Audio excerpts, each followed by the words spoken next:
In the year 1510 on the Eastern Sea, in Frost Moon Village, a young lad, graceful as jade, stood upon the shore, entranced by the shimmering expanse of the ocean before him. Mu Shui could scarcely fathom that he would one day become a time traveler. Yet, he found himself thrust into a perilous world rife with danger, where formidable foes abounded, and a single individual could rival an entire nation in the realm of pirates. In his previous life, Mu Shui was merely a recent university graduate. Despite the tragic loss of his parents in an accident, they had bequeathed him a substantial inheritance. Thus, he spent his days indulging in games and anime, free from vices, never once succumbing to gambling or drugs. Little did he know that 2 sleepless nights would lead him to this extraordinary fate. Upon his arrival in this new world, he transformed into an infant, appearing on a snowy day at the doorstep of Gung Shilang, who had no heirs to inherit his swordsmanship. Seizing the opportunity, he adopted Mu Shui, bestowing upon him the name Frost Moon Mu Shui. System, have you completed your loading? Mu Shui silently pondered in his mind.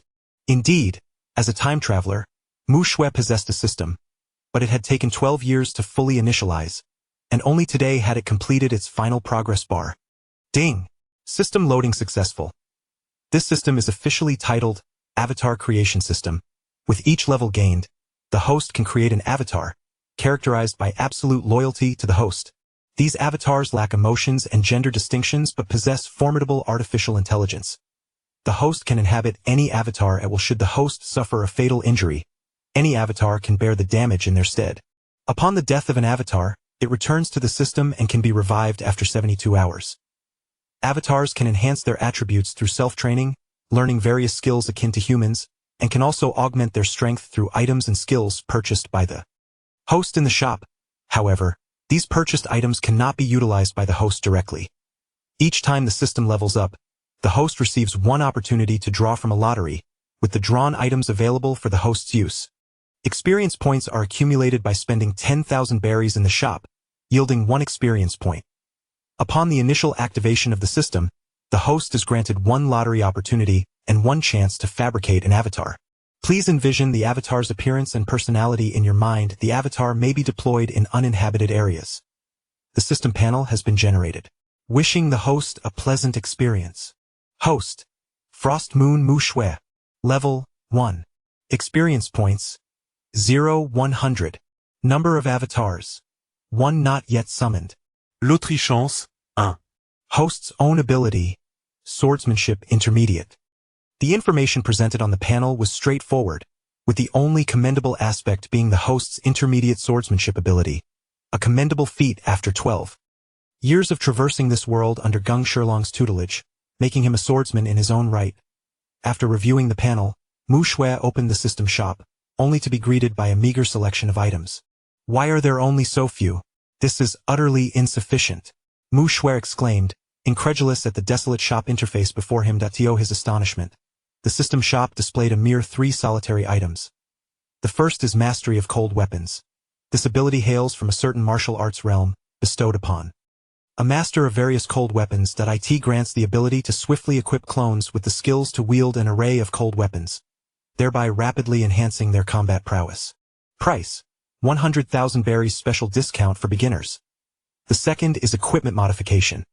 This entails the expenditure of physical stamina and other energies to fortify weapons or armor. Alternatively, one may employ special items imbued with supernatural powers in lieu of stamina for extraordinary enhancements, endowing the items with exceptional strength. Price, 500,000 berries special discount for beginners. Lastly, we have Spatial Magic, Outfit Change. This magical gift, originating from the fairy queen Urza Scarlet of Fairy Tale, is a spatial type transformation magic. It enables the instantaneous summoning of armor, weapons, and clothing from a designated space, allowing for fluid application and transformation. It can also serve as a storage space. Price, 1 million berries special discount for beginners. Then, there was a blank space. System, this is rather meager. Won't more items be added? Mu Shui inquired tentatively. Beep. The system marketplace refreshes once a month. A level 1 system will only refresh 3 items at a time. As the system level increases, the number of items refreshed monthly will increase by 1. Unpurchased items will not be retained and will refresh at the beginning of the next month. It is advised for the host to make timely purchases and allocate resources judiciously. Not too shabby, at least there is hope, though I must acquire more berries, Mu Shui mused. Brother Mu Shui, stop daydreaming. Father is calling us for morning lessons. As Mu Shui pondered ways to earn berries, a melodious female voice interrupted. A girl with deep blue short hair called out to him. Her name was Guena Shuangyue. Indeed, the very girl from the original tale who met her untimely demise on the staircase due to a sharpening stone. This year, Guena was 11 years old. Aware of the original plot, Mu Shui had deliberately placed the sharpening stone on the ground to avert any tragedies. Coming. Mu Shui thought briefly and retracted the system interface. He grasped the iron sword beside him and rose, addressing Guena. Has that green-haired brat been bothering you again? The green-haired brat referred to Roronoa Zoro, the first mate of the Straw Hat Pirates, who, as of now, was merely a 9-year-old child, perpetually seeking duels with Guena and Mu Shui. Regrettably, due to his age, he had yet to secure a single victory. Previously, Mu Shui found it quite effortless to spar with Zoro, but as Zoro matured, both Mu Shui and Guena found themselves increasingly challenged in their bouts against him. With the mindset of taking advantage of his current weakness to engage more frequently, Mu Shui spared no effort, justifying it as forging steel through repeated trials practice. Leads to strength. Fortunately, the system had activated. Henceforth, he could continue to engage. No, rather, to mentor Zoro. Note: due to the limited number of images available for combat, only the clones have been illustrated. Images of other characters will be shared in the comments. Should you wish to view them, please refer to the comments corresponding to their first appearances. That is all. Chapter 2. World-class talent. As Mu Shui approached Guena, she was filled with beautiful aspirations for the future. It must be said that individuals in the world of pirates mature at an astonishing pace. Despite being at an age akin to elementary school in her previous life, she was already blossoming with potential. Clad in a dojo training outfit, Guena exuded a spirit that was both fierce and admirable. Yet, beneath her determined exterior lay a trace of worry, softening her resolute demeanor and evoking sympathy. Enough of the long face. Come on, let us go back and spar with that green-haired fool. Shall we? Mu Shui gently tapped Guyena's forehead with her fingers. Although Mu Shui, having traversed into this world, could assure Guyena of her longevity, the notion held by Gung Si Lang, that a woman could not become the world's greatest swordsman, still weighed heavily on her mind. Initially, Guyena could attribute her defeat to Mu Shui's age and physical development, as Mu Shui was her older brother. However, ever since Zoro had arrived a few years back, the gap between her previous easy victories over him and her current struggles to barely overcome him had deepened her despondency. It was worth noting that Zoro was 2 years her junior. Brother Mu Shui, do you truly believe that a woman cannot become the world's greatest swordsman? Guyena suddenly queried on their way back to the dojo. Guyena, you must have faith in yourself. To my knowledge, there exists a female swordsman in the Navy, Peach Rabbit, whose prowess could rival that of an admiral. If she can achieve such heights, I firmly believe you can too. Mu Shui paused before adding earnestly, moreover, if you genuinely feel your physical capabilities are lacking, I shall find you a mythical Zoan-type devil fruit. In that case, the title of the world's greatest swordsman would undoubtedly belong to you. Guyena, though unfamiliar with the concept of a mythical Zoan-type fruit, felt a warmth rise in her cheeks as she observed Mu Shui's earnest expression. Her mother had passed away during childbirth, and with Gung Si Lang preoccupied with the dojo and its apprentices, Mu Shui had effectively taken on the role of caretaker for Guyena, embodying the essence of an elder brother. Although Gung Si Lang did not hold high hopes for Guyena, Mu Shui frequently encouraged her, ensuring that her occasional worries did not overshadow her confidence. Damn it, Mu Shui, come for our 1000th duel. This time, my three-sword style will surely leave you searching for your teeth. A resounding voice echoed as Mu Shui and Guyena entered the dojo. Foolish green-haired one, you have 100 years to go before you can defeat me. Mu Shui replied with a smile, unfazed. Prepare to taste my blade. Zoro charged forward, brandishing a sword in each hand and one in his mouth, proudly proclaiming his three-sword style. Yet, at this moment, Zoro was not yet the formidable swordsman known as Zoro in the future, but merely an apprentice who had been practicing the sword for 2.5 years. Clang. As expected, Mu Shui, utilizing her intermediate swordsmanship, effortlessly knocked Zoro's sword from his grasp, subsequently forcing him back with another swift strike. Then, taking a quick step forward, she thrust the hilt of her sword forcefully against Zoro's abdomen. Ah! Zoro clutched his stomach and retreated, vowing, "Curse it! Next time, I will definitely defeat you." Despite his defeat, Zoro maintained his pride, ensuring that his fierce words still echoed in the dojo. In the 1000th duel, Mu Shui emerged victorious. Witnessing this remarkably familiar scene, Guena smiled as she recounted Zoro's illustrious achievements. "Damn it, I will defeat you as well," Zoro retorted fiercely, clutching his stomach. All right. I await your challenge for the 999th time," Guena replied with a resigned smile. Despite the general physical frailty of women compared to men, Guena, being 2 years older than Zoro and having engaged in swordsmanship long before him, was certainly capable of besting him. At that moment, a man with long black braids and black-framed glasses, slender in stature, entered the room. He was the master of the Shuangyue dojo, Shuangyue Zhengshiru, a jovial uncle with squinting eyes. "All right, everyone, gather around. It's time for the morning class. Mu Shui, you are responsible for teaching the newcomers." "Yes, master." Indeed, Zhengshiru was both Mu Shui's adoptive father and mentor. After the morning class concluded, Mu Shui bid farewell to Guena and set off alone to the back mountain of the dojo. There were no particularly formidable beasts in the back mountain, as Zhengshiru's prowess as a great swordsman had driven away any creatures of notable strength. System commenced the lottery. Mu Shui eagerly summoned the system panel. In an instant, 5 identical cards appeared, offering no indication of their quality. "Ding! Please select a card, host," the system prompted. "Well, since I can't discern their worth, I'll leave it to fate," Mu Shui mused as he flipped over the 3rd card. "Ding! Congratulations, host! You have drawn a world-class talent card." World-class talent card. Upon using this card, the host's talents will gradually be transformed to the limits of what the world can endure, with comprehension and innate ability becoming the strongest in the world. Regardless of the skills and knowledge pursued, advancement will be exceptionally swift, and there will be no bottlenecks until the limits of the world are reached. The system's cold, detached voice resonated in Mu Shui's ears. Before him lay a card shrouded in a misty gray haze, within which seemed to dwell both nothing and everything. A world-class talent card. This is immensely powerful. With this, the title of the world's strongest is within reach. Who needs the Sea King or the Celestial King when I shall be the king of the world? However, I must not rush. Even the strongest talent requires time to manifest. Moreover, this system is evidently orchestrating events behind the scenes. I must remain low-key and strive to become the sword god of the pirate version of Shirley Pe, Mu Shui contemplated. System, activate the world-class talent card. Accompanied by Mu Shui's silent wish, an invisible mist emanated from the card, enveloping his entire being and beginning to gradually transform his physique. Ding! World-class talent card successfully activated. Ding! You have acquired the ability. World-class talent. System, open the panel. Host. Frost Moon level. 1 experience points.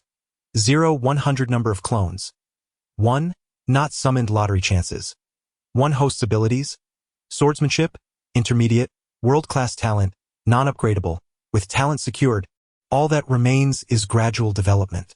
First, let us explore how to shape the clone, mused. Chapter 3. Queen of Fairies. Urza Mu Shui unearthed her hidden treasure trove in the mountains behind her home. Over the course of 12 years, she had amassed a considerable sum of money. Given that her family operated a dojo and her own prowess in Shuangyue village was formidable. System, recharge all these berries, she commanded. Ding! Recharge successful. System mall balance. 600. 000 berries. System, what is the process for creating a clone? Mu Shui inquired internally. Ding! The host may envision the clone's appearance in her mind, including but not limited to humanoid forms. Abilities can be loaded once the clone is fully conceived. Upon hearing the system's words, Mu Shui swiftly closed her eyes and silently chanted, Urza, Urza. Indeed, since the mall featured Urza's spatial transformation magic, it was imperative to recreate this valiant and audacious queen of fairies. With her crimson long hair, a poised yet fierce stature, Adorned in a voluminous upper armor paired with a blue skirt and black knee-high leather boots, she embodied the essence of Urza. Ding. Appearance setting complete, clone generation in progress. As the system's voice resonated, a radiant light suddenly appeared not far from Mushue. The fairy queen, identical to Mushue's memories, materialized in this realm. Clone name, Urza Scarlet level. 1 attribute point gained per level up. Experience. 0-100 experience can be earned through training, combat, etc. Strength, D constitution, D agility, D spirit, D will, D attribute points. 0 ability, none. Note, D represents the attributes of an ordinary Navy soldier in the current world. Gazing at the woman before her, who was indistinguishable from her recollections, Mushue felt an overwhelming sense of familiarity akin to encountering a compatriot. Ding. The clone lacks human emotions but can simulate personality through advanced intelligence. The host may configure this as desired. The clone is gender neutral. The host is advised to remain discerning and avoid obsession. The system's cold notification echoed. After hearing the system's reminder, Mushue, who was about to configure the clone's personality, found herself speechless by the system's final remark. Of course, I understand. I am not that absurd, Mushue sighed, covering her face. By the way, if I could shape the image freely, wouldn't creating a Roger or Rox astonish the world? Never mind, just a thought. It's best not to act recklessly without the strength to back it up. Mushue mused, shaking her head to dispel the distraction. Once she completed the personality settings according to the original character, Urza looked at Mushue and respectfully spoke. My lord, please give your orders. Hearing this two-dimensional goddess address her as my lord stirred a sense of excitement within Mushue, a former homebody in her past life. However, she reminded herself that this was merely a clone setting. Soon you and I will head to town. We shall gather your weapons and armor, and then you will set sail to earn money. It is paramount to find a way to join the Navy, for they are currently the most formidable power upon the seas. Mushue felt that the first avatar, though newly born and brimming with potential, lacked sufficient strength. Thus, it would be prudent to join the Navy for further development. The Navy's intelligence network spans the globe, and its headquarters offers a plethora of systematically organized skills, making it an ideal environment for newcomers who are embarking on their journey with little knowledge. Once Alusha establishes herself within the Navy, it would facilitate the acquisition of intelligence for subsequent avatars. At that point, having avatars within the upper echelons of the Navy, the Four Emperors' pirate crews, and even the world government would be quite delightful. The thought of manipulating the world's dynamics from behind the scenes birthed an indescribable thrill within him. Steady now, still in its infancy. First, I shall equip Alusha with the necessary skills and attire, and hope for a smooth journey ahead. Mushue pondered quietly. System. Purchase proficiency in cold weapons and equipment modification. Mushue communicated within his mind. Ding. Purchase successful. Remaining berries, 0. Experience points gained, 60. After completing the transaction, Mushue promptly installed the skills onto Alusha, her abilities now reading. Proficiency in cold weapons, not upgradable. Equipment modification, not upgradable. System, how is this level classified? Mushue inquired, glancing at the phrase not upgradable with slight confusion. Ding. The system categorizes skill levels into beginner, intermediate, advanced, top tier, and max level. Not upgradable denotes a special skill. Having grasped the classification of levels, Mushue reflected on his own intermediate swordsmanship and deduced a rough estimate. He was merely a tier away from becoming a swordmaster. Thus, advanced must denote a swordmaster. Clearing his mind of distractions, Mushue returned to the dojo, retrieving the hidden funds from Zoro to support Alusha. He imagined that the green-haired swordsman would be pleased to assist a future admiral of the Navy. As he counted the money, a smile crept across his face as he spoke to himself.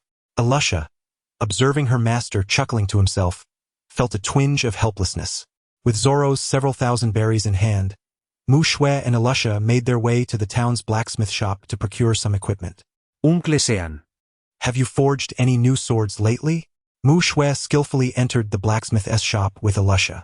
Due to his growth, the apprentice's wooden sword no longer sufficed for Mushue, necessitating a visit to the town's blacksmith for a new creation. Alongside his physical development and breakthroughs in strength, the frequency of replacing his iron sword had increased. This back and forth had fostered a familiarity between them. "Oh, isn't this little Mu Shui? What brings you here so soon?"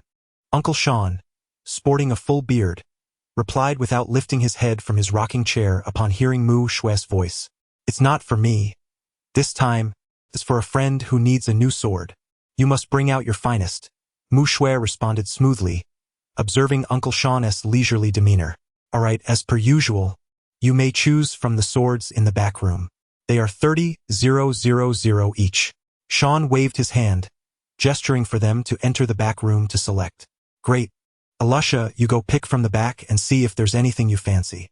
Upon hearing Mu Shui's words, Irusa merely nodded, refraining from further comment. Before their arrival, Mu Shui had cautioned that in the presence of outsiders, she must never refer to herself as master. He was also wary of drawing undue attention. Mu Shui reasoned that since Irusa was destined for the illustrious position of a future admiral, a publicly esteemed identity, it would be advantageous to subtly reveal their amicable relationship. This would not only enhance his own standing in the external world but also provide a formidable shield against potential threats.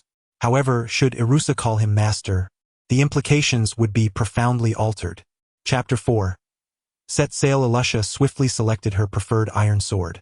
To be candid, although this quaint town was modest in size, the craftsmanship of the blacksmiths was commendable, particularly since the island boasted a renowned swordsmanship dojo, resulting in a significant demand for swords. After making a prompt payment, Mu Shui guided Alusha out of the blacksmith's shop and soon led her back to the mountainside. "Alusha, try enhancing these two longswords," Mu Shui suggested, handing Alusha the newly acquired sword along with her training sword. "Yes, master," Alusha replied, accepting the swords and immediately activating her ability. A mysterious energy flowed from her being into the long swords, and as time passed, Alusha felt her stamina gradually depleting.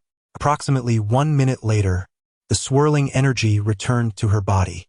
Upon inspection, one sword had transformed, becoming broader and thicker, while the other had become narrower and thinner. Alusha then presented the swords to Mu Shui. After receiving them, Mu Shui scrutinized and weighed them, noting that the wider sword had grown heavier, while the narrower one had significantly lightened. Once the enhancement was complete, Alusha elucidated the nature of her skill. In essence, equipment enhancement allows for selective strengthening of gear, with the effects tailored to Alusha's intentions. One sword was enhanced towards being light and sharp, while the other was fortified to be heavy and resilient.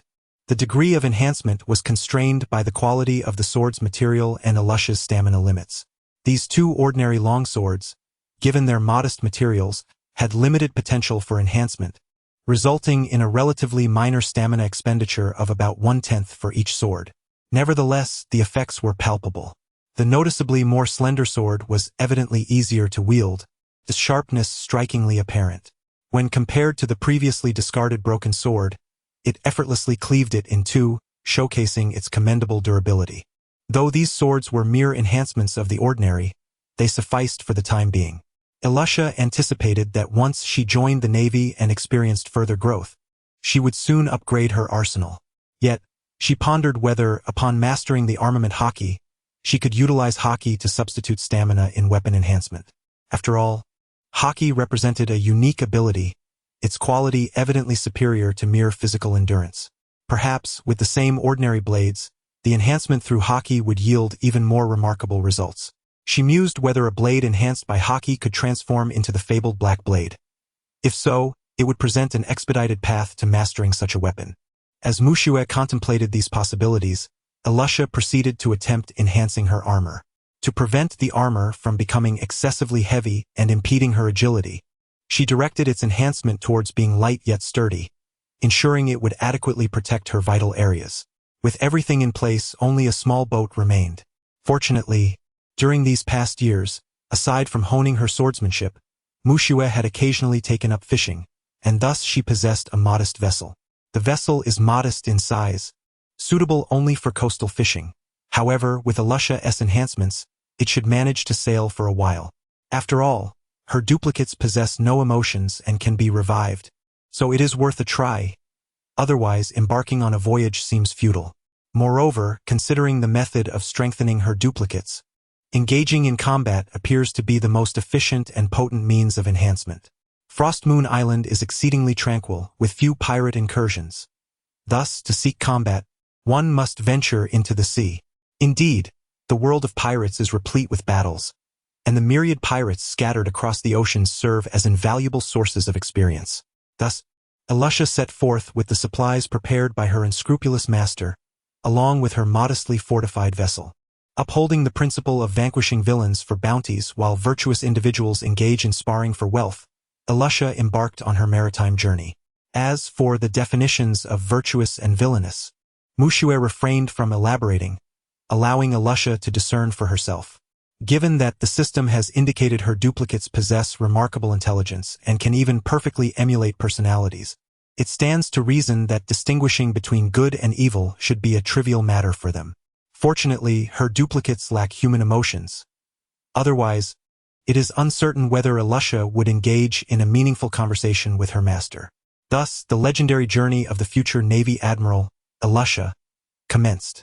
Meanwhile, after Alusha set sail, Mushue found himself devoid of activities and returned to a routine of dining, training, and playfully sparring with Zoro. Ever since obtaining that world-class talent card, he discovered a genuine enhancement in his comprehension. Previously, while learning the swordsmanship, he had remained at the most elementary level of understanding. A mountain is merely a mountain, and water is only water.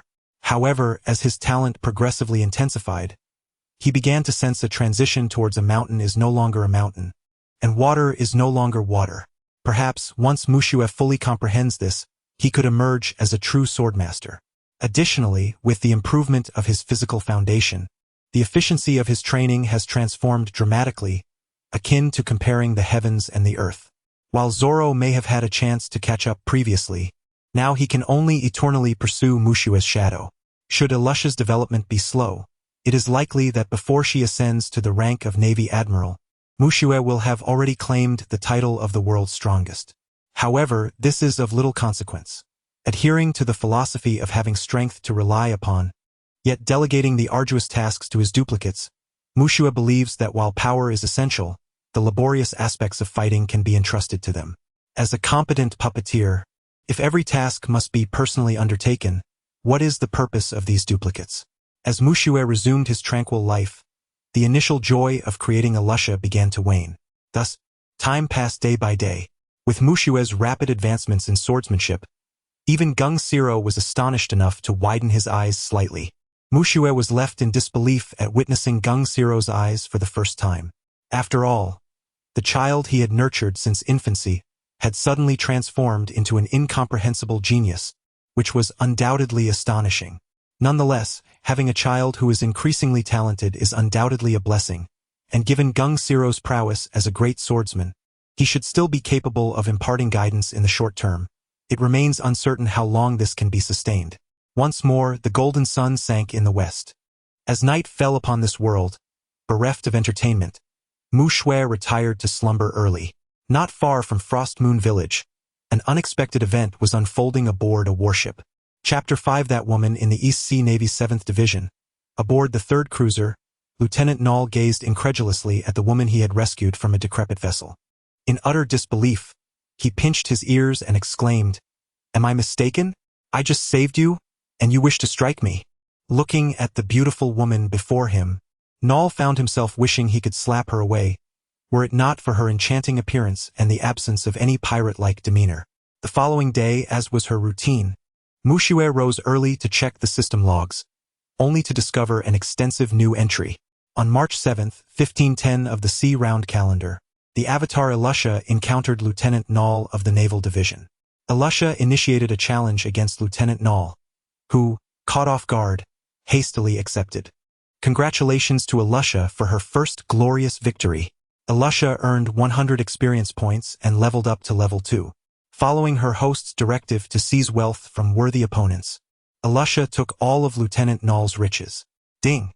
Alusha sacrificed her spoils, receiving 150,000 berries in the marketplace, leaving her with a current balance of 150,000.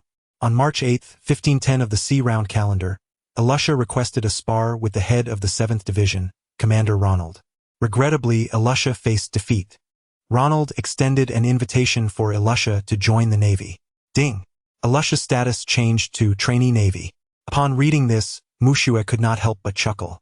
Indeed, Elusha had successfully entered the Navy as she had envisioned, albeit through a rather convoluted path. Fortunately, the outcome was favorable.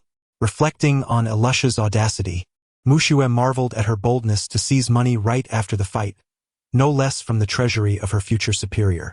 Such remarkable intelligence. However, it appeared that this lieutenant was rather mediocre in strength, suggesting that not all officers were formidable. Shaking her head, Mushue opened Elusha's profile to allocate her newly gained attribute points. Avatar, Elusha Shukuleto level 2, 1 free attribute point awarded with each level up. Experience 0-300 experience can be gained through training, combat, etc. Strength, D Constitution, D Agility, D Spirit, D Will, D Attribute points. 1 abilities, Mastery of cold weapons, non-upgradable. Equipment modification, non-upgradable. As expected, an additional point appeared in the attribute section. Mushue pondered for a moment. Since Elusha was to pursue the path of a swordsman, it was imperative to enhance her strength, constitution, and agility. She decided to prioritize agility first, as early attack power could be bolstered by enhanced equipment, and speed was of the essence. Strength and constitution could be addressed later. Moreover, in the early stages of combat primarily reliant on weaponry, the demand for strength was minimal, allowing for a supplementary increase in constitution to ensure ample stamina. Contemplating this, Mushue gazed at the virtual panel before her and gently tapped it with her finger. Ding!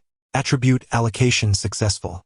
As the system's notification chimed, Elusha's agility increased from D to D. Indeed, a single attribute point can only be allocated from D to D. How splendid it would be if one could directly ascend from D to C, enabling swift victories over the vice-admirals and the 4 emperors. However, this was anticipated by Mushue, though she remained uncertain whether extreme allocation could be permitted, allowing a singular attribute to expedite the path to becoming an admiral. Ding! A singular point allocation will disrupt the balance of the clone's attributes. Please allocate points evenly. To unleash S-level agility, one must attain A in either constitution or strength, while the other must reach B or above. Listening to the system's prompt, Mushue pondered that there might indeed be some merit to this, albeit minimal. Is there no other means of strengthening oneself aside from point allocation? Mushue mused. Ding!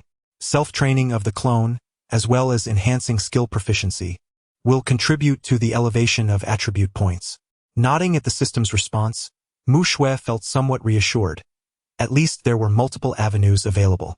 In contrast to Mushue's tranquil existence, Elusa's life was a tapestry of vibrant experiences. Following her point allocation, Elusa possessed an abundance of stamina and began to challenge others throughout the 7th Division. Embracing the principle of win and take your opponent's money, lose and humbly apologize, the division soon erupted into chaos. Within just a few days, Elusa had bested the entire division, from the captain down to the private, and her name became universally recognized. The moniker of the money-snatching female soldier swiftly transformed into a nightmare for the naval division. As the officer responsible for introducing Elusa to the Navy and serving as her direct superior, Major Ronaldo found himself in a precarious situation. Those who triumphed over Elusa fared reasonably well, at least retaining their funds. However, those who fell short were left lamenting their losses, unable to reclaim their money and forced to swallow their grievances. Unable to best her in combat, they convened to appeal to their division chief, Major Ronaldo, seeking justice. In recent days, Ronaldo had been inundated with complaints, the most frequent being, "Sir, that woman is like a bandit, leaving not a single belly behind." Having brought her into the ranks, Ronaldo had made several attempts to speak with Elusa, urging her to adopt a more amicable demeanor. Yet, each time, Elusa sincerely denied any wrongdoing regarding the money. Absurdly, the Marines who had lost their funds could not uncover where Elusa had hidden them. Even after thoroughly searching the ship, their efforts proved fruitless. When confronted, Elusa maintained a solemn denial of any theft, rendering the whereabouts of the money an unsolved mystery within the 7th Division. For a time, Ronaldo found himself at a loss until one day, Elusa absconded with the belly from Ronaldo's office. Ronaldo promptly summoned Nal, who had rescued Elusa that fateful night, and engaged in a friendly sparring match with him. Reports indicated that Lieutenant Nall subsequently took a week of leave. Indeed, through her relentless battles within the division, Ilusa not only garnered a notorious reputation but also amassed a wealth of experience. In merely 10 days, she ascended 4 levels, reaching level 6. Mu Shui remained ever vigilant, closely monitoring Ilusha. The moment her level increased, she promptly allocated her skill points. Ilusha was capable of snowballing her advantages.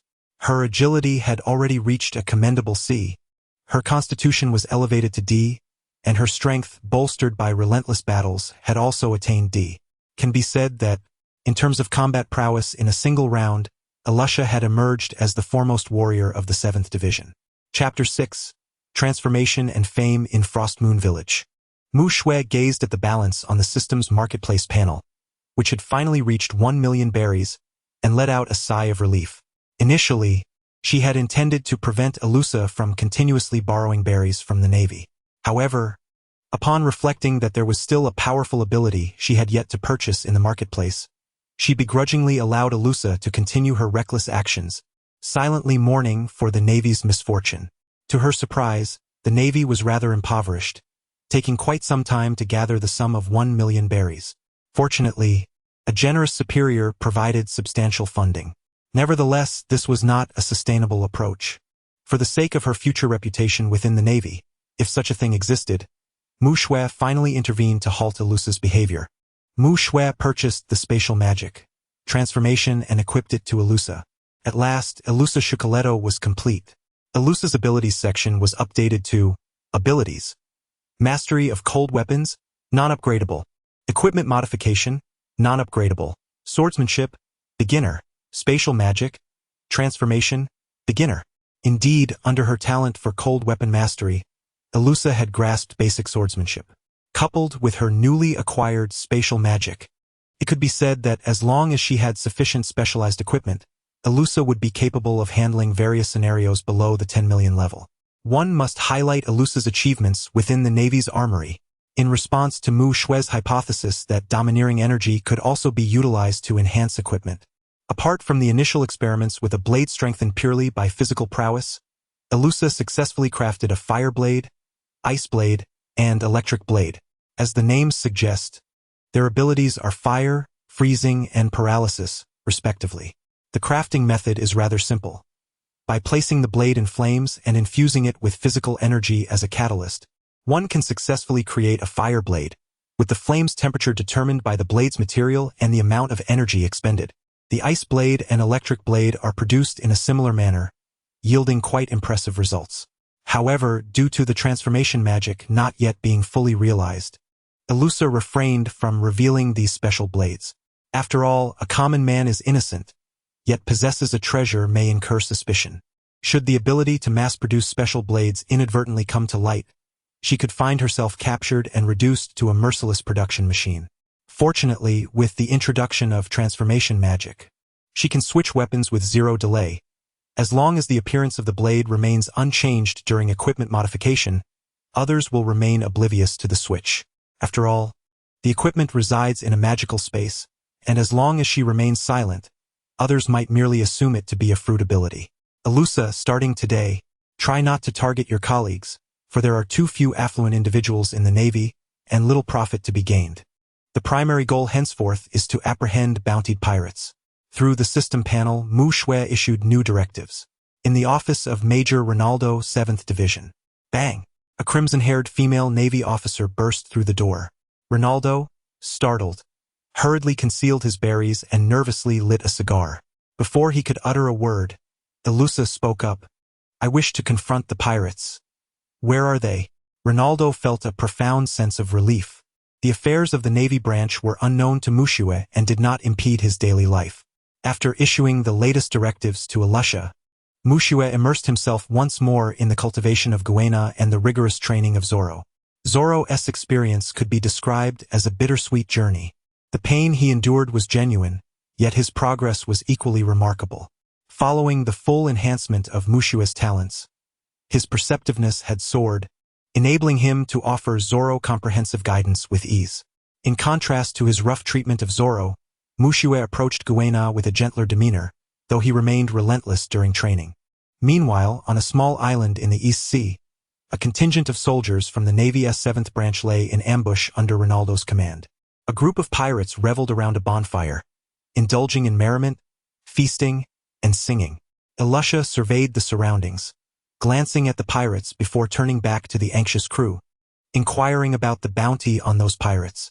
At her words, the nearby Navy soldiers were taken aback, quickly raising a finger to their lips in a frantic gesture for her to remain silent. Ronaldo hastily turned his gaze toward the pirates, relieved to see they remained engrossed in their festivities, oblivious to the disturbance. He exhaled deeply and lowered his voice. "Have you lost your mind? That's the butcher Wade with an 8 million berries bounty, and his first mate, Bloodhand Liden, with a bounty of 3 million berries. Their crew consists of lunatics. They leave no survivors in their wake after raiding a village. We stand no chance in a direct confrontation. We must wait until they are intoxicated to launch a surprise attack." "Indeed," Lieutenant Nall interjected, fearing Elusha's impulsiveness. "Given our capabilities, a surprise attack is our best strategy. Otherwise, we are doomed. Is that so?" Elusha nodded in understanding, but paused. "However, it seems they have noticed us. The opportunity for a surprise attack may have slipped away." A Navy soldier scanned the area, noting that the pirates, who had previously been celebrating, were now brandishing their weapons, approaching with malevolent grins. "Here they come. It looks like we must engage in combat." Elusha calmly drew her reinforced sword. "Naval forces, we have been expecting you," sneered a burly man with a menacing glare. "I shall ensure that you righteous Navy officers experience the taste of suffering." Chapter 7. The initial battle commences. Faced with the encroaching pirates from all directions, the Navy could not remain idle. However, both Ronaldo and Nall understood that in such a dire situation, engaging in direct combat would yield no favorable outcome. Their only chance for survival lay in a strategic retreat. Upon receiving Ronaldo's subtle signal, the Navy personnel of the 7th Division comprehended their predicament.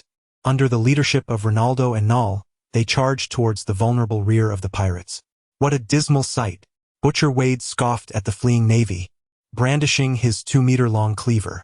Armed with his formidable weapon, Wade, alongside Liden, who wore spiked knuckles, surged towards the retreating Navy. Just as despair enveloped the remaining sailors, a figure darted past them with remarkable speed. Clang! The Grim Reaper's cleaver, known for claiming countless lives, was abruptly halted by a diminutive silhouette. Sensing the overwhelming force of the cleaver, the petite figure instinctively retreated, dissipating much of the force before finally coming to a halt. Wade stared incredulously at the woman before him, her crimson hair contrasting sharply with her plain Navy uniform. "How is this possible? A mere foot soldier can block my blade." Both pirates and sailors alike were taken aback. Elusa?"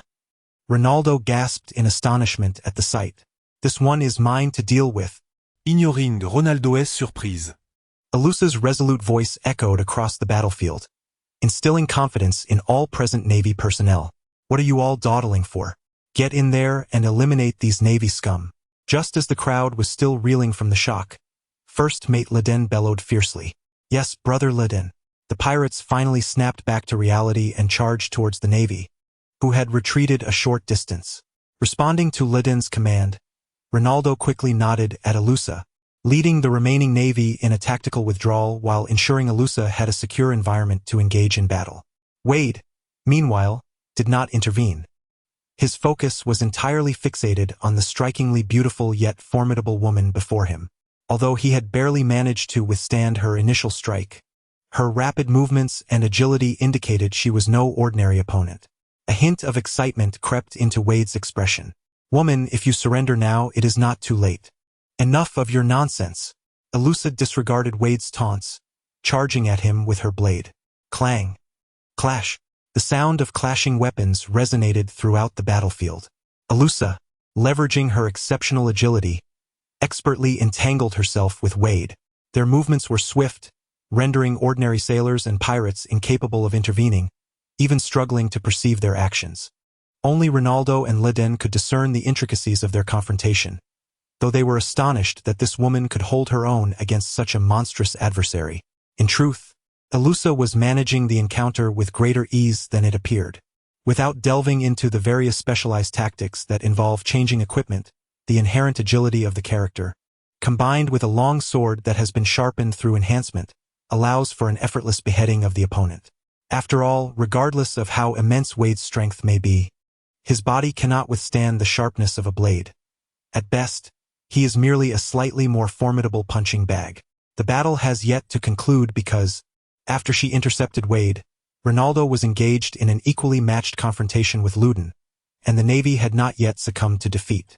Seizing this opportunity, Elusha prepared to hone her newly acquired swordsmanship, for during her usual sparring sessions with the Navy, she could not truly unleash her full potential. Having exchanged dozens of blows, Wade discerned that this woman was merely using him to sharpen her skills, which filled him with a mix of fury and fear. How could a mere sailor contend with him on equal footing? Enraged, Wade unleashed his full strength, swinging his weapon towards Elusha. Sensing the impending attack, Elusha too summoned her might, ready for a direct clash. With a resounding clang, Elusha was taken aback when the sword gifted by Mushue shattered. Though the sword was of mediocre quality, its enhancement suggested that Wade's enormous cleaver was indeed formidable. Wade, momentarily stunned, could hardly believe that this troublesome woman had broken her blade. His earlier unease dissipated as he gazed upon the unarmed Elusha, unleashing a sinister laugh. "Ha ha ha! Perish, you wretch!" he bellowed as he struck again. From a distance, Ronaldo shouted in alarm, "Elusha, be careful!" Alas, the distance was too great for him to intervene. He could only watch helplessly. At that moment, observing Wade's arrogance, Elusha calmly remarked, "Who told you I wield but a single weapon?" With a swift motion, she reached into the seemingly empty scabbard and drew forth a Navy-issue dagger. Indeed, it was the specialized blade she had crafted from the standard-issue knife.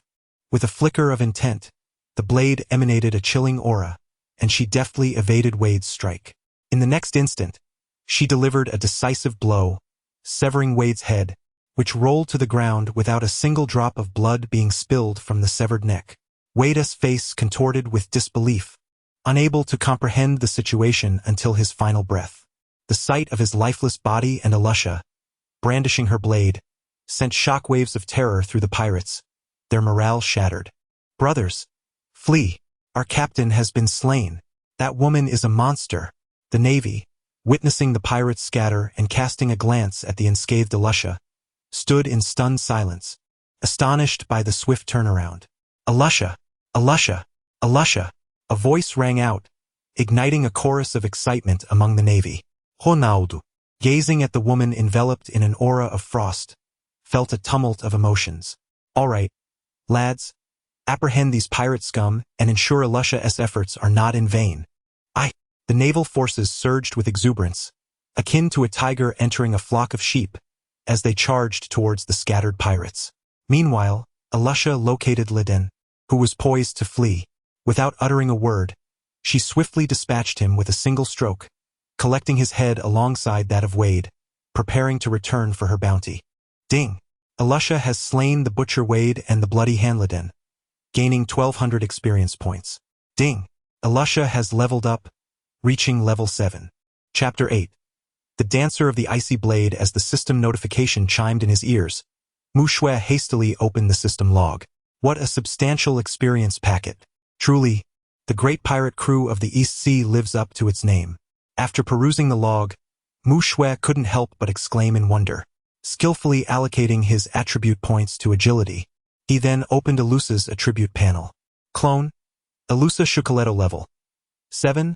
1 free attribute point gained with each level up. Experience 3222800. Experience can be acquired through training, combat, etc. Strength, D Constitution, C Agility, B Spirit, D Will, D Attribute points. 0 abilities. Mastery of cold weapons, non-upgradable. Equipment modification, non-upgradable. Swordsmanship, beginner.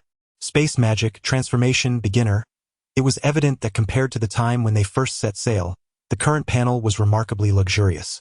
The spirit had increased by 1 level due to the integration of space magic, while agility had significantly surpassed the other attributes.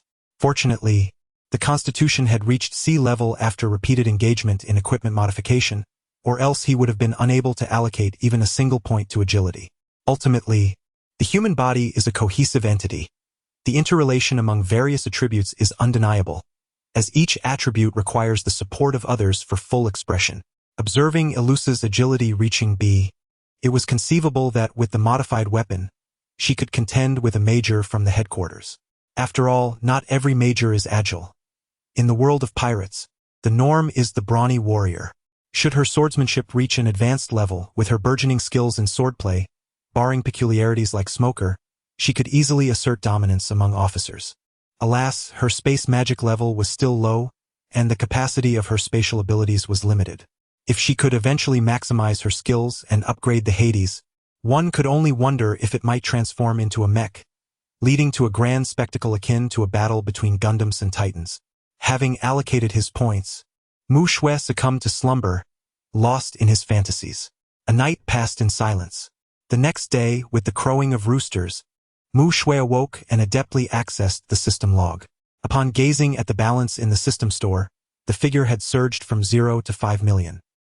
He couldn't help but marvel at the ill-gotten gains of being a pirate. The adage of blood money rang true. The time displayed on the log indicated that this wealth was merely from the treasure aboard the ship. Once the bounties for the pirates came in, he anticipated even more. However, he was uncertain how much of the bounty would be converted into belly by the Navy. Previously, he lacked the funds to purchase items, and now, he possessed wealth but found nothing available for sale. Indeed, human woes persist. For instance, he had once been unable to afford 3 abilities, and now, with money in hand, he faced the dilemma of not being able to acquire any abilities. It was worth noting that when he had infused Elusa with space magic, the system had already amassed enough experience for an upgrade, yet he was unsure if upgrading the system would refresh the store. With no funds at hand, he was hesitant to take any risks and decided to wait. Now, with 5 million at his disposal and a portion of the bounty incoming, he resolved to give it a try. Ding! You have met the experience requirements for an upgrade. Would you like to upgrade? System. Upgrade. Gazing at the panel's balance, Mu Shui decisively declared, Ding! 100 system experience points consumed. System upgrade successful. Ding! You have gained 1 lottery opportunity. Host. Shuangyue Mu Shui level. 2 experience points. 6,500 number of clones. 2. Unsummoned. 1. Lottery chances. 1 host's abilities. Swordsmanship, intermediate, world-class talent, unimprovable. As the information manifested before her, visible only to herself, a faint smile graced Mu Shui's lips. A glance at the shop interface revealed no ability to refresh it, indicating that she would have to await the arrival of a new month. System. Initiate the lottery. Ding! Congratulations, host. You have summoned the divine beast, Howling Celestial Hound. Before Mu Shui, 2 meters away, appeared a small, slender white dog. A delightful, innocent yelp escaped its lips as it bounded excitedly towards her, wagging its tail and circling around her in sheer joy. Observing this adorable creature, which was nearly the size of her foot, she could hardly reconcile it with the majestic howling celestial hound under the command of Erlang Shen. However, she mused, you are indeed a charming little thing. With an affectionate pat on its head, Mu Shui continued, since you are so white, I shall name you Little Bai, perfectly corresponding with the snow in my name. As she spoke, she cradled Little Bai in her arms. The little creature seemed overjoyed, nuzzling her face gently with its head. Mu Shui proceeded to the dojo's kitchen, where she fortuitously encountered Gu Yaina, who was busy preparing a meal. Upon spotting Little Bai, Gu Yaina's eyes sparkled with delight as she promptly scooped him up, lavishing him with affection. Little Bai cast a pleading glance towards Mu Shui, who cleared her throat and departed, prioritizing her sister over the adorable pup. After enjoying her meal, Mu Shui stepped outside just in time to see a news bird flutter by, prompting her to wave and purchase a newspaper. As she perused the headline, a sudden realization struck her. It seemed that Chopper's bounty was overshadowed by this report. The headline read, The Frostblade Dancer Elusa, the next leader of the East Blue Navy. Such an extravagant title and assessment likely stemmed from the effects of her modified ice sword. One could only imagine the spectacle had it been a fire sword or a lightning sword. conjuring a fiery waltz or a thunderous dance. Truth be told, Mu Shui was grateful that it wasn't her name in the limelight. The potential embarrassment would have been overwhelming. After all, capturing 2 pirates with bounties of 8 million and 3 million berries hardly warranted the title of leader. It was evident that the media was rife with sensationalism.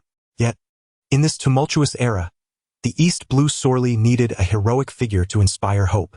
Indeed, the entire Navy aspired to cultivate a hero akin to Garp, aiming to curb the rise of piracy. The emergence of a new star within the Navy could galvanize fresh recruits and unify the ranks, a scenario that promised nothing but benefits. Simultaneously, it would bolster the cause of world domination, as the Navy was intrinsically linked to it. A strengthened Navy would fortify the authority of world governance. In light of this, it would be prudent to ride the tide and have Alusa work overtime during this period. Should she attain fame, I shall be enriched, achieving a harmonious dual benefit. A true win-win situation. Indeed, this decision brings me great delight. If this trajectory continues, it won't be long before Alusa garners the attention of the upper echelons. Admiral Alusa, just the thought of it brings a sense of amusement to Mu Shui. Such a wicked pleasure is utterly captivating. This sensation surpasses the thrill of ascending to the ranks of naval leadership myself. Alusa, listen to me. Thank you. Chapter 9. Uchiha Madara and Senju Hashirama. Since that fateful day when Alusa vanquished the Butcher Wade, Colonel Ronaldo had elevated Alusa to the rank of lieutenant within the branch. Her standing in the 7th Division was second only to his own. Had her qualifications and achievements been more substantial, Ronaldo would have eagerly sought to secure a commissioned officer position for Alusa. With her new rank, Alusa was now entitled to command a small patrol ship, embarking upon the seas.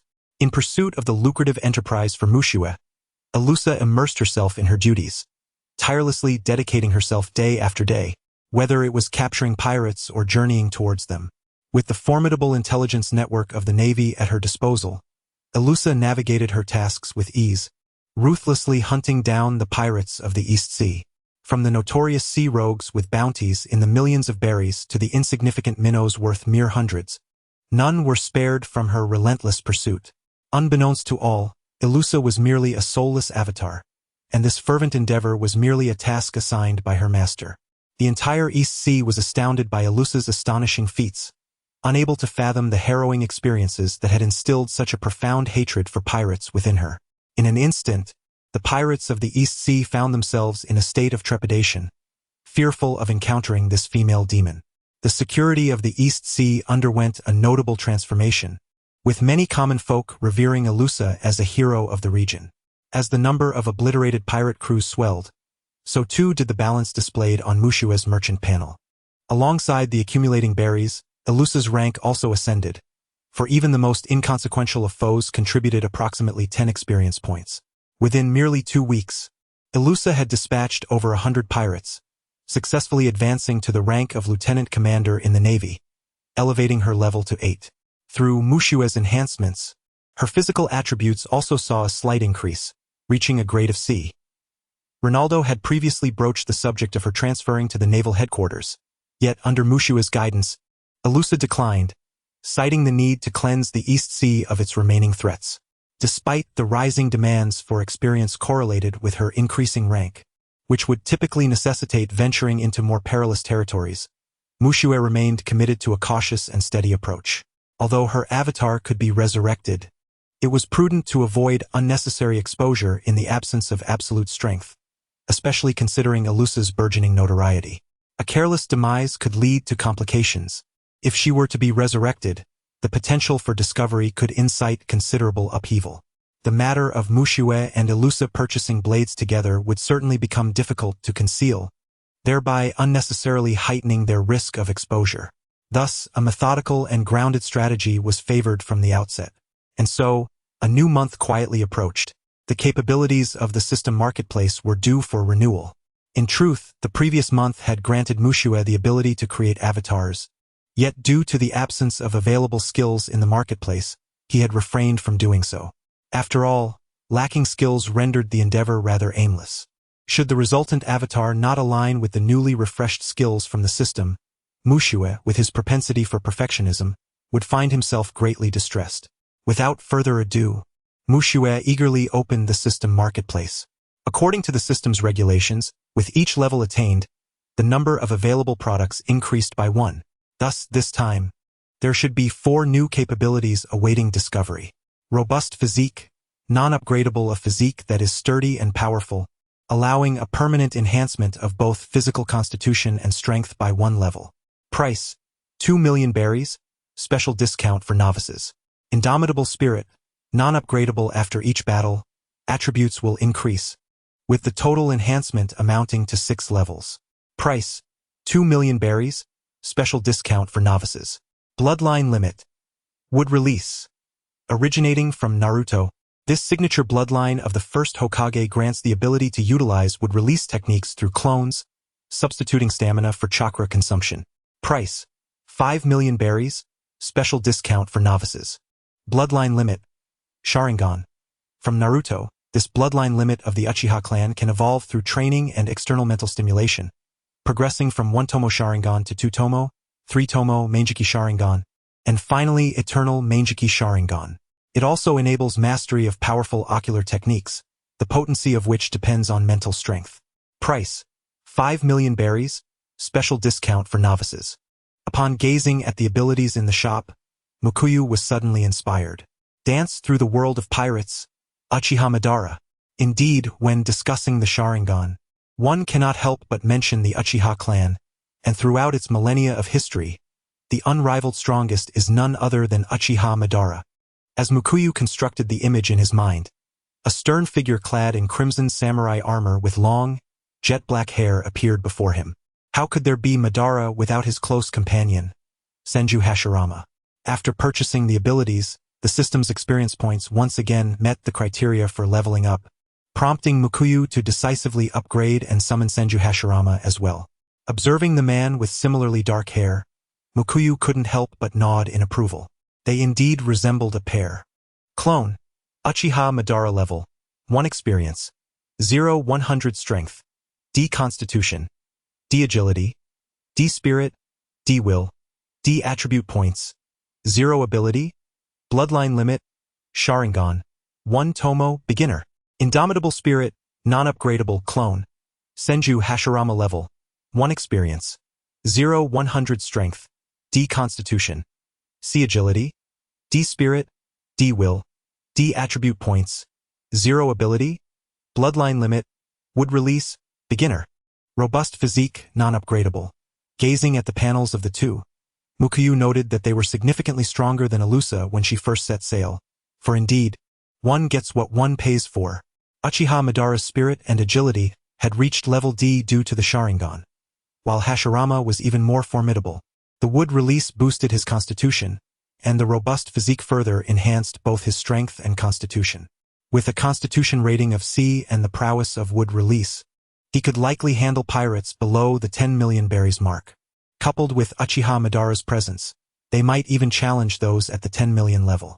Without a doubt, Mukuyu decided to embark on a journey with both of them, for they were indeed lifelong friends. 1 hour later, in the quaint town where Mukuyu and Alusa purchased their swords, 2 men, dressed in a manner that starkly contrasts with the townsfolk, entered a blacksmith's shop. In order to distance herself from these 2 individuals, Mushue chose not to accompany them this time. Her initial collaboration with Alusha was rooted in the fact that Alusha had secured a naval route, which facilitated Mushue's endeavors under the guise of legitimacy. However, regarding these 2, Mushue had provisionally assigned them the role of pirates, for in this world, the quickest path to wealth often lies in plunder. Should they succeed in seizing a celestial vessel, they would find themselves inundated with riches, bidding farewell to their impoverished circumstances. Chapter 10. Captured? As the balance of the system's store dwindled, the experience points reached 960 out of 1,000, elevating the level to 3, thus allowing for another draw. System, initiate the draw, Mushue declared. She believed in seizing the moment. One should not hoard chances for a lottery, as they do not accumulate. She often wondered while reading system novels in her previous life why some protagonists were so inclined to save their opportunities, unable to comprehend their restraint. In her past existence, any red notification on her phone necessitated immediate attention. Otherwise, sleep would elude her. Ding! Congratulations! Host, you have acquired a System Store Refresh Card.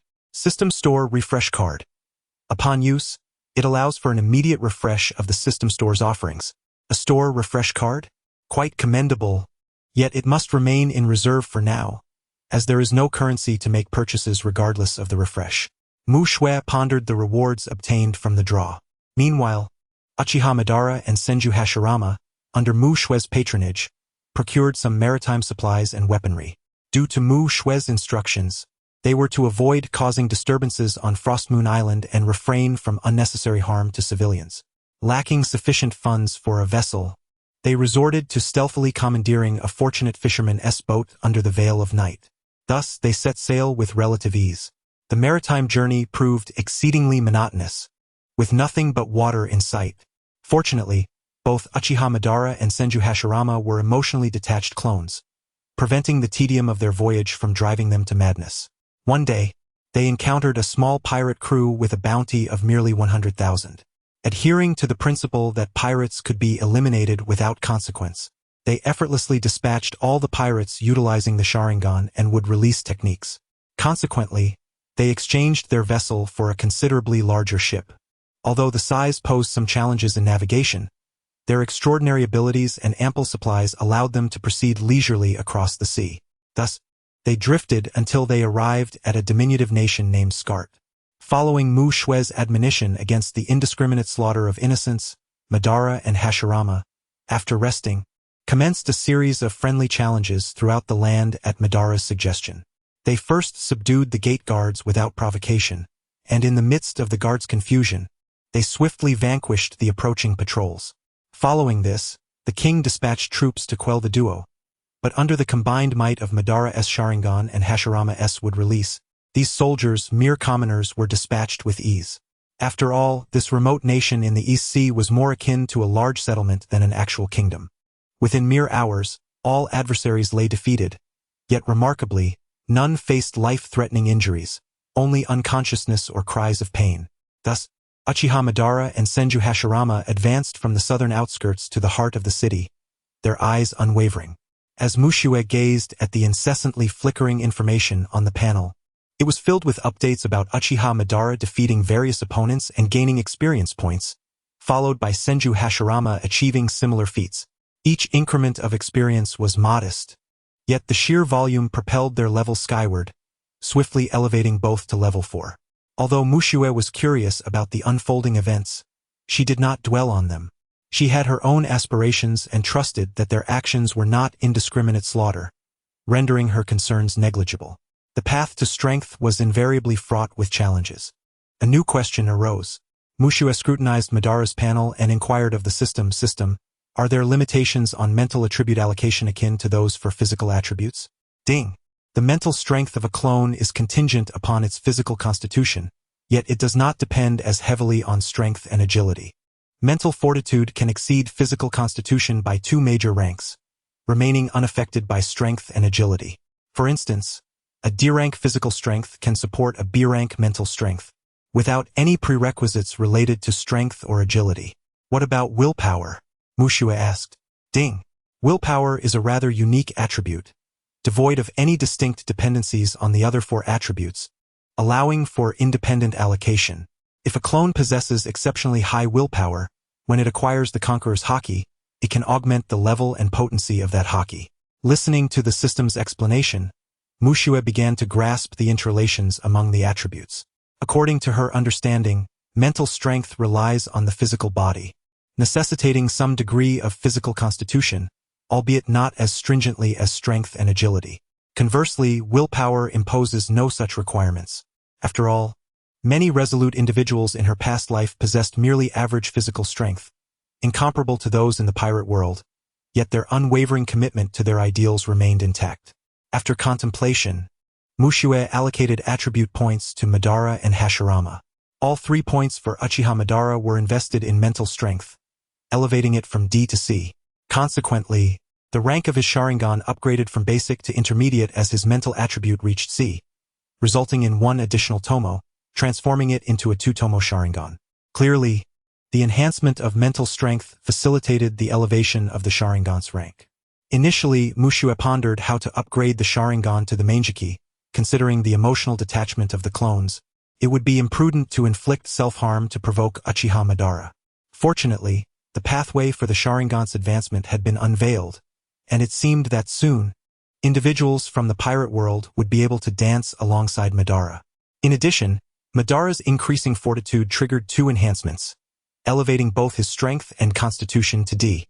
As for Hashirama, due to the stamina required for would-release techniques, Mushue raised his constitution from C to C and strength from D to C. It could be stated that the duo's prowess in the East Sea was formidable, even surpassing that of the first clone, Erza. After all, Erza's mental and willpower attributes were not particularly high, rendering her rather ineffective against the Sharingan. Indeed, the later characters to emerge are invariably more formidable, Mushue mused. The following day, the system panel presented Mushue with a delightful surprise. Uchiha Madara and Senju Hashirama breached the gates of the capital of the Skart Kingdom, vanquishing King Skart VI. They successfully plundered the royal treasury and initiated a belly recharge through their clones.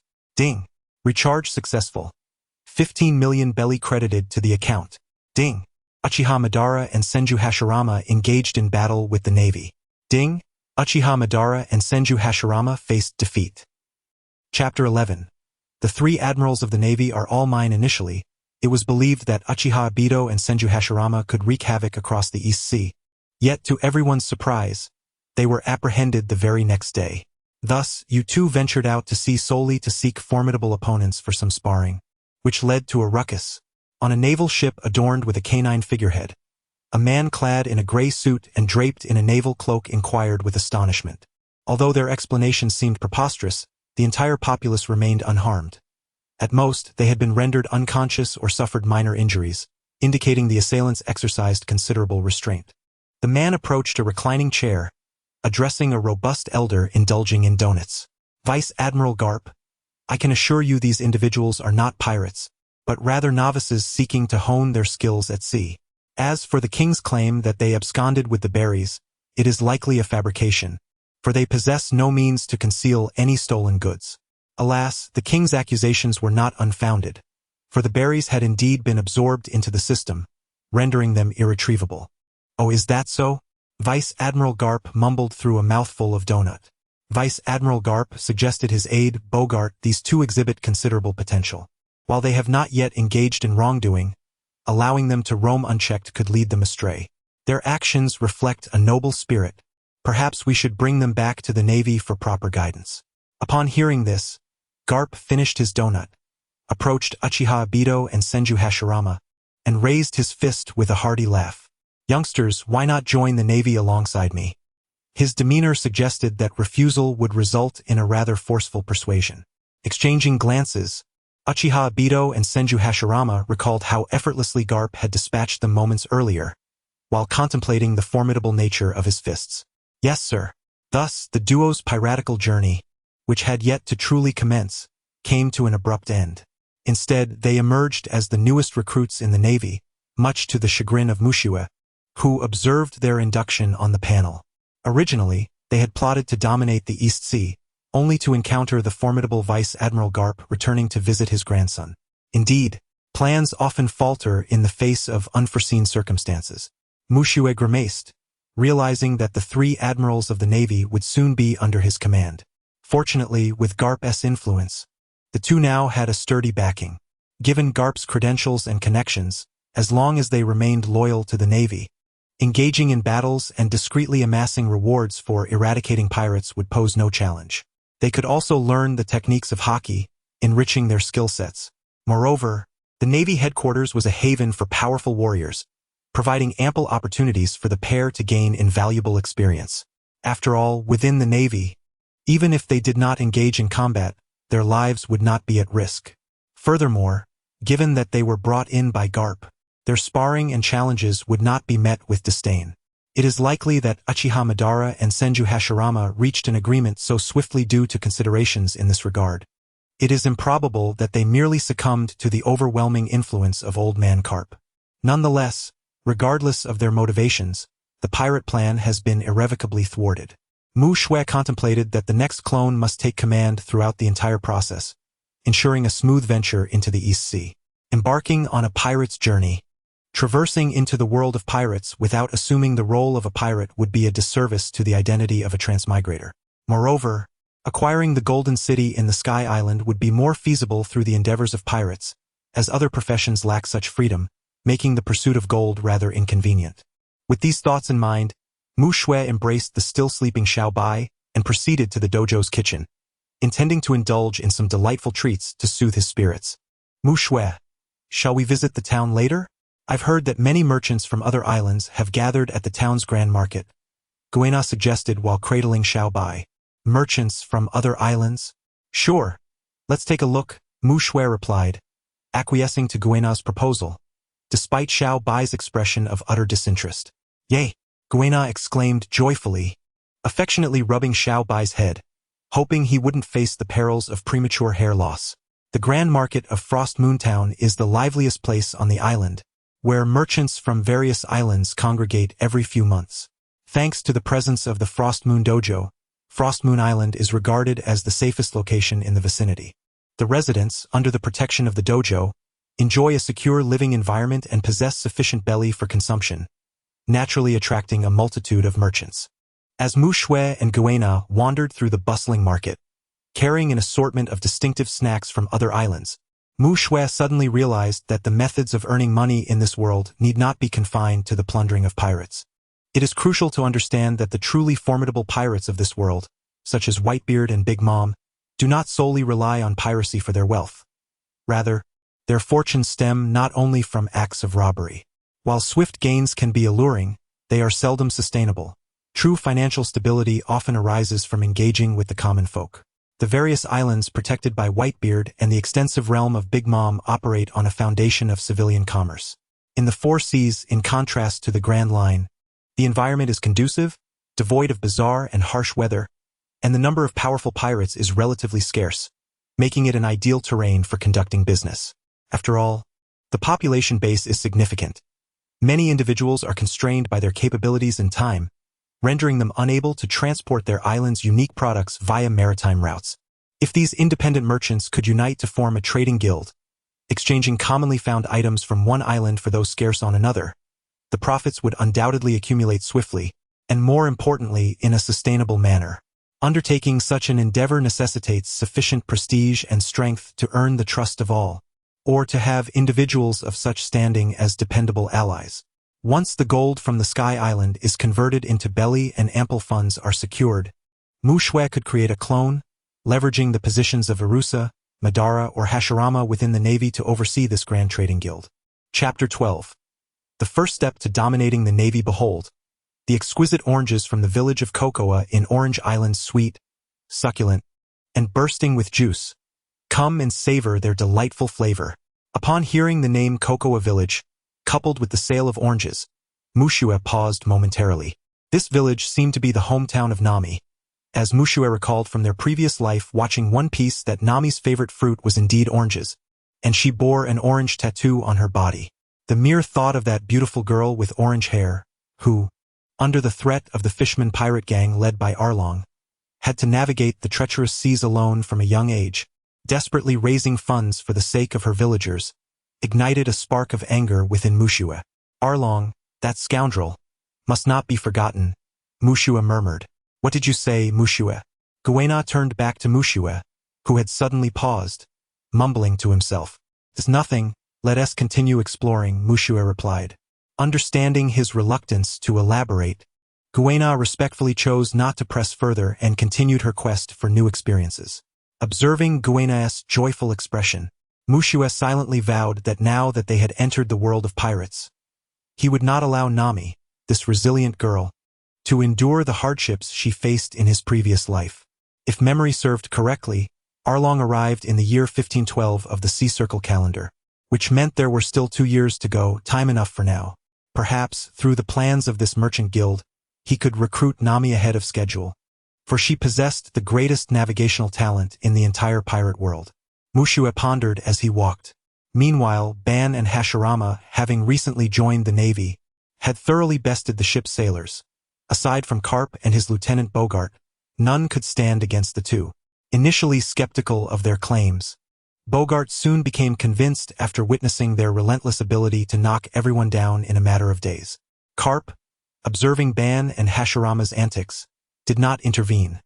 Instead, he roared with laughter, treating it as a delightful spectacle.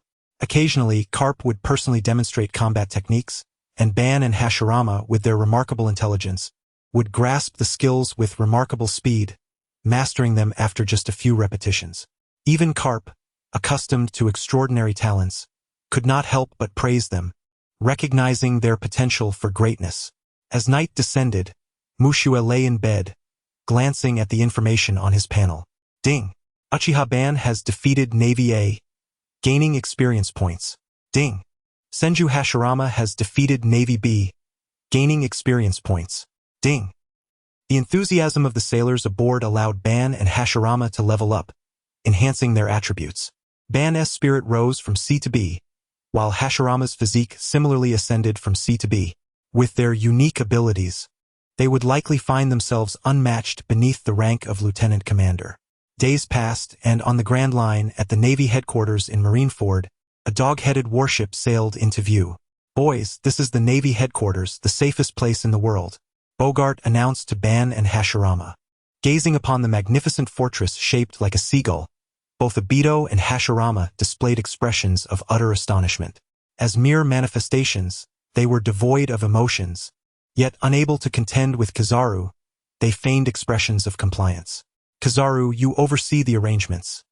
"I shall take my leave," declared Garp, who then disregarded the looks of the others and strode away. "Follow me. I shall arrange your accommodations and provide an introduction to this place," Kizaru remarked with an expression of knowing anticipation directed at Obito and Hashirama. The two exchanged glances and nodded in unison, following suit. With a resounding thud, Garp expertly kicked open the door to the Admiral's office. "Garp, you scoundrel! Not only did you take a vacation, but you also barged in without knocking," Sengoku bellowed. Garp, nonchalantly rummaging through the senbei hidden in Sengoku's drawer, waved his hand dismissively. After a while, perhaps accustomed to Garp's antics, Sengoku managed to regain his composure. "Enough with the distractions. State your business, and by the way, put down my senbei. What's the rush over a few senbei? Let me tell you, upon my return from the East Blue, I have brought back two promising candidates." "Oh, do elaborate," Sengoku inquired, momentarily setting aside his grievances over the senbei. "They are both quite young, merely in their 20s, yet their prowess rivals that of Admiral Akiji in his youth." "Are they truly that formidable?" Sengoku responded, astonishment etched on his face.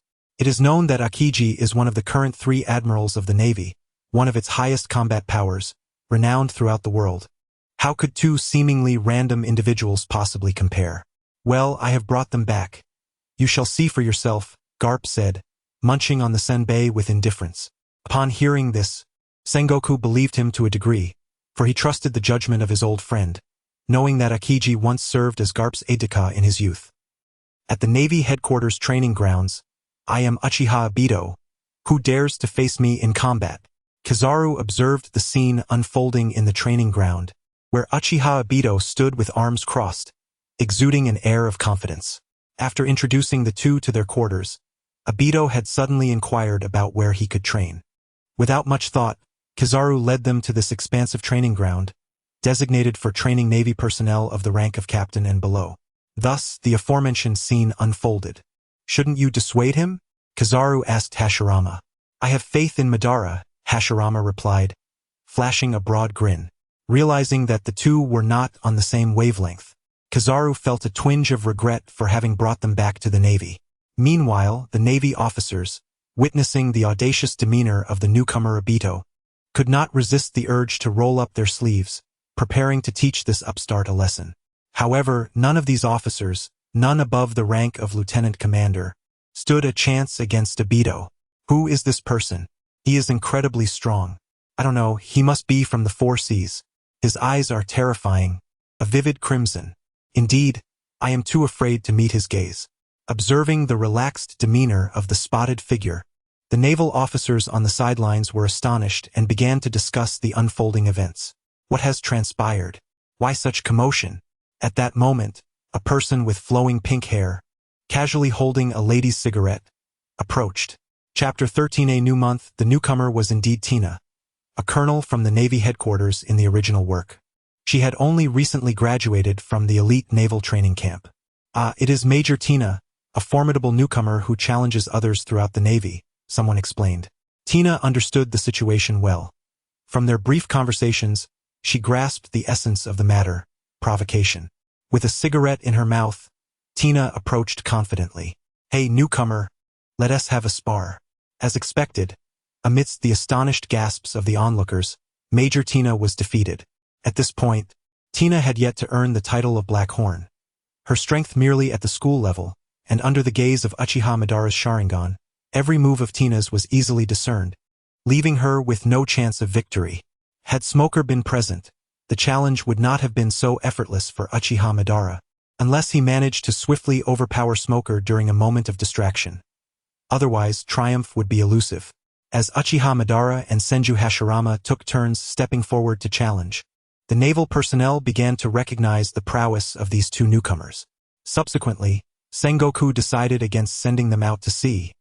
After all, those at just the school level were inadequate for the Grand Line, and moreover, the two had only just arrived and lacked a strong sense of belonging to the Navy. Sengoku resolved to place Madara and Hashirama in the naval training camp for further development, to learn the art of hockey and foster a sense of affinity for the Navy. Thus, Madara and Hashirama arrived at the Navy headquarters ahead of Urza. Fate, it seemed, had its own designs. For the time being, Madara and Hashirama would not have the opportunity to amass a considerable sum of berries. This formidable task would fall to Urza, the primary clone.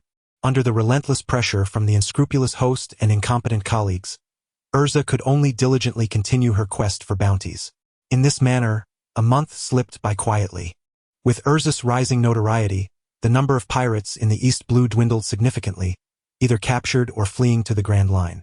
Consequently, the pace of Urza's strength and rank progression also slowed. However, there remained a steady influx of berries and bounties distributed internally by the Navy. Indeed, the Navy also issued bounties for the capture of pirates, but due to the necessity of converting these into performance metrics, full bounties could not be claimed. With a heart full of excitement, Mushue skillfully accessed the system shop. Current store balance: 26. 1 million berries. A significant portion of this sum stemmed from the generous sponsorship of King Scat. Had it not been for Madara and Hashirama inadvertently raiding a royal treasury, it would have been quite challenging to accumulate such wealth in a short span relying solely on the minor pirates of the East Blue. After all, encounters with pirates at sea were not a daily occurrence. Even with the Navy's formidable intelligence system, the process from receiving information, issuing orders, mobilizing the Navy, and reaching the incident site required time, and pirates would not simply remain stationary. It was only due to Urza spending most of her time afloat at sea that she managed to gather enough berries to purchase abilities over the course of a month. Perhaps it was time to consider sending Urza to the Grand Line as well. Before proceeding, it is imperative to enhance one's strength. Without the prowess of a commander, executing swift and decisive capture operations becomes exceedingly challenging. As Mu Shui contemplated the future trajectory of Alusa, she observed the newly refreshed abilities. Swordsmanship, advanced, a technique of the sword master that grants the avatar the martial skills of a sword hero. Price: 10 million berries, special discount for beginners. Elemental affinity: non-upgradable, the avatar can adeptly wield various elemental forces, with a 50 reduction in stamina consumption when utilizing elemental powers, resulting in increased damage output and reduced susceptibility to elemental harm. Price: 3 million berries, special discount for beginners. Dragon Slayer magic. Fire, beginner and ancient magic from fairy tale, legendary for its power against dragons. It allows the user to freely manipulate flames, transforming their body into fire. A dragon slayer can convert their physique to that of a dragon, boasting extraordinary combat prowess and stamina. By consuming flames, they can rapidly restore their energy. Through system modification, stamina replaces magic power, eliminating side effects such as seasickness. It also features a special dragon transformation mode that significantly enhances one's attributes. Price: 5 million berries, special discount for beginners. Voracious appetite, non-upgradable, a unique talent derived from a certain dragon clan, dramatically enhancing appetite and digestive capabilities. By consuming copious amounts of nutrient-rich food, one can swiftly restore stamina and bolster physical constitution. Price: 3 million berries, special discount for beginners. 10,000 swords return to the origin. Beginner: a formidable sword technique from a certain immortal fantasy realm. This skill allows the user to summon nearby weapons, inflicting extensive damage based on the cumulative attributes and swordsmanship level of the wielder. Price: 5 million berries, special discount for beginners. Without further ado, the shop was cleared of all items, all purchased. Then came the most joyous moment of the month: the allocation of abilities. Chapter 14. Allocation of abilities and summary. First and foremost, we arrive at the advanced swordsmanship of the Swordmaster level. Undoubtedly, this ability is bestowed upon Elusa, the sole sword-wielding clone among the trio. With this capability, Elusa can distill the unique essence associated with the sword into the distinct realm of the Swordmaster. For instance, akin to the Sakura Blossom Sword of Shihua, which inherently carries the aura of cherry blossoms with each swing, coupled with the buff of elemental affinity. This allows Elusa to develop harmoniously across all elemental attributes, leaving no weaknesses. Even against a nature fruit user, there will always be an attribute capable of countering. Moreover, this buff not only amplifies power but also reduces stamina expenditure, thereby extending Elusa's combat endurance. Lastly, we encounter the immensely powerful ultimate technique, All Swords Return to the Origin. This ability epitomizes both grandeur and might. When combined with Elusa's spatial magic and various enhanced weapons, it can truly be likened to a mobile artillery platform. Furthermore, with the elemental affinity reducing stamina consumption, the frequency of utilizing this skill can be significantly increased. Clone: Elusa Shukuleto level 9, 1 free attribute point gained per level. Experience: 1034,500. Experience can be earned through training, battles, etc. Strength: C Constitution, C Agility, B over 100 million bounty pirates, Spirit, D Will, D Attribute points. 0 abilities: Mastery of cold weapons, non-upgradable. Equipment modification, non-upgradable. Swordsmanship, advanced. Spatial magic, transformation, intermediate. Elemental affinity, non-upgradable. All Swords Return to the Origin, beginner.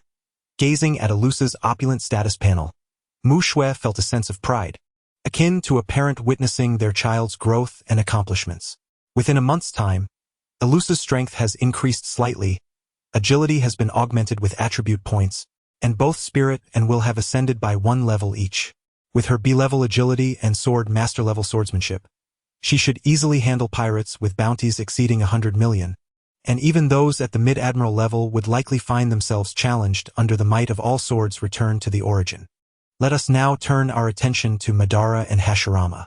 Clone: Uchiha Madara level 8 experience, 4803600 strength, D Constitution, C Agility, C Spirit, A below advanced. The Conqueror's Haki is ineffective. Will, D Attribute points. 0 abilities: Bloodline limit, Sharingan, 3 Tomo, advanced. Battle strengthening, 4-6, non-upgradable. Clone: Senju Hashirama level 8 experience, 3303600 strength, C Constitution, B Agility, D Spirit, D Will, D Attribute points. 0 abilities: Wood release, intermediate. Robust physique, non-upgradable. Madara's maximum attribute has reached A, surpassing Elusa. Yet this does not imply that his combat prowess exceeds hers, as the spirit attribute is inherently challenging to enhance. Nevertheless, the Sharingan has thus been elevated to 3 Tomo, and perhaps once the spirit attribute reaches A, the kaleidoscope will awaken. Aside from the spirit attribute, both Constitution and Agility have each triggered the battle strengthening effect once. Due to the enhancement of Wood release, Hashirama's physique has improved slightly, while his other attributes have been allocated to strength and agility. Both individuals are formidable, likely unmatched by any adversaries beneath the rank of a general, and it is anticipated that they will soon command their own army to set sail. After examining the panels of the 3 clones, Mushue pondered the arrangement of the remaining 2 abilities. These 2 abilities were ill-suited for both Madara and Hashirama. Thus Mushue decided to create another new clone. Indeed, The system level has upgraded following Mushua's expenditures. It has been resolved. You shall be known as Fire Breather. No, Natsu. In the next moment, a young man with short pink hair, slanted eyes, a robust physique, and the fairy tale guild tattoo on his right shoulder materialized before Mushua. Natsu clone, Etherius Natsu Dragneel level. 1 experience. 0-100 strength. D physique. D agility. D spirit. D will. D attribute points. 0 abilities. Dragon Slayer magic. Fire. Beginner. Insatiable appetite. Non upgradable. Ding. The beginner's discount is about to expire. After the system level reaches 6, the prices of items in the shop will revert to their original values. Please ensure you have sufficient berries prepared for purchasing goods. What does this mean? Mushue raised an eyebrow. Ding.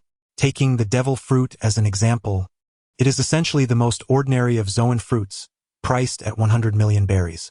The abilities available in the shop originate from the pinnacle of countless worlds. The special discount during the beginner phase is designed to facilitate the rapid growth of the host. You make a valid point. Although it is disheartening, Mushue was somewhat prepared for this. After all, from the very beginning, the shop clearly marked the phrase special discount for beginners in bold letters, ensuring transparency in pricing. However, it was unexpected for this discount to conclude so swiftly, and judging by the system's example of the devil fruit, it seems that future products will be priced in the hundreds of millions. It appears that acquiring the golden island of Sky Island is of utmost urgency. A strategy must be devised to obtain it swiftly. Chapter 15. Natsu sets sail. Urza finally joins the headquarters Natsu. I must tell you that in this world, piracy is the most promising profession.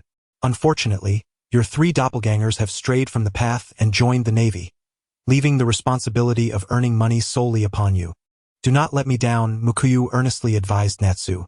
Although the doppelgangers were utterly loyal and devoid of emotions, once their personalities were established, they could be regarded as normal individuals for communication, despite occasional unforeseen circumstances. Rest assured, big brother, I will handle it. Natsu, though somewhat perplexed by Mukuyu's words, felt the weight of his elder's expectations and instantly responded with a cheerful promise. Listen closely, Natsu, Mukuyu continued with his counsel. Your objective is to earn some more. Of course, as a pirate, try to refrain from targeting civilians. After all, ordinary people possess little wealth and could attract the ire of righteous individuals, resulting in a loss that is not worth the gain. As for fellow pirates, feel free to engage with them. They are all quite affluent. Work hard, and once you become even stronger, I shall assign you a more formidable task. I hope you will not disappoint my expectations. Thus, Mukuyu instructed Natsu to stealthily seek out a fortunate soul at midnight to borrow their fishing boat.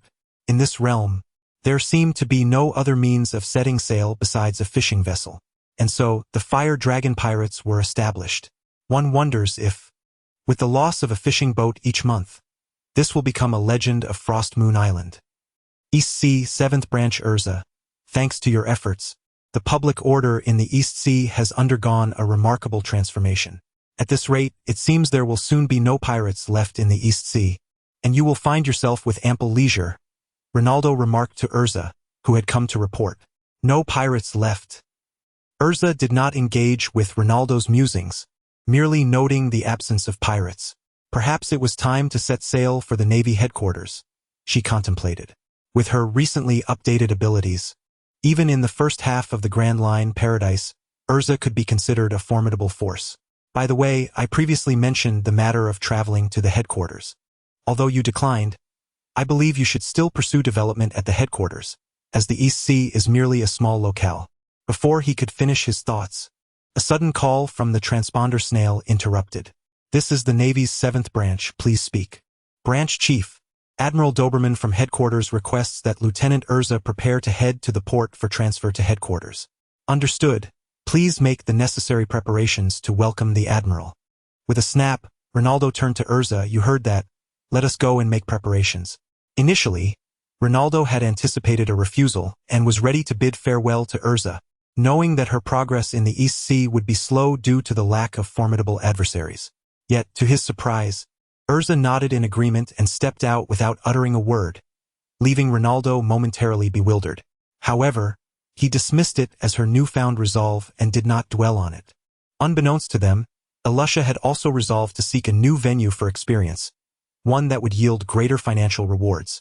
Before long, Ronaldo arrived at the port with Alusha and a contingent of naval personnel, gazing at the warships as they approached. Suddenly, a figure descended from the heavens, unleashing a wave of sword energy. The entire naval crew was momentarily startled by this display. In the next instant, Alusha drew her ice sword and countered with a brilliant azure blade of energy. Indeed, the newcomer was Dauberman, who had heard whispers of a new recruit in the East Sea, one who showed a remarkable ruthlessness toward pirates and possessed formidable strength. This perfectly aligned with their hawkish tendencies, prompting him to test her abilities. It turned out that this trial was more than he bargained for. He was astonished to discover that Alusha's swordsmanship had already ascended to the level of a master swordsman, rivaling even his own skill.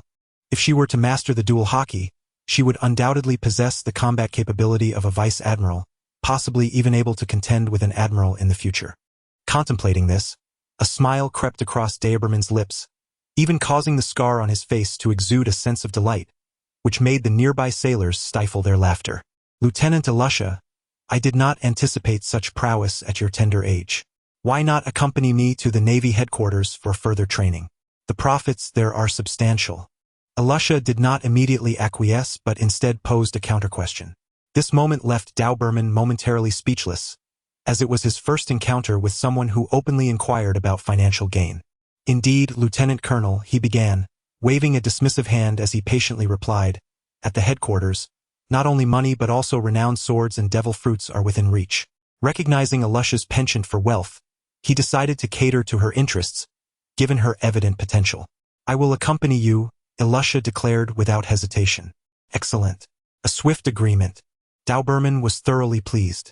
With this, the hawkish faction gained another formidable new talent, capable of standing toe-to-toe with the peculiar newcomers from the Dove faction. Chapter 16. The emergence of the Fire Dragon. All sides stir in the first half of the Grand Line. At the notorious Devil's Town, a resounding boom echoed. A robust youth, adorned with a tattoo on his right shoulder, gradually retracted his arm.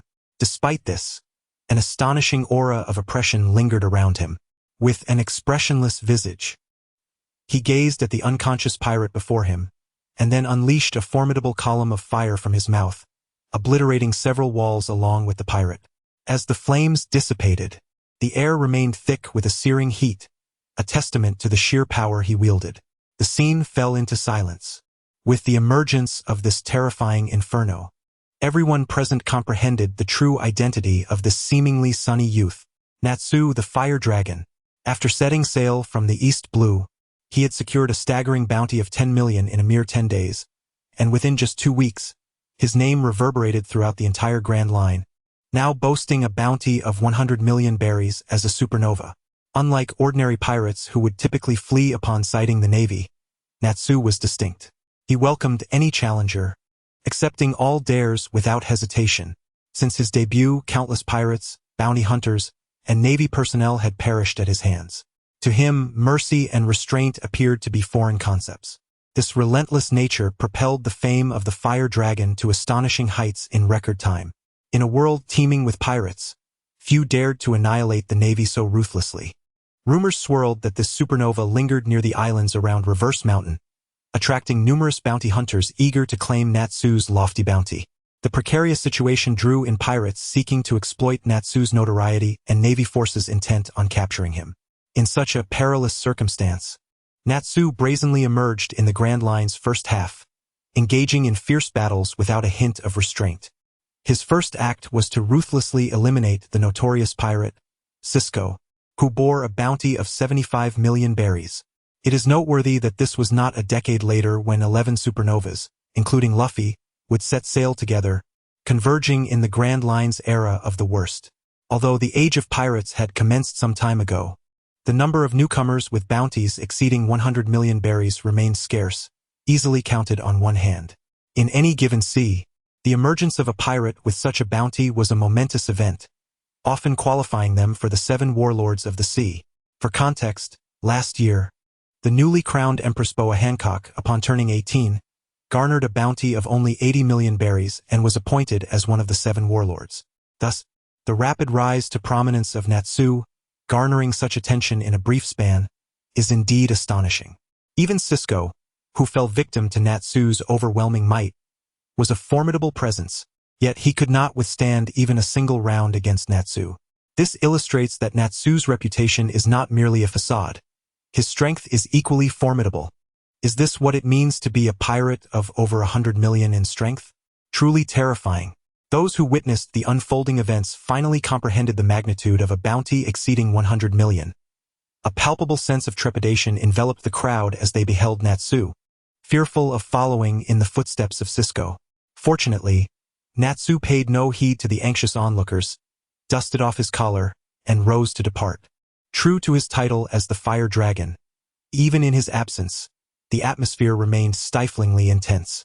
In the latter half of the Grand Line, within the New World, aboard the Moby Dick, a youthful man with a pineapple-shaped hairstyle remarked, "Father, look, a rather intriguing newcomer has emerged this year." The patriarch, known simply as Old Man, who was indulging in copious amounts of drink, took notice of his son's words and accepted the newspaper. "Indeed, he is quite an interesting little fellow," he replied, his voice a rumble. "Oh, are you considering taking him under your wing as well?" However, Old Man offered no reply, merely raising the large jug to continue his revelry. In Wano country, a towering figure, clutching a gourd emblazoned with the celestial character, drank deeply. With long black hair cascading over his shoulders, a pair of elongated horns adorning his head, and a beard reminiscent of a dragon's whiskers, he bore tattoos of dragon scales on his left arm. His upper body was bare, revealing an X-shaped scar on his right abdomen, while a purple garment hung at his waist, adorned with 2 golden chains. His lower half was clad in loose, dark green trousers, secured by a traditional rope, and a purple velvet cloak draped over his shoulders, exuding a demonic presence. Beside him lay a spiked club. "Boss, this year's newcomer is named Fire Dragon," he remarked. "A Zoan type, is it? Let us track him down. Ho ho ho ho ho." Across the nations, a man wielding a cane resembling a lollipop observed a tall woman indulging in dessert. "Mother, look, another newcomer has made a name for himself. If he could reach the New World, I would invite him to your tea gathering." "Captain, yet another intriguing newcomer has emerged in the New World. A man, whose physique was well-proportioned and whose red hair flowed freely, said to a figure draped in a black cloak and adorned with patterned brown capri pants, his feet clad in flip-flops. "Oh, the newcomers are becoming increasingly formidable," responded the captain. "Let us prepare a banquet, shall we?" A man with a ponytail and a cigarette dangling from his mouth remarked, "The seas are growing ever more chaotic. Captain, do you truly have faith in that lad named Luffy?" "I believe in Luffy. If he says he can do it, he certainly will," the man asserted, resolutely stroking the emptiness of his left sleeve. Chapter 17. Elusha's battle against Natsu in the East Sea, Frostmoon Village. Goina remarked to Mushue, "Have you seen today's newspaper? A notorious pirate with a bounty exceeding 100 million has emerged from our East Sea. Do you think it is a consequence of Captain Elusha's recent departure, allowing these pirates to seize the opportunity to wreak havoc?" Mushue accepted the newspaper, lightly tapping Goena's forehead with his fingers in a gesture of significance, before responding thoughtfully, "Perhaps." Character: Etlia's Natsu Dragneel level. 8 experience. 1850-3600 strength. C constitution. B agility. C spirit. D will. D attribute points. 0 abilities. Dragon Slayer magic, fire, intermediate. Voracious appetite, unimprovable. In just over 20 days, Natsu's attributes had nearly equaled those of Elusha. The sheer potency of Dragon Slayer magic was astonishing. Merely advancing 1 level had elevated all his attributes by 1. Coupled with his voracious appetite, which augmented his constitution by 2 points, and combined with his ultimate ability, Dragon Transformation, it rendered Natsu nearly untouchable by anyone beneath the rank of an officer. One couldn't help but wonder about Elusha's situation and whether she could fulfill her mission. Given that Natsu hailed from the East Sea, it seemed only fitting for the renowned Elusha to be tasked with apprehending him.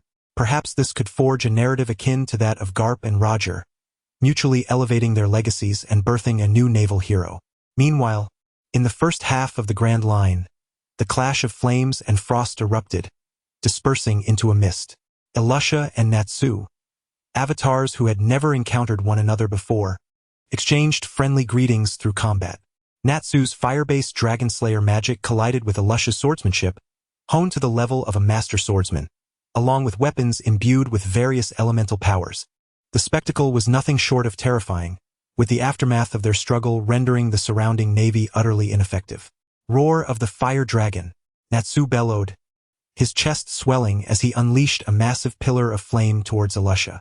Elusha, charging forward with her sword, appeared to anticipate this move, swiftly swinging her blade to release a cerulean sword aura that met the flames head-on.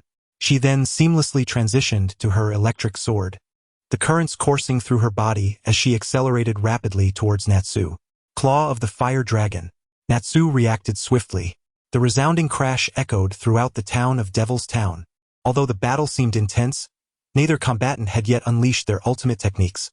Elusha's recently acquired return of 1,000 swords and Natsu's unique state of dragon transformation remained unrevealed. It's over. Fire Dragon Natsu. Surrender now. In an instant, Elusha held her sword horizontally before Natsu, invoking return of 1,000 swords. Weapons from both navy and pirates levitated into the air, gathering behind Elusha in a breathtaking display. Just when everyone believed Natsu was doomed, he declared dragon transformation, fire dragon form. In an instant, Natsu was engulfed in blazing flames. With a resounding roar, a western dragon, approximately 5 meters in size, emerged from the flames. Its scales were a striking crimson, an awe-inspiring sight. Could this be the mythical Zoan-type devil fruit? The onlooking navy and pirates were engulfed in astonishment. No wonder this newcomer pirate called himself the Fire Dragon. He had indeed consumed the Zoan-type devil fruit that transforms him into a dragon. Clearly, those present were oblivious to the legendary Dragon Slayer magic, mistakenly attributing the phenomenon to the powers of the devil fruit. After all, how could they comprehend the forces from another realm? Navy, we shall battle another day. After transforming, Natsu was uncertain about facing Urza's myriad swords. Moreover, he had already been in the open for quite some time. If navy reinforcements were to arrive, it would spell disaster. Their encounter was merely a scripted performance by Mushue, with the outcome predetermined. Yet, the involvement of outsiders could alter everything. Ultimately, their powers were, at best, akin to that of a middling vice-admiral, far from being able to act freely. Damn it! Urza exclaimed in frustration as she witnessed Natsu take flight, rendered momentarily motionless. The nearby navy personnel attempted to console her, saying, "Majesty, do not blame yourself. None could have anticipated that he could fly." Urza remained silent, her gaze fixed on the direction in which Natsu had soared, her thoughts a mystery to all. Frostmoon Village. Perfect. It seems that, with the elevation of levels, the intelligence of the clones has also significantly increased. Although Mushue only glimpsed the information on the panel, she could easily envision that the initial meeting between Natsu and Urza must have been quite successful. Chapter 18. The newly appointed warden, Zephyr in the marshal's office. A resounding crash echoed as the door was shattered. A man with violet hair stormed in, his fury palpable. "Sengoku, do you have any idea how insufferable those two rascals you sent here are?" The intruder was none other than Zephyr, the former admiral and an instructor in the Navy training department. "Calm down. Have a cup of tea?" Sengoku replied, observing the furious Zephyr while ignoring the ruined door. After all, it was not the first time the marshal's office door had met such a fate. It could easily be reimbursed later. What happened? What trouble have those two miscreants caused now? Zephyr, already on edge, was further agitated by Sengoku's casual demeanor. "I told you not to let them get under your skin. They are merely a tad impulsive." Upon receiving the cup of tea, Zephyr was about to take a seat when Sengoku's words ignited his temper once more. "You call it a mere tad? They've been here for less than a month, and those two rascals are challenging everyone in the entire training camp. The recruits are battered and bruised, and the infirmary is overflowing. The training schedule has come to a standstill. What's worse, their challenges are within the bounds of official duels, leaving me with little authority to intervene. They are even more infuriating than that brat Porcelino was back in the day." As Zephyr continued to vent his frustrations, he gulped down the tea, leaves and all. Alright, I understand your urgency, but hold on for a moment. Look at this, Sengoku said, handing Zephyr a piece of paper. Upon examining it closely, Zephyr realized it was a transfer order. Indeed, it's their transfer to Impel Down. Sengoku confirmed with a nod, assuring Zephyr he had not misread. They certainly need some tempering, and as luck would have it, Impel Down requires additional military support. Transferring them there serves a dual purpose. It alleviates pressure on their comrades while allowing you to focus on training the other recruits. This arrangement could also be seen as their graduation assessment. In the Navy's new recruit training camp, the graduation evaluation typically occurs after 3 years of training, with assignments to various naval branches for practical experience. However, Uchiha Madara and Senju Hashirama had already demonstrated prowess at a level surpassing their peers, qualifying them for an early graduation. Sengoku's decision to expedite their graduation was not only strategic but also considerate of their temperaments. The transfer would assist their colleagues while enabling Zephyr to concentrate on training the remaining members, achieving a splendid outcome. In a year or two, with their qualifications sufficiently developed, they could be recalled and awarded titles of colonel or even brigadier general. It was a masterstroke on Sengoku's part, for typically, graduates from the Navy training camps held ranks at the lieutenant level, with only a select few attaining the rank of major. The likes of Smoker and Tina, the most distinguished graduates of their cohort, only achieved the rank of major upon graduation. To date, only 3 individuals had received the rank of colonel or brigadier general immediately after their graduation. They are the current 3 admirals, Akainu, Kizaru, and Akiji. This clearly illustrates the immense expectations that Sengoku has for Uchiha Madara and Senju Hashirama. Essentially, they are being groomed as potential candidates for the position of admiral, or even the head admiral itself. Sengoku, it is no wonder that the former fleet admiral chose you for this esteemed role. Indeed, your reputation as a strategic genius is well deserved. Thus, Uchiha Madara and Senju Hashirama arrived at Impel Down under a formal order. Welcome. I am Hannibal, the deputy warden of Impel Down. Naturally, my ultimate aspiration is to ascend to the position of warden. Oh dear, I inadvertently revealed my innermost thoughts. A rotund figure resembling a grotesque blend of a demon and a pharaoh, complete with devilish wings and wielding a trident, spoke. Observing this individual, who seemed to be performing a monologue, Uchiha Madara merely nodded in acknowledgement. In contrast, Senju Hashirama responded with a warm smile, assuring him, "You will undoubtedly become the warden." Moved to tears by Hashirama's words, the rotund man, Hannibal, embraced him. "Rest assured, with your affirmation, I will look after you in Impel Down." Saying this, Hannibal patted his chest vigorously. "Come, I shall take you to meet the warden. From now on, you will be our new guards." Upon reaching Magellan's office, before he could speak, Magellan suddenly rushed to the restroom, clutching his backside, handing a piece of paper to Madara and Hashirama before disappearing. Hannibal explained, "The warden possesses the powers of the superhuman devil fruit, and spends 12 of his 24 hours in the restroom. Therefore, should you have any inquiries, feel free to approach me. Your assigned area for guarding will be the 3rd level, Hunger Hell. Of course, if you wish to explore other floors, that is permissible as well." Madara nodded thoughtfully and inquired, "Are we permitted to take action against the inmates at our discretion?" This question momentarily left Hannibal speechless. "Well, yes, as long as it is not excessive. The previous chief guard, Shiryu of the Rain, was imprisoned for indiscriminately killing inmates." "Understood."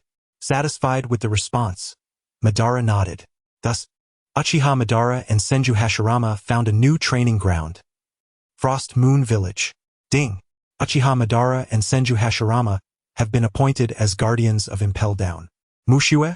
Chapter 19, June. With the conclusion of the battle between Urza and Natsu, the identities of Uchiha Madara and Senju Hashirama were successfully mobilized.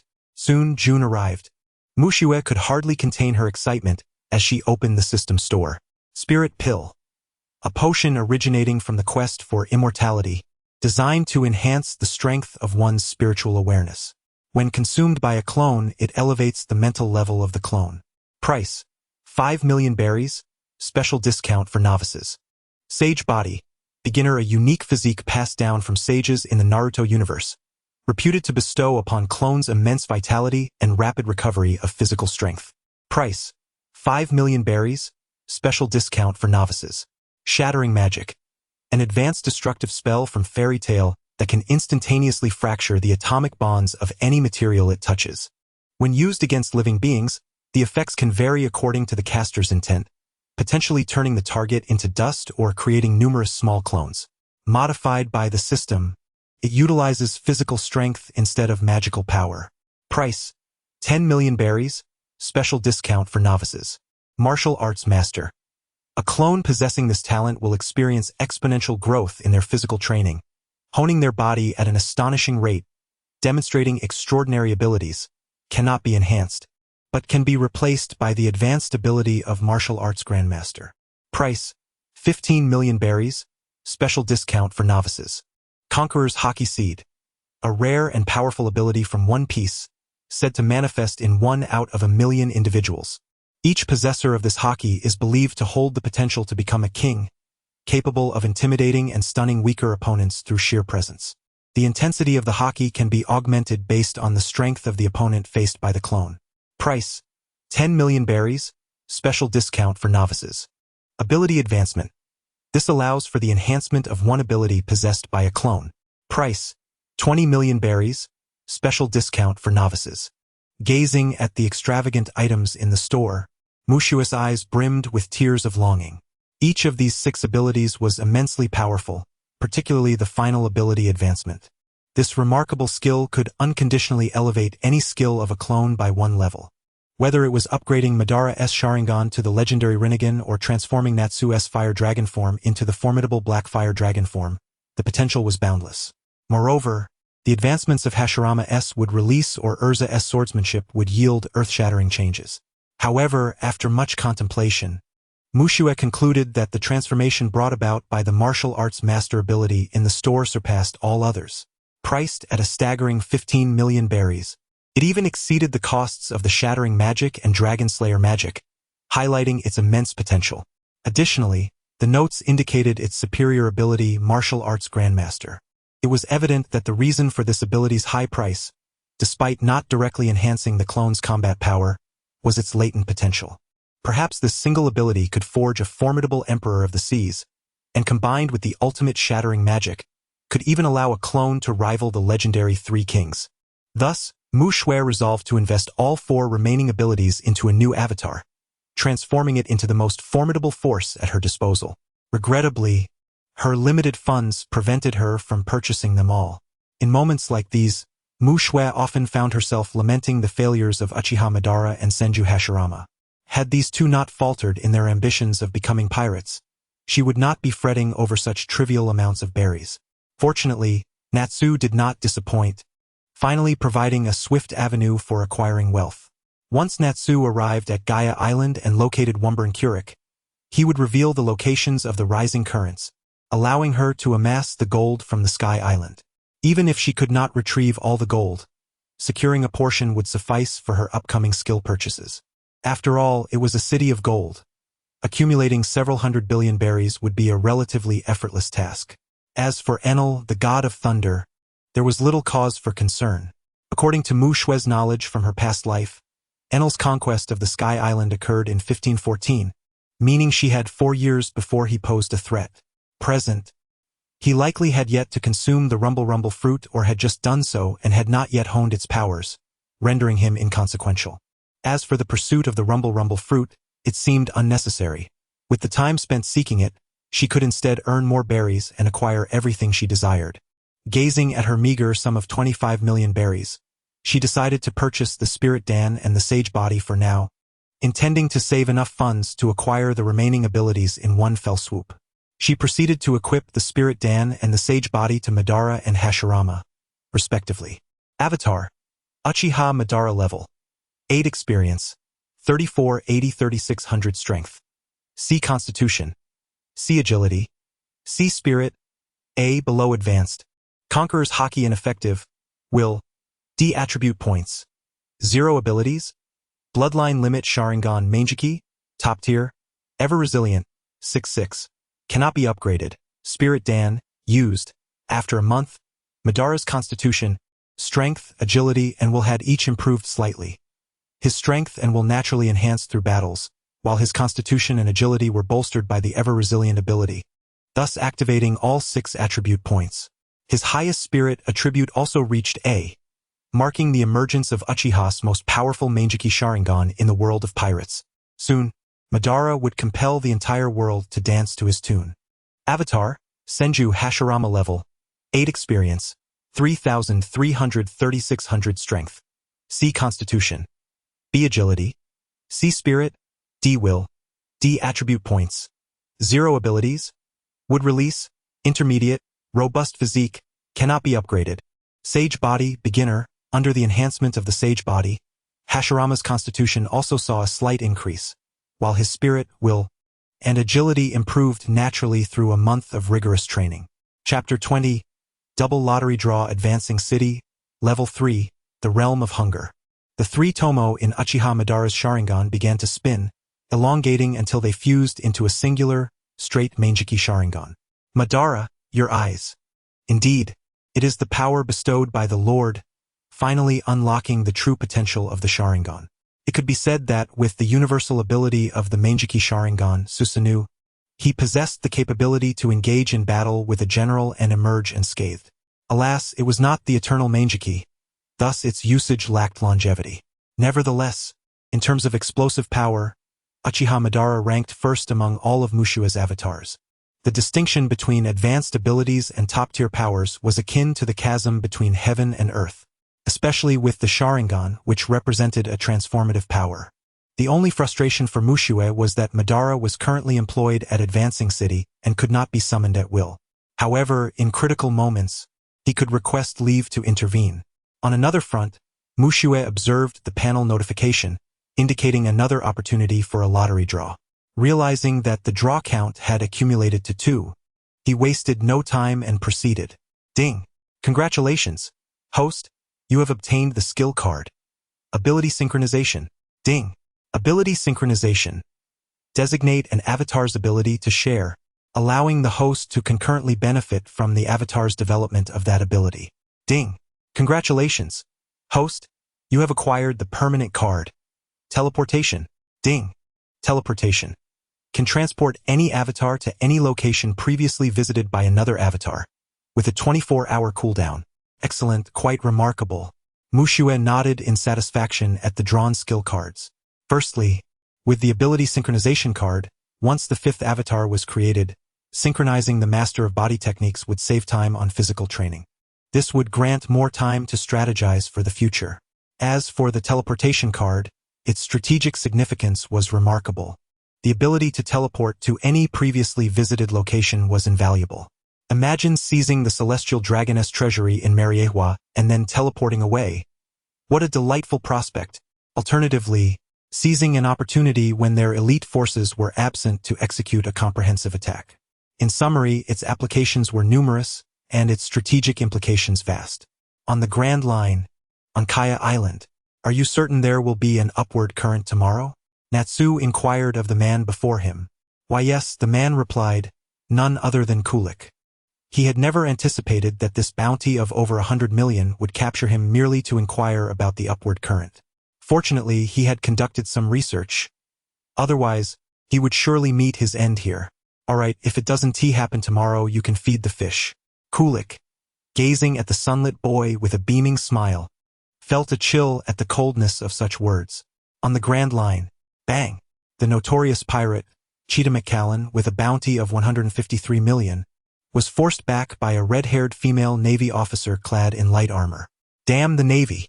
My Cullen, a fortunate individual who has consumed the cat fruit of the leopard variety, gathered a band of pirates and embarked on a spree of wanton destruction and plunder, recently having pillaged a small nation. Just as he prepared to revel in his newfound riches, he encountered Alusha, who boldly declared, your journey ends here, pirate. Unfazed, Alusha raised her sword, exuding a frigid aura. One sword style, Ice Slash. The feline form of my Cullen, however, did not dare underestimate her, hastily employing his claws for defense. Alas, with her elemental affinity, Alusha unleashed a chilling force of astonishing might. In but a few exchanges, My Cullen found his hands encased in ice, rendered immobile. Coupled with Alusha's mastery of the sword at a level akin to a sword saint, my Cullen stood little chance. Pirate, prepare to meet your end. One sword style, Moon Flash. In a swift linear assault, Alusha struck my Cullen in an instant. Cursed. As the blade's light flickered, my Cullen unwittingly contributed to Alusha's growing accolades. Alusha is truly remarkable. In just a few days, she has amassed such a fortune, mused Mushua, who was playfully toying with the little white creature, as she gazed in awe at the sudden influx of wealth on the system panel. System store, Berry balance, 130 million. Come forth, fifth avatar. Chapter 21. Kilda's Cleavy arise, fifth avatar, Kilda's Cleavy. As brilliance flashed, a man with a striking orange pompadour materialized within the magic circle. He possessed a robust physique, adorned in a dark vest, cinched at the waist with a broad belt, complemented by deep blue trousers and brown boots. Kilda's. He is undeniably the pinnacle of human magic masters within fairy tale. Although the original narrative described him with prosthetic limbs on his left side, given the liberty to mold him, Mushua naturally opted to depict him in his most flawless state. While Kilda's height may not reach the average of 3 meters like the three admirals, it does not preclude him from attaining, or even surpassing, their caliber in the future. Consider the naval hero Garp, the pirate King Roger, the dark King Rayleigh, and the golden lion Shiki, all of whom stand below 3 meters. Would one dare to question their strength? Each of them could easily overpower any of the three admirals single-handedly. Moreover, with the mastery of martial arts bestowed by the advanced skill, coupled with the formidable shattering magic, once he masters the Conqueror's Haki, he will be invincible in close combat. Ah, so you are my master? A languid voice echoed. Mushua felt a pang of frustration, yet it was inconsequential. After all, this was merely a simulated avatar and would not hinder the battle. Kilda's, I entrust my utmost abilities to you. Do not let me down. Subsequently, Mushua procured the remaining 4 skills from the merchandise and equipped them onto Kilda's. He applied the ability enhancement to the Master of Martial Arts. Simultaneously, the ability synchronization card was utilized on Kilda's martial arts mastery. Instantly, a wave of warmth enveloped Mushua's body. Aside from the comfort it provided, it bore little significant effect. This was understandable, as Mushua's innate talent was already world-class. The purpose of synchronizing Kilda's mastery was also to bestow upon his beloved the highest caliber of abilities while concurrently reducing his own training time. Master of Martial Arts. You are a master of martial arts, innately adept in various combat techniques. Avatars possessing this talent will progress at an astonishing rate in martial arts training, breaking through barriers without hindrance. They possess incredible abilities, and with each breath, their bodies are refined, enhancing physical, mental, and willpower strength. Any skill related to the body will experience rapid advancement with no limits. Ultimate ability non-upgradable. Beholding this formidable description, Mushua firmly believed that Kilda's would undoubtedly become his strongest asset.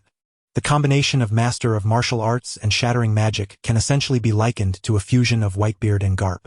Despite his relatively brief existence, thanks to the extraordinary learning abilities conferred by the Master of Martial Arts, even the dual Haki should be within his grasp. The prowess of the Master of Martial Arts far exceeded Mushua's expectations. Within less than a day from summoning to departure, Kilda's attributes had elevated by an entire level. Shanks, left, and Kilda's, right, clone. Kilda's Cleavy level, 1 experience, 0 100 strength, D constitution, D agility, D spirit, D will, D attribute points, 0 abilities, Master of Martial Arts, highest level ability cannot be enhanced. Shattering Magic, Conqueror's Haki Seed, pending activation, ability advancement, already used. The effects of this refinement are exceedingly remarkable. Should Kilda's engage in active training, it is uncertain to what heights he could ascend. Mushua began to feel a sense of anticipation. The East Blue stirs once more. Following the prodigious naval newcomers Alusa, Uchiha Madara, and Senju Hashirama, alongside the pirate supernova fire dragon Natsu, yet another exceptionally gifted individual emerges from this modest region. With crimson hair, formidable martial prowess, and enigmatic techniques, Kilda's, within just a few days, single-handedly upheaves the marine branch in Logetown, leaving behind a trail of shattered remnants. Anything that dares to obstruct this man is obliterated without a trace. As Logetown bears the brunt of near-total destruction, all are left in awe of this anomaly with red hair, white-bearded abilities, and Karp-esque constitution. None dare to stand in his way. Kildas smoothly makes his way into the Grand Line. On June 7, 1510 of the Sea Circle calendar, Colonel Gilman, upon learning of the chaos in Logetown, was incensed and hastily prepared 3 warships to intercept Kildas at the entrance of the Grand Line. The result was utter annihilation. Not only did Colonel Gilman meet his heroic end, but all 3 ships were reduced to mere fragments. In an instant, the name-red destroyer Kildas reverberated across the seas. Marineford Marshal's Office. What kind of wind has blown through the East Blue this year, spawning an abundance of monsters? Marshal Sengoku pondered aloud as he reviewed the latest information regarding Kildas. Historically, the East Blue has languished at the bottom of the sea territories. It is undeniably the weakest region, even amongst the 4 seas, let alone in comparison to the Grand Line. Even Karp has found the recent developments in the East Blue somewhat unfamiliar. It is worth noting that even a decade later, in 1520, 1,000,000 pirates in the East Blue would still be considered a dominant force. At most, there would be gang skirmishes and minor disputes. Who could have anticipated that in less than 3 months, 2 new pirate prodigies would emerge, each with bounties exceeding 100 million? Karp himself is perplexed. Despite his annual clandestine returns home and the numerous pirates he has dispatched, how could such formidable beings arise this year, particularly this newcomer Kildas? According to intelligence reports, his combat skills are unparalleled. Gratitude to the generous support from the mushroom wonton enthusiast, Big Ikue.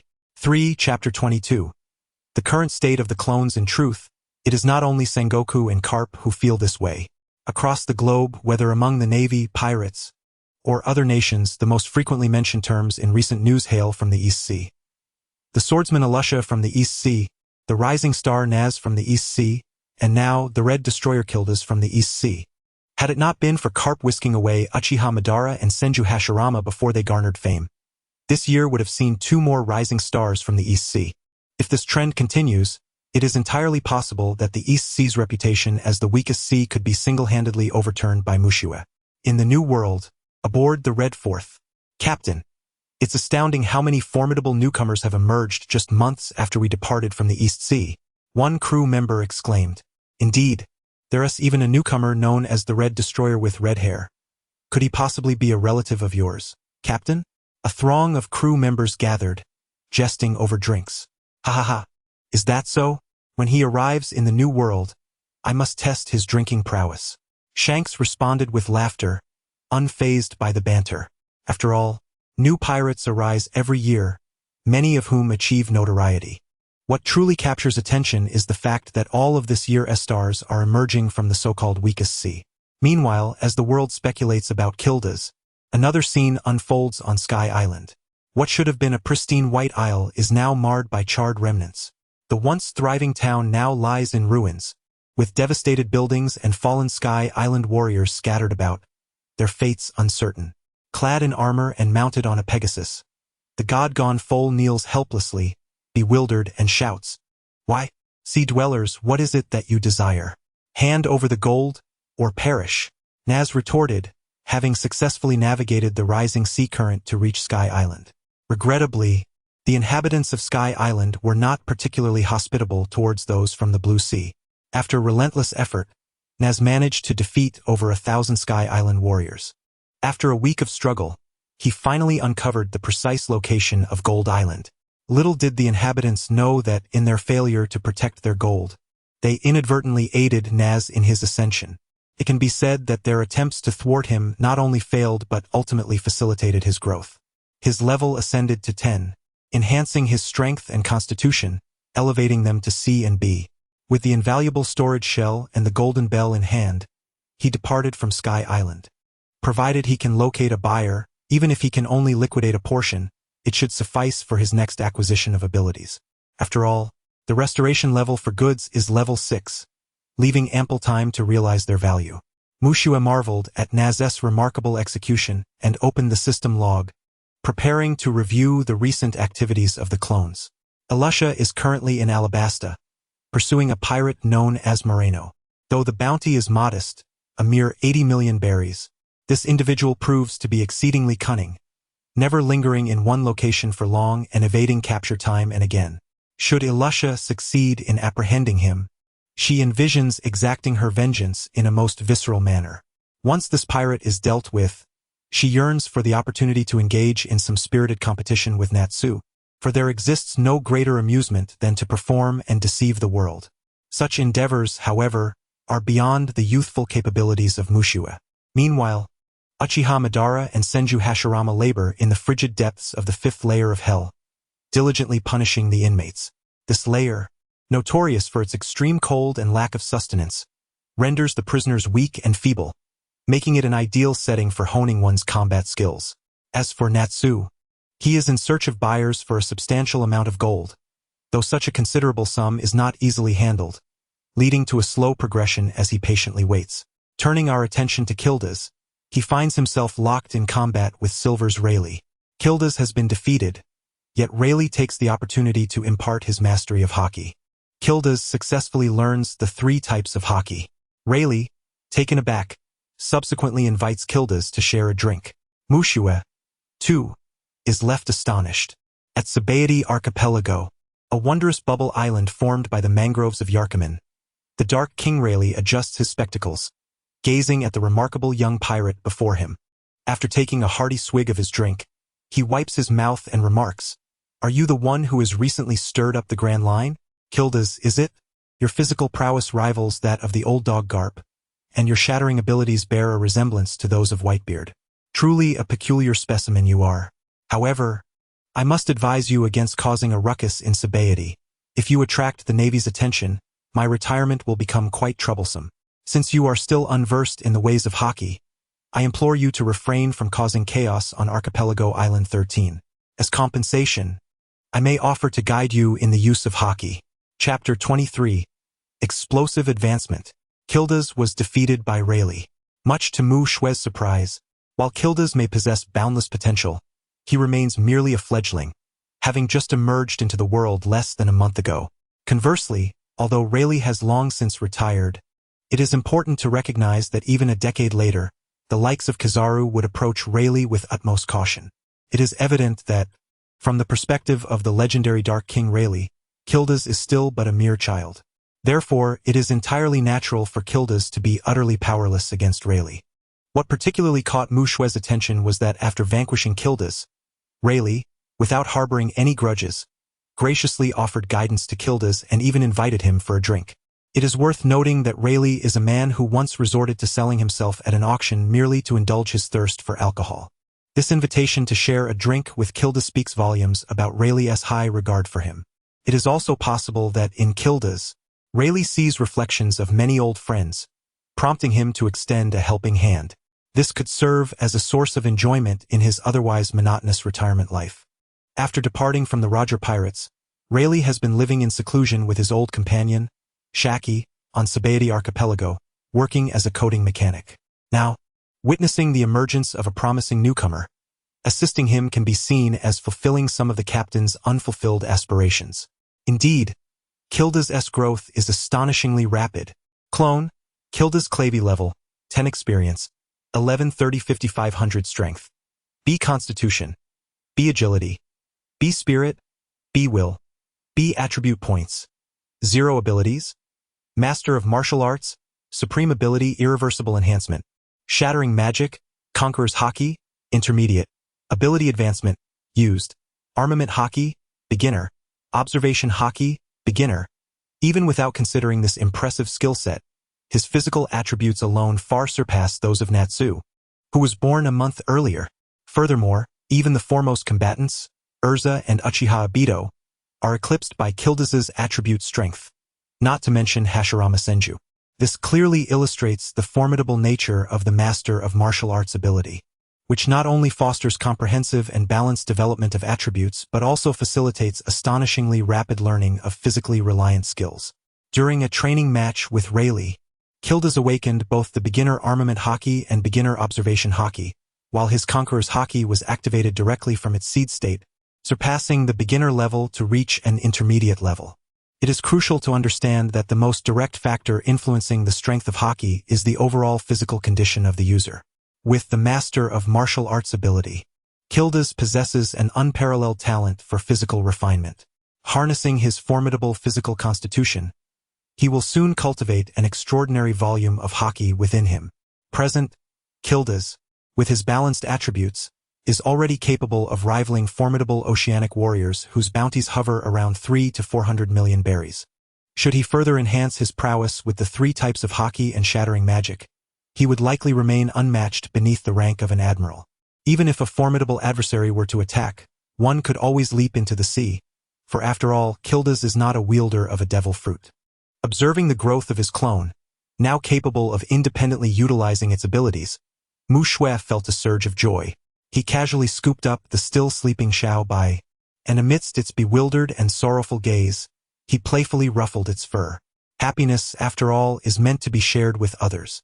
In the Grand Line, at the town of Magic Valley, a settlement previously occupied by Hyena Bellamy, who possessed the superhuman spring fruit. At this moment, this ostentatious and bustling pirate town had fallen into an eerie silence. All the pirates, gangsters, and bounty hunters who had returned were gazing at the figure bearing the immense golden bell with eyes filled with avarice and dread. The source of their greed was the colossal bell crafted from pure gold. Even if sold merely at gold's market price, it could yield a staggering 100 billion berries. Conversely, their fear stemmed from the brazen and unabashed demeanor of this individual. Indeed, this was Natsu, who had returned from the Sky Island and, after battling Urza, had seen his bounty soar to 230 million.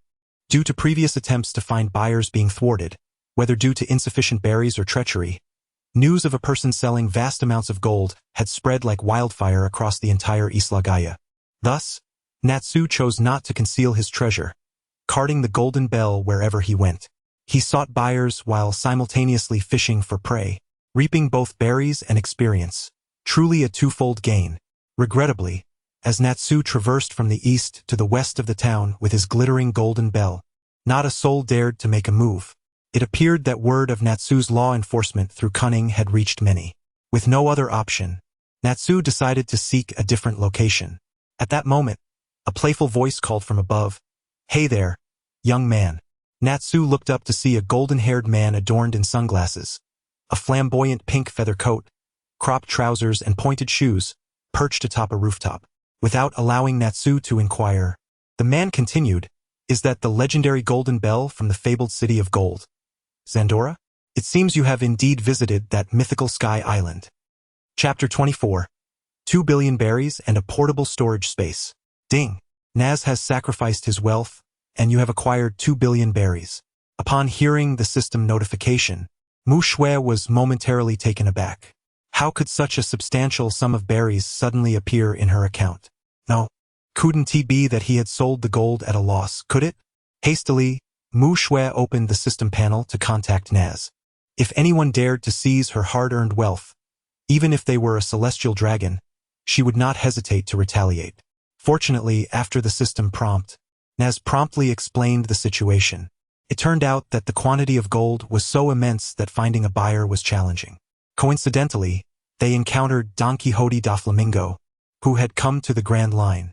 After a series of amiable tests and discussions, da Flamingo purchased all the gold, including the golden bell, for an astounding price of 30 billion berries. However, due to limited liquid assets, he could only pay a small deposit up front, which amounted to the 2 billion berries that had just been credited. The remainder would be settled within the year.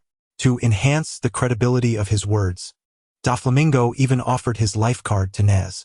For the infamous underground emperor, the Joker, this sum was negligible enough to not warrant deceit. After all, he was a man capable of orchestrating a nation.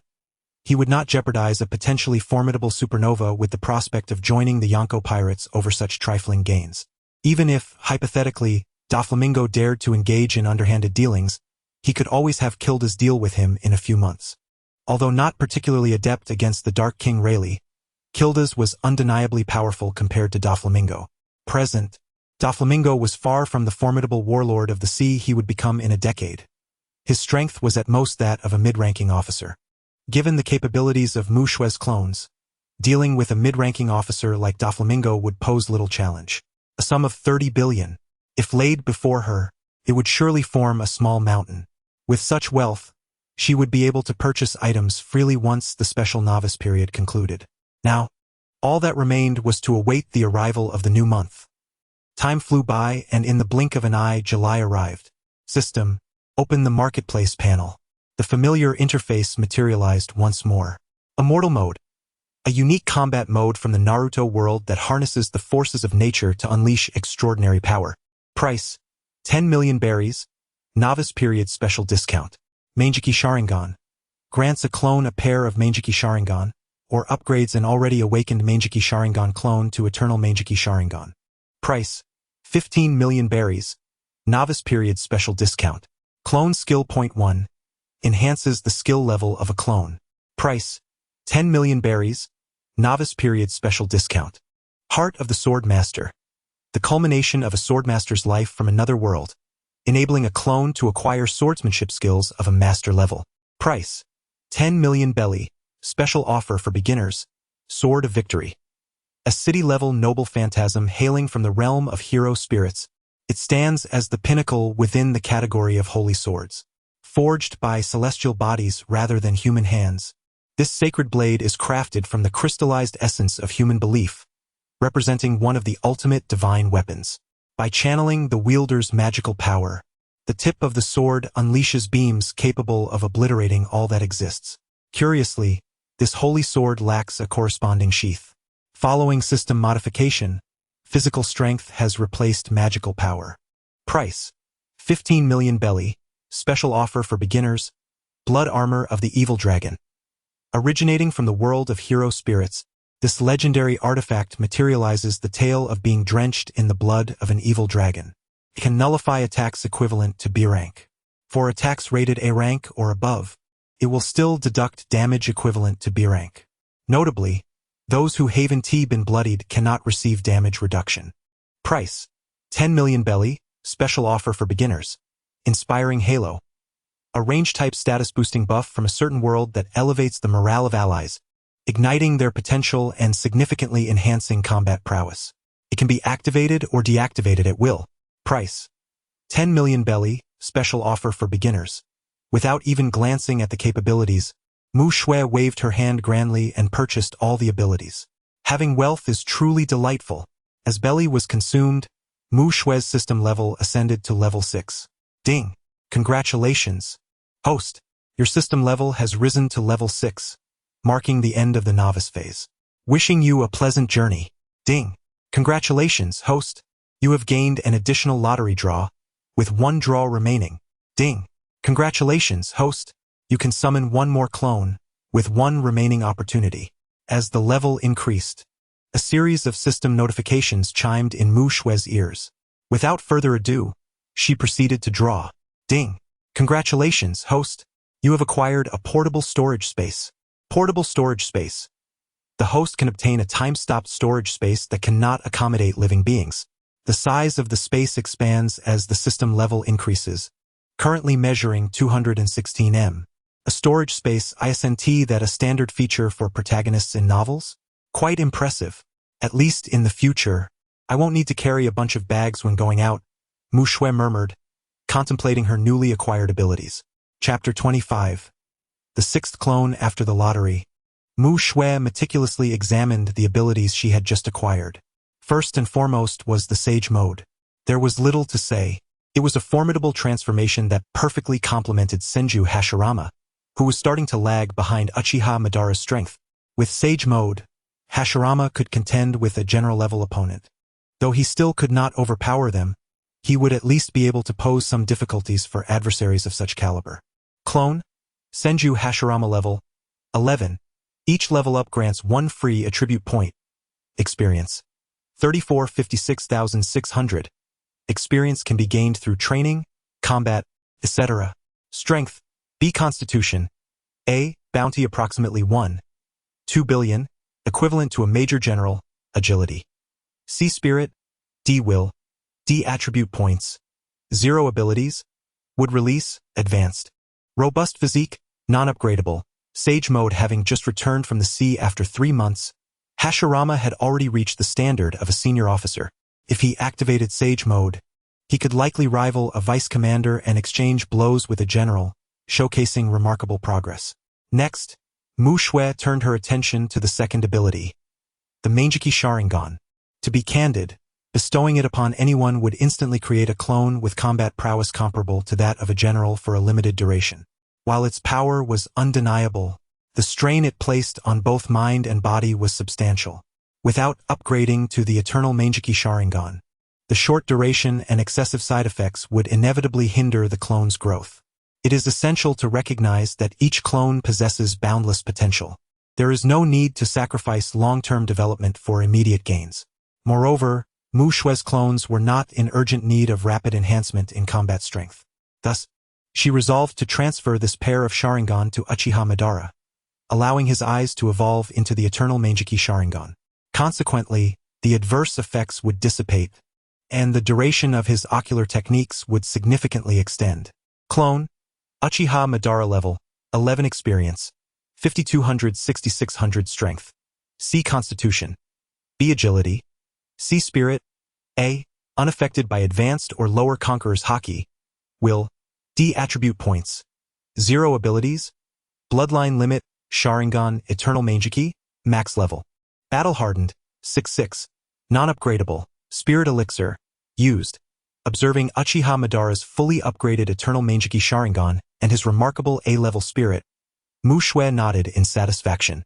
Could be said that at that moment, she had her first general-level combat strength at her disposal. Although limited by insufficient spiritual and physical stamina, which hindered prolonged combat, the absence of ocular technique burdens meant that even if Madara were fatigued, he could retreat gracefully. This allowed for a seamless balance between offense and defense. Finally, Mu Shui allocated her last skill point to Urza's swordsmanship. After all, she was the first summoned clone. Although she had been strengthened several times, her capabilities had fallen behind those of the later clones due to her ability tier. This skill point was perfectly suited to elevate Urza's swordsmanship to the realm of a grand swordsman. Avatar, Irusha Shukaletto level, 12 experience, 32,27,800. Experience can be gained through training, combat, etc.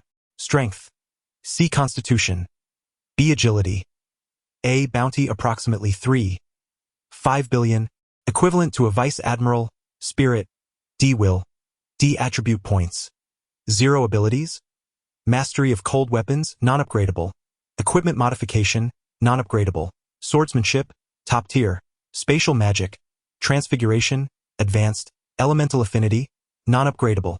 All swords return to 1, intermediate, with the swordsmanship level of a grand swordsman. Irusha can be regarded as an elite vice admiral in terms of combat prowess. Coupled with the ultimate move, all swords return to 1.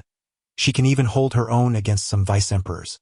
However, her physical attributes are temporarily insufficient to fully unleash the grand swordsman's potential. Otherwise, she would at least match the caliber of a candidate general like Tao Tuesday. There is little to be done, as time has been short. Even the earliest incarnation of Irusha has only been at sea for 4 months. If she continues to develop systematically, one day she shall stand atop the pinnacle of this world. Having consoled herself, Mu Shui turned her attention to the remaining 4 abilities. Upon seeing the Sword of Victory Oath, a figure immediately materialized in her mind. Respond to my call, Arthur Pendragon. In an instant, accompanied by a flash of golden light, a magic circle gradually unfurled. A petite figure with alabaster skin, cascading golden hair, and emerald green eyes, adorned with a single quirky tuft of hair, appeared before Mu Shui. Are you my master? The girl inquired, her voice cool yet tinged with an endearing innocence. Welcome to the new world, Artoria. Avatar, Artoria Pendragon level, 1 experience, 0-100 strength, D constitution, D agility, D spirit, D will, D attribute points, 0 abilities, Heart of the Swordmaster, advanced swordsmanship, Sword of Victory Oath, dragon blood armor, inspiring aura. Though her attributes may appear somewhat meager, her ability panel is quite lavish. With the dragon blood armor complemented by the Sword of Victory Oath, she is essentially safeguarded. provided she does not encounter someone with a bounty exceeding 100 million. Artoria, what lies ahead for you? Chapter 26. Set sail. In the East Sea, aboard a merchant ship. Surely this young lady has indulged in too many fairy tales. How audacious of her to embark on our vessel alone. She is blissfully unaware of the dangers that lie ahead. Hush, do not speak so carelessly. Observe her attire. She must hail from a wealthy family. Such young ladies are often spoiled and insufferable. Be cautious not to let her overhear your idle gossip. I understand. I merely wish to vent my frustrations. The monotony of the sea can be quite stifling. Who could argue with that? Yet boredom is a small price to pay, provided we do not encounter pirates. Altria regarded the two sailors, who were whispering in a corner, choosing to ignore their chatter. For her, the completion of the task entrusted to her by Mu Shui was of utmost importance. She paid little heed to other matters. Suddenly, chaos erupted. Pirates! A terrified scream pierced the air, sending shockwaves throughout the merchant ship. Boom! In the next moment, a deafening explosion resonated as a cannonball struck the side of the vessel, causing it to lurch violently. The captain hurried to the bow, gazing at the approaching pirate ship, despair flooding his heart as he sank to the deck. Escape was futile. The pirate ship was mere moments away from boarding, and with this merchant vessel laden with cargo, its speed paled in comparison to that of the marauding pirates. He could only hope that these pirates were not the merciless brutes they were often rumored to be. Otherwise, not only would their cargo be at risk, but their very lives would hang in the balance. Just then, a figure, radiant as an angel, appeared before the captain. Sir, do you require assistance? On the Grand Line, G6 branch, a woman with flowing crimson locks, a finely crafted sword named Frost at her side, clad in half-armor and knee-high black boots, strode through the corridors of the fortress. Knock, knock, knock. Enter. General Dauberman, stationed at the branch, looked up at the newcomer. Report, General. Colonel Ilusa requests permission to proceed to Magic Valley Town to apprehend the pirate fire dragon Natsu. Listening to Ilusa's resolute and commanding tone, Dauberman let out a slight sigh. He understood that once this individual made a decision, it was immutable. Her temperament was as unyielding as stone. Even if he were to prevent her departure, she would undoubtedly seize an opportunity to set sail unnoticed. After all, every sailor in the G6 branch revered this charismatic, capable, and responsible heroine, especially the new recruits, who fought alongside Ilusa with fervor, eager to showcase their prowess before her. Go, but exercise caution around Doflamingo. Avoid conflict if possible, as the world government is considering nominating him to the 7 warlords of the sea. Dauberman advised reluctantly, knowing well that she was one of his own. He could only endure the frustration. After all, such diligent and dedicated subordinates were a rarity, and he was fortunate to have one so capable and eager to serve.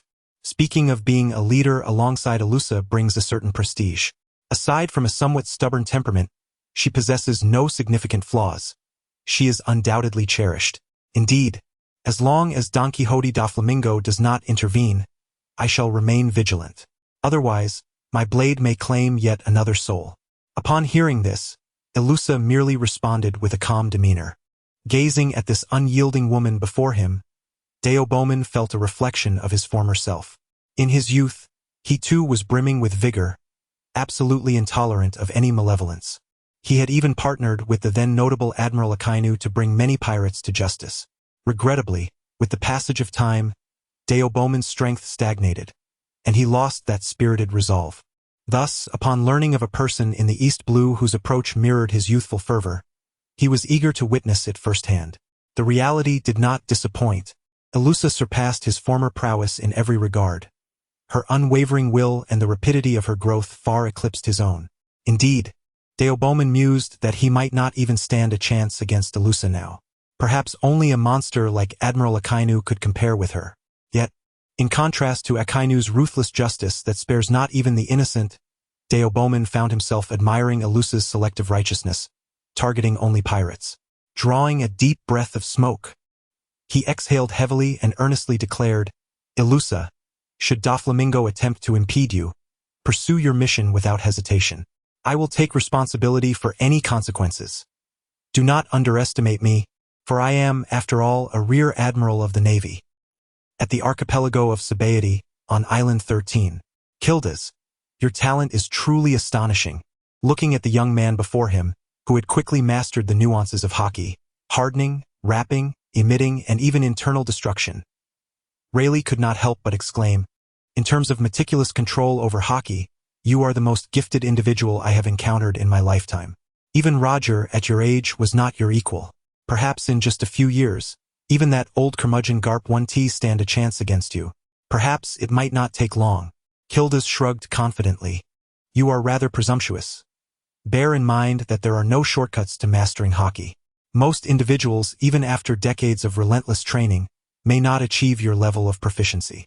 Furthermore, my estimation of you reaching the pinnacle of hockey in just a few years is optimistic. The later stages are exceptionally arduous. Noticing Kildas's nonchalant demeanor, Rayleigh hastened to caution him against complacency. While talent is indeed crucial, relentless effort and continuous combat experience are the true avenues to enhancing hockey. You have yet to undergo sufficient trials. Even today, my hockey still pales in comparison to Roger's. Finally, Rayleigh took a sip from his flask and gazed into the distance, lost in contemplation. Chapter 27.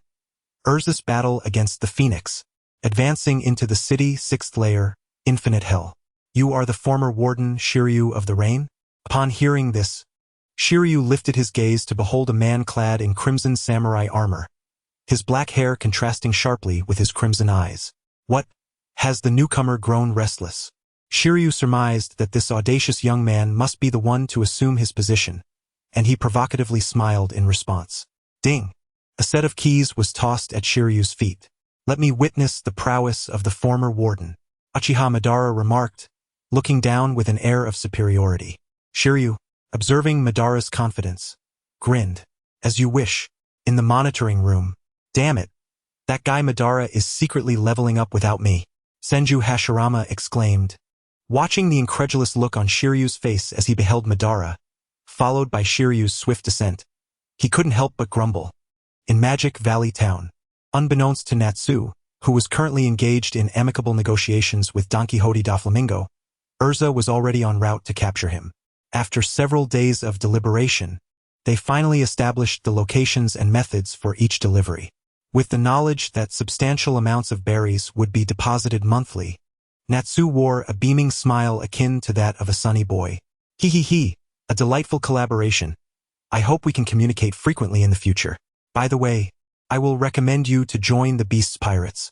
Given your strength and status, Kaido will surely take notice, and then you can negotiate the dealings between me and Kaido.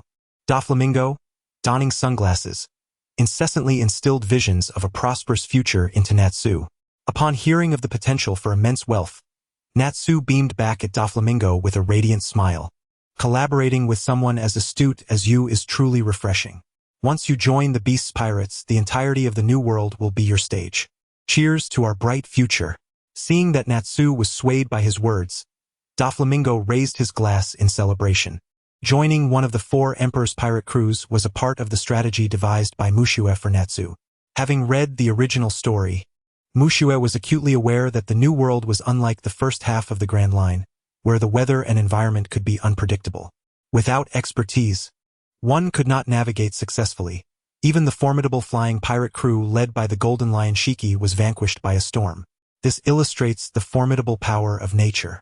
Alone, Natsu could not recklessly traverse the New World, which would also jeopardize Mushue's plans for profit. After all, the New World was not only characterized by its bizarre weather but also by a myriad of powerful and affluent factions and nations. To expedite the establishment of their influence in the New World, joining a dominant power in the region was indeed a shortcut. The Beast's Pirates were currently among the 3 most formidable pirate crews in all the seas, subtly referred to as the 3 Emperors. As for the red-haired pirates, they had yet to ascend to their future status as sovereigns. In the years to come, a formidable triad of the 4 Emperors, the 7 Warlords, and the Marine headquarters will undoubtedly materialize. Currently, however, only 3 Emperors exist, and the 7 Warlords remains merely a proposal, known solely to the upper echelons of the world government and the Navy. Thus, Naz, pleased with Doflamingo's cordial overtures, finds himself in favorable circumstances. The prospect of having someone manage affairs on his behalf, even providing financial rewards upon completion, is a boon Naz would gladly welcome multiple times. Furthermore, the early alliance with the clandestine merchant Doflamingo holds significant advantages for the enterprising Mushua, who harbors aspirations of establishing a trading guild.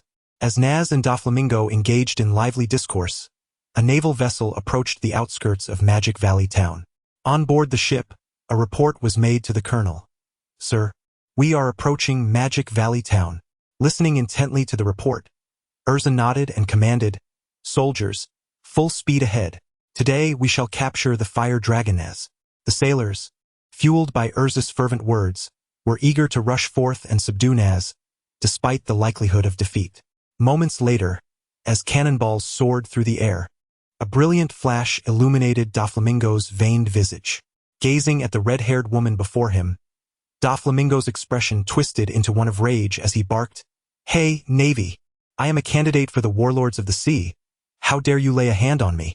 Are you not afraid the world government will hold you accountable?" In stark contrast to Doflamingo's seething fury, Naz appeared somewhat resigned.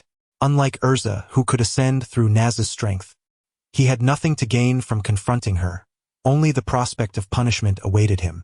"Don Quixote Doflamingo, as a supplementary warlord, not only do you hinder my efforts to capture the pirate Naz, but today I shall bring you down." Urza was unfazed by Doflamingo's threats. Even if they were to face her together, she welcomed the challenge. Having undergone significant enhancement, Urza now possessed the prowess of a formidable swordsman, one not easily subdued by either Doflamingo or Naz. Seeing the woman remain obstinate, Doflamingo's anger morphed into a sardonic smile. "How amusing. Let me witness if your strength matches your bravado. If reason fails, then let us test our skills." He could not allow Urza to seize Naz right before his eyes. What would that say about his reputation? Collaborating with Doflamingo only to be captured by the Navy would raise questions about future business prospects. Naz, observing the tumultuous clash between Urza and Doflamingo, let out a sigh and joined the fray. After all, relying solely on Doflamingo might not suffice to deter Urza. Should she succeed, not only would escape be improbable, but the substantial business worth hundreds of billions of berries would also be jeopardized. Thus, Naz steeled himself for battle. Meanwhile, every strike from Urza aimed directly at vital points. She cared not for titles such as the warlords of the sea. Anyone within her reach was fair game for elimination. At worst, one might return to face punishment. It is inconceivable to penalize a formidable newcomer in the Navy for the actions of a pirate who has yet to join the ranks of the 7 warlords. Even the world government must take into account Elush's current renown. Just as with Garp, despite his son being the leader of a revolutionary army intent on overthrowing the world government, he remains a vice admiral within the Navy, living quite comfortably. Admittedly, Garp's immense strength plays a significant role, yet reputation also carries considerable weight. It would be difficult to persuade those within the Navy to take action against Garp. Chapter 28. Life and death are predestined. In the East Sea, aboard a merchant ship, the captain, who had resigned himself to his fate, gazed at the golden-haired maiden before him, no more than 15 or 16 years of age. He could not help but marvel at his own benevolence. By offering her a passage, he had inadvertently altered the course of his own destiny. Otherwise, this voyage would have marked his last. The crew erupted in cheers, extolling the virtues of the enchanting girl who had just single-handedly vanquished a band of pirates with the ease of slicing through vegetables. Her prowess left all present in a state of astonishment. Who would have imagined that this seemingly delicate aristocrat, resembling a porcelain doll, was a concealed master of combat? In a mere instant, a life-and-death crisis had been effortlessly averted. "Thank you ever so much, Miss Artoria. Please accept my most sincere gratitude. Upon our arrival in the Kingdom of Goa, I must introduce you to my sister. Her husband is a nobleman who will surely reward you handsomely," Captain Bryn exclaimed fervently, also introducing the child of his sister, the 4th of the Otterluke line.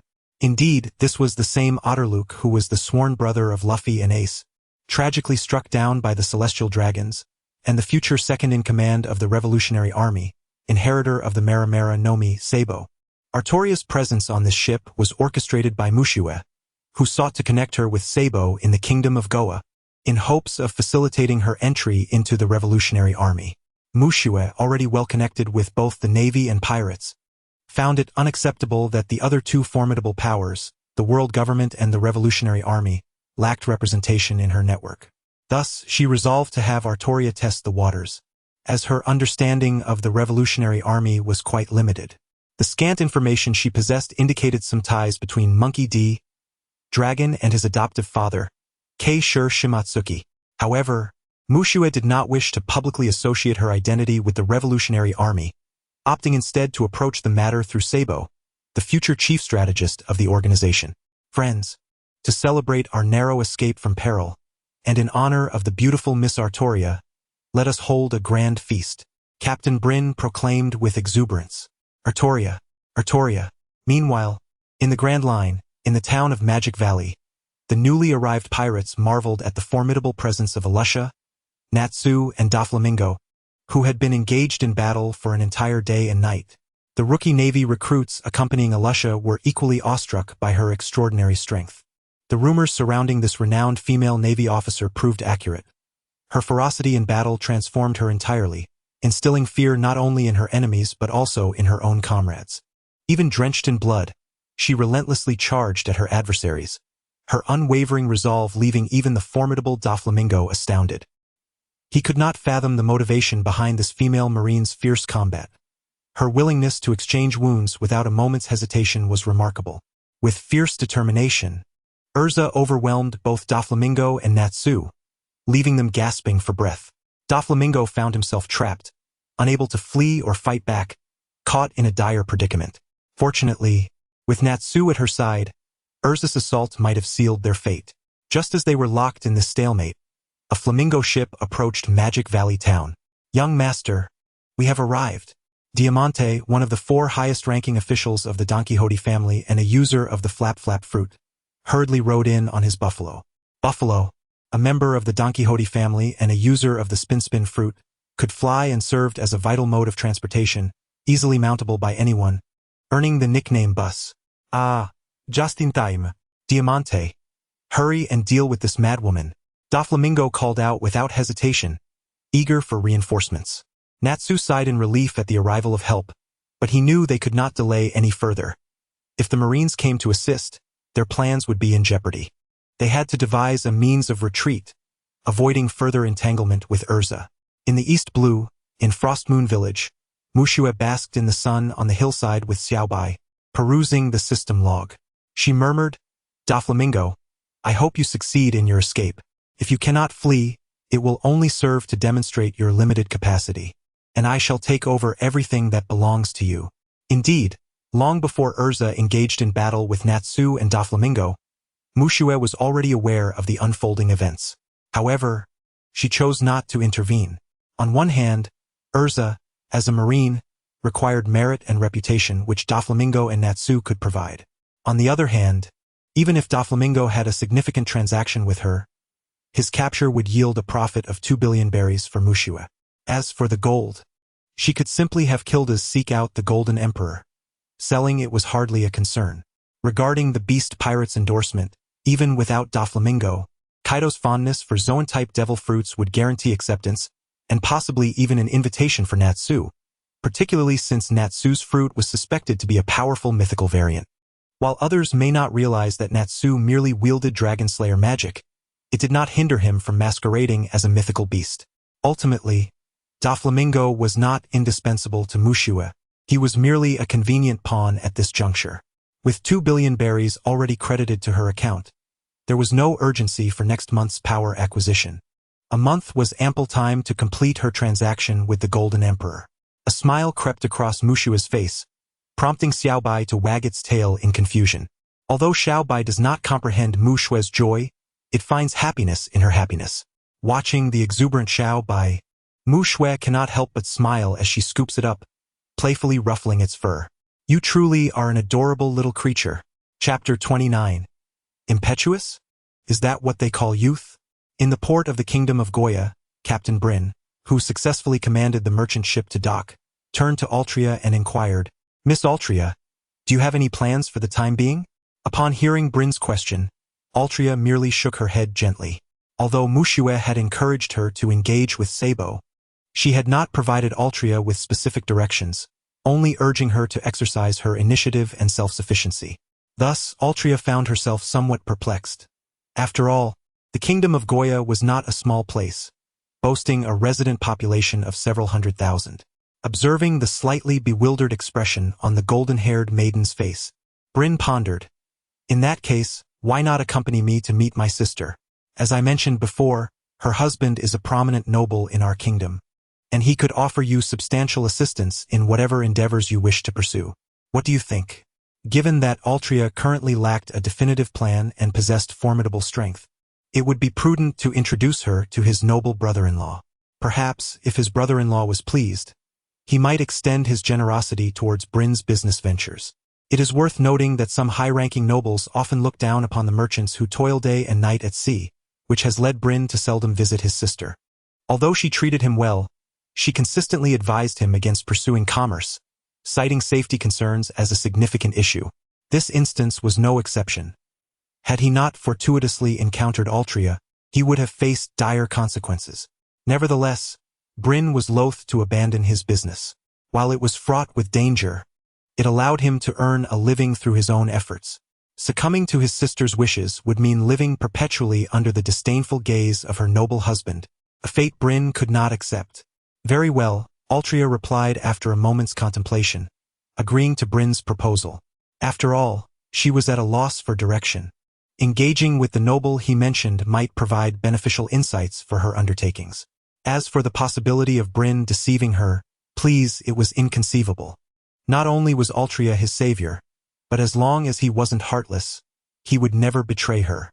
To take a hypothetical step back, if Mushue did not regard the Eastern Sea with disdain, considering the kingdom of Goya as merely a small locale, with Altria wielding the dual divine artifacts, if she were unable to exert her influence here without causing havoc, Mushue might have to reconsider whether to recall her merely to serve as a decorative figure. The reason Mushue had the audacity to send a mere level 1 entity like Altria to the kingdom of Goya to engage with Sabo was precisely because Altria, clad in the dragon blood armor, was capable of ensuring her own safety.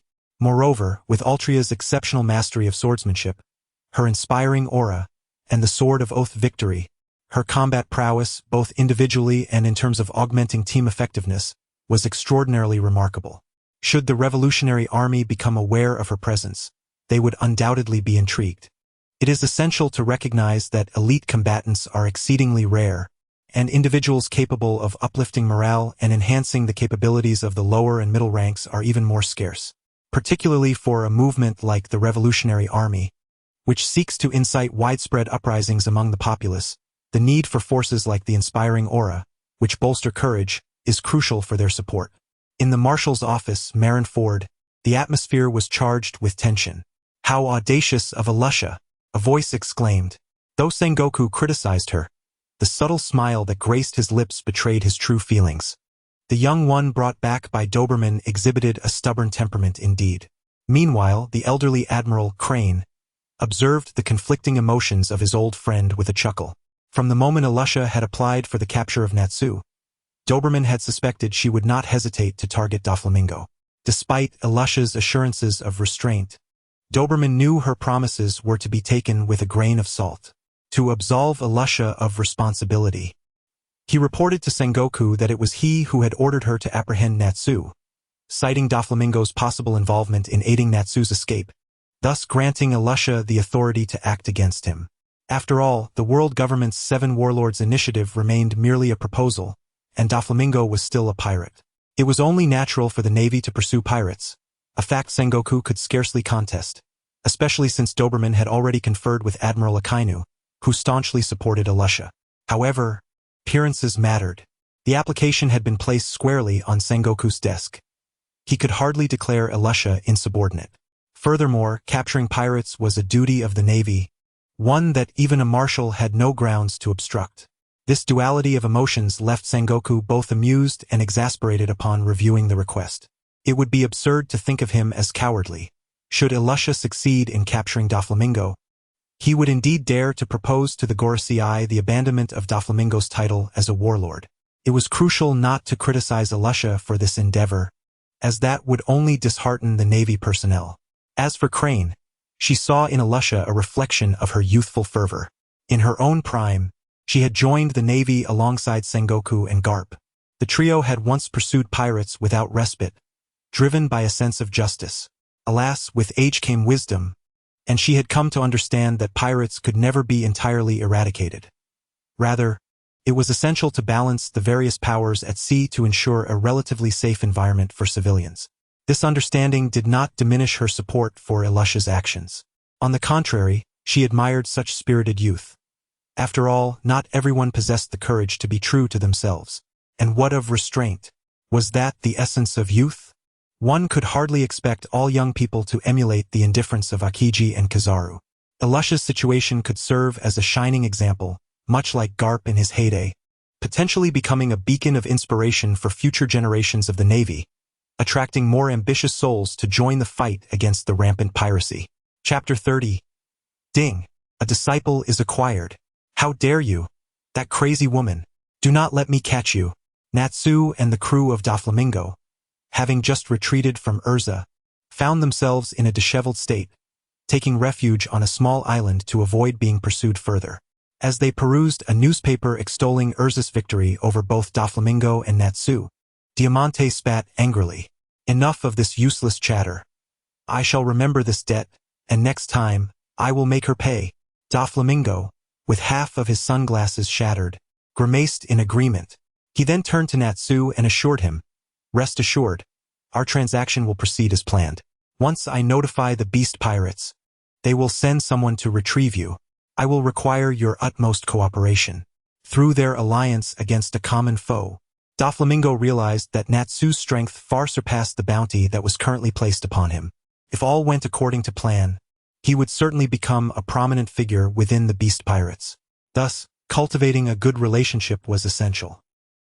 In the East Blue, within the capital of the Goa Kingdom, King Otluk III observed the golden-haired girl, the brother of his daughter-in-law, who had effortlessly defeated all of his guards, including his most trusted bodyguard who fell after just a few exchanges. "So, you are a wandering warrior without a place to stay, seeking a more relaxed occupation?" King Otluk III inquired, somewhat stunned. Anyone witnessing such a formidable expert entering their estate in search of work would be taken aback. Had it not been for the fact that this unknown individual was brought by his own daughter-in-law's brother, Otluk would not have remained so composed. Nevertheless, he did not refuse. After all, who knew if this golden-haired maiden might draw her sword at the slightest provocation? Artoria merely nodded in acknowledgement.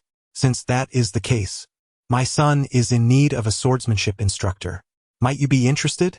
King Otluk III quickly devised a plan, offering Artoria a position that was both easygoing and respectable. Very well. Upon seeing the golden-haired, gap-toothed boy, Artoria recognized that the Captain Bryn had mentioned Otluk for, the sabo that Mushua sought. A smile graced her lips at this realization. Seeing the girl finally smile eased King Otluk III's tension. As long as she was satisfied, he had no wish to provoke a rash confrontation. "Then Sabo, why not come forth to greet your teacher?" Ding!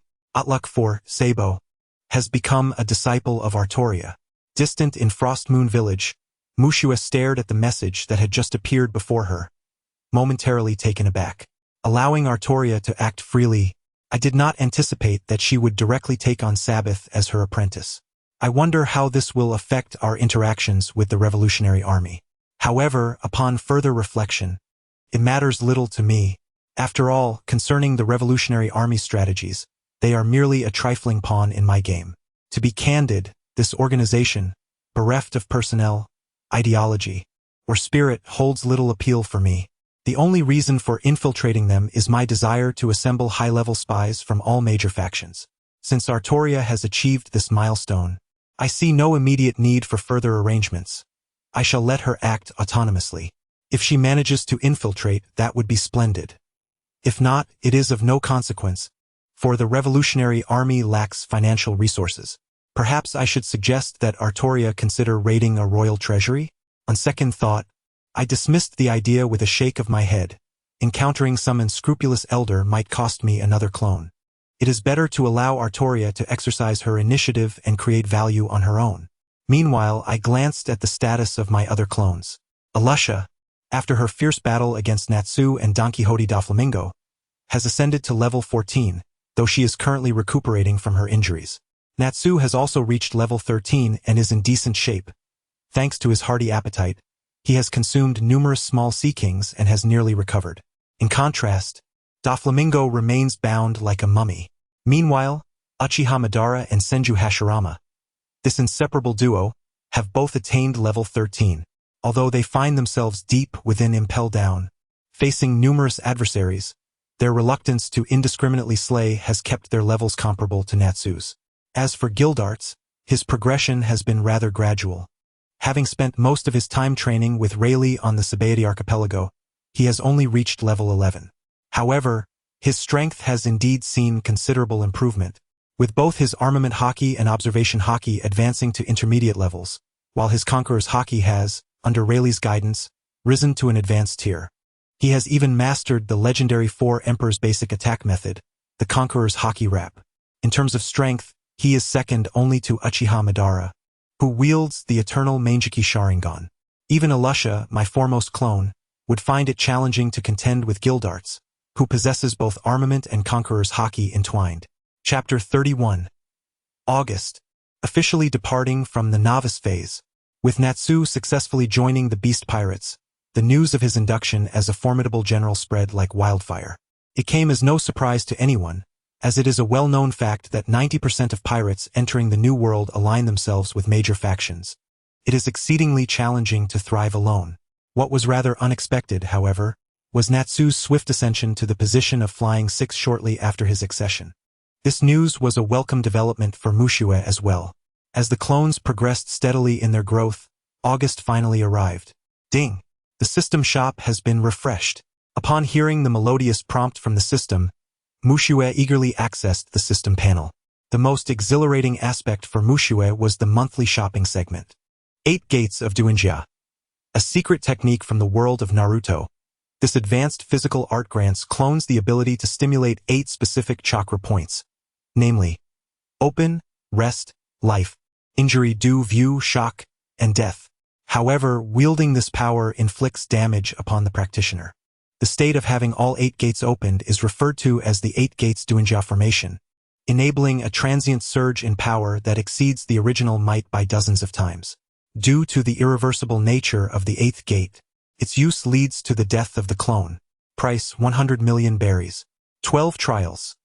A legendary treasure from the realm of heroic spirits, this artifact bestows immunity to damage below the clone's own physical level. Upon death, the clone can automatically resurrect, with the ability to trigger this effect up to 11 times. After disengaging from combat, the lost chances will slowly recover over time. Additionally, as the clone endures attacks, the damage taken will diminish with each successive hit until immunity is achieved. Price 200 million berries. Sage Body. A unique physique from the world of Naruto, conferring upon the clone extraordinary stamina and rapid recovery capabilities. Price 100 million berries. 10 Fist Sword. A special weapon from Naruto, modified by the system to allow the clone to temporarily seal an opponent's Devil Fruit abilities upon contact. Price 100 million berries. Dragon Slayer Magic. Lightning. One of the lost ancient magics from Fairy Tail, renowned for its power against dragons. This magic allows for the manipulation of lightning and the transformation of the body into pure electricity. A dragon slayer can convert their body into that of a dragon, possessing extraordinary combat abilities and stamina. By consuming lightning, they can swiftly recover their strength. The system has modified it to substitute stamina for magical power, while eliminating side effects such as seasickness. Price 100 million berries. Earth Grudge Fear.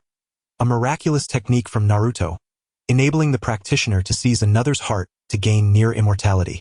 Additionally, it allows the wielder to unleash the abilities of the heart's previous owner. The maximum capacity for held hearts is 5. Price 100 million berries. Money Crazed. Due to an extreme and somewhat fanatical love for wealth, the clone exhibits an explosive fervor of 200% when it comes to acquiring money.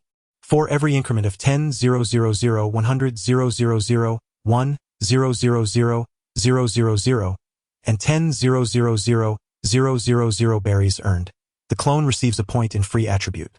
Price 100 million berries. B-Grade Ninjutsu Grand Package. Hailing from the world of Naruto, this package bestows 5 random elemental ninjutsu upon clones. Price 100 million berries. Remaining berries 1 billion. Gazing at the marketplace, now liberated from the special offers of the novice phase, Mu Shui was dazzled by the staggering figures, all calculated in billions of berries. Fortunately, Natsu had successfully converted gold into berries. Otherwise, given the earning pace of the other clones, he would have been left merely staring in dismay. Alas, many abilities were ill-suited for Natsu. Otherwise, he would have been generously rewarded without hesitation. First, he affixed the only fitting ability, the Thunder Dragon Slayer magic, upon Natsu, thus unlocking the formidable Thunder Flame Dragon mode. As for why a fire dragon could generate electricity, come on, rubber can catch fire, though it was later changed to the Nika fruit. Why shouldn't my fire dragon generate electricity through friction? Don't question it. It's merely the awakening of a fruit, transforming into the Thunder Flame Dragon. Moreover, Mu Shui bestowed the Sage Body upon Hashirama and the Ten-Fist Sword upon Madara. With the enhancement of the Sage Body, the nearly inexhaustible stamina of the thousand-handed Hashirama could rightfully earn him the title of Rookie Harvester. As long as he wasn't defeated in one go, the direct consequence would be the birth of the Divine Tree, outlasting any adversary. The Ten-Fist Sword, on the other hand, granted Madara the power to contend with those possessing fruit abilities. After all, if the Susanoo state was imbued with haki, it could drain him dry. Not everyone is a Barret, after all. Following the acquisition of the Ten-Fist Sword, Madara essentially possessed half the powers of the dark fruit. Mu Shui wondered with a mischievous grin whether Blackbeard Teach would think that the dark fruit had been consumed upon seeing this, leading to his utter collapse. Next came the 8 gates and the 12 trials. Were it not for the emergence of the 12 trials, Mu Shui would have intended to bestow the 8 gates upon a new clone, creating a self-destructive warrior. After all, the immense power comes with the fatal side effect of death, a risk he was not yet willing to assign to his renowned clones. Otherwise, if one were to die and then resurrect elsewhere days later, it would surely raise suspicions. However, the existence of the 12 trials alleviated those concerns. Dying would result in immediate resurrection from ash, leading others to believe it was merely a unique ability of the fruit, never suspecting it to be a resurrection power. One was an outlier of the devil fruit, while the other could hint at the existence of someone with resurrection capabilities. Since this ability pertains to the physical realm, it would be fitting to grant it to the currently most proficient in hand-to-hand combat, Kildas. Armed with these 2 abilities, even an emperor would find themselves with a shattered skull, potentially achieving a perfect one-for-one trade. As for the remaining 3 abilities, Mu Shui believed it was time to initiate the previous plan. Chapter 32. The Merchant Guild, Dawn's Awakening, Envoy, Kakuzu. Indeed, it was during the initial excursion to the market with Kuina that the notion struck Mu Shui. The establishment of a merchant guild. Months prior, when Urza was gaining renown across the East Sea, Mu Shui had contemplated leveraging his connections to form such an organization. However, being an ordinary individual in his previous life, he possessed scant knowledge of commerce. Moreover, at that time, the lack of capable avatars made it impossible to create one dedicated to business endeavors. Back then, his resources were limited, and income was derived solely from plunder, earning quick riches through nefarious means. Yet, relying on theft was ultimately a path of wickedness. True wealth must be generated through the populace, for the populace. To illustrate, with the vast population of the East Sea, if each individual contributed merely 10 berries monthly, that would amount to billions of berries. In such a scenario, Mu Shui would possess the purchasing power to acquire anything he desired each month. Now, with the capability greed for wealth at his disposal, Mu Shui recognized the arrival of an ingenious solution. It allowed him to earn money without hindering the enhancement of his attributes. What a splendid arrangement! Coupled with the almost supernatural skill Earth Grievance, he could easily approach several unscrupulous guild leaders and procure their hearts, thus acquiring the commercial aptitude he sought. Come fort, Kakutsu.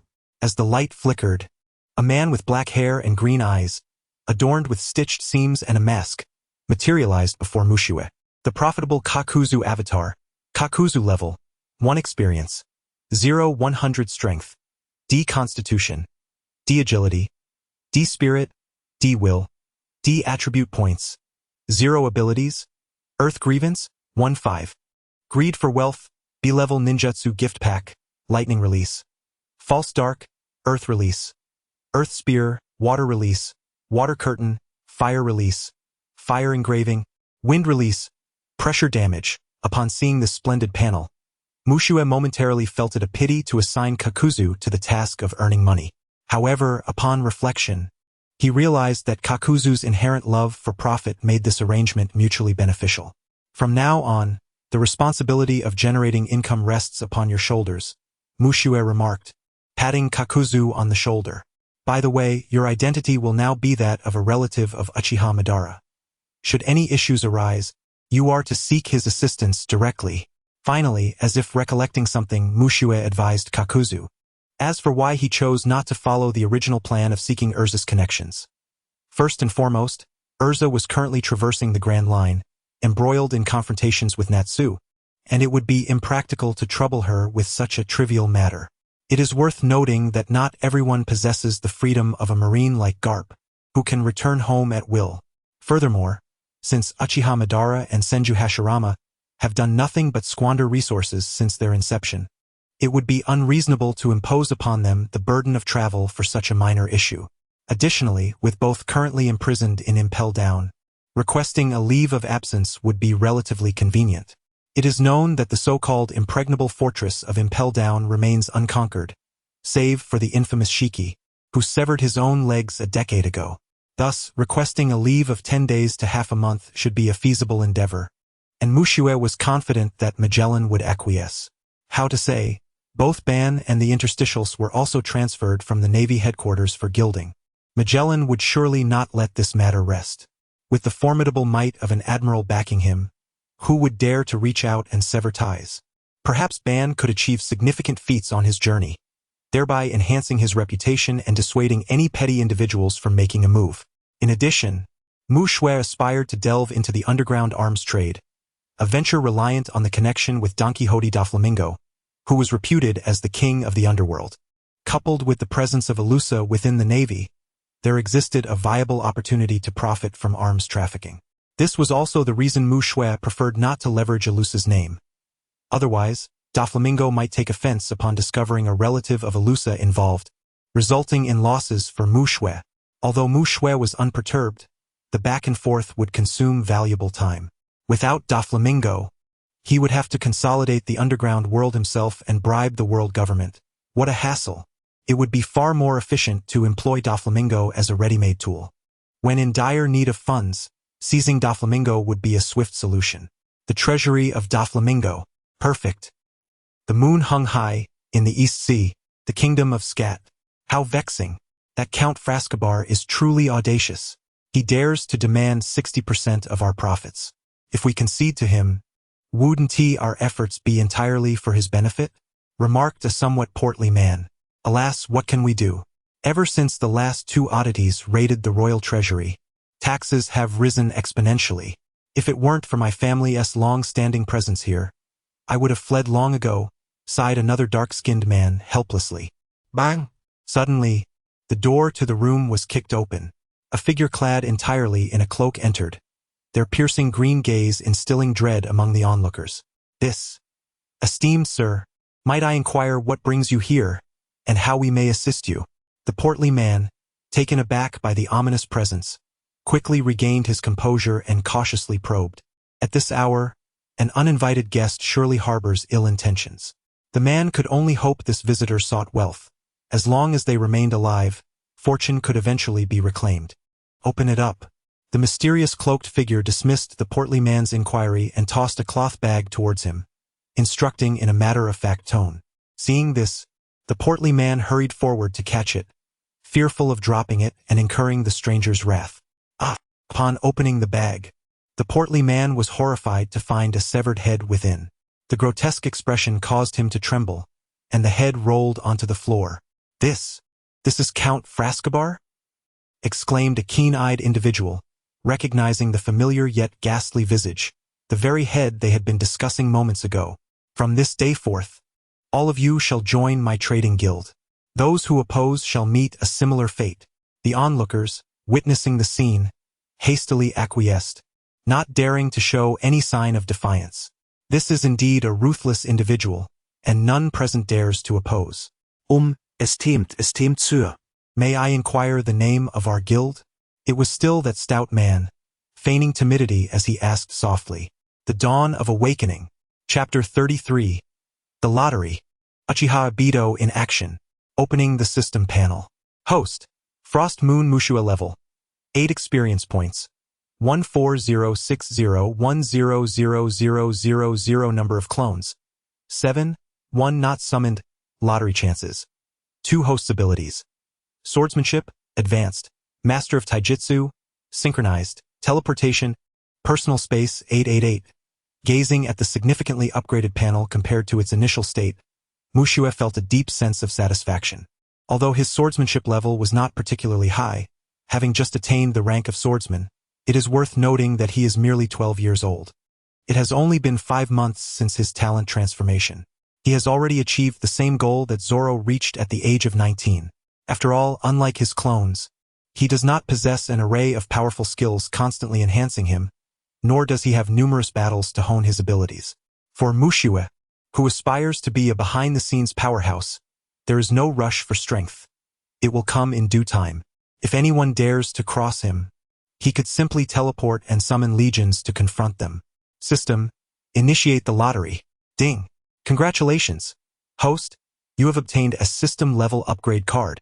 Ding. System-level upgrade card. This card can immediately elevate the system level by 1. Ding. Congratulations. Host, you have acquired the Anywhere Door. Ding. Anywhere Door. The host can travel to any location that they or their clones have previously visited. Mushua looked at the items obtained from the lottery with satisfaction, nodding in approval. First, the system-level upgrade card needs no further explanation. It will be useful when he has acquired numerous abilities and requires new clones. As for the Anywhere Door, it is exceptionally advantageous for Mushua. Unlike the previously acquired teleportation, which only facilitated long-distance movement for his clones and had a considerable cooldown time, the Anywhere Door is different. It allows the host to teleport without cooldown, enabling discrete transfers of clones at critical moments or the occasional opportunity to explore the wonders of the outside world. With clones dispersed across the globe, Mushua could go anywhere with just a thought, avoiding the tedium of maritime travel, making it exceedingly practical. As for the remaining unsummoned clones, Mushua plans to wait until next month to see if any new abilities emerge. Eastern Sea Skart Kingdom. Lord Kakuzu. A total of 13 merchant associations have been approached. 5 have agreed to join our Dawn of Dawn Merchant Association due to tax issues. 5 are still considering. And as for the remaining 3, the stout man, the only one courageous enough to raise questions that night, named Moses Winter, is the president of one of the merchant associations. Unable to endure the harsh tax burdens, he united several other association leaders to contemplate strategies. However, they were promptly caught by Kakuzu. Faced with threats to their lives, they unhesitatingly surrendered to Kakuzu's embrace. After all, they understood that money is secondary to life. Initially, they believed Kakuzu to be merely a brute with force, lacking intelligence and merely adept at counting money. To my astonishment, within just a few days, numerous effective methods have been proposed, which is also the reason why 5 parties have not outright rejected the idea and are still contemplating it. They intend to observe whether this so-called dawn can truly usher in a new era for the commercial atmosphere of the Skart Kingdom. At this moment, Jiaodu gazed at the suddenly silent Winter and remarked nonchalantly, "My lord, they insist that we promptly hand over the money. Otherwise, we shall face dire consequences." Faced with this, Winter, mustering his courage, directly stated the situation. "Understood, you may leave now." Relieved that Jiaodu did not direct his ire towards him, Winter hurriedly exited. There was no denying that Jiaodu's eerie green eyes were unsettling. As an ordinary person, Winter felt a chill even being in close proximity to him. To mitigate troubles, it seemed prudent to seek a powerful ally. After Winter departed, Jiaodu murmured to himself. Subsequently, following the address provided by Mu Shui, he penned a letter and instructed Winter to send it out. As for the Great Sea Route, in Impel Down's extreme cold hell, Ban received a letter addressed to him from the East Sea, written by someone claiming to be his brother. The messenger, it seemed, was named Jiaodu. While Uchiha Ban was diligently training the criminals, a half-naked, shivering Hannibal approached him, delivering the letter. Observing Hannibal's trembling state, Uchiha Ban added, "Thank you." As he opened the letter amidst Hannibal's astonished gaze, the latter found it remarkable that this aloof man would express gratitude. The letter was indeed from Jiao Du, and Uchiha Ban had already been informed by Mu Shui about its contents. Understanding what he needed to do, Ban directly addressed the still-dazed Hannibal, saying, "Please arrange for me to take a leave." Upon regaining his senses, Hannibal was astonished that the diligent model worker would request time off. Since Ban and Hashirama arrived at Impel Down, they had rarely taken a break, often residing in the lower levels, leading many to mistakenly believe they were the true criminals. Hence, Hannibal readily agreed, "No problem, I'll speak to the director." "Curse it, I wish I could be the director too. Oh no, I accidentally revealed my true feelings." Ignoring Hannibal's playful antics, Uchiha Ban exchanged a few words with Senju Hashirama before departing with a contingent of guards. Why take guards along? It was self-evident, would he, the chief warden, personally apprehend a few ordinary thugs? Chapter 34. Everything is mine. In the Eastern Sea, within the kingdom of Skart, Winter rushed into Lord Jiao's office, panting and drenched in sweat. "My lord, it's dreadful. Duke Lunsus, brother of King Skart VI, has sent his men to block our exit. What shall we do?" "Do not fret, you shall soon see," Jiao replied, a rare smile gracing his lips as he observed the flustered figure before him. Unfortunately, Winter, blinded by his anxiety and the mask Jiao wore, failed to notice the smile, which would have surely startled him. "Why yes, my lord," Winter stammered, hesitating briefly before placing his trust in the man before him. After all, every commercial dilemma they had faced had been met with Jiao's ingenious solutions. Winter was willing to believe, for he had no other choice but to trust this commercial prodigy to conjure another miracle. At the entrance, a portly man adorned with jewels barked orders, "Call out your leader, Jiao. The Duke Lunsus has arrived. Hurry and present yourselves." He continued, "If you do not emerge, you shall find no favor in the kingdom of Skart." Just as the sycophant was relentless in his threats, a commotion erupted within the crowd. "Make way! Make way! The esteemed Lord Uchiha Madara has arrived. Step aside." A contingent of royal guards pushed through the throng, escorting a man clad in crimson samurai armor. "Lord Uchiha Madara, behold, this is the dawn of the awakening guild you spoke of. Had you not mentioned it today, I would have remained oblivious to the fact that this was your brother's commercial endeavor. I shall certainly extend my utmost support henceforth," spoke none other than King Skart VI, the very monarch whose treasury had been plundered by Madara and Hashirama months prior. Upon receiving word that a significant figure from the world government would be visiting his territory, King Skart VI hastily prepared himself, fearing that any lapse in hospitality might lead to dire consequences. In a small nation like Skart, life was already a struggle, reliant on the annual inspections by government officials to secure the assistance of nearby naval branches. Should he fail to properly serve this eminent visitor, the fate of his kingdom could very well hang in the balance. Given the current turmoil in the Eastern Sea, with two supernovas having emerged, who could say whether pirates might not seize the opportunity to establish their renown at the expense of the kingdom of Skart? However, King Skart VI was adept at both submission and resilience. Upon laying eyes on Uchiha Madara, he recognized the monster who had once raided his treasury, now transformed into a formidable figure within the world government, someone he could not afford to offend. Fearful that Madara might seek retribution for the theft, he adopted a posture of humility, addressing him with utmost deference, referring to him as "Your Honor and my Lord," shedding any semblance of regal authority and instead embodying the role of a sycophant. To embody the essence of the illustrious sixth scat, one must endure a blow to the left cheek while smilingly offering the right for another strike, all the while fearing for the discomfort of the assailant. Truly remarkable.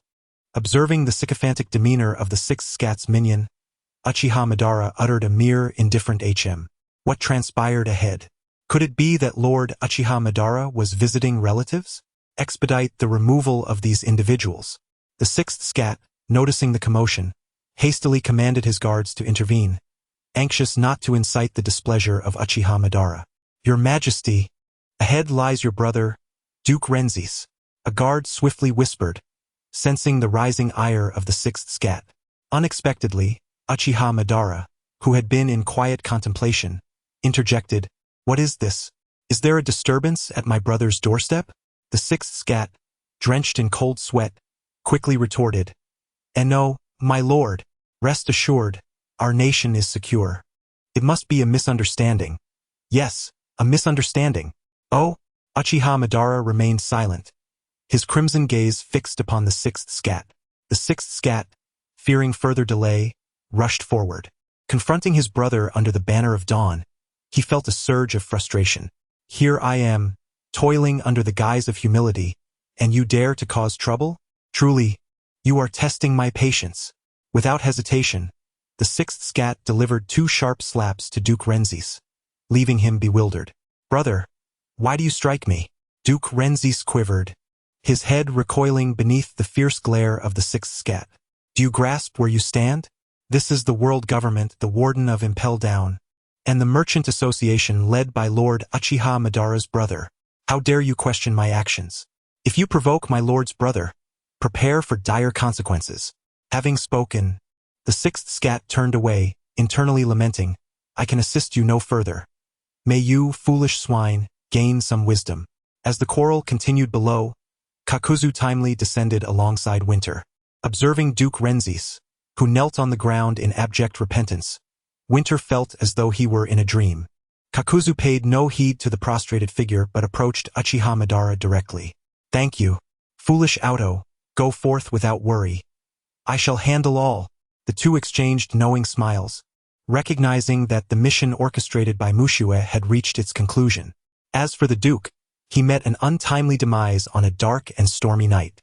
To dare insult Lord Kakuzu, he evidently had no understanding of the finality of death. Chapter 35. Bailey has been stolen. The affairs of the Merchant Guild have reached a temporary conclusion. With Uchiha Madara standing as a formidable ally, no one in the East Sea, aside from the venerable Carp, dares to meddle with the dawn of day. As for Carp, he is a guiding figure for both Uchiha Madara and Senju Hashirama, thus considered an ally. Essentially, unifying all the merchant guilds in the East Sea is merely a matter of time. Once accomplished, the amalgamation of all guilds will yield astonishing profits. What Mushue must do is to remain prudent, for a clone can be revived. As long as his original self persists, all possibilities remain viable. Moreover, the world of pirates is far more intricate than it appears. Beyond the visible powers of the Marines, the 7 warlords, and the 4 emperors, there exists the Army, Air Force, and CP organizations that are directly subordinate to the world government, with the legendary CP-0 possessing combat prowess rivaling that of admirals. In addition, hidden in the shadows are the D-Clan, the 3 great weapons, the century-long disappearance, and the fabled Raftel, mysteries yet to be unraveled in the original narrative. Even the foolish celestial dragons, whom Mushue perceives as inept, must harbor some secrets. He cannot believe that the so-called descendants of the gods possess no contingency plans beyond the elders and the CP organization. Families that have endured for 8 centuries and remain at their zenith are anything but simple. This is also why Mushue is reluctant to entangle his public identity with his other clones.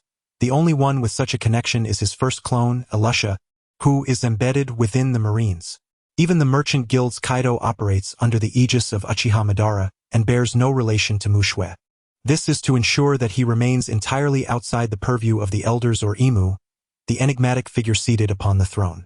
Who knows what the fabled king truly is? Should he take an interest in Mushue, it could spell disaster. Meanwhile, in Wano at the quarry guardhouse, Natsu, with a grim countenance, questioned the snail phone. "Are you insinuating that this shipment has been stolen?"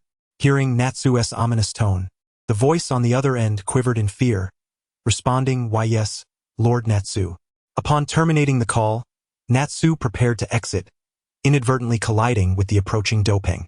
Due to the constraints of time, Dopeng had yet to become the vice warden of the mining site a decade hence. He was merely a common worker. Ever since Natsu was assigned to the Rabbit Bowl, Dopeng had been eagerly currying favor with him. Unfortunately, despite Natsu's outwardly jovial demeanor, he harbored little interest in the impoverished wretch. "What has transpired, Lord Natsu?" Noting Natsu's unusually grim expression, Dopeng cautiously inquired. "Perfect timing, Dopeng. Prepare a ship for me. I must go to the hive, Natsu declared with resolve.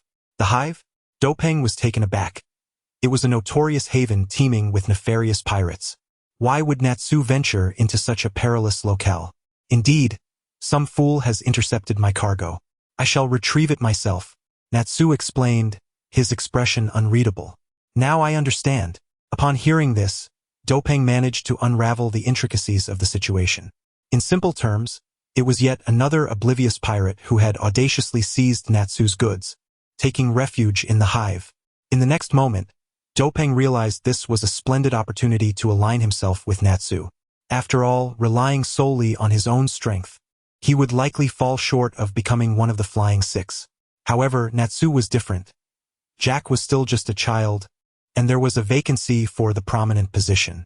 Natsu had a considerable chance of becoming the new calamity. If he could keep pace with Natsu now, he might find himself flourishing in the future. Those petty thieves were truly despicable. Dopeng feigned an expression of outrage. Lord Natsu is the new member of the Flying Six in our beast pirates. How dare they so thoughtlessly lay hands on your possessions? This is not just a slight against you, but a provocation against our entire beast pirates crew.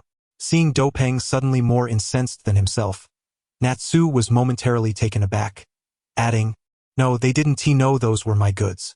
That cannot stand. Lord Natsu, we must ensure they comprehend the magnitude of the individual they have offended. Only then will your reputation echo across the seas, and no one will dare to lay a finger on your belongings," Dopeng exclaimed, embodying the fury of someone who had been wronged. "You speak the truth." Natsu found himself entirely convinced by Dopeng's reasoning. Indeed, if he did not assert his reputation, there would always be some unseeing scoundrels who would dare to meddle with his possessions. Although Natsu did not shy away from trouble, these goods were offerings meant for Mushue, and if any delays were to jeopardize her important matters, Natsu would be held culpable beyond redemption. To continue earning Mushue's favor, he had to handle this matter with finesse, demonstrating that he could manage everything effectively. Seeing that Natsu had been swayed by his words, Dopeng seized the moment. "Lord Natsu, you need not worry about the ship. Leave that to me. Upon your command, countless brothers of the beast pirates will join you in dismantling those audacious rascals." Though Dopeng was merely a true fighter, as one of the three mightiest pirate crews upon these seas, he inherently possessed a sense of superiority, disregarding other non-royal pirates entirely. "You are right. I am now a member of the beast pirates, no longer a lone wolf. I cannot bring shame upon our crew for my actions alone. I shall consult Governor Kaido, and for the honor of the beast pirates, I will obliterate everyone and everything associated with this incident. Every individual, every object, including the ship that harbors those ruffians, the port that shelters them, and the merchants who dare to handle that cargo.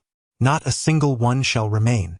As the sea breeze swept by, Dopeng gazed at the bloodthirsty Natsu, his expression frozen in astonishment.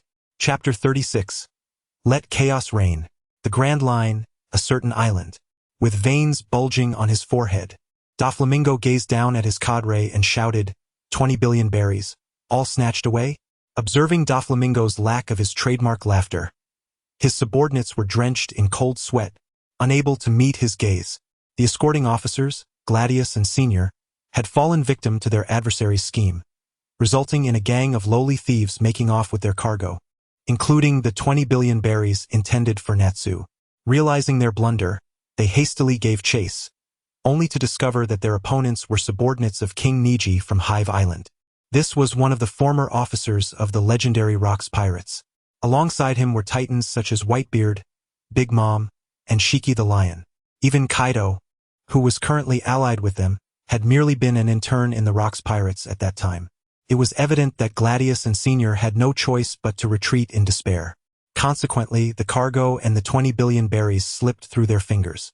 This was the initial payment for their transaction with Natsu, and Doflamingo had depleted a significant portion of his cash flow to foster a favorable collaborative atmosphere. Now, two fools had ruined everything.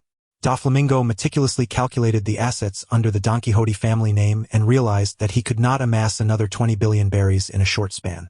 The only viable option was to take matters into his own hands and reclaim what was lost. Otherwise, Natsu would undoubtedly not let him off easily. Despite Natsu's usual sunny disposition, he could be as ferocious as Urza when provoked. Doflamingo had no desire to see a valuable ally transform into a terrifying adversary. It is worth noting that in the original narrative, Doflamingo would rather relinquish his title as a warlord of the sea than provoke the beast Kaido. If his relationship with Natsu soured, it could jeopardize his alliance with Kaido as well. The only course of action was to seek out King Niji and hope he would grant him a favor, subsequently offering Natsu some form of compensation to prevent a rift in their relationship. Just as Doflamingo was lost in thought, the snail phone rang. Instantly, all the cadres were drawn to it. Observing the ringing snail phone, Doflamingo surmised that Natsu must have received news. Sure enough, once the call was answered, the snail appeared with a noose-like expression. "Doflamingo, you have breached our agreement." An emotionless voice emanated from the phone. "This time, I was careless, but I assure you I will provide an explanation." Doflamingo vowed. "No need, you have greatly disappointed me. I have received the governor's approval, and I will be leading all the Flying Six to cleanse Hive Island." All the Flying Six? Upon hearing Natsu's words, Doflamingo realized the extent of Natsu's elevated status within the Beast Pirates. Besides Kaido, the governor, and the two prominent figures, the Flying Six held the highest rank. Natsu's ability to secure Kaido's endorsement to lead his peers indicated that he was now a candidate for the leading ranks. Not only that, but Don Quixote Doflamingo also felt a sense of trepidation regarding Natsu's decisive methods. The news had barely reached him when Natsu took immediate action, evidently showing no hesitation as he chose to confront the situation head-on. This was merely a matter of 2 billion berries. Yet Natsu was willing to face off against a former subordinate of Kaido. If he failed to produce the 30 billion berries, it was difficult to fathom the extent of the chaotic actions Natsu might unleash. The new generation is indeed increasingly formidable. After hanging up the phone, Doflamingo lamented that both Natsu and that female Navy officer were lunatics. What on earth has become of this world? In the East Blue, Frost Moon Village. Upon receiving Natsu's notification, Mushue realized that his 2 billion berries had been intercepted by another party. Not to mention a mere failure from the previous era like Wang Ji. Even if a Marine Admiral were to appear, Mushue would demand that they leave something behind. It is crucial to understand that the Commerce Guild is just in its infancy, and the only substantial source of income currently lies within the gold of Sky Island. With this unexpected loss of funds, Mushue's path to becoming stronger had been abruptly halted. Thus, he wholeheartedly supported Natsu's plan to set an example. However, to be on the safe side, Mushue decided to send Gildas as well. He had just acquired the 8 gates of Duinjia and the 12 trials. It was time to see just how many lives this so-called pirate king Wang Ji truly possessed. "Gildas, the moment for you to act has arrived. Now immediately, set forth to the hive. Collaborate with Natsu and create a ruckus. Mushue intends to make the entire world aware that his belongings are not to be trifled with. In the Grand Line, Sabaody Archipelago." Gildas, upon receiving the command, opened his eyes. Understanding that his departure was imminent, Gildas rose and approached Rayleigh, who was indulging in a drink. "Old man, I'm off. Let us have a drink together when I return." "Oh, off to stretch your legs, are you? That's fine. It's high time the ocean witnessed the birth of a monster. Ha ha ha ha." Rayleigh was not surprised, as he was no longer at an age to possess the ambition to venture forth, being at a stage where retirement beckoned. Gildas, still in his youth, ought to explore the world.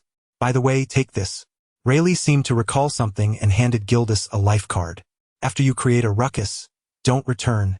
I'd prefer my leisurely life not to be disturbed. If you encounter any trouble and find yourself without allies, you might consider seeking him out. His name is Shanks. Sporting red hair like yours and often wearing a straw hat.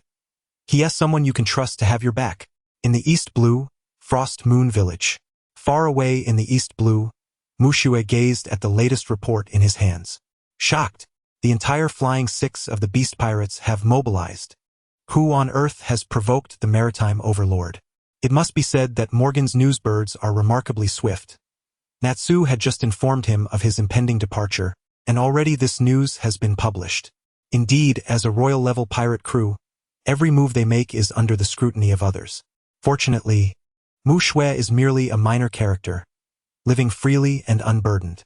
However, it is indeed remarkable that Natsu has the capacity to influence the entire Flying Six, a power only second to that of the top executives. It appears that Natsu is faring quite well and may soon ascend to that esteemed rank. What surprises Mu Shui the most is Kaido's evident faith and trust in Natsu. It seems that he has a genuine fondness for the Zoan-type devil fruits. Mu Shui, stop staring and come practice with me, called Guena from afar, waving as she noticed Mu Shui engrossed in reading the newspaper.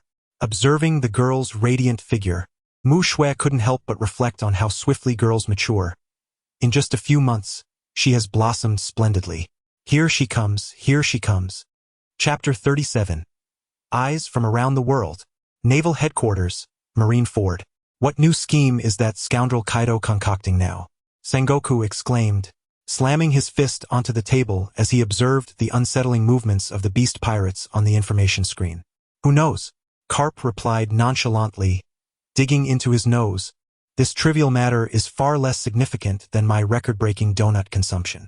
Disregarding Carp's flippancy, Sengoku turned to Tsuru with a grave expression. Tsuru, what is your perspective on this situation? The elderly Tsuru took the intel and responded. It appears Kaido is preparing to engage in battle with Wang Ji. To avert any unforeseen consequences, we should mobilize the nearest branch to monitor the situation, and it would be prudent to dispatch an admiral as a precaution. Nodding in agreement with Tsuru's suggestion, Sengoku contemplated for a moment before stating, let Commander Gumer from the G2 branch be sent. Additionally, inform Borsalino to take charge personally, ensuring that no unexpected incidents arise. Understood. Furthermore, instruct them to refrain from intervening, as long as civilians remain unharmed. As of now, even Tsuru, the chief of staff, had yet to grasp the gravity of the situation, merely perceiving it as a territorial dispute among pirate crews. In light of the circumstances, dispatching an admiral was already a concession made out of respect for the involvement of two formidable pirate crews. Were it not for Kaido's unpredictable movements, the Navy would have hesitated to mobilize an admiral, for their numbers were already stretched thin, necessitating their presence in numerous locations. Grand Line, G6 Branch. Lieutenant General Doberman, Elusha is requesting to join the operation against the beast pirates. Upon seeing the red-haired young woman before him, Doberman's expression turned to one of exasperation as he shouted, it's not an assault. I've reiterated countless times. It's surveillance. Stop distorting my words. You rascal. That's irrelevant. Wherever Natsu appears, I must take action. Eager to join the fray after hearing of Natsu's collaboration with the Flying Six, Elusha was invigorated, rushing to make her request.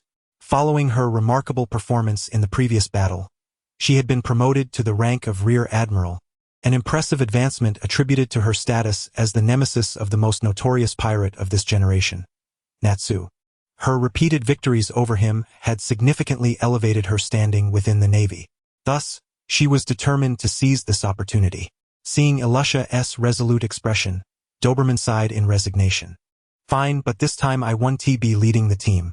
You must strictly adhere to the orders of the commanding officer and refrain from acting independently. Do you understand? Absolutely. With Elusha's enthusiastic agreement, Doberman found himself at a loss for words, ultimately conceding to her wishes. After all, the worst-case scenario was merely engaging the pirates, which was not a significant concern. New World, Moby Dick. Old man, look, that fellow Kaido is up to something again. Whitebeard, sipping his wine, took the newspaper, glanced at it casually, and then returned to his drink. Ahaha, he's just a brat. No need to worry. Let us continue drinking. Observing the unconcerned Whitebeard, Marco merely shrugged and continued to drink. After all, Whitebeard was known as the strongest man in the world. As long as Whitebeard remained, the Whitebeard pirates would undoubtedly be the most formidable crew on the seas. Nothing could hinder their freedom to sail and indulge in fine wine upon these waters. In the New World, aboard the Red Force, Beckman gravely addressed Shanks, Captain, it seems Kaido is making significant moves. Relax, it is not yet our time to intervene, lads. Let the festivities commence. Hooray! In the Grand Line, within the Don Quixote family, Diamante looked at the silent Doflamingo and inquired, unexpectedly, that fellow Naz has indeed mobilized all the Flying Six. Shall we not take action as well? Not necessary. Regardless of their success or failure, it is beyond our purview. The pressing issue is how to mend relations with Naz. For 20 billion is no trifling matter. If Naz succeeds, we must provide him with a satisfactory explanation. Hehehe. I hope you succeed. It remains uncertain whether this year refers to Naz or another. In the Grand Line at the Hive, King stared at the assembled pirate members and bellowed, "Lads, muster your spirits. Let the world know that even if we are remnants of the past, we are not to be provoked by a mere apprentice like Kaido. Obliterate them completely. Leave no trace behind. Leave no trace behind. Obliterate them completely. Leave no trace behind. Obliterate them completely." Thus, Naz's endeavor captured the attention of the entire world. Everyone was curious about this newcomer, who had just joined the Beast's pirates yet ascended to lead the Flying Six, commanding all of them. A mere rookie, having set sail only a few months prior, could achieve such a stunning feat, leaving all to ponder the nature of his prowess. Meanwhile, Naz stood calmly facing the other 5 members of the Flying Six. Set sail. On August 8, year 1510 of the Sea Circle, the eyes of the world were fixed upon Naz, the leader of the Flying Six of the Beast's pirates. At that moment, the colossal fleet led by Naz had appeared on the seas not far from the Hive. Within the Hive Island, in Hive City, King had already gathered tens of thousands of pirates, prepared for battle. A glance revealed a sea of people, stretching beyond the horizon. News media and intelligence organizations had all converged here, and excitement filled the air as they beheld this scene. Who would have thought that, after leaving the Rocks pirates, King would seize the former stronghold of Rocks, uniting the ferocious pirates on the island and claiming the land as his own, transforming into a sovereign? Indeed, the world is vast and full of wonders. Even ruthless pirates can ascend to kingship. This further heightened the anticipation among those present for the unfolding spectacle. It is noteworthy that since the disbandment of the Rocks pirates, the only significant clash among pirate factions occurred between Roger, the King of Pirates, and Shiki, the Golden Lion. Aside from that, there have been no large-scale confrontations. In this instance, the Beast Pirates have mobilized nearly their entire crew. Aside from the elusive Captain Kaido and 2 prominent figures, virtually all notable members have joined the fray, underscoring the determination of the Beast Pirates.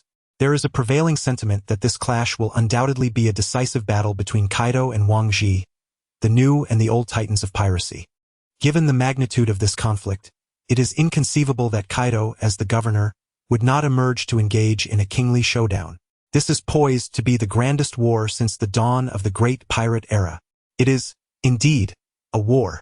A true conflict involving tens of thousands of participants. Morgans, the president of the World Economic News, an albatross zoan fruit user, exuberantly exclaimed to the live-transmitting snail, "This is not merely a battle among pirates. It resembles a war between nations. The victor of this confrontation shall rightfully be hailed as the sovereign of the seas." Chapter 38. The Prelude. Indeed, ever since the dawn of the great pirate era, the Whitebeard pirates, the Big Mom pirates, and the emerging Beast pirates have exhibited an undeniable presence, standing shoulder to shoulder and far surpassing ordinary pirate crews. Even figures like Wang Ji and Silver Axe, once high-ranking members of the Rocks pirates, cannot compare to the might of these 3. This is precisely why Morgans has proposed the title of Emperor of the Sea today. Should Kaido succeed in toppling Wang Ji from the old era, it would undoubtedly solidify the supremacy of these 3 pirate crews. However, to label them merely as pirates seems overly simplistic. Perhaps it would be more accurate to call them nations. Apart from Whitebeard, who is solely focused on his sons and living a peaceful life, both the formidable Big Mom, who commands a vast array of nations, and Kaido, who dominates Wano, can rightfully be deemed emperors of the sea. In a moment, the emotions of those watching the live broadcast via the Den Den Mushi varied greatly.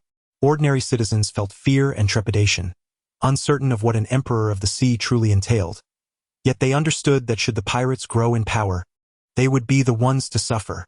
Conversely, the pirates themselves were exhilarated, for if they could establish nations, their futures would brim with promise.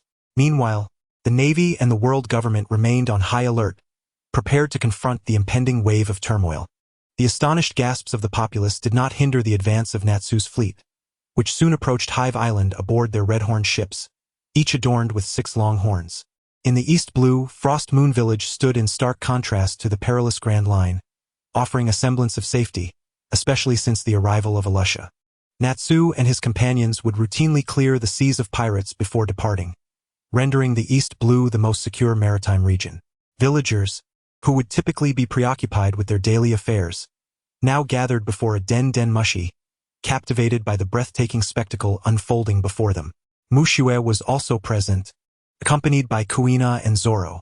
As for the den mushi, it was a donation made by Jiao Du under the auspices of the Dawn Chamber of Commerce, intended for timely product promotion and fortuitously providing free access to this live broadcast.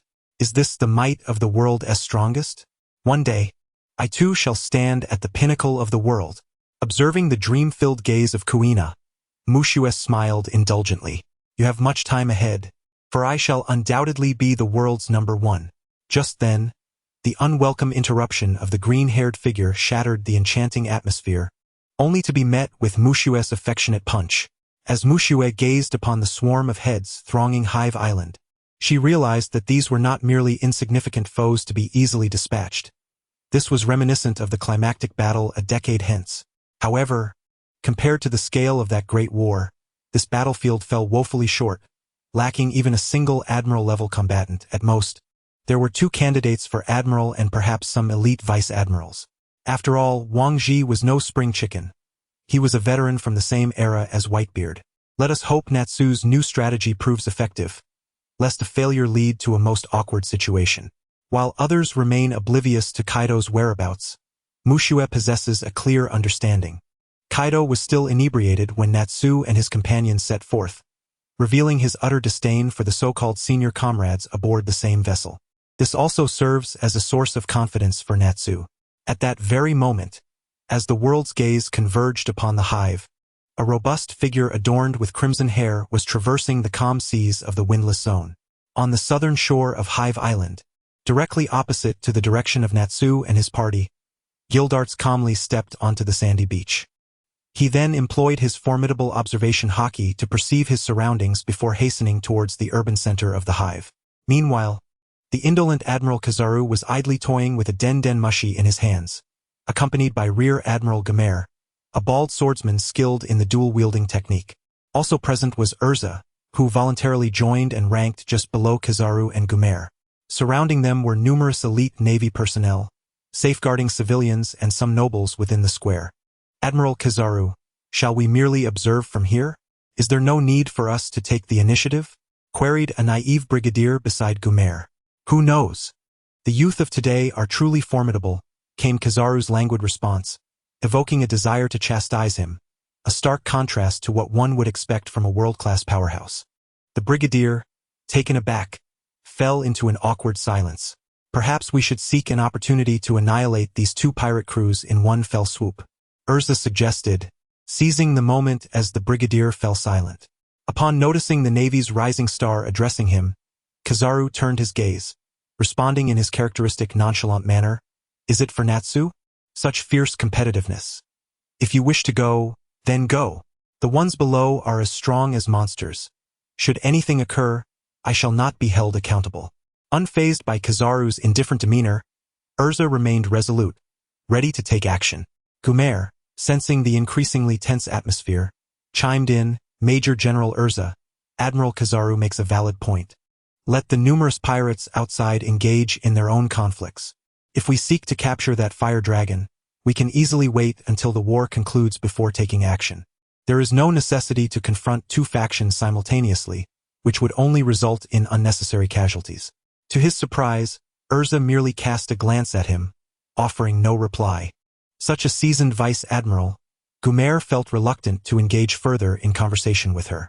Gumer could only manage an awkward smile, recognizing that both Urza, who garnered significant attention from the higher-ups, and Admiral Kizaru were not ones he dared to offend.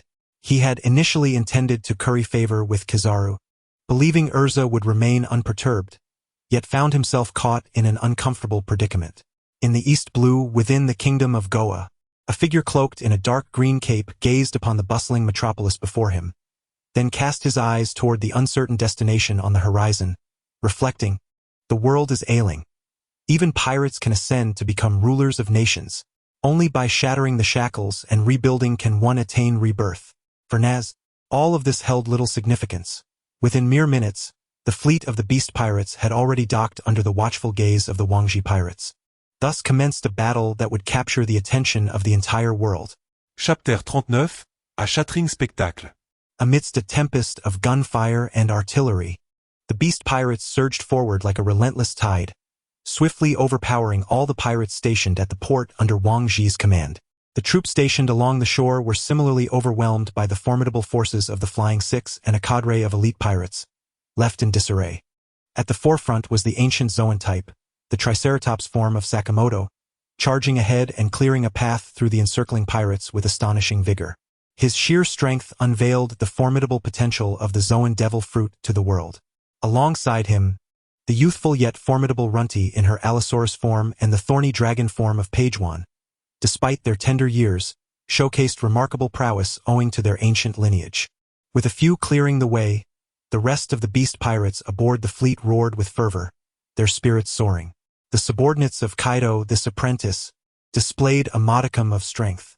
Clad in golden armor and wielding a colossal sword, a man surveyed the nearly collapsing battlefield with indifference, remarking that for him, this was merely an appetizer. Ordinary pirates were no challenge, and at his beckoning, he could summon as many as he desired. As a former officer of the Rocks Pirates, he reserved his seriousness only for Kaido's personal involvement. These insignificant foes were of no concern to him. With a thunderous boom, a blazing golden lightning bolt hurtled towards him, reverberating across the battlefield. The sheer power of the strike caused even the previously unperturbed Wang Ji to change his demeanor, his expression turning grave. It was evident that such a formidable attack warranted his utmost attention. Even with his armament haki, receiving Natsu's roar of the thunderflame dragon left his hands tingling. Natsu, the fire dragon, possesses considerable strength. I acknowledge your prowess. In the East Blue, at Frost Moon Village, the notifications rang out. Ding! Natsu has slain 20 pirates from Wang Ji's crew. Ding! Natsu has slain 32 pirates from Wang Ji's crew. Ding! Natsu has slain 18 pirates from Wang Ji's crew. Ding! Natsu's level has increased. Observing the valiant Natsu on the screen, Mushue remained vigilant regarding his status. Upon seeing his level rise, she promptly allocated the attribute points to enhance his strength, upgrading it to an A level. Soon, the Flying Six engaged in fierce combat with the officers of Wang Ji's crew. While Natsu made a beeline for Wang Ji himself, the pirates he dispatched were merely collateral damage caught in the crossfire of his battle with Wang Ji. For Natsu, reclaiming the 2 billion berries was paramount. The elevation of his level and accumulation of experience points were secondary concerns. Thunder Flame Dragon's Claw. With another explosive clash, the synergy of 2 Dragon Slayer magics endowed Natsu with a physique that rivaled, if not surpassed, that of a Zoan-type user. Coupled with the ferocious forces of electricity and flame, even the notorious Wang Ji found himself at a disadvantage against this formidable opponent. After several exchanges, Wang Ji discerned that Natsu relied solely on his abilities in battle and had yet to employ haki. A mere child without mastery of haki? Relying solely on the powers granted by his fruit, he would not go far, ha ha ha.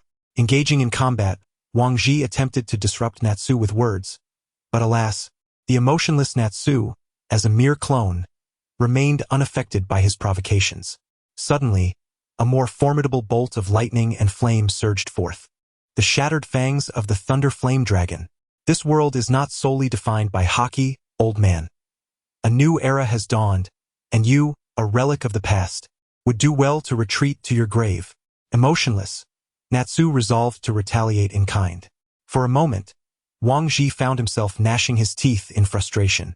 You sharp-tongued little creature, allow me to demonstrate what true power is upon these seas. Instantly, a terrifying burst of Conqueror's haki erupted from Wang Ji's being.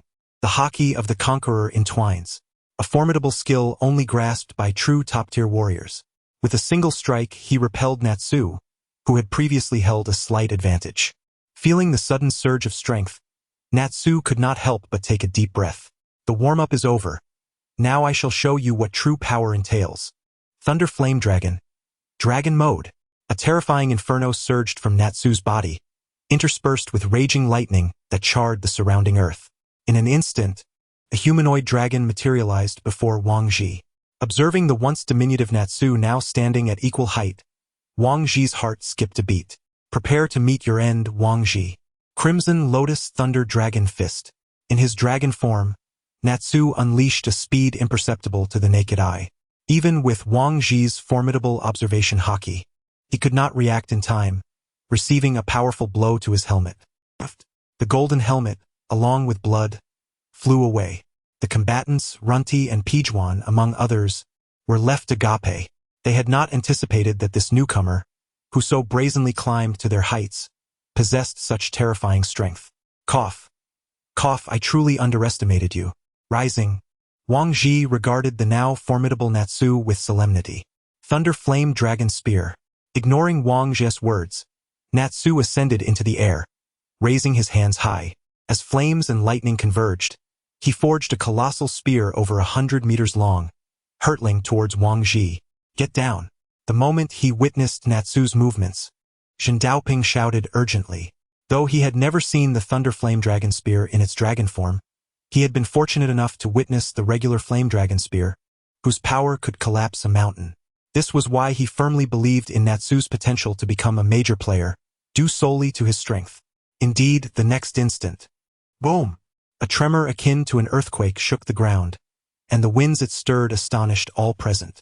Even the journalists in the sky were blown apart by this tempest. The news birds soaring above were scattered, disappearing without a trace. All the live telebugs succumbed to a state of unconsciousness due to this maneuver. Far away in the square, Gumi and the others stood with their mouths agape, utterly astonished and rendered speechless.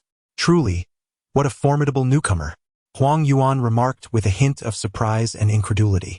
Having lost the broadcast from the telebugs, Mu Shui was left in the dark about the ensuing events, relying solely on the system panel for real-time updates. Ding! Natsu has slain a pirate from the Wang Ji pirate crew, earning 1,200 points. Ding! Natsu's level has increased. Ding! Natsu has slain a pirate from the Wang Ji pirate crew, earning 1,360 points. Ding! Natsu's level has increased. Ding! Natsu has slain a pirate from the Wang Ji pirate crew, earning 1,510 points. Ding! Natsu's level has increased. Ding! Natsu has slain a pirate from the Wang Ji pirate crew, earning 633 points.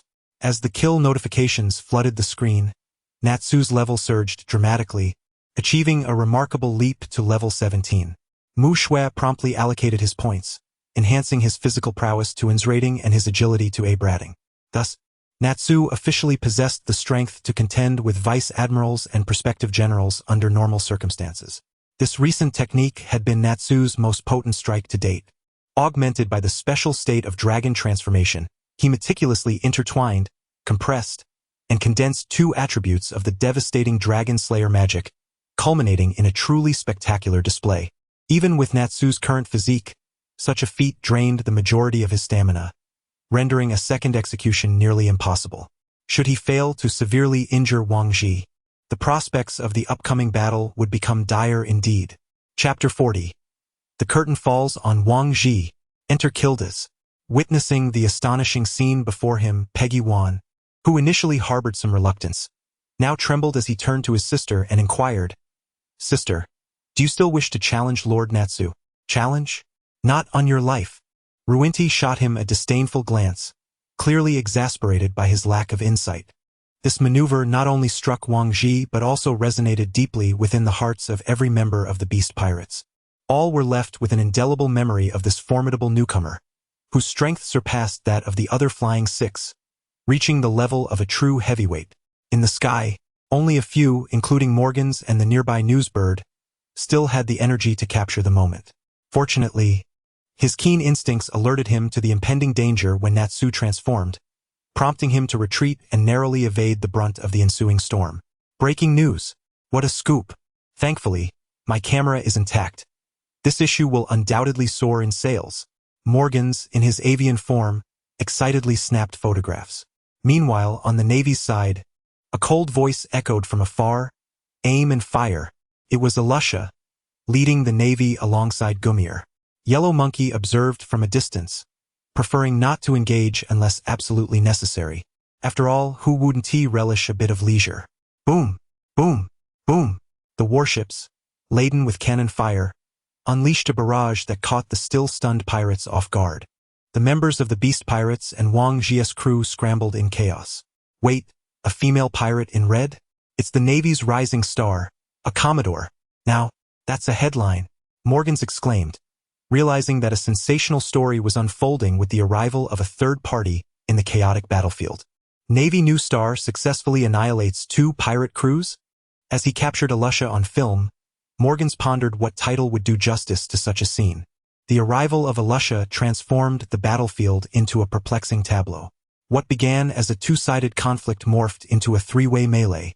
With Alusha's emergence, Natsu found himself compelled to continue battling her, yet his elevated level afforded him ample capability to withstand her onslaught.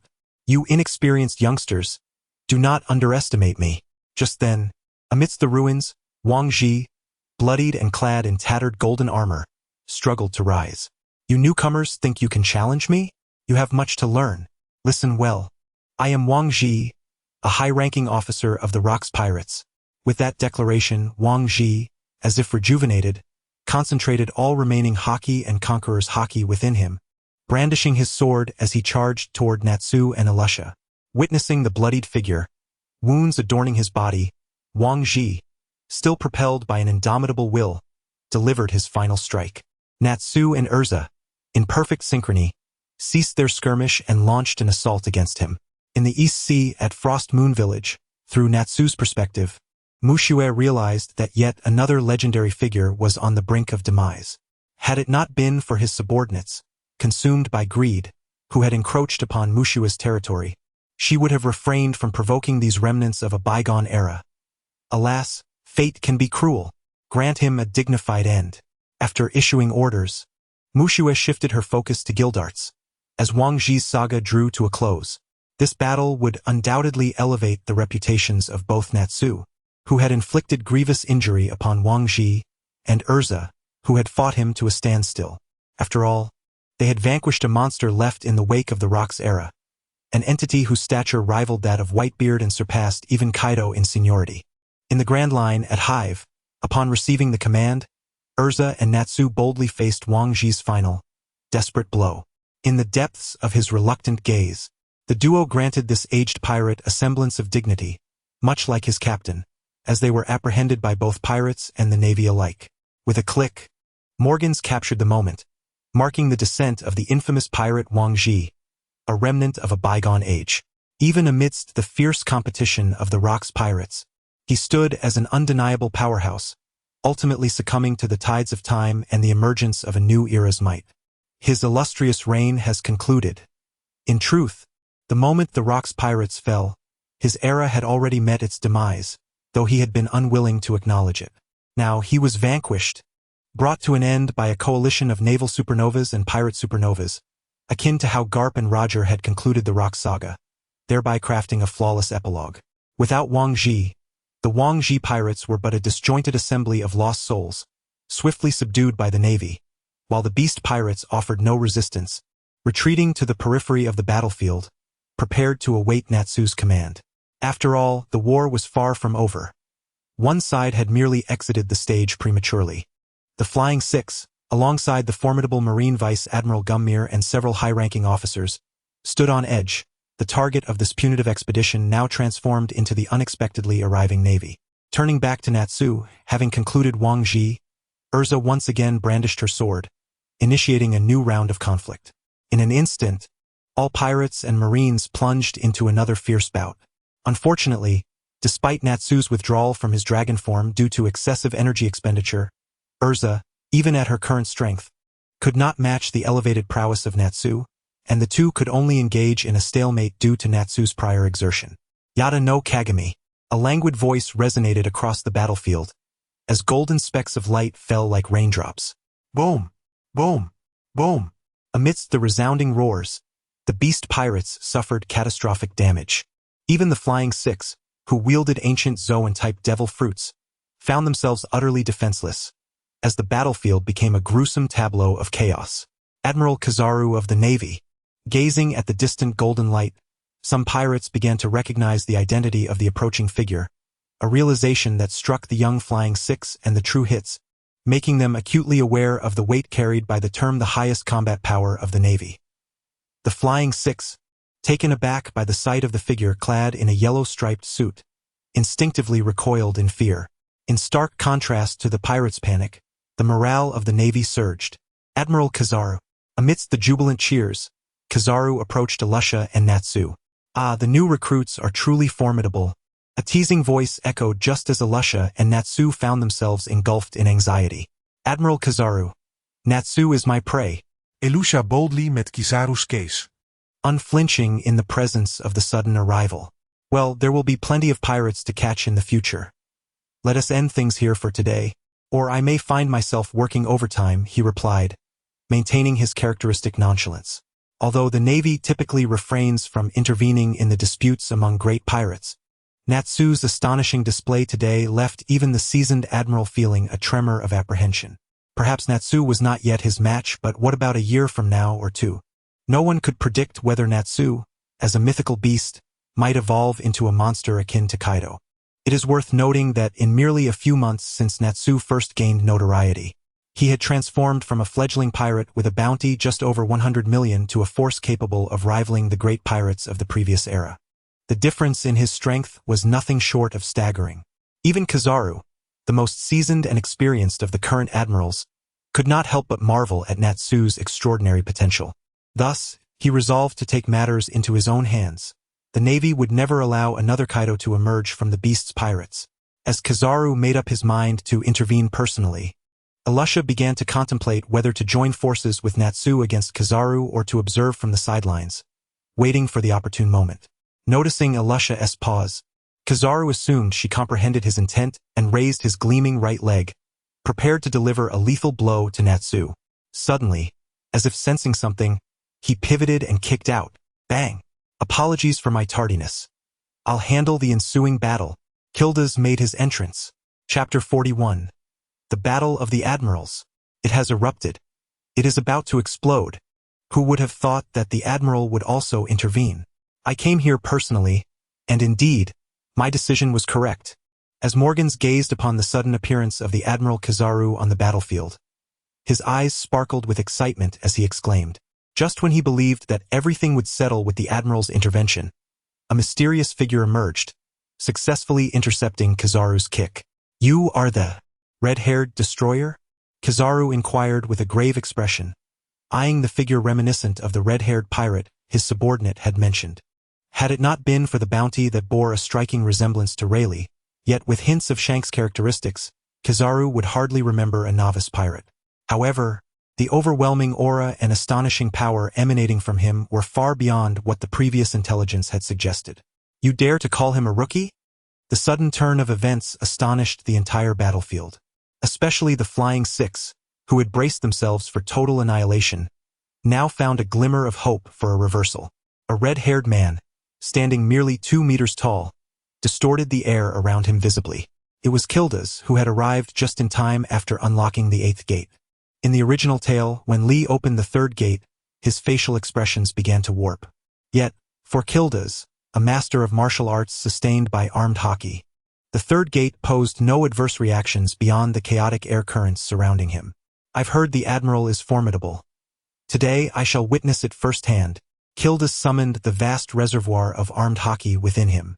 With the enhancement of his mastery in martial arts, the total amount of his hockey rivaled that of Barrett, who could encase an entire giant. Kilda's entire right hand was shrouded in an inky hue, encircled by a transparent ring. His unique ability, the Shatter Magic. Its intensity was entirely contingent upon Kilda's physical strength, and under the influence of the 8th gate, the Shatter Magic began to reveal its extraordinary power. Sensing the threat emanating from Kilda's hand, Kizaru immediately transformed into light and evaded. Boom! The spot where Kizaru had just stood disintegrated into nothingness. Indeed, it was not the fragmented cracks of the tremor fruit, but rather a phenomenon akin to spatial displacement, as if the land had vanished entirely. The new generation is truly terrifying. Witnessing this scene, Kizaru was somewhat astonished. Even his typically flippant tone was absent, illustrating the pressure Kildas exerted upon him. "Is that so? Then how about this?" As he spoke, Kildas unlocked the 7th gate, the Gate of Shock. Azure currents surged around him, soaring like a fountain to heights of over 10 meters. This formidable presence rendered not only Kizaru, who stood closest, immobile, but even the Navy and pirates stationed slightly further away were paralyzed under the weight of this oppressive force. In the next instant, a fist enveloped in Conqueror's haki and armed haki struck Kizaru, sending him flying. With a resounding crash, the yellow ape was sent flying, but upon elemental transformation, he swiftly reassembled, a trickle of blood escaping the corner of his mouth, revealing that even he could not emerge unscathed from Kildas's blow. The presence of Conqueror's haki? The newcomers truly possessed strength akin to that of monsters. Wiping away the blood from his lips, the yellow ape grasped the void, summoning a sword of pure light, the Amatsukami, into his hand. However, before he could utter the name of his blade, Kildas charged forth, his colossal fists, imbued with dual haki and the might of shattering magic, hurtling towards the yellow ape with tremendous force. Breaking evil, manifesting justice. One day, faced with this assault, the yellow ape gripped his sword with both hands, his expression grave, and struck down fiercely. Bam! With one blow, the earth cracked, and the atmosphere surged. The clash of haki sent dust soaring, a momentum that reached the heavens. In the astonished gazes of the onlookers, Kildas and the yellow ape found themselves evenly matched. Ha ha ha ha ha! How splendid! The highest combat power of the Navy headquarters, the Admiral Yellow Ape, actually contended on equal footing with a rookie pirate. This is indeed monumental news. Witnessing the incredible scene unfold, Morgans chuckled, his face flushed with excitement, his camera shutter clicking incessantly. His greatest regret now was not having brought along more film. Should he miss any thrilling moment, he would surely be driven to madness by remorse. In the East Blue, Frost Moon Village, through Kildas's perspective, Mushua witnessed for the first time the formidable power wielded by the world's top-tier warriors. Even Kildas, having unlocked the seventh gate, merely reached a stalemate against his opponent. And once the enhancement of the eighth gate faded, all present would be consigned to impel down. Such a price was one Mushua was unwilling to pay.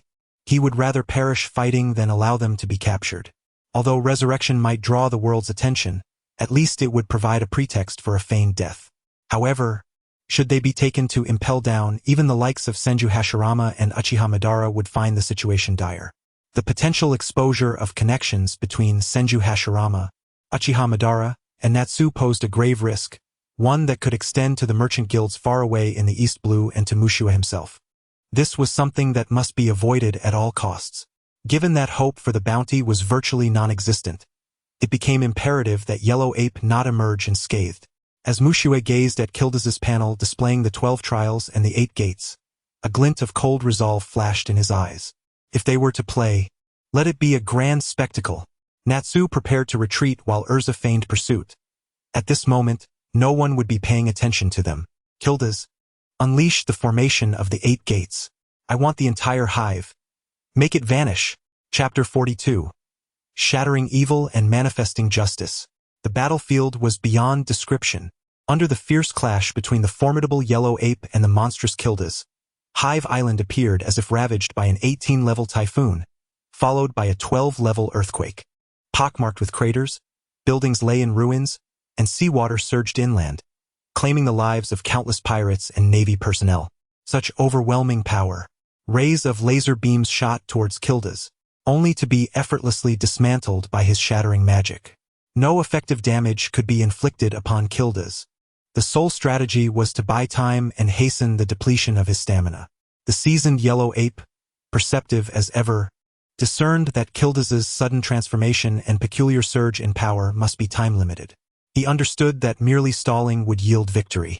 Given Kildas's rapid activation of the seventh gate, though imperceptible to outsiders, Yellow Ape knew that unless caught off guard, it would be exceedingly difficult for him, endowed with the powers of the light fruit, to be struck. Thus, the scales of battle tipped in favor of the Navy. Kildas recognized that relying solely on speed would not suffice to effectively assault Yellow Ape. He resorted to using debris augmented with haki as projectiles to create distractions and seek an opportunity. The depth of his stamina was astonishing. The constantly evading Yellow Ape felt a flicker of irritation. Never did he expect that he, a high-ranking Navy admiral, would be forced into a position where he had to resort to indirect tactics against a newcomer. With this in mind, Yellow Ape intensified the strength and quantity of his light projectiles, though it bore little impact on Kildas. Just as he contemplated whether to unleash the awakened powers of his fruit, Kildas, responding to a command from Mushue, took the initiative. The 8th gate, the Death Gate, open. The 8 gates of Duinja formation. The aura enveloping Kildas shifted from blue to a deep crimson, signifying the burning of his blood and life force. Observing the sudden enhancement in Kildas's explosive power, Yellow Ape sensed impending danger and swiftly elementalized to evade. Yet, the speed at which Kildas activated the 8th gate was astounding. Even the quick-reacting Yellow Ape could not evade in time. Boom! Without the luxury of contemplation, Yellow Ape was sent soaring through the air. Fortunately, his prior elementalization allowed him to avoid a fatal blow. Otherwise, he would have found himself in dire straits. Seeing Yellow Ape propelled away, Kildas realized he had missed his chance. There would be no more close-quarters combat with the Admiral. Thus, on the brink of exhausting his life force, Kildas leapt into the air and directed all his haki and strength into a single, concentrated strike, shattering evil and manifesting justice. A flash of white light erupted, and in the midst of Yellow Ape's startled gaze, Hive Island vanished. Ding! Kildas has slain pirates. 2086 ding. Kildas has slain Navy personnel. 106 ding. Kildas has slain Sea Kings. 38 ding. Kildas has leveled up.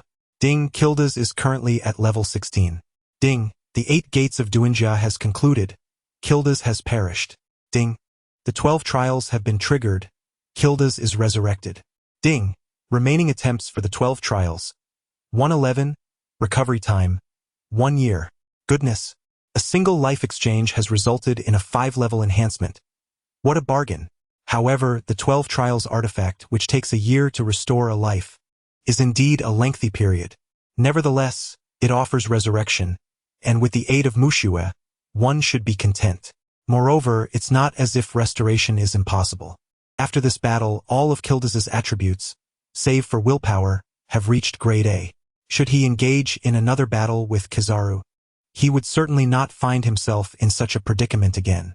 Yet I wonder how Kildas is faring now, as the 8 gates of Duinja has reduced his body to cinders. Under the influence of the 12 trials, he is slowly recuperating. Since he has not fully revived, Kildas remains in a state of unconsciousness, leaving Mushue unable to perceive his perspective.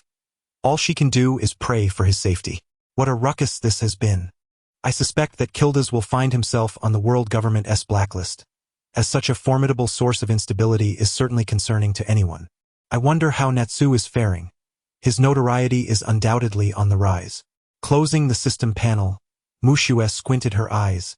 With the dust having settled, it is time to contemplate the next steps of her plan. The Grand Line, the hive. Before her lay a honeycomb shaped like a donut, and even the seasoned Kizaru fell into silence. Although the natural fruit awakening can permanently alter the terrain, it is evident that the Pika Pika Nomi struggles to achieve the effect before him. Soaring to the center, Kizaru expanded his observation haki to its maximum, probing inch by inch, yet he ultimately failed to spot Kildas. Has he fled? Kizaru stood at the heart of the island's lake, momentarily contemplative. This battle yielded no rewards for the Navy. Not only did they fail to capture any members of the Beast's pirates, but the city atop the hive was largely obliterated, and even the red-haired man who made a late appearance remains untraceable. Despite Kildas's apparent state, which suggested he was unlikely to survive, Kizaru couldn't shake the feeling that he was not so easily dismissed. Perhaps one day they would cross paths again. The sole piece of good news is that the formidable King Ji pirates have officially retreated, alleviating one trouble.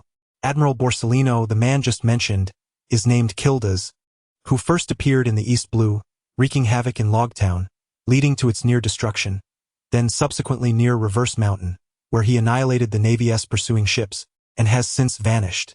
His bounty: a staggering 99 million berries. In conclusion, even Kizaru's first mate appeared doubtful, gazing at the newly constructed island Heart Lake. Incredulous that such havoc could be wrought by a pirate with a bounty under 100 million. Once again the East Blue? Hearing his first mate's report, Kizaru wore a peculiar expression. Upon hearing Kizaru's inquiry, The first mate, without further consideration, assumed he was unaware of Kildas's motives for coming, and proceeded to explain. It is conceivable that this individual, Gildarts, is specifically devoted to aiding the fire dragon Natsu, as they both hail from the East Sea and may have previously known one another. The East Sea, and yet again the East Sea. Urza, Natsu, Gildarts, and even those two stationed in the advancing city, Uchiha Madara and Senju Hashirama, all originate from the East Sea. What is happening in the East Sea? This time, over 11,000 lives have been lost, with countless others injured. The entire kingdom of the Hive is on the brink of annihilation, and nearly every noble perished due to Gildart's final strike. This island is likely. Major General Gamer approached, holding the data report. It is indeed utterly devastated. In conclusion, he added, under the protection of our navy. Crunch! The boulder beneath Kizaru's feet shattered into countless fragments. Chapter 43. The Destroyer. The Battle of Hive Island stands as a profound disgrace for the navy. An encounter where none among the three factions emerged victorious.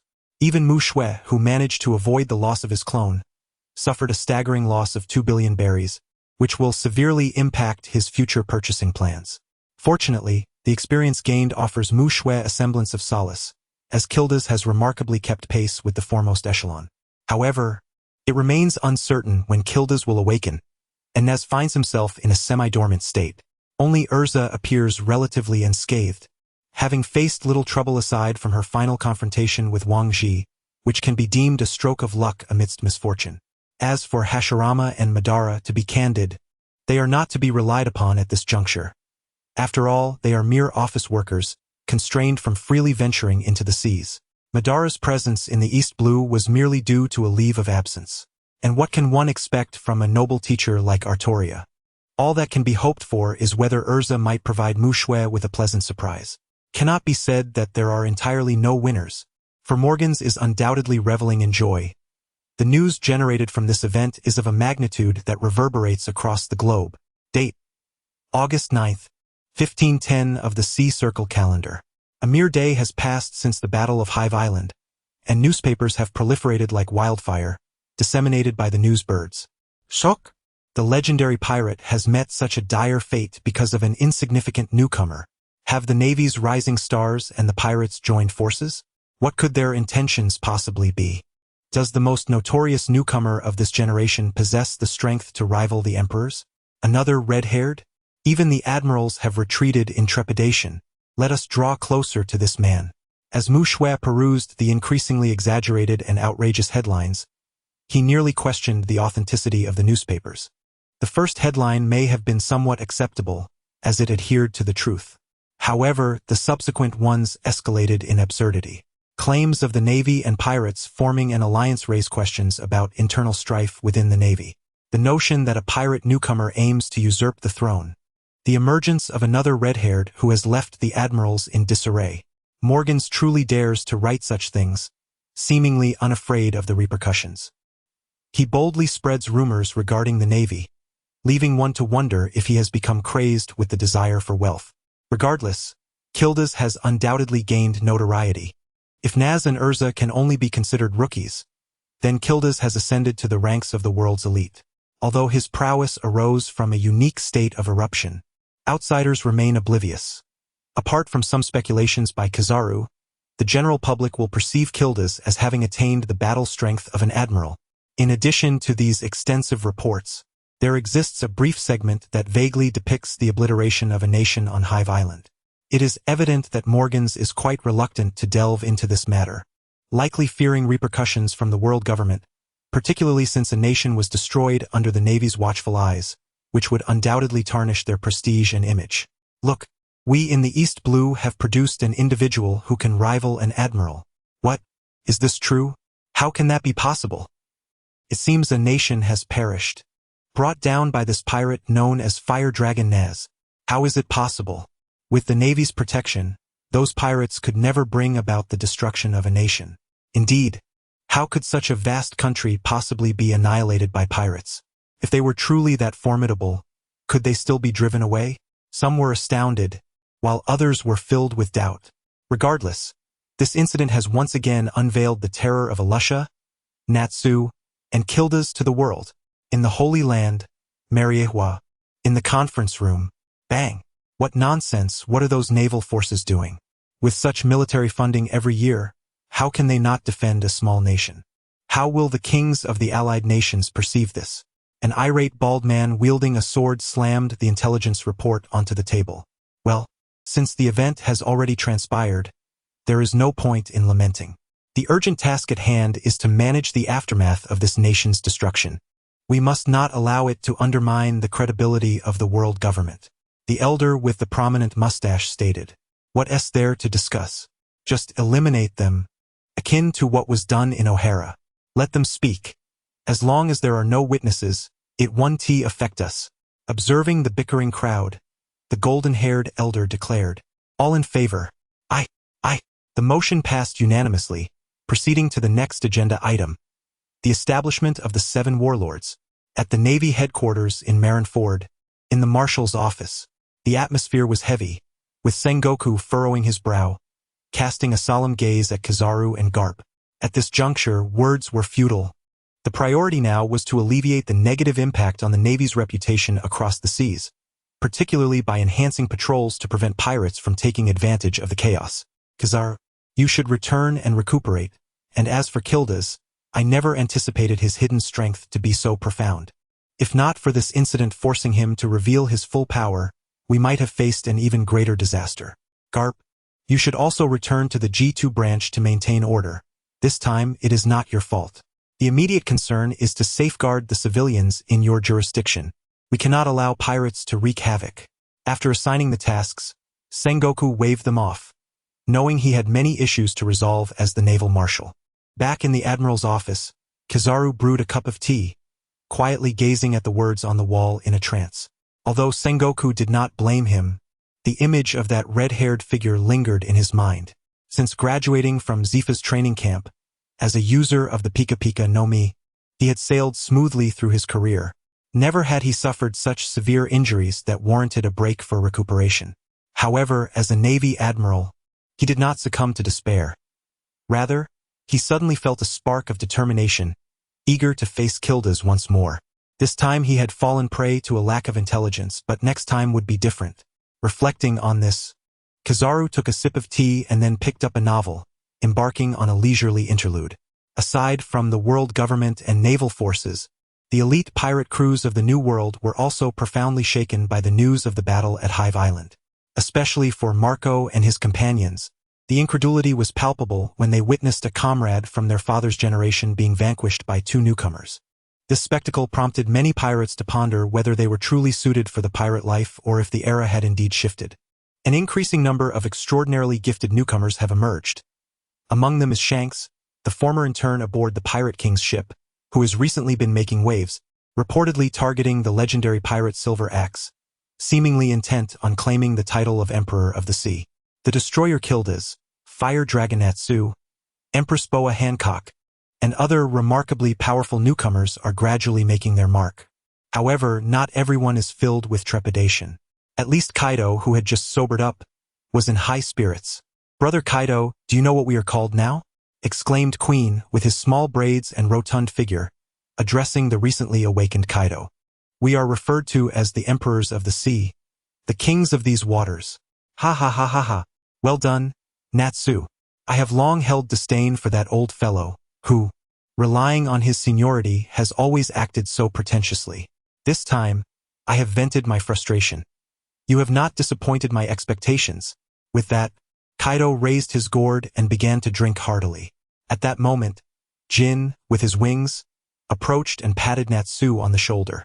"Well done, Natsu. It seems that soon, Kaido will elevate you to the position of a prominent figure. Currently, Jack is merely a teenager, still just a flying 6. With a vacancy for a prominent position, and given Natsu's trajectory of development, it appears he will soon stand alongside Jin and Queen, which is precisely why Jin came to extend his goodwill, as they would be working together in the future." Chapter 44. Ace takes a mentor. In the East Sea Kingdom of Goa on Mount Kolbo, Luffy, having just turned 7 and consumed the gum-gum fruit, excitedly inquired of Ace, "How strong do you think these people are? Could they possibly surpass the old man?" Ace, filled with confidence, replied, "Who knows? But I am destined to become the Pirate King.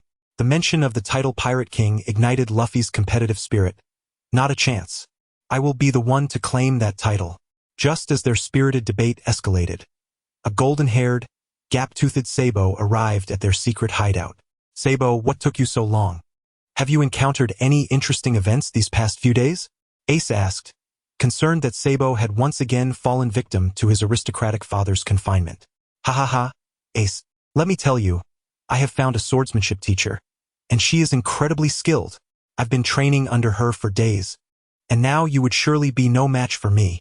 Sabo eagerly shared his experience of finding a mentor and the training he had undergone. Oh, then let us have a friendly duel. In the Grand Line, within a certain maritime region, a luxurious ship cruised with a peculiar figure, adorned with a square hood, sitting atop a slave. Upon hearing his subordinate's inquiry, he waved dismissively. Let us head to the East Sea. I have heard that many formidable individuals have emerged from there recently. I intend to capture a few of the strongest and turn them into slaves, as we lost quite a number in the last gladiatorial games. Yes, my lord, the cloaked figure responded, promptly adjusting the ship's course. In the East Sea, on a small island, a portly man with wild purple hair and scant clothing approached a robed figure named Dragon. Dragon, our supplies are dwindling. Should we not seek a resupply? Let us head to Frostmoon Island. I have some connections with the dojo master there. In the days following the news from Hive Island spreading across the seas, there had been no significant disturbances. The only notable occurrence was the world government's merciless decree to annihilate all life on Hive Island, a ruthless act that left even the notoriously cold-hearted Mushue astonished. Despite considering himself ruthless and unyielding, Mushue believed he maintained a certain moral boundary. He would never harm innocent civilians. Yet, the world government, with a mere exchange of words, eradicated the entire population of the island. Had it not been for Dauberman informing Alusa of these shocking developments, Mushue would have remained oblivious to such explosive news. Indeed, this world seems to be afflicted with madness. Perhaps, when Mushue feels his wings have fully unfurled, he may embark on endeavors he has long contemplated. As for the present, it is best to remain patient and focus on development. Until he possesses Tenkapu levels of strength, Mushue feels it is insufficiently secure. He even contemplates strategies involving both the Sea King and the Underworld King, particularly the former, who is merely 3 years old at this stage, an ideal time for cultivation. Perhaps he could consider creating a fishman avatar?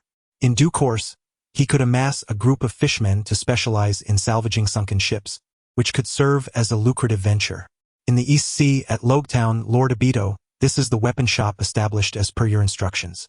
Rest assured, everything has been arranged flawlessly.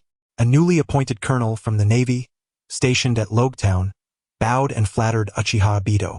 Since Abito had taken leave to assist Kakuzu in solidifying his position, he recalled Mushue's directive regarding the arms trade and thus made his way to Logetown to establish a weapon store.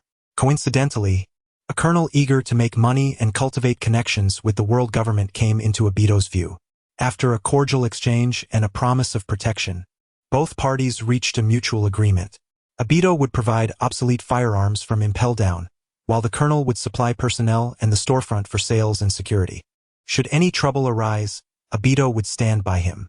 They struck an accord, and as long as a suitable buyer was found, earning over 100 million berries in a month would be quite effortless. In the East Sea, in the kingdom of Goa, at the uncertain destination, Sabo, is this your master? Ace gazed at the seemingly youthful figure, who was no older than them yet remarkably powerful. He expressed his astonishment to Sabo as he witnessed Artoria effortlessly subduing the local ruffian leader. This is just the beginning. My master single-handedly defeated all the guards in my home. If she hadn't stayed ashore, she would undoubtedly surpass even those infamous pirates like Natsu and Gildarts, Sabo exclaimed proudly, lifting his chin. Even the recently notorious pirates mentioned in the newspapers paled in comparison to his master in his eyes. It was only because Urza was a Navy officer with a stellar reputation in the East Sea that Sabo refrained from mentioning her. Otherwise, he believed no one could rival his master's prowess. Sabo, do you think we could take her as our mentor? Perhaps with her guidance, I could hasten my journey to becoming the Pirate King. The young ace felt an impulse to seek mentorship after hearing Sabo's description. having experienced violence from a young age. He understood that strength was paramount, and taking on a mentor was evidently a swift path to power. Moreover, he wished to have his brother Luffy join him. Sneaking away was not his style. Fair competition was the way to go. Absolutely. My master is exceptionally kind and will surely agree, Sabo declared without hesitation, as brothers support one another. He mused that he could always pilfer from his father's little treasury to honor his master. After all, her greatest passions, aside from combat, were delicious food, yet her enormous appetite often left them short on berries, leaving her to gaze longingly at various delicacies. Chapter 45. The Power of September. The following day, Frost Moon Village. Ding. Ace and Luffy requested to be apprenticed to Artoria. Ding. Artoria pondered. Ding. Artoria beheld the abundant delicacies brought by Sabo. Ding. Artoria acquiesced. Mushue, observing the panel's information, was somewhat bewildered. How could Ace, that rascal, seek apprenticeship as well? It was truly unexpected.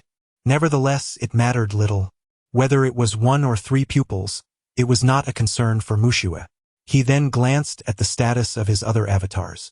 Natsu, having consumed a copious amount of Sea King meat, had nearly fully recovered and was currently preparing to set sail to earn some money. Quite commendable. He was indeed the most sensible among his subordinates. Urza, having successfully intervened to thwart Natsu, and having also vanquished King Ji, received commendation from the marshal. Due to Urza's relatively rudimentary grasp of Haki, Sengoku intended to retain her under Zifa's tutelage for a time to enhance her understanding and application of Haki. It appeared that, for the time being, Urza would not be of much help. Natsu was the least troublesome. Turning to Uchiha Obito, Mushue found comfort in his recent endeavors in arms dealing. Perhaps Obito could surprise him yet. It might be prudent to have Obito disguise himself or concoct a reason to visit the North Sea to establish contact with Germa 66, as their arms business was quite prosperous. As for Senju Hashirama, there was little to mention. He led a most regular monster-slaying life, never straying from Impel Down. Truly a model of diligence, though regrettably not profitable. Alas, Gildarts was still in recovery, and the duration of his recuperation from the 12 trials remained uncertain, leaving only time to tell. The only solace for Mushue was that the commerce under Kakuzu had fully found its rhythm. Thus far, all merchant guilds of the Scott Kingdom had joined the family of Dawn's Awakening, and the surrounding islands were also in contact. For smaller guilds lacking substantial backing, Kakuzu employed a policy of persuasion through reason and benefit, while for those with significant backgrounds that dared to obstruct, Kakuzu's 5 hearts were not idle.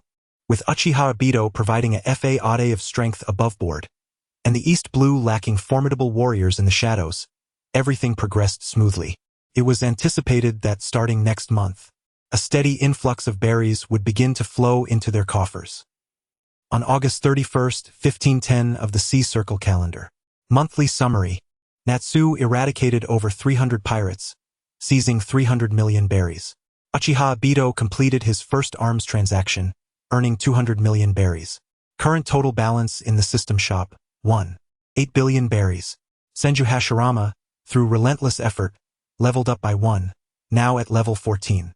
Artoria, having engaged in fewer battles, only ascended to level 7, though her bonds with the trio had significantly strengthened.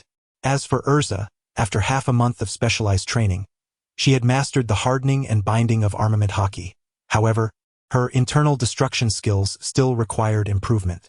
The remaining progress could not solely depend on arduous practice. Thus Urza successfully departed from the training camp and resumed her pirate eradication campaign. Jiao Du remarked that the current profits were not substantial, and the slight deficit in belly did not concern Mu Shui greatly. She decided to bide her time for now, but if next month she found herself lacking the funds to purchase the necessary abilities, she would have no choice but to discreetly procure some from unscrupulous merchants. On September 1st, 1510 of the Sea Circle calendar, Mu Shui skillfully accessed the refreshed marketplace. Despite the monthly occurrence of this event, her excitement remained unabated. It was akin to knowing that certain events would recur regularly. Yet each time they arrived, her emotions surged anew. Armament Haki advanced a unique power from the world of pirates, capable of enhancing the attack and defense of clones, as well as granting them the ability to interact with the powers of natural-type devil fruits. Price, 200 million belly. 9 Dragon Thunderfire. Fragment, a legendary ethereal fire from another realm, said to be silvery white, with 9 silver fire dragons weaving through the flames during its emergence. Once equipped, the flames released will carry an aura of dragon majesty, instilling dread in the soul and inflicting a certain degree of scorching effect. Price, 200 million belly. Mighty Physique. Enhances the constitution and strength level of a clone by 1 tier. Price, 100 million belly. Zanpakuto, Mirror Flower. Water Moon. The most formidable illusionary Zanpakuto from the world of Soul Reapers, bestowing upon clones the power to dominate the 5 senses of their opponents. Once a target witnesses the release of Mirror Flower, Water Moon, they will fall into a state of complete hypnosis, and every subsequent release will plunge them into the same entranced state. Price, 400 million belly. Cunning Strategist. Grants clones exceptional intelligence, along with heightened logical analysis and planning capabilities. Price, 100 million belly. Powerful Support. A clone can designate another clone as its protector. When the protected clone is within 1 kilometer, all attributes of the protector increase by 1 tier. Price, 200 million belly. Hunting Instinct. When a clone perceives a target as prey, it exerts tremendous pressure on the target, enhancing the clone's strength by 1 tier. If the target sustains any bleeding wounds, the clone's agility will increase by 1 tier, maximum limit for marked targets.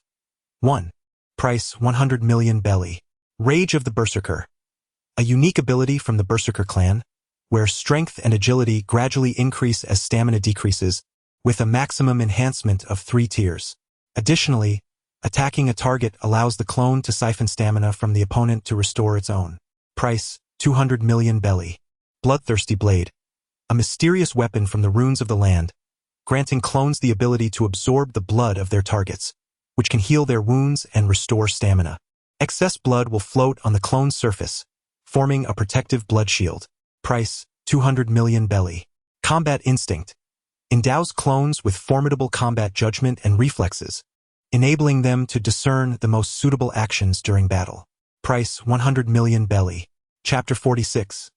1 in Literature, 1 in Martial Arts, Infiltration and Conquest. To commence, the advanced Busoshoku Haki is noteworthy. According to the insights that Mushue has gathered over the past few months from her avatars, aside from Carp, who possesses the pinnacle of Busoshoku Haki, even the Admiral's capabilities in this regard hover merely between advanced and top tier. After all, the current 3 Admirals do not engage in combat primarily with Busoshoku Haki. As Logia-type Devil Fruit users, they rely on their inherent physical prowess and the development of their fruit abilities, employing Kenbunshoku Haki only as a supplementary aid. Thus, advanced Busoshoku Haki is considered the average standard among this generation of Navy admirals. Turning our attention to Mushue's avatars, we must first exclude our diligent laborer, Natsu. Despite Mushue's desire to provide more assistance to this industrious individual, as a wielder of Dragon Slayer magic, Natsu lacks the need for specialized attacks against Logia-type users and does not particularly require Busoshoku Haki. For him, Busoshoku Haki is merely an embellishment. Its presence is advantageous, yet its absence is inconsequential. Mushue has not yet reached the extravagance of freely bestowing abilities. One must apply one's best resources judiciously. When the day comes that she is affluent, she shall reward Natsu appropriately. But for now, he must endure a degree of deprivation. Next, we consider Uchiha Madara and Senju Hashirama. The former wields the Tensigen, lacking no means to confront foes, while the latter bypasses obstacles effortlessly. As for Gildarts, he possesses a complete mastery of all 3 types of Haki. No further explanation is necessary. Artoria, currently enjoying the comforts of the East Blue, alongside her divine artifact, finds herself in a situation where her capabilities are surplus to requirements. Kakuzu, a merchant, requires no Haki, he simply moves on. Finally, we gaze upon Urza, noting her nascent proficiency in Busoshoku Haki. Given that she has evidently fallen behind Natsu in strength, to sustain their tumultuous yet affectionate rivalry, it is prudent to grant her this enhancement. Upon reviewing the second ability, it reveals itself to be an ethereal flame. Although merely a fragment, its potency is extraordinary. It is undoubtedly designated for Natsu, who may also utilize its draconic might to wield the Conqueror's Haki, yielding multiple benefits.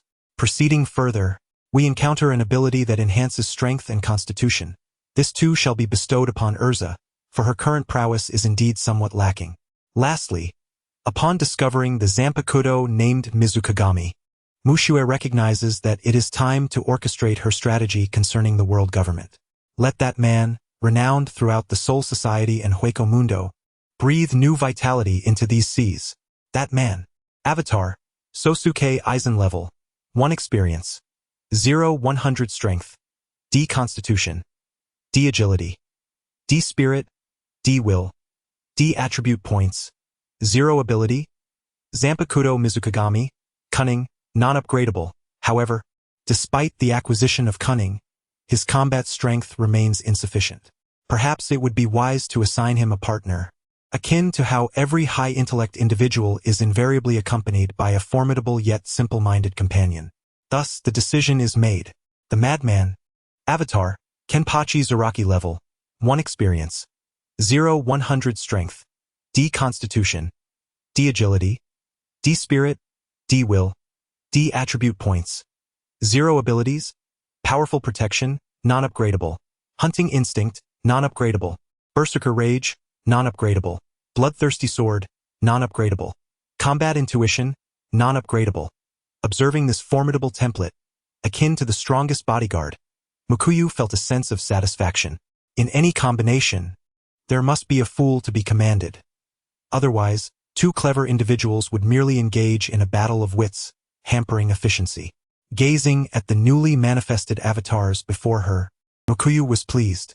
Seize the opportunity to infiltrate the intelligence organization of the world government. The rest is up to you. I trust you, Aizen. As for Kenpachi, simply follow Aizen's orders. I have high hopes for you. Thus, with the assistance of the illusionary realm, Aizen and Kenpachi successfully boarded a merchant vessel preparing to leave the island, stealthily and without a trace, unbeknownst to anyone that they hailed from Frostmoon Island. With no concerns weighing them down, they could act with boldness. With their abilities allocated and all avatars summoned, Mukuyu beheld the system reaching level 9 and utilized her newly acquired lottery draw. Ding! Congratulations! Host, you have obtained a cumulative card. Ding! Cumulative card. If no items are purchased this month, upon use, a top-tier ability will be guaranteed next month. A cumulative card? Quite impressive, Mukuyu mused, stroking her chin with satisfaction. A top-tier ability could swiftly transform one into a formidable force, serving as an essential ticket to ascend to the pinnacle of the world. Just like Kil'dan, without the foundation of a martial arts master, even with the 8 gates unleashed, he could not surpass the Admiral Kizaru, for the 8 gates also relied on one's inherent physical strength. Within a mere few months, Kil'dan, through the mastery of martial arts, cultivated a robust physique and profound dominance, unmatched by ordinary skills. If funds were insufficient in any month, this card could serve as a lifeline, additionally granting another top-tier ability. East Sea, Kingdom of Goya. Artoria stood at the edge of a cliff, accompanied by the 3 little ones, gazing out at the boundless ocean. Master, do you know? My greatest dream is to escape my parents' control and become the freest person upon this sea. Sabo turned to his ever-caring master. From her, Sabo felt an unprecedented sense of acceptance and care. Regardless of Sabo's actions, Artoria never questioned the reasons, simply offering silent support. This deeply moved Sabo and was the reason he brought Artoria to their secret base today. Sabo, though I may not comprehend, as long as you pursue what you believe to be the best path, I will always support you, Artoria added with a smile. Although she did not fully grasp the dreams of the children, it did not hinder her from supporting Sabo's aspirations. After all, the task entrusted to her by Mushue was to cultivate a good relationship with Sabo, and thus, offering support is undoubtedly the most effective approach. Chapter 47. Some explanations and character panels, the chapter number must be included, hence the 4 updates. As for the panels, I shall dedicate an entire chapter to showcase them, rather than cluttering the main text. Although all is free, I fear that posting even one might invite criticism, alas. I would prefer not to include chapter numbers, but alas, it is not permitted. How ruthless. First avatar, Urza Scarlet level, 14, 1 free attribute point gained per level. Experience, 2,300 10,500. Experience can be gained through training, combat, etc. Strength. B. Constitution. A. Agility. A. Elite Vice Admiral, mid-level 7 warlords. Pirates with bounties in the hundreds of millions. Spirit. D. Will. D. Attribute points. 0 abilities. Mastery of cold weapons cannot be upgraded. Equipment modification cannot be upgraded. Swordsmanship, top tier. Spatial magic, transformation, advanced. Elemental affinity cannot be upgraded. All swords return to 1, intermediate. Armament hockey, advanced. Mighty physique cannot be upgraded, second avatar. Uchiha Obito level, 13, 1 free attribute point gained per level. Experience. 32,29,100. Experience can be gained through training, combat, etc. Strength. C. Constitution. B. Agility. C. Spirit. A. Will. D. Attribute points. 0 abilities. Bloodline limit. Sharingan. Eternal Mangeki. Max level. Battle hardened. 6/6. Cannot be upgraded. Spirit elixir. Used. 10 fist sword 3rd avatar. Hashirama Senju level. 14. 1 free attribute point gained per level. Experience. 10,500. Experience can be gained through training, combat, etc. Strength. B. Constitution. A Vice Admiral, pirates with bounties in the hundreds of millions. Low-level 7 warlords. Agility. C. Spirit. D. Will. D. Attribute points. 0 abilities. Would release, advanced, robust physique, cannot be upgraded. Sage mode. Sage body 4th avatar. Eternus Natsu Dragneel level. 17, 1 free attribute point gained per level. Experience. 15,100. Experience can be gained through training, combat, etc. Strength. A Constitution. S. Supplementary Admiral, Vice Emperor, high-level 7 warlords. Pirates with bounties in the billions. Agility. B. Spirit. C. Will. C. Attribute points. 0 abilities. Dragon Slayer magic. Fire. Advanced. Insatiable appetite. Cannot be upgraded. Dragon Slayer magic. Lightning. Advanced. 9 Dragon Thunderfire. Fragment. 5th avatar. Kildos Clave level. 16. 1 free attribute point gained per level. Experience. 2,100 13,600. Experience can be gained through training. Combat, etc. Strength. A Constitution. A. Agility. A Spirit. A Will. A. Major. Pirates with bounties in the hundreds of millions. Attribute points. 0 abilities. Master of Martial Arts. Supreme ability cannot be upgraded. Shattering Magic. Conqueror's Hockey. Advanced. Ability advancement. Used. Armament Hockey. Advanced. Observation Hockey. Advanced. 8 Gates of Duinjia. 12 Trials. 111. 6th avatar. Artoria Pendragon level. 7. 1 free attribute point gained per level. Experience. 1102800. Experience can be gained through training, combat, etc. Strength. D. Constitution. C. Agility. B. Spirit. D. Will. D. Attribute points. 0 abilities. Heart of a Swordmaster. Advanced Swordsmanship. Oath of Victory Sword. Blood Armor of the Evil Dragon. Inspiring Aura 7th avatar. Kakuzu level. 4. 1 free attribute point gained per level. Experience. 6701000. Experience can be gained through training, combat, etc. Strength. D. Constitution. C. Agility. C. Spirit. D. Will. D. Attribute points. 0 abilities. Earth Grudge Fear. 5/5. Money is life. 4 times. B-Class Ninjutsu Gift Pack. Lightning Release. False Dark. Earth Release. Earth Spear. Water Release.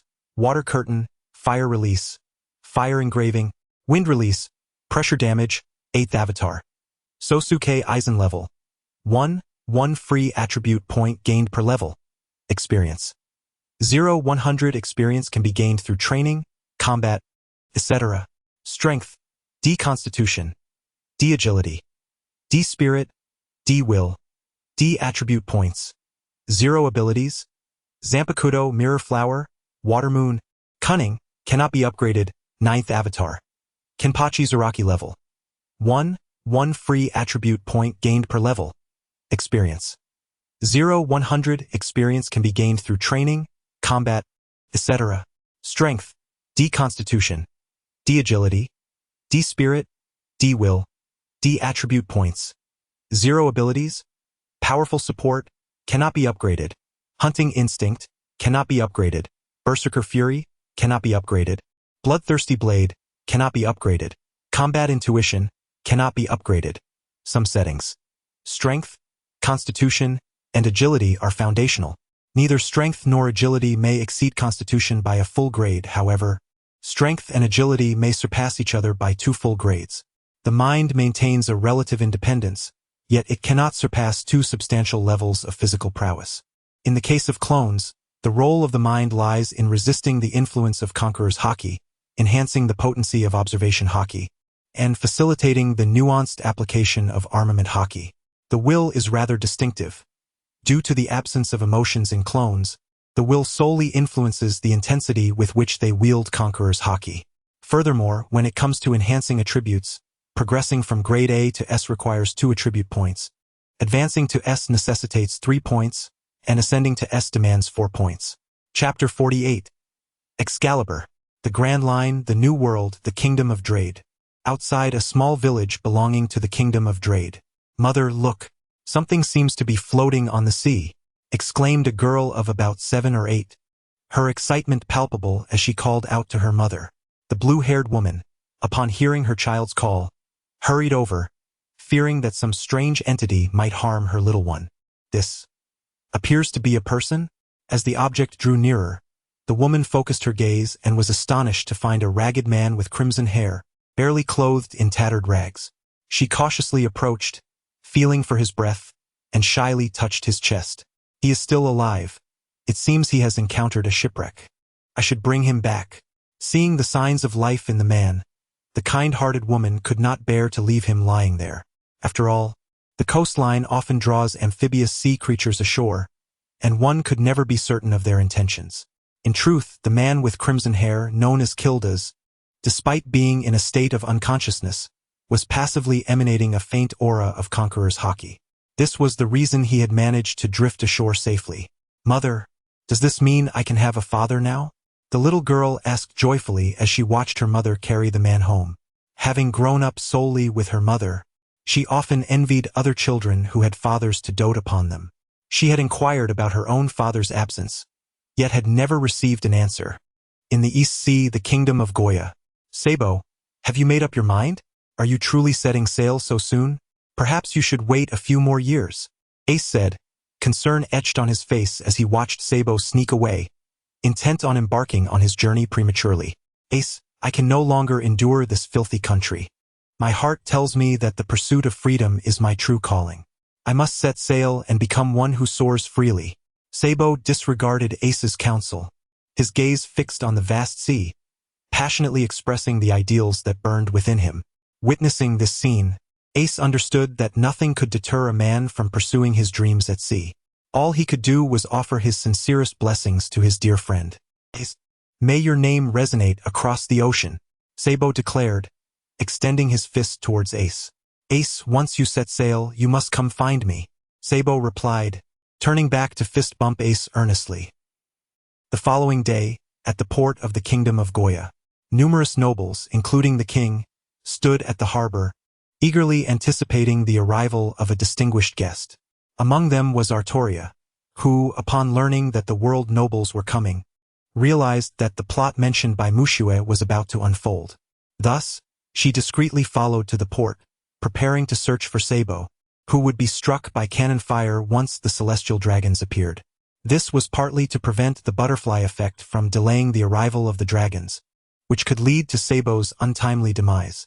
On the other hand, should the revolutionary army truly arrive, according to Mushua's plan, Artoria could seamlessly join them under the guise of caring for Sabo. At that moment, merely expressing discontent with the world's nobility would likely facilitate her integration into the revolutionary ranks. Above the port of the Goya Kingdom, a dragon poised to depart hovered in the sky, gazing down upon the scene below. A decaying world, hypocritical aristocrats. Everything shall come to an end. Far from the port, on the opposite side, seizing the opportunity while his family was away, Sabo stealthily slipped out. Including Artoria, he did not bid farewell to anyone. He was reluctant to commence his maiden voyage amidst a sorrowful atmosphere. Lord Charlemagne Saint, ahead lies the Goya kingdom, renowned as the most beautiful country in the East Sea, remarked a sycophantic black-clad subordinate to a celestial dragon adorned with a square hood. What is that? Charlemagne Saint inquired, noticing a small black dot appearing to the right. My lord, it appears to be a fishing boat, the black-clad man replied after a glance. So it's a lowly commoner? Bring forth my cannon. How dare they obstruct my vessel? Such foolish pigs. Charlemagne Saint expressed his displeasure to the subordinate. Why yes, my lord. The black-clad man trembled as he hurried to fetch the cannon, fearful of incurring the celestial dragon's wrath. It is well known that these so-called world nobles are merely a collection of grotesque beings who enslave others, unpredictable in their violence. Moreover, should anyone provoke a celestial dragon, a naval admiral would inevitably appear, deterring all from challenging these world aristocrats. Securing the cannon, Charlemagne Saint aimed carefully. Boom! Projectile soared from the cannon. Sabo, gazing at the opulent ship in the distance, mused that one day he too would navigate such a vessel. Suddenly, he noticed a dark spot approaching, but before he could discern its nature, boom! An unexpected explosion erupted to the right of his boat. Why are you attacking me? Sabo exclaimed, bewildered and enraged, for he had done nothing to provoke such an assault. Missed! Damn it! How could you aim so poorly? If the next shot fails to hit, I shall cast you overboard. Charlemagne Saint reprimanded the black-clad man for the misfire. The subordinate, though seething with indignation, dared not voice his thoughts, knowing the celestial dragon had set the aim. What could he do? After all, this was a world noble. The black-clad man quickly adjusted the angle. Aim. Fire. Boom! The trained subordinate flawlessly launched the cannonball, striking the small boat. Curse it! Is my journey to end here? With the resounding blast, Sabo descended into an abyss of darkness, and in his final moments, he seemed to glimpse his mentor, the gentle figure reminiscent of an angel. Child, your journey has only just begun.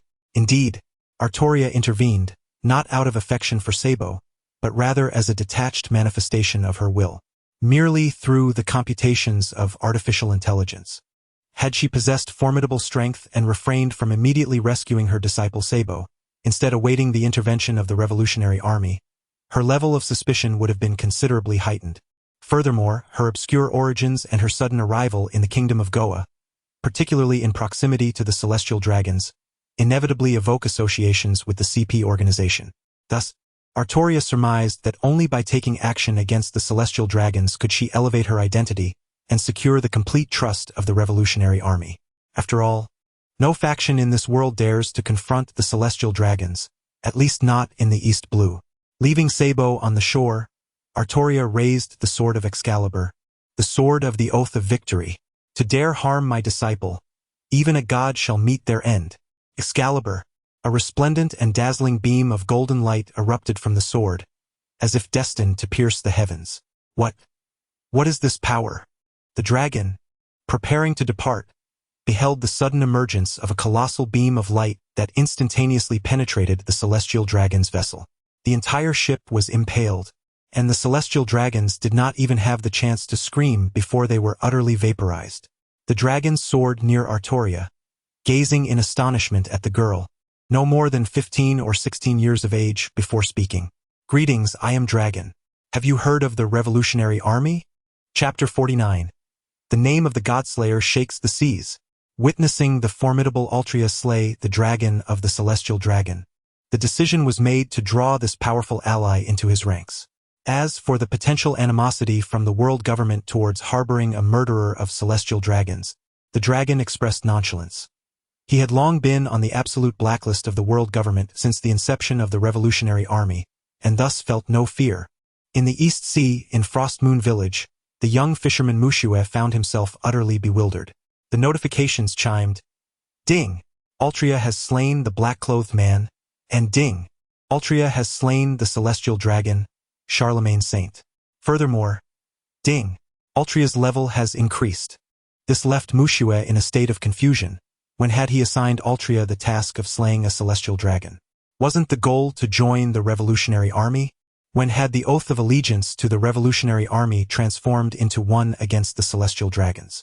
Considering the experience gained and the level ascensions, it seemed an entire expedition of Celestial Dragons had been annihilated.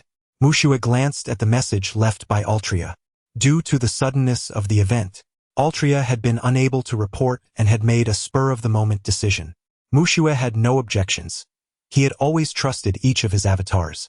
He believed his role was merely to set the overarching direction and ensure that each avatar could fulfill its designated tasks.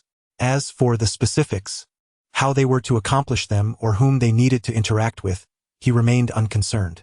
After all, he was not present at the scene, and many details were difficult to ascertain.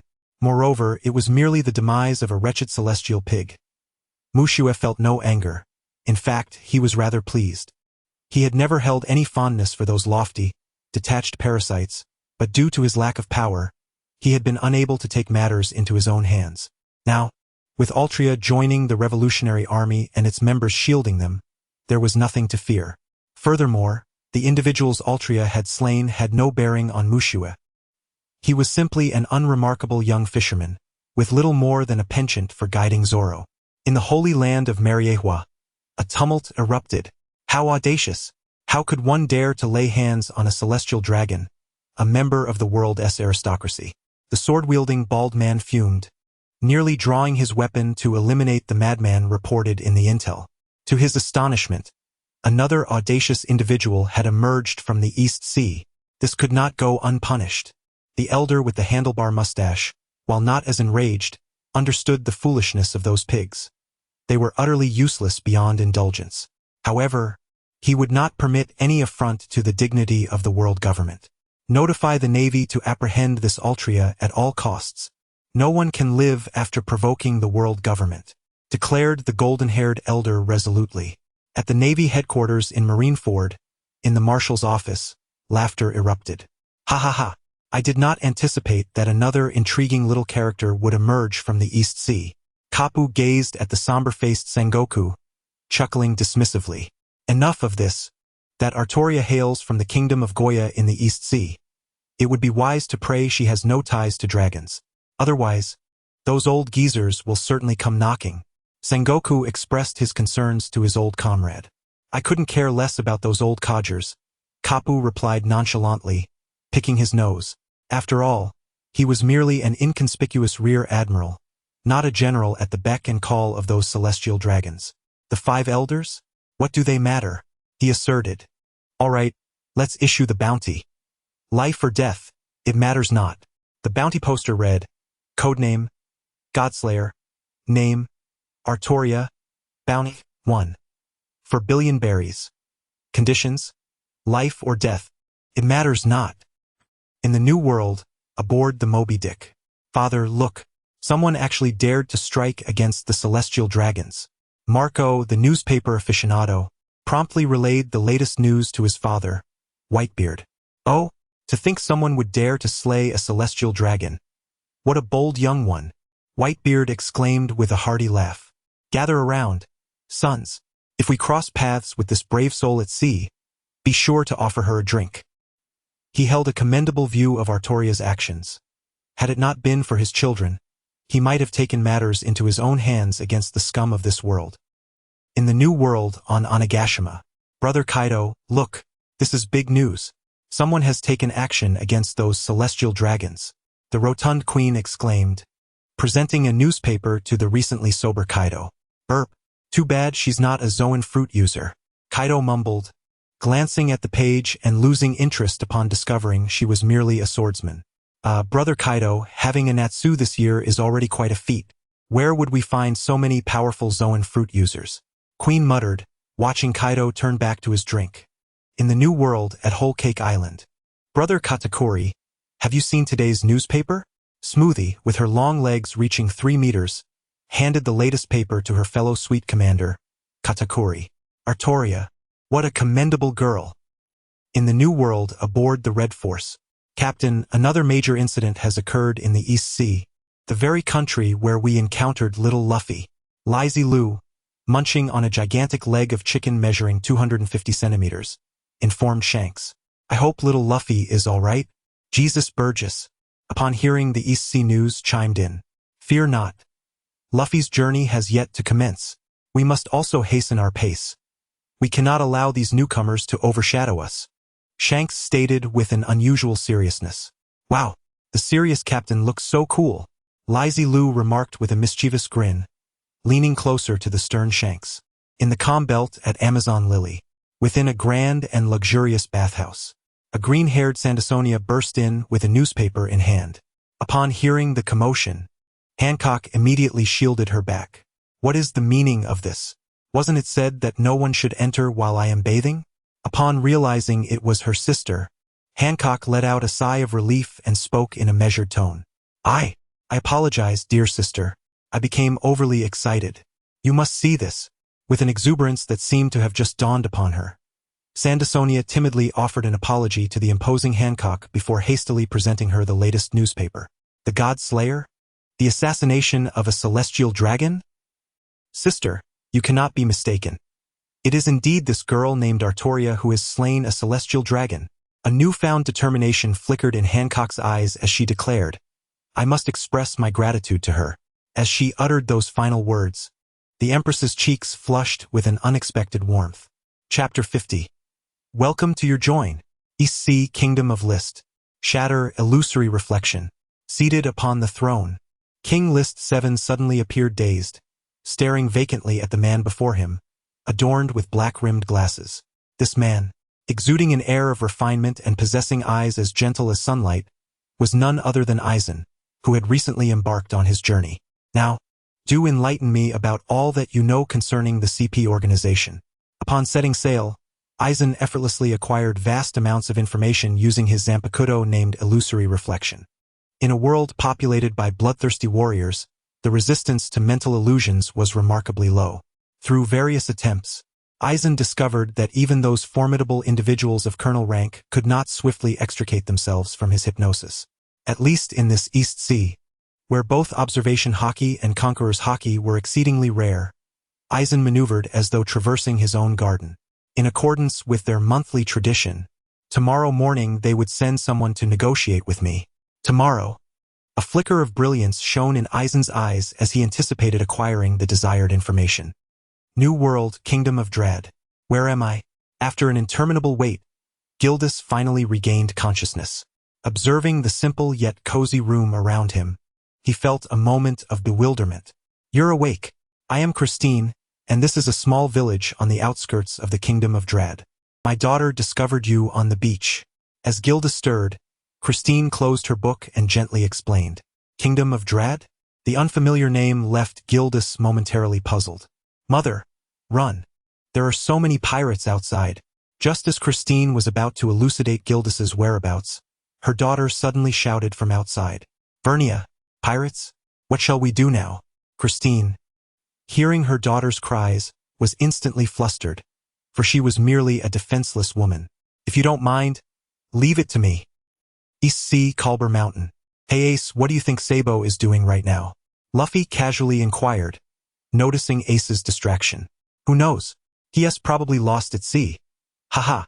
Though Ace jested about Sabo, a sense of worry gnawed at him. He had witnessed the devastating laser cannon that pierced the celestial dragons, and given that Sabo had only recently set sail, he couldn't help but wonder about the challenges he might be facing. East Sea, aboard the Winter Gramma, en route to Frost Moon Village. My head hurts. Sabo, having been knocked unconscious by cannon fire, clutched his throbbing head as he slowly sat up in bed. Where am I? How did I end up here? He glanced around, discovering himself in a completely unfamiliar environment. Ah, boy, you're awake. Surviving a cannon blast to the head is quite the stroke of luck. A woman adorned with a striking purple afro, Ivankov, jested towards the recovering Sabo. As a wielder of the hormone fruit and a skilled physician, he was confident that Sabo would awaken safely, thus his tone remained lighthearted. What bomb? Who are you? Sabo gazed at Ivankov in confusion. It appeared that our young friend was experiencing some cognitive disarray. Upon noticing this, Ivankov quickly understood that Sabo's head injury had resulted in a degree of amnesia. How do we treat it? Artoria entered from an adjacent room, astonished to discover Sabo's amnesia. It's challenging. After all, the brain is the most intricate instrument. Even the world government's Vegapunk cannot fully decipher the human mind. Ivankov shrugged helplessly at Artoria. Teacher? Just as Ivankov was at a loss, Sabo suddenly exclaimed, You remember me? Artoria was equally taken aback. I'm not sure, but in my mind, there has always been a warm figure akin to an angel. The moment I saw you, I instinctively called out. Sabo, in his bewilderment, did not recall anyone but found himself referring to her as teacher. Typically, memories from more recent times may fade, yet profound memories can leave a lasting impression, triggering recollections upon seeing that individual again, Ivankov explained aptly. Sabo, that is your name, and I, Artoria, am your teacher, Artoria declared earnestly to Sabo. He looked at this warm and familiar older sister figure, instinctively nodding in acknowledgement. Artoria, do you have any plans? As the room grew quiet, Dragon entered. Not yet, Artoria replied, shaking her head. In order to smoothly join the Revolutionary Army, she planned to adopt a more passive approach, allowing Dragon to extend an invitation rather than volunteering herself. After all, people often fail to cherish what comes too easily.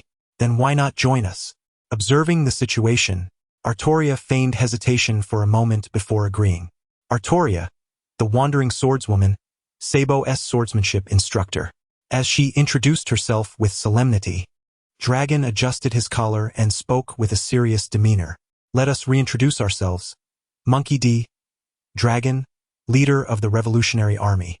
This is Ivankov, the commander of the Revolutionary Army. Welcome to our fold. The Revolutionary Army, established just a decade ago, had yet to formally appoint commanders for the North Sea and the Grand Line, hence they were collectively referred to as commanders. Meanwhile, in the North Sea, at the Kingdom of Germa 66, you must be the renowned warden of Impel Down, Uchiha Madara. I have long admired your esteemed reputation. I am Vince Mokgaji, the leader and chief scientist of Germa 66, a man adorned with a metallic helmet, his golden locks cascading down, sporting a pointed black beard, donned in an orange cloak and a light gray combat suit emblazoned with the Germa 66 insignia, spoke fervently to the man before him. Uchiha Obito merely nodded indifferently, seemingly dismissing Gaji, the king of Germa 66, as inconsequential. Gaji, noting this, felt a surge of indignation. Despite his humble approach, he found himself regarded with an air of superiority. Were it not for Uchiha Obito's affiliation with Impel Down, he would have been tempted to rally the clone soldiers to subdue this audacious individual. After all, Impel Down is not akin to the Navy. Though both nominally fall under the purview of the world government, the Navy enjoys a far greater degree of autonomy compared to Impel Down and Judicial Island. Moreover, the Navy is predominantly comprised of individuals committed to justice, unlikely to provoke other nations without cause. In contrast, the situation with Impel Down is quite different. While it may appear to hold an equal standing with the Navy, it is, in truth, tightly controlled by the world government. Should one inadvertently provoke the warden of Impel Down, they could easily find themselves subjected to extortion or even assault from the world government. Indeed, in recent years, Germa 66 has acted with excessive boldness in the North Sea, significantly undermining the world government's authority in that region. Thus, he must ensure that no vulnerabilities are exposed. I wonder what brings you here today, Lord Obito. I have heard that the quality of your munitions is exceptional. Might you furnish me with a shipment? Chapter 51. Drafting the list of the 7 warlords of the sea. With Roger's final words, the era of great pirates officially commenced. An increasing number of individuals, in pursuit of the so-called great treasure, ventured forth into the ocean. Undeniably, some were drawn by dreams, setting sail to become what they deemed adventurers. However, the majority were driven by selfish desires, be it wealth, fame, or other various motives. It is precisely due to the relentless expansion of these desires that many took perilous risks, ultimately becoming despised pirates. As the number of pirates continues to rise, the world government's grip on the entire realm has begun to wane. Numerous regions have been ravaged and destroyed by pirates, leading to the devastation of countless defenseless families. The most severe situation exists in the latter half of the Grand Line, referred to as the New World, Except for a few naval branches near the Red Continent, it has nearly transformed into a paradise for pirates. Regardless of the world government's willingness to admit it, in the New World, the true rulers are neither the government nor the navy, but the pirates themselves. At the pinnacle of these pirates stand Whitebeard Edward Newgate, Big Mom Charlotte Linlin, and Kaido of the Beasts. On this day, September 13th, 1510 of the Sea Circle calendar, Shanks, an apprentice under the Pirate King, vanquished the former top officer of the Rocks Pirates, Silver Axe, on the island of Gobi in the New World. In an instant, calls for Shanks to ascend to the throne grew louder, and the voices of the four emperors in the New World echoed across the seas. The world government, however, is not particularly concerned. After all, only the allied nations under their protection are of importance, and these nations are primarily located in the Four Seas and the earlier segments of the Grand Line. Thus, whether there are 3 emperors or 4, their influence is limited to the New World, rendering it inconsequential to the world government. Nevertheless, the continuous expansion of pirate forces is something the world government is keen to avoid. Should the power of the 4 emperors extend to the Grand Line or even the Four Seas, it would deal a devastating blow to the world government. Currently, the Navy lacks the strength to contain the expansion of the entire pirate era. Therefore, inciting internal conflicts among pirates appears to be the most effective solution to address their proliferation. Thus, the 7 warlords of the sea were born. In the Holy Land of Mariehua, the preliminary candidates for the 7 warlords have been drafted. Bounty of 80 million berries, Empress Boa Hancock. Bounty of 81 million berries, Sir Crocodile. Bounty of 296 million berries, the Tyrant Bartholomew Kuma. Bounty of 320 million berries, Moonlight Moria. Bounty of 340 million berries, Don Quixote da Flamingo, the Heavenly Yaksha. Bounty of 460 million berries, Dracul Mihawk, the Greatest Swordsman, and a bounty of 530 million berries for the destroyer, Kildas. If there are no objections, let the Navy begin the invitations one by one. Seconded. The bounty was set before becoming a warlord of the sea. This year marks Hancock's first voyage, with a bounty of 80 million berries directly recruited. As for Jinbei, he voluntarily joined in 1511 to save Arlong and Fishman Island. The bounty for Mihawk is fabricated. Do not pay it any mind. East Blue, Kingdom of List. Within the Royal Palace. Who are you? A CP3 agent, sent for a transaction, warily inquired as he gazed at the smiling stranger before the king. There should not be any strangers present for their dealings. Do not be alarmed. I merely wish to borrow your identity for a moment. No sooner had he spoken than the CP3 agent lost consciousness. Fortune smiled upon him. He had caught a big fish. After a brief inquiry, Eisen adjusted his glasses with a smile. The individual before him was a member of the intelligence organization of the government, specifically the head of the CP3 branch in the Kingdom of List, tasked with facilitating clandestine transactions between his superior and various kings.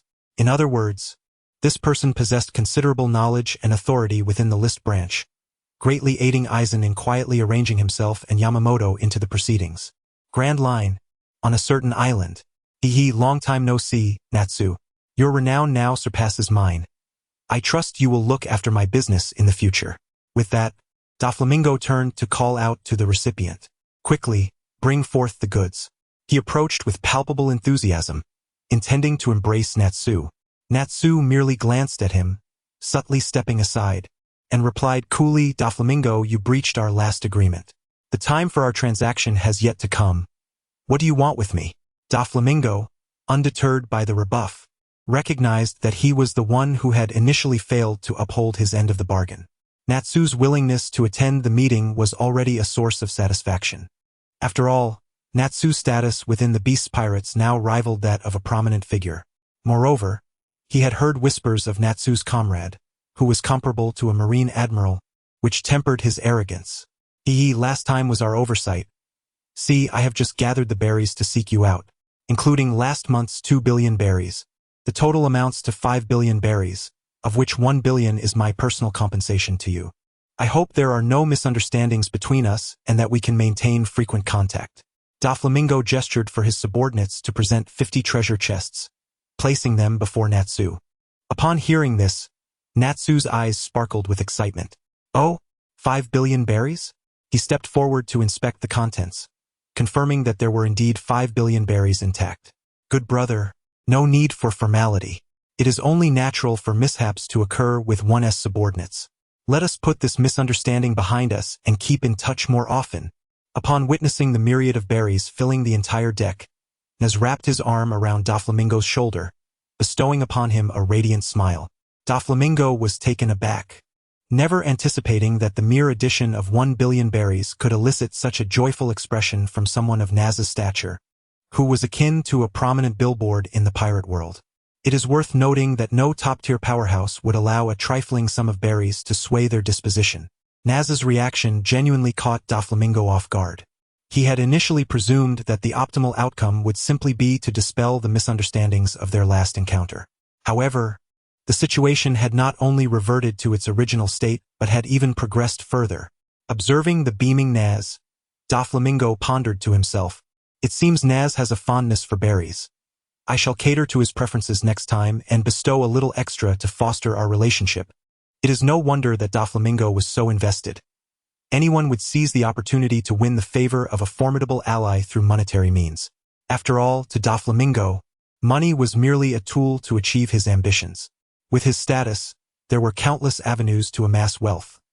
If need be, he could resort to plundering the heavens for gold. After all, there was no shortage of riches to be had.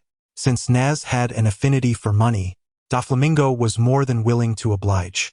In turn, as Naz came into possession of wealth, his spirits would undoubtedly lift, thereby strengthening his ties with the beast pirates. By cultivating a strong rapport with them, he could then leverage this alliance to acquire even greater territories and markets. This arrangement was truly one of mutual benefit, a win-win for both parties. Chapter 52. A simple squeeze ding. Naz has sacrificed a fortune of 5 billion belly. Upon witnessing the sudden addition of 5 billion belly on the panel, Mu Shui's spirits soared to the heavens. Naz, oh Naz, for this 5 billion belly, the next time the abilities refresh, I shall ensure you are prioritized. Ever since the activation of the system, the two largest sums of wealth Mu Shui has acquired have been generously contributed by Naz. Looking at Naz's woefully scant skill panel, he felt a twinge of shame. Such an exemplary employee deserves to be generously rewarded. He must serve as a shining example to the other avatars, who languish idly at work, earning not a single coin. Isn't that right, the one in Impel Down? In the New World, Kingdom of Dread. What? How could my father? In a humble wooden cottage, Christine sat slumped in a chair, her face a mask of disbelief as she listened to the messenger's words. Princess Christine, the entire royal capital has been seized by the saber-toothed pirates. Before the old king's palace was breached, he was still thinking of you and asked me to convey a message. The old king said he is not a worthy father, having failed to provide you with the life you desired, but he truly loves you. As she heard the words of the captain of her father's personal guard, an array of emotions washed over Christine. Years ago, upon learning of her father's arrangement for her to wed a foreign prince, the young and rebellious Christine had chosen to flee from home. With a meager sum of belly, she found herself in this remote, untroubled village. Along the way, she encountered the infant Varinia, the golden-haired girl who would later discover Kilda's. Feeling overlooked, Christine gazed upon the abandoned Varinia in the jungle, and her heart swelled with compassion, leading her to take the child in. Thus began 7 years of nurturing. The leisurely and carefree days allowed Christine to gradually forget her troubles and integrate into village life. Your Highness, in fact, 7 years ago, the old king did manage to trace your whereabouts, but due to the imminent threat of the kingdom's collapse, he could not bring you back. The captain continued, the old king truly loves you. He did not wish for you to bear such immense pressure at a young age. The marriage was only meant to ensure you could continue to lead a good life, yet he overlooked your feelings. Fearing that Christine might not come to terms with the past, the captain spoke with heartfelt eloquence. As a royal guard, he had witnessed the king's gradual decline and had increasingly longed for his daughter. Eventually, the enemy nation was obliterated by a formidable being, a monstrous figure known as Barrett. The old king, feeling remorseful, yearned for you to live the life you desired. Upon discovering your concealed existence here, he sincerely hoped you could lead the life you wished for. To reassure Christine of his sincerity, the captain elaborated on the events of that time. As Christine listened to the unfolding narrative, tears streamed down her cheeks. She could hardly have anticipated that her nation would arrive at such a critical juncture of life and death, and as a princess, she would leave without a sense of responsibility. Fortunately, the crisis was averted, but had it led to the nation's demise, she would have been plagued by guilt for a lifetime. Moreover, she came to realize that her father truly loved her. In his efforts to shield her from the hardships of being a deposed princess, he had sought out an old friend with the intention of arranging her marriage. Yet, she was solely preoccupied with her own feelings, failing to inquire about the reasons behind his actions, and instead chose to escape without a thought. No, take me to see father. I have evaded this for 7 years. This time, I shall stand with him through thick and thin, Christine declared resolutely, wiping away her tears and fixing her determined gaze upon the captain of the royal guard. Your Highness, the capital is heavily besieged. I fear. The captain of the royal guard began, his expression dimming. Having grown up alongside the king, he would never have ventured out of the city alone were it not for the duty of conveying messages to the princess and ensuring her safety. Listening to Christine's words, he felt a surge of emotion at the prospect of their reconciliation. Yet the gravity of the situation left no room for such sentiments. If you don't mind, may I accompany you? Kilidas, who had been eavesdropping at the door, finally seized the opportunity to enter, his tone resembling that of a friend asking to join in on a journey. You are the destroyer, the captain of the royal guard exclaimed, his eyes widening in disbelief. As the captain of the royal guard in this new world, staying informed of current events was essential. Clearly, Kilidas, who had recently gained notoriety, was well within his purview. Is Kilidas really that famous? Christine inquired, puzzled by the captain's genuine astonishment. Having lived in this remote village for years without reading the news, she was entirely unaware of Kilidas' reputation. Kilidas simply raised his right hand, forming a small gap between his thumb and forefinger, and jested, just a smidgen of fame. In Frostmoon Village, East Sea. Is this the nation of the New World? Upon receiving Kilidas' information, Mu Shui closed her eyes in contemplation, pondering the feasibility and advantages of seizing control over the kingdom. It is well known that the New World has largely evaded the oversight of global governance, becoming a territory dominated by pirates. In such a realm, warlords abound, and formidable pirates often plunder or conquer nations to establish bases for their operations. For instance, Kaido of Wano and Big Mom, even Whitebeard, had numerous islands under their dominion providing sanctuary. A stable territory is indeed a symbol of a pirate crew's strength. Of course, this does not apply to pirate crews like that of red-haired Shanks, who follow a more elite path. Nevertheless, the ongoing conflicts among numerous pirates imply that even if a nation falls or its royalty is replaced, it would raise no alarms among the populace. In this new world, seizing a nation and embarking on a relentless expansion can indeed be a lucrative strategy. After all, in such realms, power reigns supreme and seldom attracts the attention of the global authorities. Coincidentally, in the Kingdom of Dread, where Kilidas resides, a pirate invasion has transpired. Moreover, the woman who rescued Kilidas happens to be the daughter of the reigning king, his very own princess. It is worth noting that in the realm of pirates, there exists no notion that women cannot ascend to the throne. To explore the feasibility of this concept, Mu Shui intends to involve Kilidas in the succession of the Dread throne. By elevating Christine to the throne and leveraging Kilidas' prestige to safeguard this kingdom, they could forge a path forward. However, it is prudent to first observe the tangible outcomes. Considering Kilidas' nature as a lone wolf, it is advisable for him to refrain from excessive involvement in state affairs. Once he possesses suitable capabilities, perhaps a separate avatar could be dispatched to act in the name of the king. Ultimately, pirates will always remain pirates, incapable of providing true security to the populace. Yet, a king can. Chapter 53. Subduing others with reason in the northern seas, the Germa 66 kingdom. Cough, cough.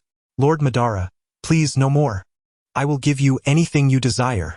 Garu, his battle attire utterly tattered and drenched in blood, cried out with a tremor in his voice as he gazed upon the colossal figure towering above the sea, several dozen meters high. looking over the entire Germa 66 fleet. More than half of the warships had vanished without a trace. Even those fortunate enough to survive were in a state of utter disrepair. The Azure Sea had been stained a deep crimson, littered with the remnants of genetically engineered soldiers. Even Garu's most prized combat weapons lay lifeless in a pool of blood, their fates unknown. Only the ragged Vinsmoke Reiju remained conscious, precariously leaning against the ship's railing, barely holding herself upright. May we speak now? The cold-eyed Uchiha Madara, having dispelled his Susanoo, stood before Garu. From his elevated position, he regarded the disheveled man with an emotionless gaze, uttering words as if he were not the architect of such devastation. As Madara approached, Reiju trembled, unable to meet his gaze, her eyes cast down in fear, dreading the same fate that had befallen her brothers. It was evident how profoundly Madara's overwhelming power had instilled psychological terror within her. Lord Madara, I will grant you anything you desire. I beg you, show mercy. Garu, witnessing Madara's unblemished appearance contrasted with the ruin of his fleet, knelt upon the ground, pleading in anguish. Regret washed over him. He lamented his furious reaction upon first hearing Madara's unreasonable demands, his inability to contain his emotions leading to a disastrous confrontation. He had merely intended to subdue Madara, to teach him a lesson that his respect was born from the backing of the world's government, not from fear. The outcome was beyond his expectations. A mere warden of Impel Down wielded a power so formidable that he could effortlessly crush the entire Germa 66 kingdom. Why did you not reveal your strength sooner? I would have willingly handed over not just trivial arms, but even my beloved children without a second thought. After all, aside from the genetic modification technology linked to bloodlines, nothing else holds significance for me. Now, with his fleet decimated and the fate of his children uncertain, he found himself kneeling in supplication, filled with regret. I came to propose a collaboration in arms trading, but I have since changed my mind, Madara stated expressionlessly. Upon hearing the first half of the statement, Garu had hoped for a glimmer of hope. However, the latter half plunged him into despair. If it were not for your potential utility in weapon manufacturing, the Germa kingdom would already be a relic of history. In Madara's understated tone, the annihilation of a nation seemed as trivial as crushing an ant, evoking no stir of emotion within him. Regardless of the methods employed, you are to provide a shipment of weaponry valued at 2 billion berries each month. At the appropriate time and place, you will be duly informed. With these words, Uchiha Madara cast the communication device linking him to Colonel Rog into Kagaya's possession, heedless of his reaction, and turned away without a second glance. Were it not for his position within the Navy and the world government, Madara would have preferred to extort berries directly on a monthly basis, thus freeing up time for arms dealing. Alas, such blatant coercion is ill-suited for one who stands on the side of justice. He must resort to purchasing arms with a modest sum of berries each month, only to resell them thereafter. Though this method is somewhat cumbersome, it provides a veneer of respectability, allowing the higher echelons of government to turn a blind eye. After all, Germa 66 is a member state of the world government. Thus, overtly excessive actions are ill-advised. Therefore, a monthly sum of 10,000 berries shall suffice, which amounts to a substantial fortune capable of procuring numerous chopper figurines. In the Grand Line, at Impel Down, Lord Hashirama has arrived. It is now your turn to deliver the keys. 2 guards clamored and jostled, none daring to approach Senju Hashirama, as if he were a monstrous fiend. Quick, play dead. That demon is back. Do not come any closer. My lord, I implore you, spare me your torment. Grant me a swift end. During Uchiha Madara's absence, Senju Hashirama found himself quite content. No one competed with him for experience, nor did he have to toil for berries. Surrounded by charming brothers to alleviate his boredom, he reveled in endless amusement. Due to the experience acquisition mechanism, Hashirama was compelled to frequently engage with these criminals, yet as the warden, he was reluctant to eliminate them all. Otherwise, the neighboring cell of Shiryu would require an additional occupant. The mechanism stipulated that if a clone failed to eliminate a target, it would not receive the full experience points. A victory would yield only half of the experience, with a cooldown period dependent on the strength of the opponent. The more formidable the adversary, the longer the cooldown. Thus, the weaker the enemy, the more often they would endure Hashirama's torment. Conversely, those in the deeper levels rarely encountered him. Furthermore, as Hashirama's strength grew, he dominated the weaker inmates with ease. Indeed, with his would-release abilities, he truly exhibited overpowering prowess. However, a minor drawback was that, against non-hostile targets, experience could only be obtained after defeating them once. Naturally, killing them rendered hostility irrelevant.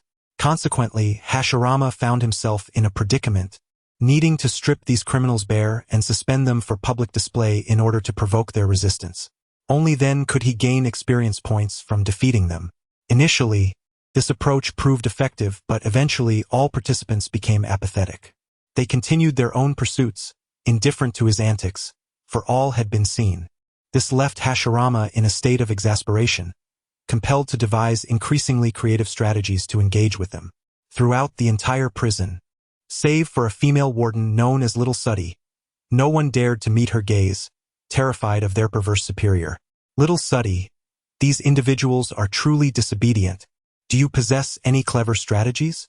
Indeed, how could the innocent Hashirama Senju harbor such an array of nefarious ideas? It all began when Little Suddy inadvertently stumbled upon Hashirama administering punishment to a criminal. From that moment, their relationship blossomed rapidly and uncontrollably. Due to her strength and position, many of her desires remained unfulfilled, yet after encountering Hashirama, she consistently presented him with various unprecedented and intriguing methods of amusement. Even Hashirama, in his clone form, found himself utterly astonished. Little Suddy licked her alluring crimson lips, her gaze akin to that of a predator eyeing its prey as she fixated on the prisoners. A wicked smile crept across her lips as she uttered, "Lord Hashirama, how about we?" This time, Chapter 54. Youngster, what are your dreams? In the East Sea, at Frostmoon Village, Mushue instructed Guena, remember, this is how you execute the technique. As Mushue sheathed the sword, Zoro, nursing a painful bump on his head, protested angrily, "Ouch! You idiot Mushue! Why did you hit my head while teaching Guena? You need to experience it firsthand. Isn't that far more effective than merely observing?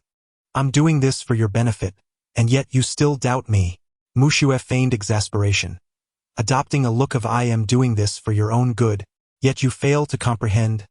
Zoro paused, rubbing his head, momentarily taken aback by her response. He hesitated before retorting, "Is that so? Don't think I'll be grateful for this. One day, I will defeat you with my own hands." Caught in the exchange, Zoro couldn't discern whether Mushue's actions were intentional.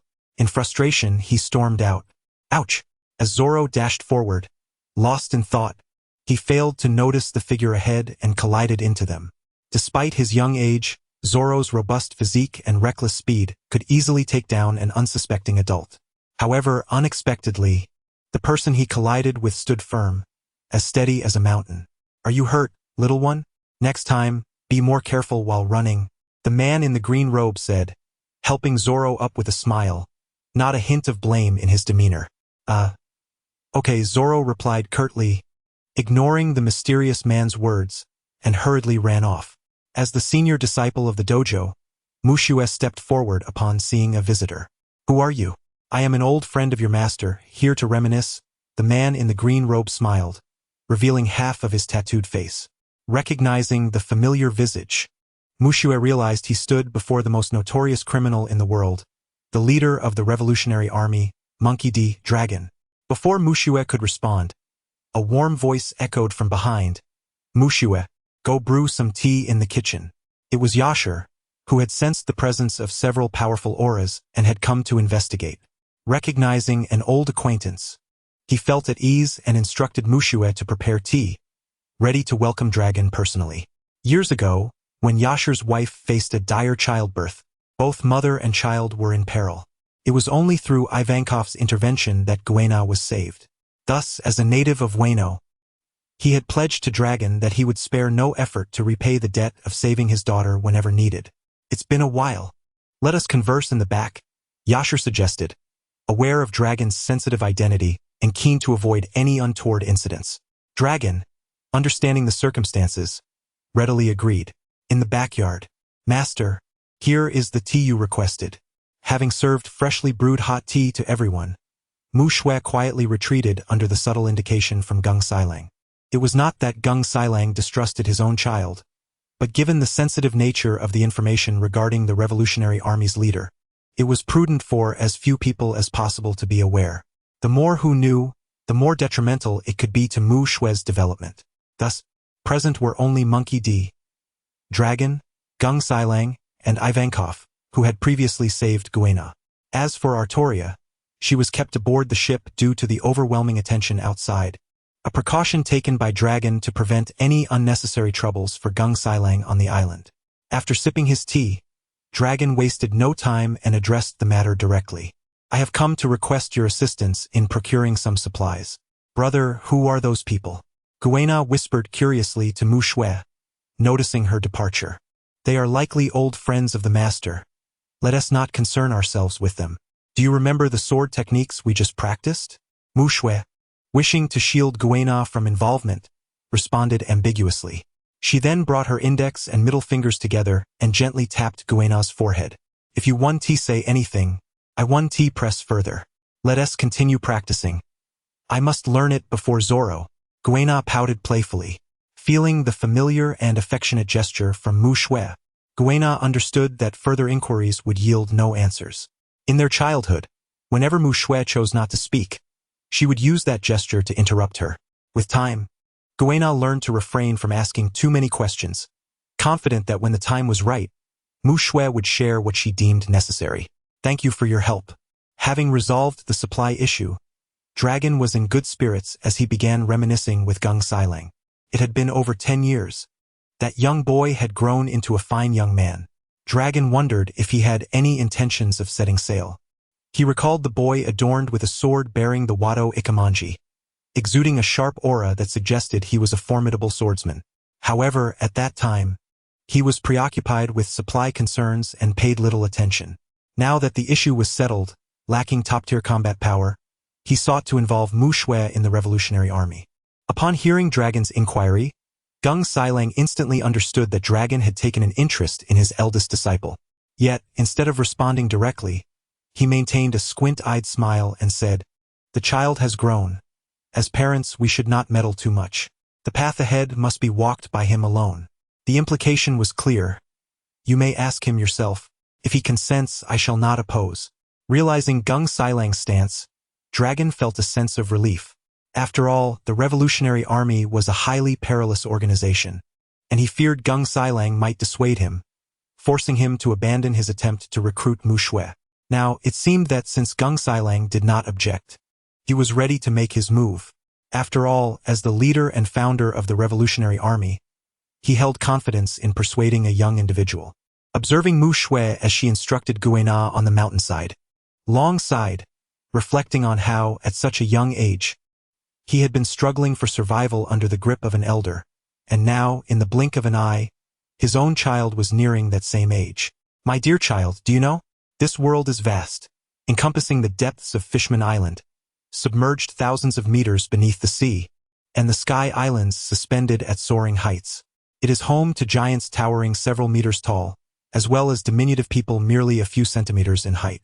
This world is splendid, awaiting exploration, and the beauty of the ocean cannot be fully appreciated from just one island. What do you say? Would you like to join us? I shall take you to witness the magnificent waves of the entire sea. Observing the speech of this legendary leader of the Revolutionary Army, Mu Shui felt an overwhelming sense of déjà vu. The notion of being taken to see the ocean's splendor was absurd. He was merely a captive fleeing for his life, as if he were unaware of the truth. I'm afraid that is not my dream, Mu Shui replied, his expression unchanging, his tone steady in rejection. After all, he was destined to be a master of the future world, the puppeteer behind the scenes of various powerful factions. Who knows, perhaps the Revolutionary Army would one day be his to command. Why would he mix with you? The rejected Long had little to say, as verbosity would only diminish the elegance of the moment. No matter, should you change your mind, you may seek me out at any time. I am Monkey D. Dragon. A gust of wind swept by, and Long's figure vanished. Truly, he arrived in haste and departed just as swiftly. Brother, what is your dream? Mu Shui mused. A smile gracing his features as he looked at the somewhat curious Kuina. gently ruffling her hair. Perhaps, he thought, he could add another aspiration, to master the world. Chapter 55. Time spares no one, heroes fade. A week has elapsed since the incident involving the dragon's recruitment. During this period, the sea has been remarkably tranquil, with no sensational news gracing the newspapers. The headlines merely recount tales of one pirate crew gaining notoriety today and the Navy quelling pirates tomorrow, ad infinitum. The sole noteworthy event is the annihilation of the saber-toothed pirate crew, whose total bounty exceeded 1 billion, in a nation known as Drad. Allegedly, the legendary figure the destroyer Kildas was sighted during this incident. While this is a matter of some significance, the lack of concrete evidence, coupled with the fact that it occurred in the New World, rendered the obliteration of a minor pirate crew, one with a bounty not exceeding 1 billion, insignificant, and the matter faded into obscurity. In this incident, Kildas successfully eradicated a pirate crew that posed a threat to the entire nation and received gratitude from the current king, who happens to be the father of Christine. Under Kildas's subtle influence, the old king voluntarily abdicated, and Christine, albeit somewhat bewildered, ascended to the throne as queen. Though the old king cited his advanced age and the fright he experienced during the incident as reasons for his abdication, it was evident that he acted out of respect for Kildas. Having faced crises thrice and understanding the importance of strength, Christine chose not to evade her responsibilities this time. With Kildas's assistance, she swiftly took command of the nation and declared that the kingdom of Drad would officially come under Kildas's protection, offering tribute in return for his safeguarding. Unfortunately, due to the need for post-war reconstruction, they could not muster a significant sum of berry in the short term. Thus, Kildas symbolically accepted a mere 100 million berry. In response, Mushue remarked that, in the absence of financial strain, nurturing a golden goose is certainly permissible. On September 28, 1510, in the era of the Sea Circle, within the windless zone adjacent to the first half of the Grand Line and the South Sea, aboard a standard naval warship, a girl with sea-blue wavy locks eagerly inquired of the elderly purple-haired instructor, "Master, where are we headed for our training this time?" "Stop pestering Instructor Zephyr," interjected Binns, clad in flamboyant attire and a headscarf, unable to bear the incessant queries. "He will inform us when the time comes." "It's all right. Our destination this time is an island in the South Sea where a band of pirates has taken up residence," Zephyr replied, affectionately ruffling Ein's hair with a smile. Years ago, after losing his wife, children, and numerous relatives to a pirate raid, Zephyr resigned from his position as admiral and devoted his entire focus to training within the Naval Academy. Consequently, he has contributed significantly to the Navy by nurturing fresh talent and solidifying its backbone. Among his many students are the current 3 admirals Kizaru, Akainu, and Akiji, as well as a substantial number of vice admirals and officers, including the likes of Squirrel, Demon Spider, Doberman, Stussy, Fire Mountain, Ymir, Dalmesia, and Bastu. It can be said that Zephyr's reputation and standing within the Navy rival even that of the warlord, who holds the title of Marshal. This time, Zephyr is accompanied by a new cohort of naval cadets, as they prepare to embark on training in the South Sea. At the venerable age of 62, Zephyr has long surpassed his prime, his prowess having diminished to that of a candidate admiral. In fact, during an asthma attack, he might struggle to maintain even the strength of an elite vice admiral. To prevent any potential harm to his students during rescue missions, Zephyr has chosen the relatively safe 4 seas as their training ground. The average strength of this region pales in comparison to that of the Grand Line, and even should he only be able to exert the capabilities of a vice admiral, Zephyr is confident in his ability to safeguard his students. Therefore, as Zephyr takes this rare opportunity to relax, his mood is exceptionally buoyant, especially since Ein is among his 2 favorite cadets of this cohort. He cannot help but share this sentiment with her. Had it not been for that unfortunate incident years ago, his own child might have been around Ein's age now. Observing Ein, who is playfully hiding behind him and making faces at Binns, Zephyr cannot suppress a sigh. All right, enough of the antics. Even with the latest advancements in sea prism stone technology, we cannot afford to be complacent in the calm belt. Vigilance is paramount. Despite his stern admonishments, the gentle smile at the corner of his mouth reveals that he is not genuinely worried. After all, even in his decline, he does not regard the shallow sea kings as a significant threat. Understood, teacher. Yes, Teacher Zephyr. Upon hearing his words, Ayn and Binz hurriedly respond. As orphans, they have always viewed Zephyr as a figure who embodies both mentor and father, which explains Ayn's deep reliance on him. Not far from the warship, a towering figure with a crescent-shaped white mustache, stout build, and an unattractive visage complains to a short, ugly old woman from a small boat, "Mama, I'm so hungry. I want something to eat. Be good, my son. Just ahead. I have prepared food for you. Go and retrieve it." Miss Bakken, also known as Stussy, responds helplessly to Weibel, who stands nearly 7 meters tall. Relying on Weibel's formidable strength, they had intended to traverse the calm belt, but they inadvertently lost their way and depleted their supplies. Fortunately, they have spotted a naval warship ahead, alleviating their immediate predicament. As for the strength of the naval vessel, with Weibel possessing power comparable to that of Whitebeard in his youth, he harbors no fear of anyone. Given his brawny physique, it is unlikely that he even comprehends the notion of fear. "All right, Mama, I will go and claim our food back right away." On September 29, 1510, in the Sea Circle era, the former Marine Admiral and current Chief Instructor of the Naval Training Camp, known as Black Arm Zephyr, was attacked by Whitebeard to Edward Weibel in the calm belt of the Grand Line. Due to illness, Zephyr sacrificed his arm to save 2 cadets, while the remainder of the naval personnel perished. In a moment, the Navy headquarters was shaken to its core. No one could believe that pirates had the audacity to audaciously assault the warship where Zephyr resided, and even succeeded. Has Master Zephyr truly grown old? Observing Zephyr, who lay unconscious in the Navy's medical room, Kizaru placed a bouquet of flowers and gazed out at the cherry blossom trees in full bloom, reflecting on the situation.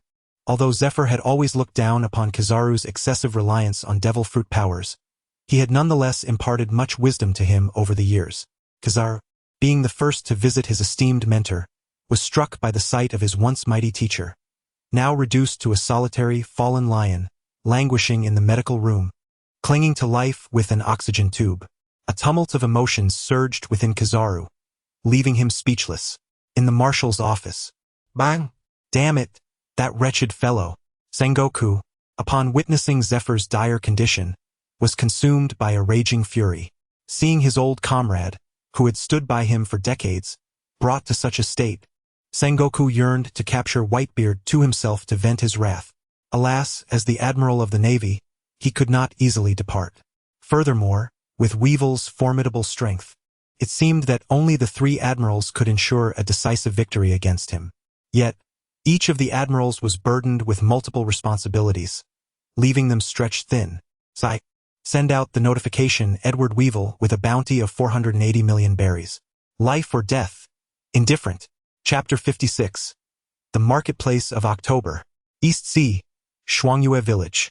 Zifa, once renowned as the Black Arm and a formidable presence across the oceans, has succumbed to the relentless passage of time and illness. Upon receiving the latest news from Irusa, Mu Shui shook his head slightly, reflecting on the inevitability of aging, which renders even the mightiest powerless. Only I'm, perched upon the throne, has seemingly defied mortality through the powers of the surgical fruit. Perhaps there are unforeseen consequences, as Im has never shown himself to the world. Immortality. Mu Shui pondered what his fate might be if he were to face the twilight of his years. Perhaps his system grants him a glimpse into true longevity? Suddenly, as if struck by inspiration, he smacked his forehead in realization. How foolish, I am merely 12. Why concern myself with such trivialities? Enough of this, these matters can wait. I am not even close to being the strongest in the world, so why indulge in melancholic thoughts? Mu Shui splashed the cold lake water on his face, the refreshing chill restoring his clarity. I recall that the second Whitebeard seems to possess only brute strength, lacking any particular abilities. Perhaps it is time to let him make an appearance. Year 1510 of the Ocean Calendar, October 1st. The tumultuous waves of the sea do not disturb Mu Shui, who remains focused on the arrival of a new month. He opened the marketplace. 1. Fishman bloodline, tiger shark, a unique racial bloodline from the world of pirates, endowing the user's clones with exceptional physical prowess and the ability to breathe underwater and move freely. Clones with this skill must possess specially fabricated respiratory organs. Price 200 million berries. 2. Alien Bane, a special ability from another realm that inflicts additional damage when clones attack those without the same bloodline. As a bane to outsiders and a hero to kin, when facing those of the same bloodline, clones will subconsciously gain the recognition and approval of their kin. Price 200 million berries. 3. Fishman Karate. A distinctive combat skill of the Fishman tribe from the pirate world, allowing manipulation of water currents in battle. Its effectiveness is significantly enhanced when used in the sea. Price 100 million berries. 4. Great Blade. Shark Skin. One of 7 unique blades from a village in the world of Naruto, modified by the system to enable clones to absorb the stamina of enemies, replenishing their own. Price 200 million berries. 5. Heartfelt Connection. A special ability from another world that allows clones to achieve a state of unity with a sentient tool, resulting in a special fusion effect that unleashes greater power. Price 200 million berries. 6. Runes of Breaking All Laws. A unique treasure from the realm of heroic spirits, appearing as a short sword capable of temporarily nullifying an enemy's abilities. Through system modification, it can be powered by stamina instead of magical energy. Price 300 million berries. 7. Kiba no Jutsu. A legacy sword technique from the world of Naruto.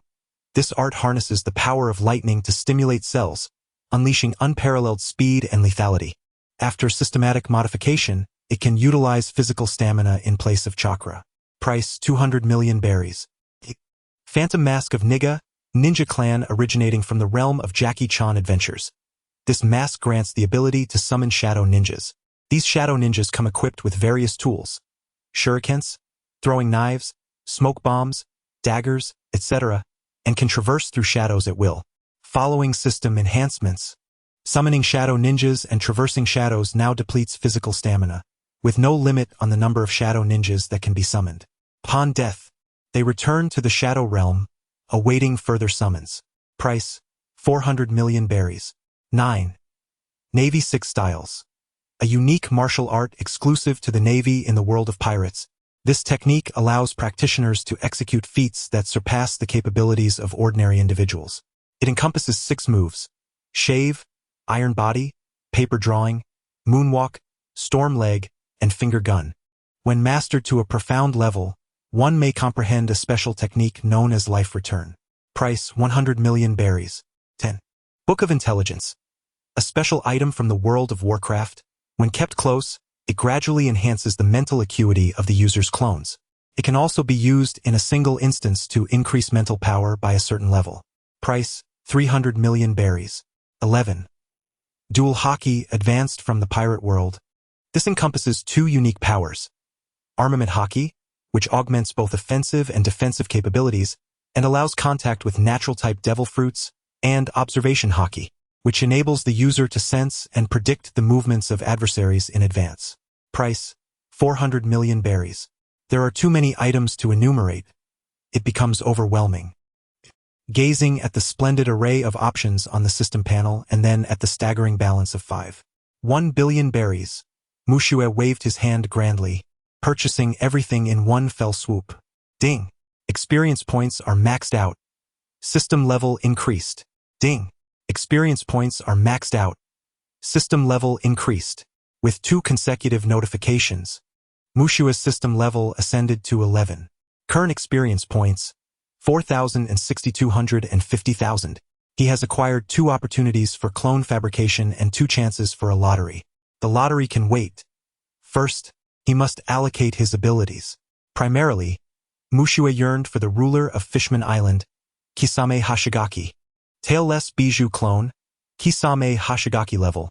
1 experience. 0-100 strength. C constitution. C agility. C mentality. D will. D attribute points. 0 abilities. Fishman bloodline, tiger shark, non-upgradable.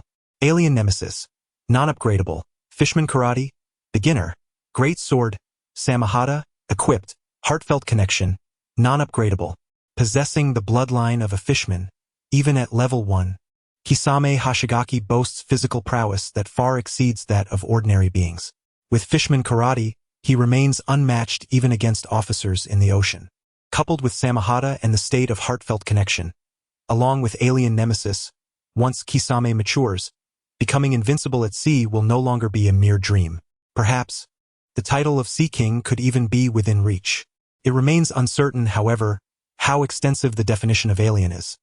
Does it pertain only to non-fishmen or also to non-tiger sharks?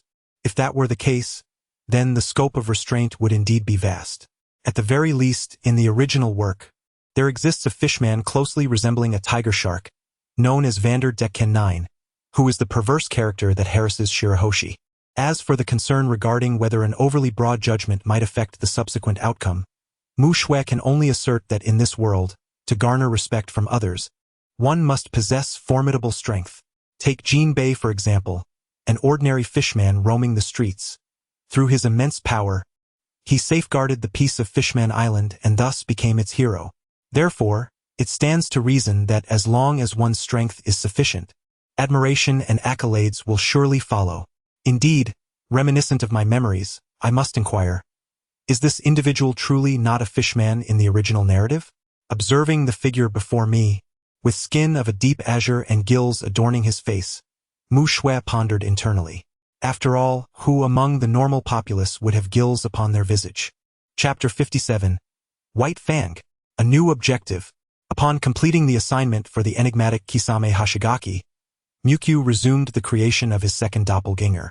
Konoha's White Fang doppelganger, Hataki Tsukumo level, 1 experience, 0-100 strength, D constitution, D agility, D spirit, D will, D attribute points, 0 abilities, Hataki swordsmanship, beginner.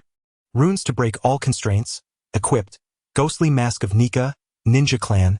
In contrast to Kisame's extravagant panel, Tsukumo's display appears rather modest. However, the quality of his abilities is commendable. Even the most economical of the 3 abilities, Hataki swordsmanship, possesses the potential to rival that of a formidable general. Coupled with the legendary runes to break all constraints, even without the advanced haki, Tsukumo would pose a threat to those wielding natural devil fruit powers. In fact, should he inflict damage with this dagger, it would temporarily seal the victim's abilities, making it a remarkable asset for overcoming stronger foes before intelligence is gleaned. A case in point is the rather unremarkable Sandman, who was bested by a mere puddle of water. The final ability, the most utilitarian of the set, allows for the rapid creation of a legion while also providing swift mobility. Whether it be assassinating adversaries, gathering intelligence, or even domestic tasks, proves to be an exceptional tool. With the power of infinite summoning, one could effectively create an entire army single-handedly. This trifecta of abilities undeniably marks Tsukumo as a natural-born killer. With Tsukumo in tow, Mukyu felt prepared to confront those 6 self-proclaimed underground kings. It is not that Mukyu looks down upon them. Even the mightiest among them, CP0's Queen Stussy and the esteemed funeral director Peak, appear to possess merely the strength of a high-ranking elite, if that. As for the other 4, including the notorious loan shark fortune god Feld, who was effortlessly dispatched by Stussy in a single blow, their prowess is even more questionable. This disparity perplexes Mukyu. How could the rulers of the underground world be outshone by mere pirates? Perhaps it is because the great pirates disdain becoming embroiled in such sordid affairs, much like how a daimyo does not require strength when wealth allows for the hiring of ninjas. Mukyu remains indifferent, as long as there are profits to be made. Having organized Tsukumo's capabilities, Mukyu proceeded to allocate the remaining abilities. First and foremost is the versatile Marine 6 styles, with an emphasis on the moonwalk. This skill allows for unrestrained ascension, perfectly suited for Kildas, who currently lacks adequate aerial capabilities. During the previous encounter with Kizaru, Kildas found himself at a disadvantage, unable to ascend and ultimately redirecting all damage towards Hive Island.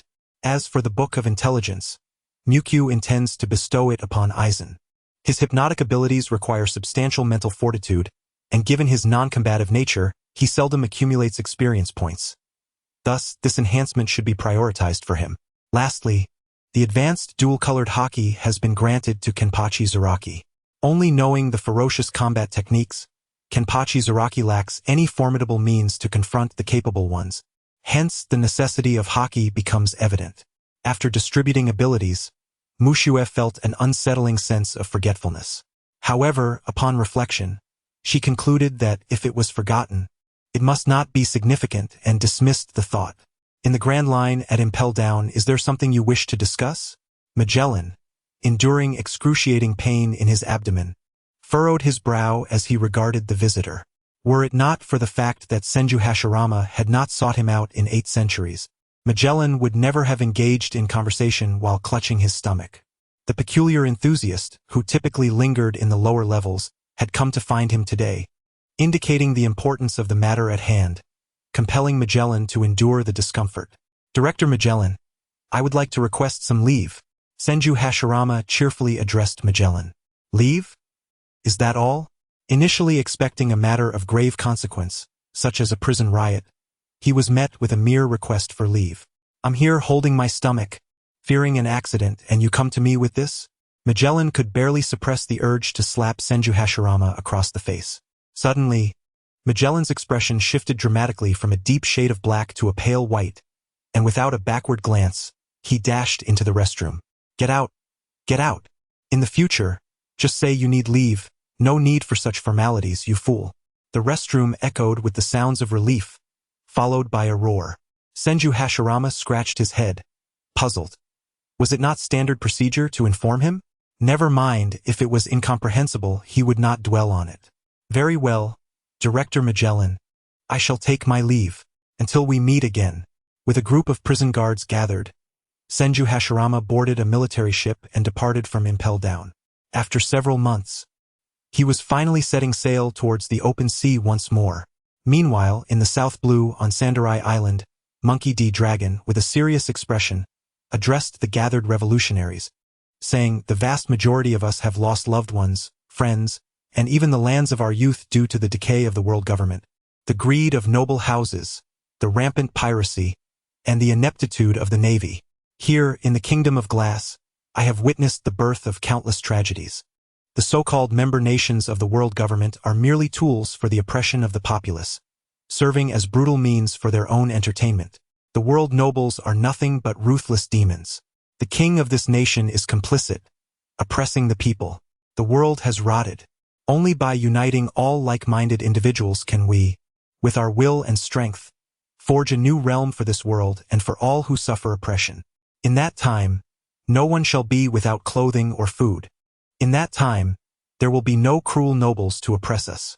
In that time, we shall all dwell beneath the same blue sky, relishing life. Here I, Monkey D. Dragon, declare that here, on this Sandarai Island, we shall fire the first shot of our revolution. Our objective: to overturn the world and usher in a new era. Roar! Everyone was profoundly shaken by Monkey D. Dragon's impassioned words, their voices rising in a fervent uproar, as if striving to release the pent-up fury within their hearts.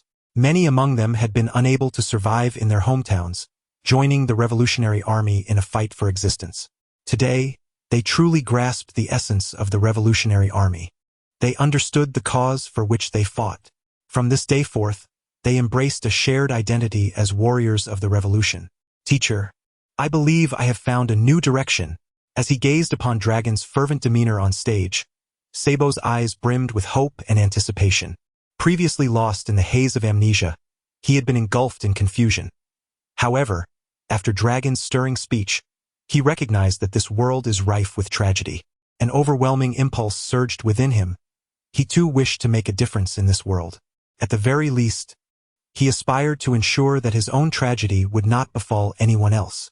Chapter 58. Distinctive Seas. Conflict. Though the world's transportation is not entirely isolated, the presence of the doldrums, the Red Earth continent, and rampant piracy has rendered travel exceedingly difficult for the majority. Consequently, each of the 4 seas has developed its own unique characteristics.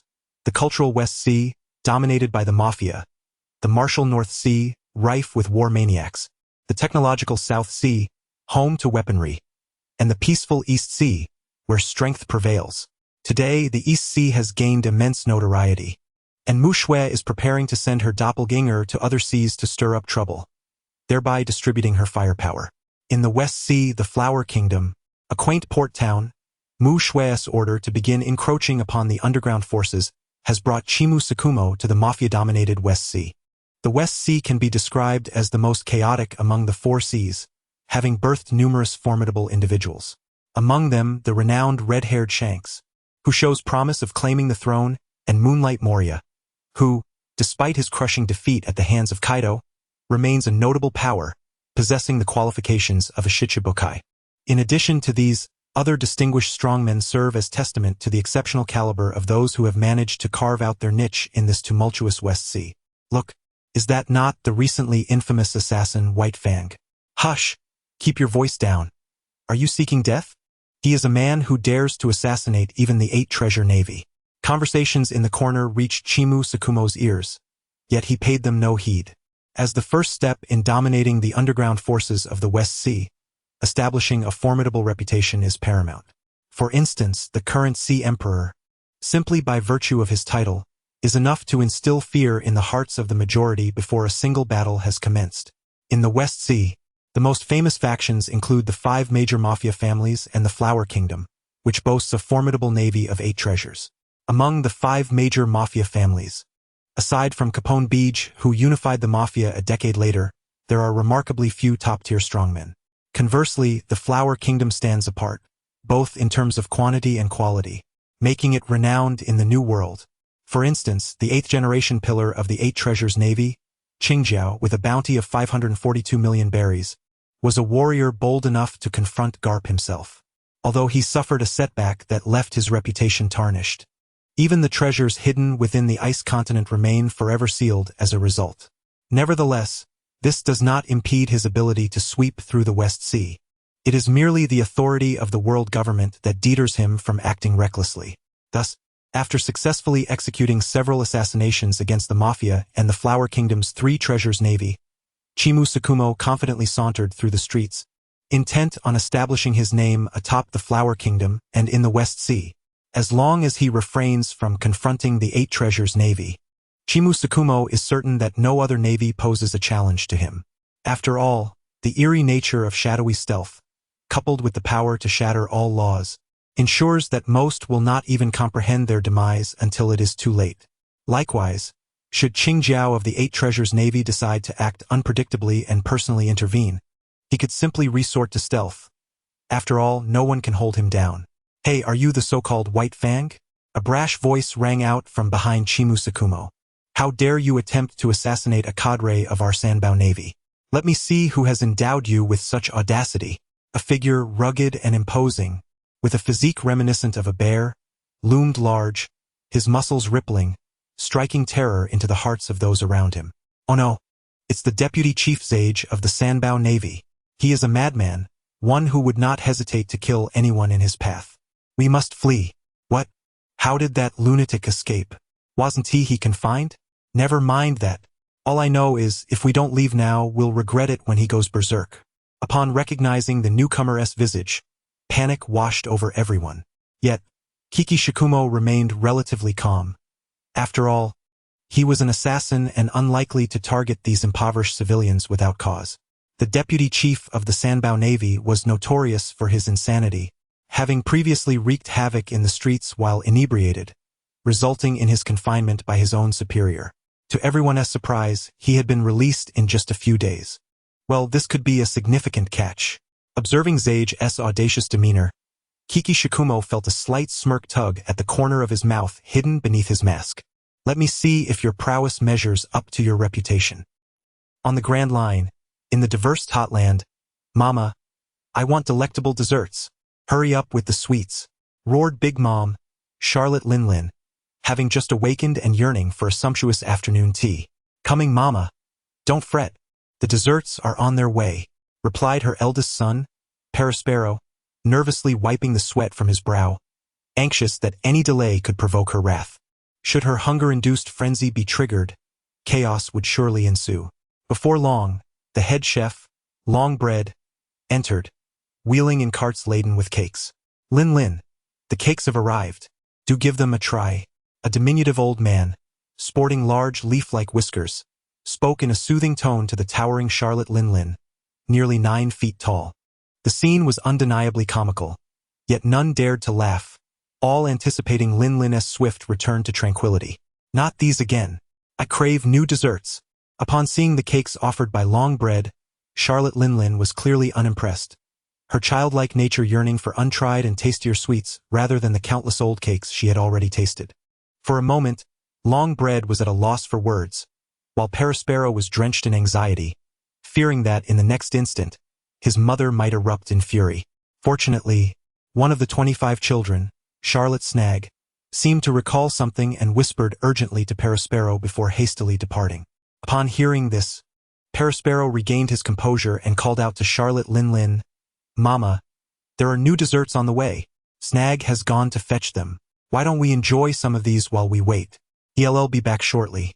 Upon hearing of the new sweets, Charlotte Linlin finally settled down, grabbing a piece of the massive cake and indulging herself. "Snag, where are you off to?" Observing the hurriedly passing Snag, Smuggy casually inquired, "Sister Smuggy, I am on my way to the Water Tower town in the Kingdom of Drad to fetch some confections for Mother." Snag glanced back, recognizing her as one of the 4 stellar generals, and paused briefly to offer an explanation before hastily continuing on her way. Time was of the essence, and there could be no delays. The Kingdom of Drad. After a moment's contemplation, Smuggy could not recall this place. Perhaps it was an obscure little nation. In this new world, even the formidable Whitebeard pirates and the Beast pirates, both part of the Royal Alliance, would not easily take action against them. Thus, Smuggy dismissed the thought and turned her attention back to her own tasks. Chapter 59. Pray tell, what charming little creature is the Pink Mermaid? Holy Land. Mariehua. Bang! Are the intelligence organizations merely idle? The Revolutionary Army has overthrown 3 nations in the South China Sea, yet not a whisper of news reached us in advance. The sword-bearing bald man slammed his fists upon the table once more, expressing his dissatisfaction to the others. One cannot place the blame solely on the CP organization. Recent events have been overwhelming, compounded by that so-called Revolutionary Army, who are as cunning as rats in the sewers. The blonde elder responsible for intelligence voiced his displeasure.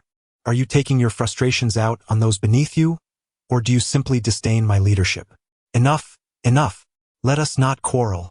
A mere revolutionary army cannot command intelligence agencies across the lands, providing information, capturing or eliminating their leaders, with hefty rewards. The man with the handlebar mustache quickly interjected, fearing that the escalating discord might lead to a brawl. That would indeed be a spectacle to behold. I concur. With someone attempting to mediate, the 2 elderly men ceased their altercation. The Grand Line, first half. Captain, this time we have truly struck gold. Who would have thought we could capture a solitary female mermaid, worth over 100 million berries? Indeed, she mentioned having a companion, but alas, time did not permit.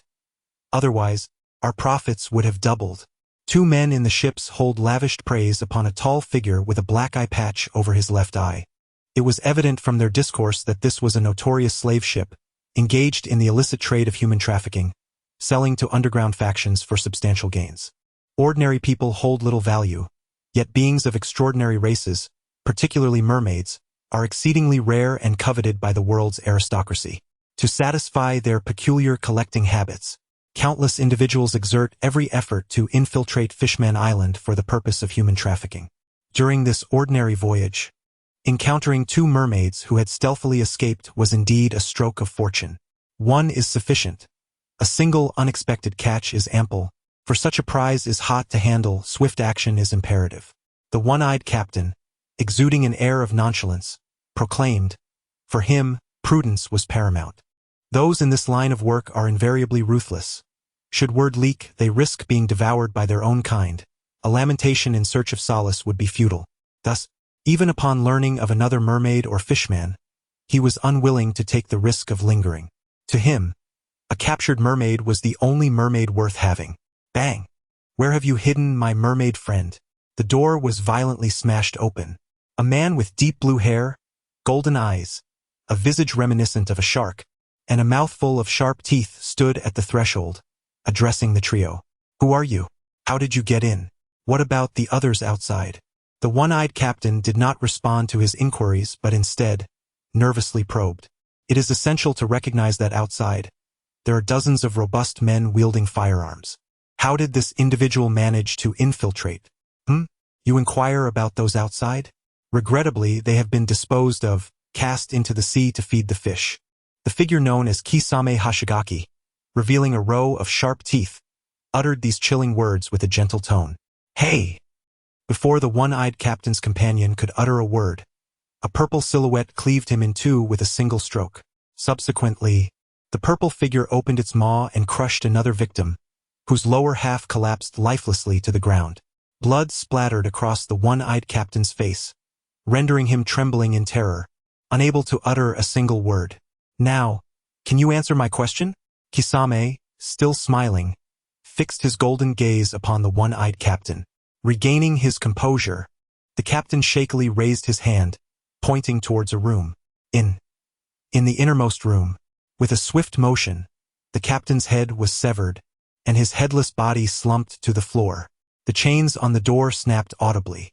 Inside the room was a large water tank, where a mermaid with pink wavy hair, clad in a pink shell outfit, cowered in a corner, eyes shut tight, too frightened to look at the figure at the door. "I tell you, my companion is formidable. Release me at once, or you shall rue the day." The girl's voice was sweet yet tremulous, evoking a peculiar sensation, though her initially imposing words now seemed timid and devoid of conviction. "Is that so?"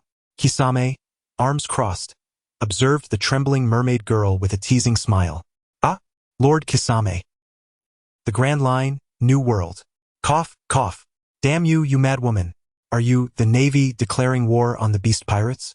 Covered in blood, his hat nowhere in sight, the half-dragon, half-man figure of Sasaki struggled to maintain his form, kneeling on the ground, clutching his chest wound, coughing blood as he shouted at the red-haired female Navy officer before him. Indeed, this red-haired officer was Alusa, who had set sail after training under Zifa. She aimed not only to earn a living but also to continue her pursuit of Natsu, thereby bolstering her reputation within the Navy and the world at large.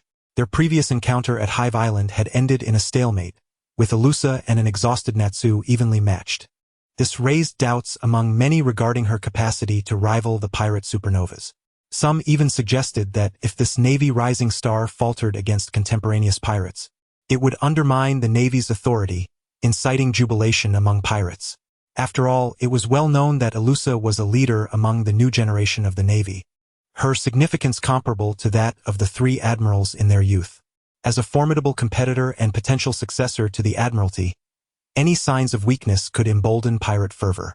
Therefore, whether motivated by personal considerations or the interests of the Navy, Urza must prove her worth.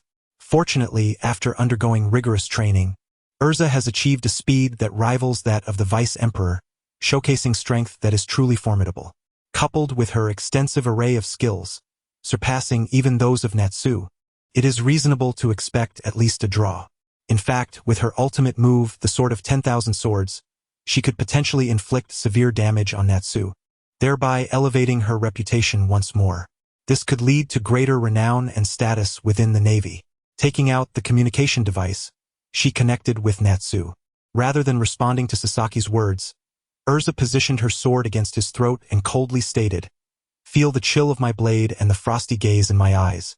Reluctantly, Sasaki retrieved the communication device. "Crazy woman, if you wish to make a call, then just say so. Why resort to threats?" he muttered under his breath, hastily connecting the call, anxious that she might strike him down. Chapter 60. The battle begins? Severed arm. The Grand Line, New World. Wano Country, Rabbit Bowl Quarry Watchtower.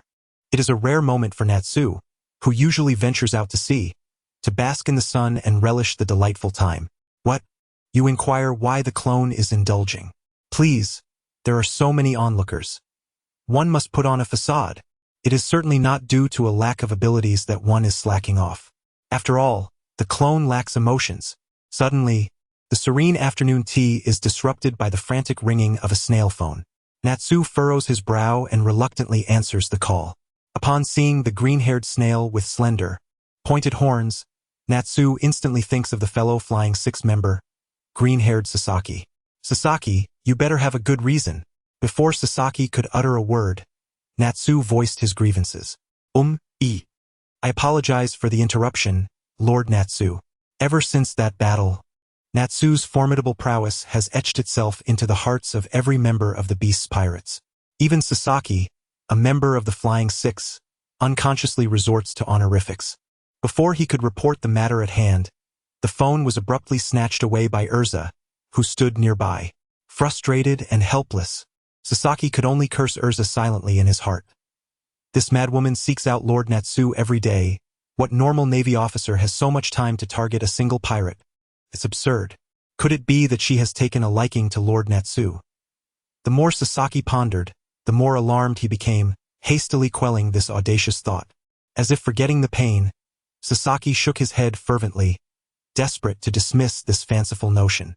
If any scandalous rumors were to escape his lips, 10 lives would not suffice to appease Natsu's wrath. Observing Sasaki's sudden erratic behavior, Urza wasted no time and, channeling her armament haki, delivered a swift kick that rendered him unconscious. Though Urza was brash, it did not imply a lack of intelligence. Should she eliminate Sasaki now, Kaido would undoubtedly take notice, and that would spell trouble. The time was not right. It's me. Step forth for a duel. Should you prevail, I shall return this fellow to you. Urza spoke plainly, as if they were intimately familiar. Ah, it's you again. Sister, can't you choose someone else to fleece? Natsu recognized the red-haired snail and her icy tone, instantly realizing that Urza, that lunatic, was behind this. Sigh, just give me a time and place. The sooner we finish this, the better. Accepting the inevitability of the battle ahead, Natsu could only sigh in resignation and weakly inquire. 3 days hence, at Zinity Island. With a click, the snail phone hung up mercilessly. Natsu could only chuckle ruefully, exhaling a long breath. Dolphin, prepare the ship. Destination: Zinity Island. The Grand Line, New World. Drad Kingdom, Water Tower Town. Come one, come all, fresh out of the oven Water Tower cake. If it's not delicious, it's free. Water Tower Town, renowned for its exquisite desserts, is most famous for its water tower cake. The aroma is enticing, and its texture is as soft as a cloud, reminiscent of a water balloon, leaving a lingering aftertaste that is simply unforgettable. Boss, may I have a colossal premium rum water tower cake?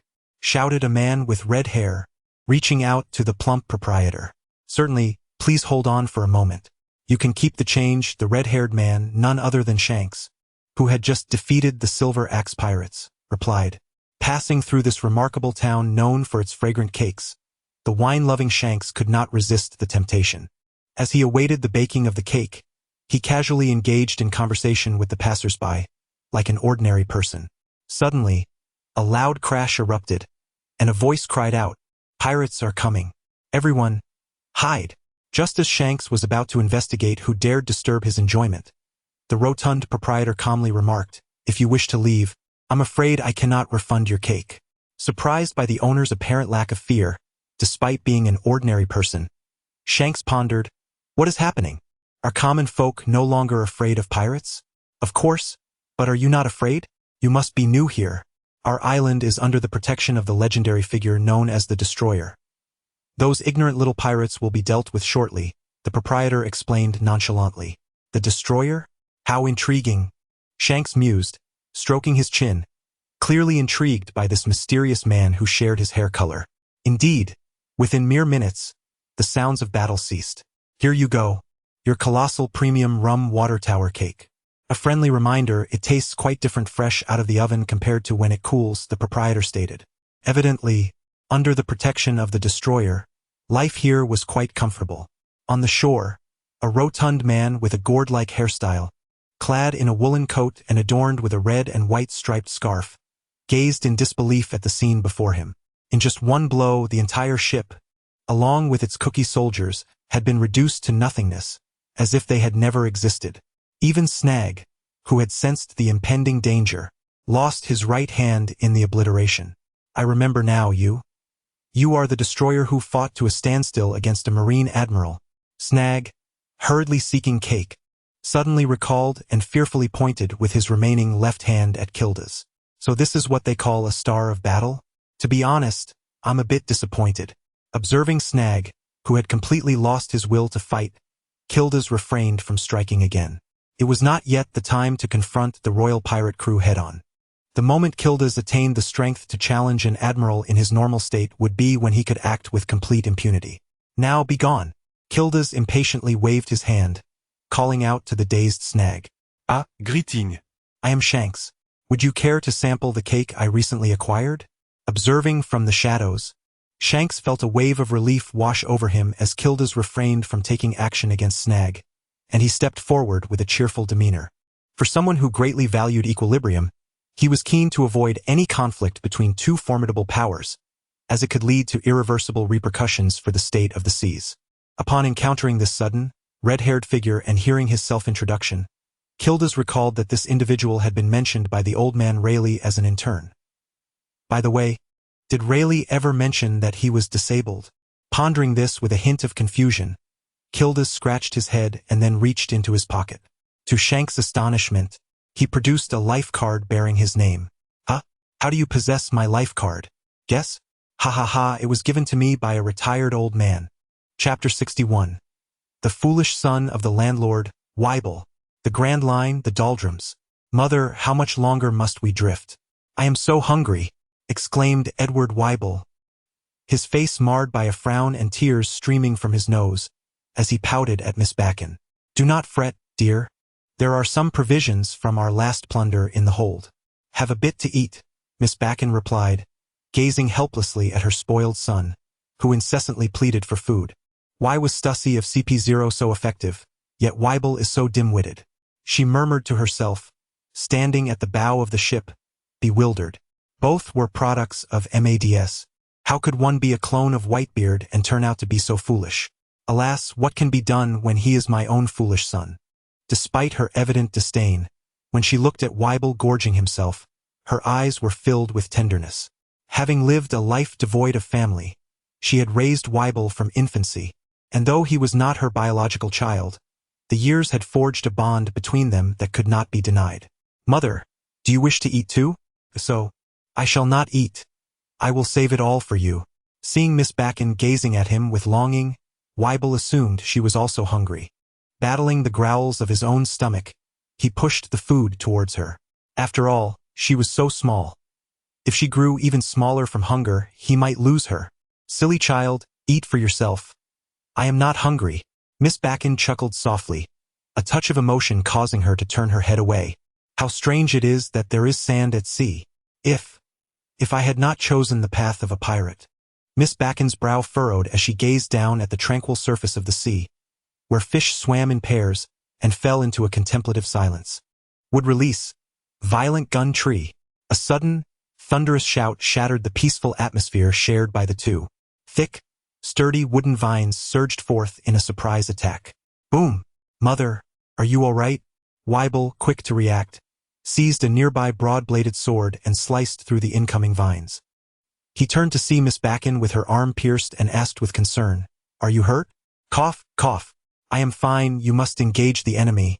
I can take care of myself. Miss Backen reassured him, covering her wound. How dare you harm my mother? This is unforgivable. I will kill you.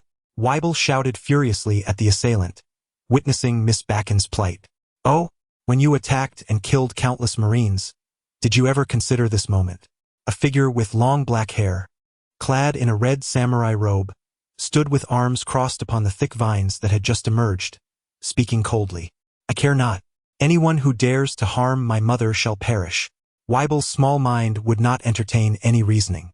He understood well that he must heed his mother's words and protect her. Anyone daring to harm her must perish. Words were futile. Would release. Adamantine technique. As the formidable Weevil lunged forward with his great blade raised, Senju Hashirama did not waste words but summoned a sturdy wooden wall to shield himself. Humph! He possesses some strength. Let us see this technique. Would release. Would golem technique.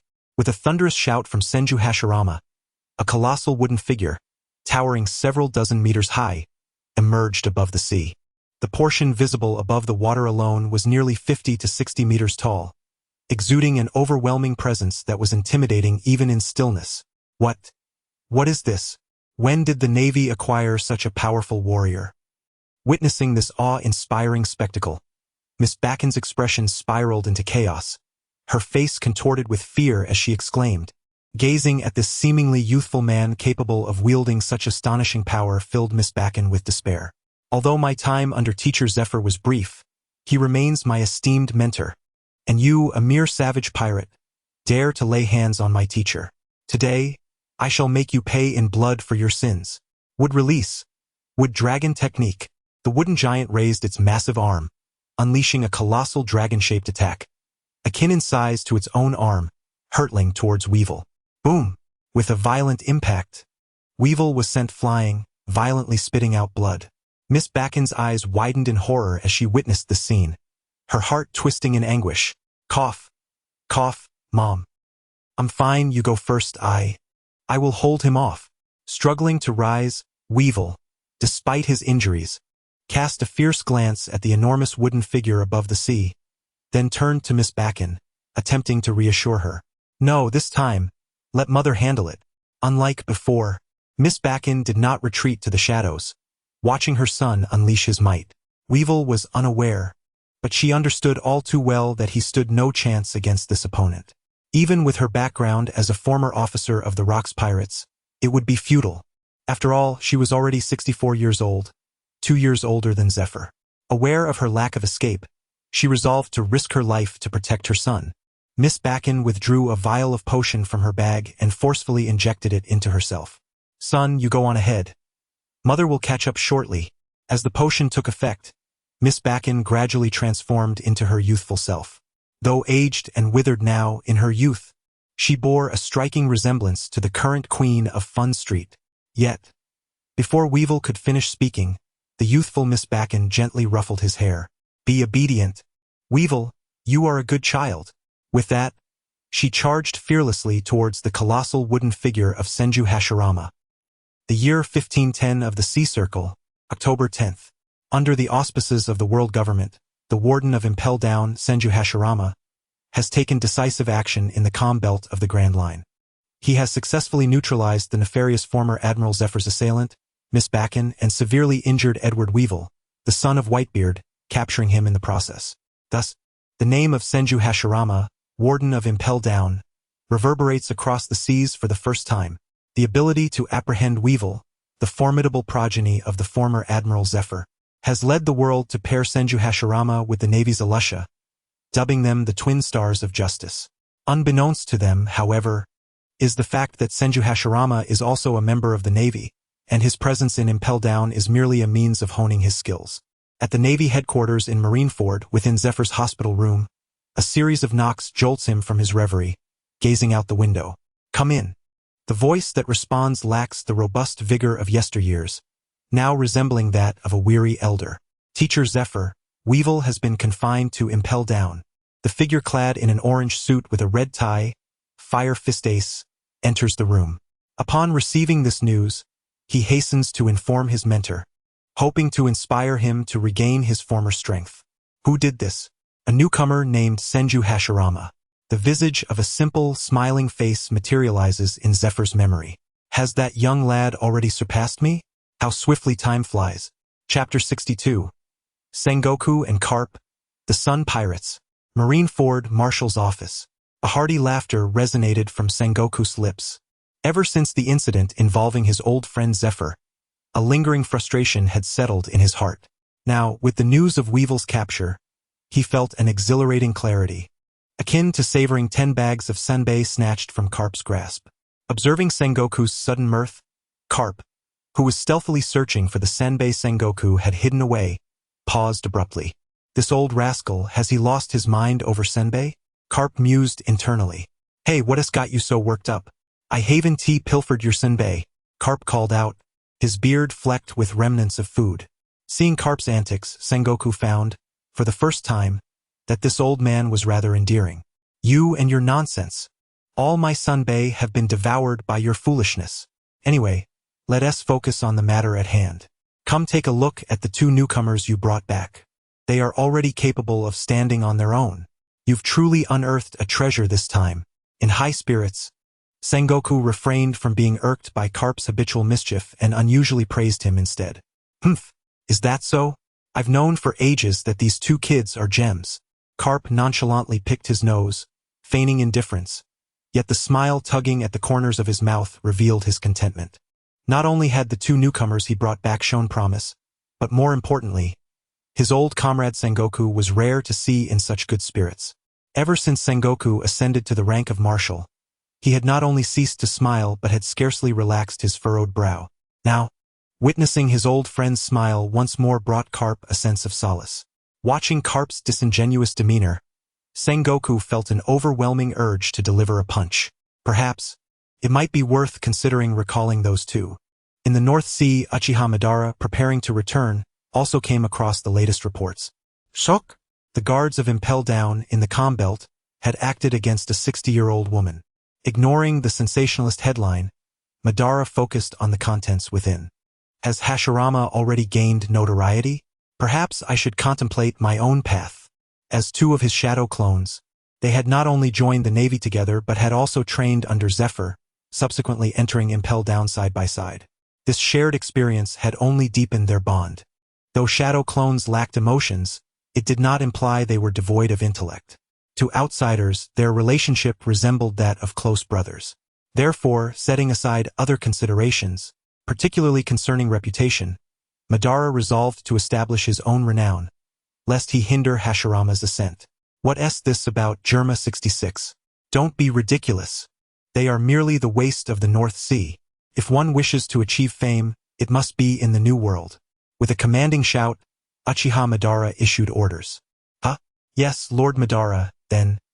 Where shall we head? Startled, the prison guard, momentarily puzzled, rushed over to inquire. Choose any of the top pirates from the New World. With a casual glance at the flustered guard, Uchiha Madara remarked nonchalantly. Ah? Sabaody Archipelago. Hey, kid, what are you doing? Arlong, with his bluish-purple shark skin, growled at the little girl with orange hair aboard the ship. I'm sorry. I'll work hard. I'll clean without rest. Please don't hit me. I'm so sorry. As if driven by instinct, the little girl, upon hearing someone speak to her, blurted out a torrent of apologies, as if she were a slave stripped of her dignity. No matter what happens, I want to cry. Please don't kill me. Observing the indifferent Arlong, the little girl clutched her clothing, gritted her teeth, tears welling in her eyes, and called out helplessly. Enough, Arlong. Do not frighten Kira. You know she is afraid, yet you bully her. The passing Jinbe, a whale shark man, witnessing the scene, promptly delivered a forceful reprimand to Arlong. Subsequently, Jinbe awkwardly lifted Kira into his arms. It's all right now. Don't be afraid. You are free. I can really be of use, I truly. Sobi. Perhaps it was Jinbe's gentle words or the warmth of his embrace that offered Kira a sliver of security. As she continued to repeat her words, Kira gradually began to sob softly, ultimately bursting into tears while clinging to Jinbe. Arlong, I know you harbor disdain for humans, but you should not condemn everyone indiscriminately. Stepping forth was Fisher Tiger, captain of the Sun Pirates, adorned in a headscarf, with thick curly hair and a wide mouth, his skin a deep crimson hue, who earnestly admonished Arlong. I understand, Captain Tiger.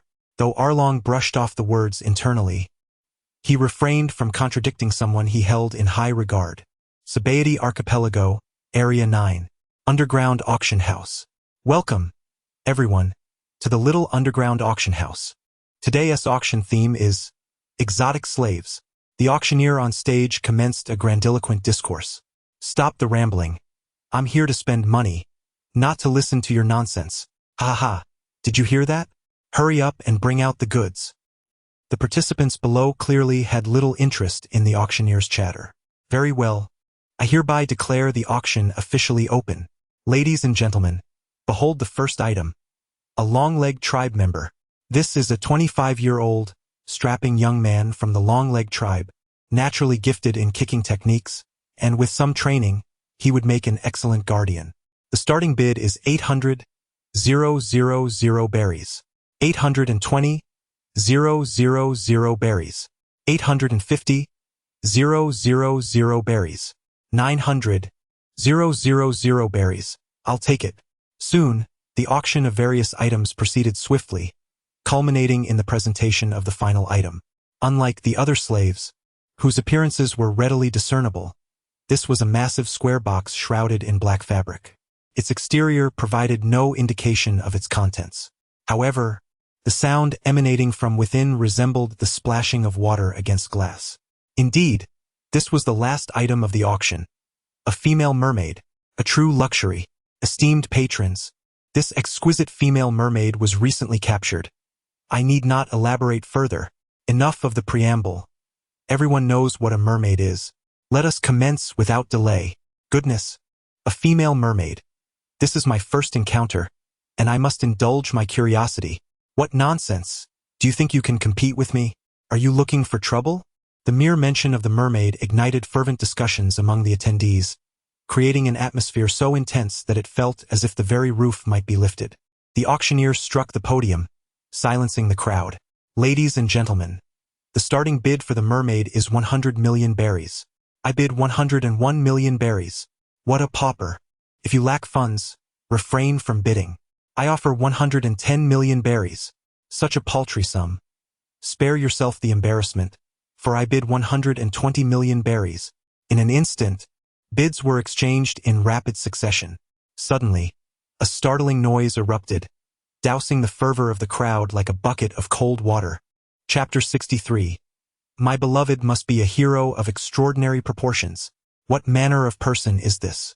Are you not aware that this is the territory of Lord Little? Men, arm yourselves. How dare these brazen fools disturb the peace here?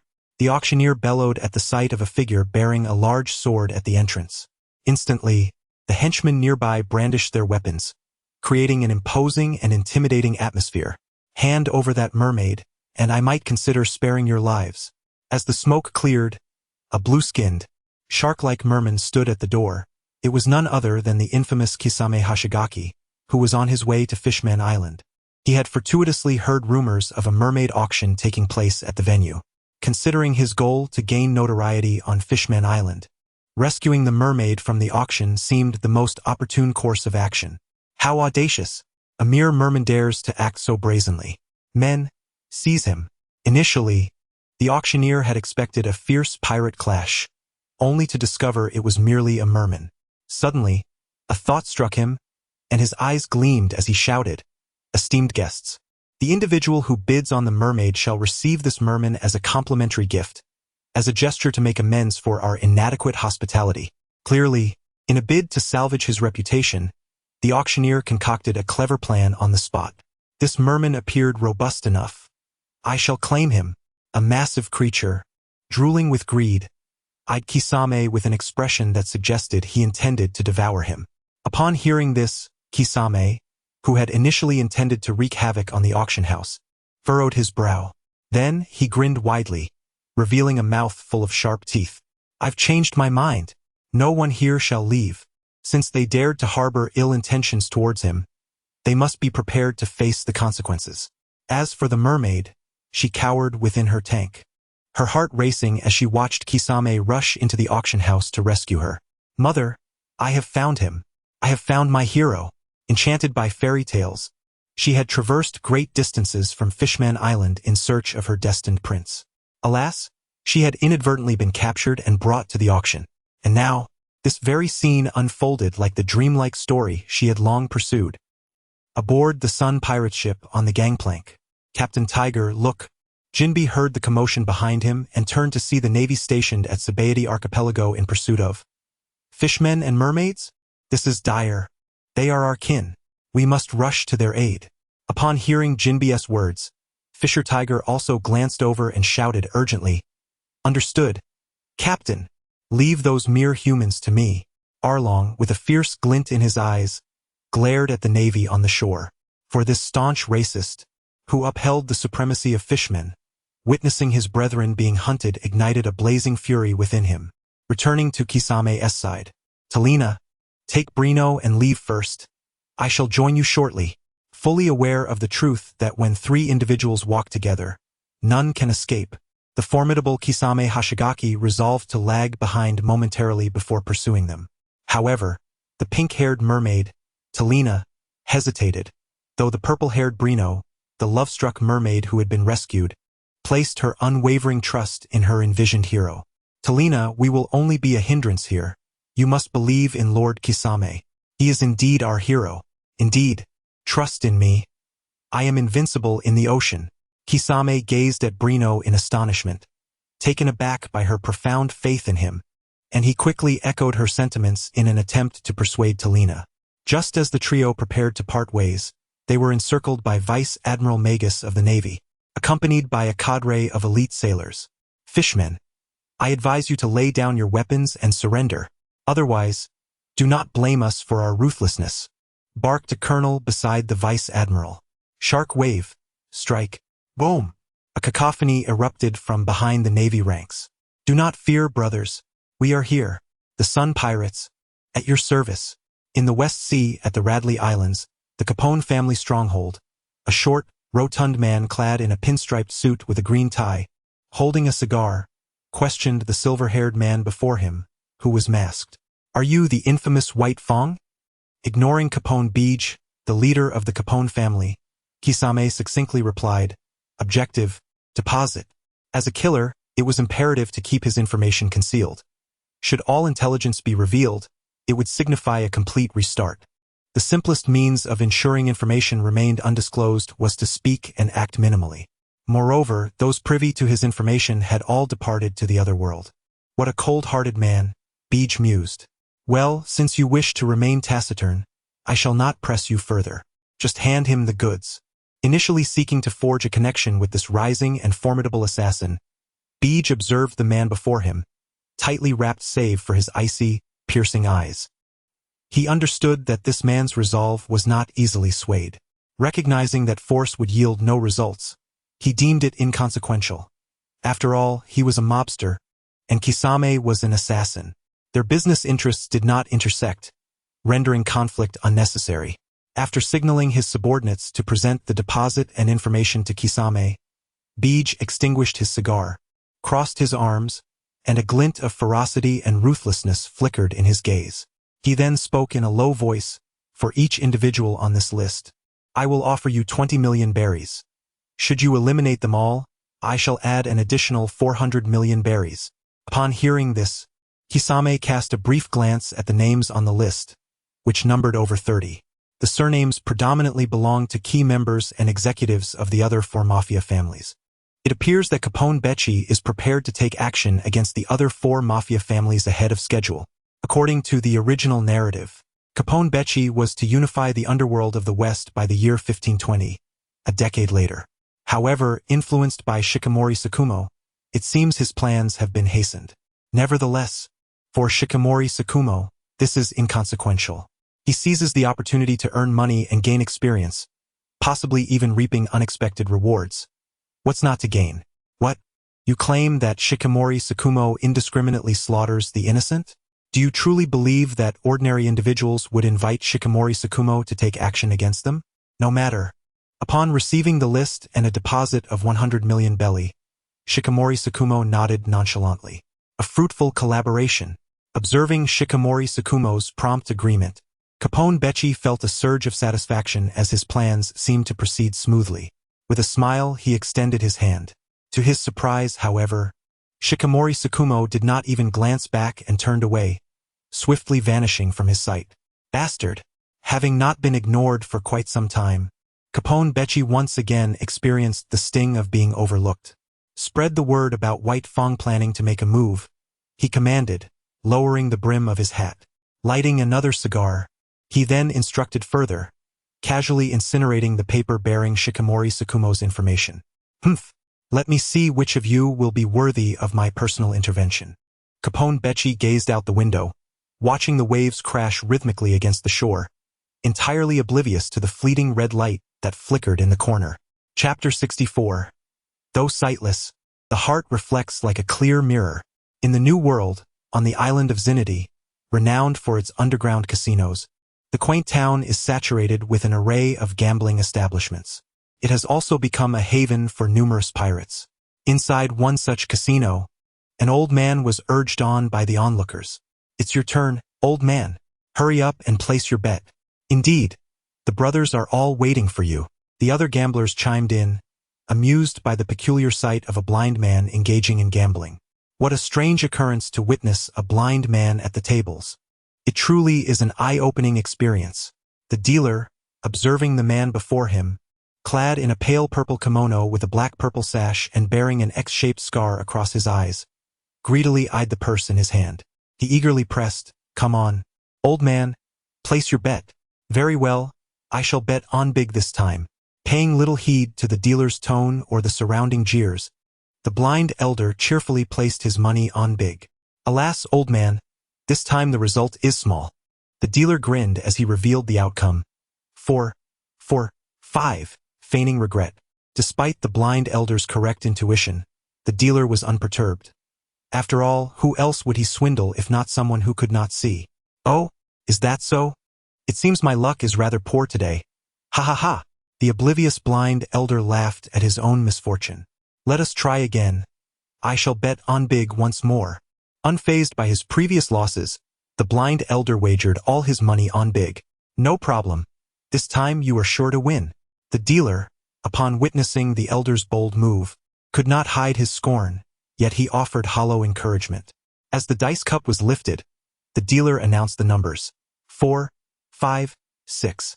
1, 2, 3, what a pity. This time it is also small. Ha ha ha.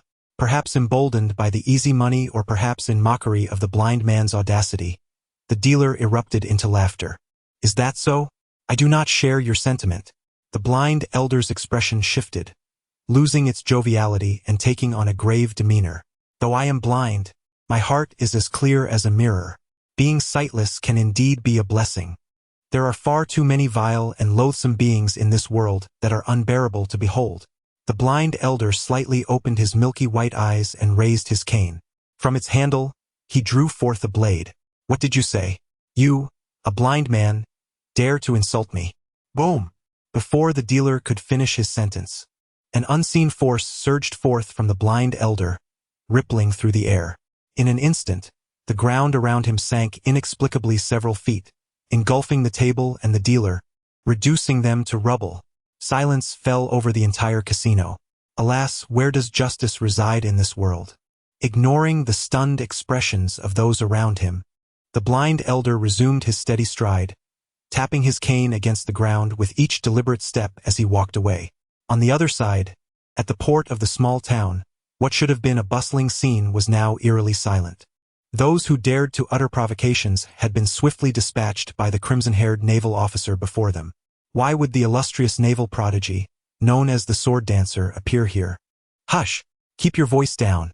Did you not notice the corpses scattered across the dock? It is best to remain still and wait for her to finish her business. After all, she has no intention of capturing us." "You are indeed correct. I share your sentiments."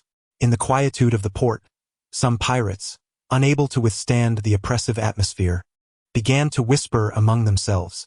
Nearby, Elisha cast a fleeting glance but paid little heed. As long as no one dared to provoke her and disrupt her confrontation with Natsu, she remained indifferent. Not far from the dock, a grand vessel adorned with a red dragon's head was making its way toward the port of Zinity Island. "Dopong, remember, once we disembark, prioritize finding Sasaki. After bringing him aboard, disregard me and make your escape. Once I deal with that madwoman, I will join you." Natsu's eyes, once languid during their time at the rabbit bowl, now bore a grave intensity as he gazed toward Zinity Island. Without his enhanced version, he was uncertain whether Elisha had become stronger. Engaging in a protracted battle would only heighten the risks. To mitigate this uncertainty, Natsu resolved to secure his allies first, leaving the decision to fight or retreat to Elisha, who, being a swordsman, could not soar through the skies. With this thought, a smirk of satisfaction crept across Natsu's lips. "Yes, Master Natsu, I promise to fulfill the task," Dopong declared, thumping his chest with fervor. He then hurried to the rear to relay Natsu's instructions. As one of the future pillars of the crew, Natsu's entourage was not limited to Dopong alone. However, Dopong was the most astute and had been the first to pledge allegiance. Now, he had become Natsu's most trusted confidant within the Beast Pirates. "I shall proceed ahead. Remember to act amidst the chaos." Without waiting for a response from Dopong, Natsu unfurled his fiery red dragon wings and soared into the air. Clearly, having mastered the Dragon Slayer magic to a profound level, Natsu could now freely transform parts of his body. For instance, his scapula morphed into dragon wings, while his tailbone became a dragon's tail, and the transformation extended to other parts as well. Step back. Just ensure your own safety, Alusha instructed from the shore. Gifted with elemental affinity, she was acutely aware of the temperature fluctuations in the air. Coupled with the faint draconic aura unique to Natsu, she understood that a fierce battle was imminent. The sailors under her command might manage to contend with ordinary pirates, but should a clash ensue between her and Natsu, they would merely be fodder. To mitigate any potential fallout, she could only direct them to observe from a distance. Indeed, leave Sasaki there. No need to concern ourselves with him. Suddenly, Alusha commanded, causing the Navy personnel preparing to escort Sasaki to pause in bewilderment. Yes, Lady Alusha. As fervent admirers of Alusha, they instinctively adhered to her every peculiar directive. Thus no one dared to question why Sasaki was not to be taken away. Roughly discarding the injured Sasaki aside, they casually unlocked his sea-stone handcuffs and obediently retreated. Ugh! Couldn't you be a bit gentler? You brutes, that hurts. How infuriating. Just wait until I get my hands on you. For the past few days, he had been bound by sea-stone, suppressing his devil fruit abilities, and compounded by Alusha's assertion that one could survive 3 days without food. He had not consumed a single drop of water. Damn. Thank goodness these sea-stone handcuffs are expensive. Otherwise, I would have been doomed. As he liberated himself from his restraints and felt his strength returning, he couldn't help but silently rejoice.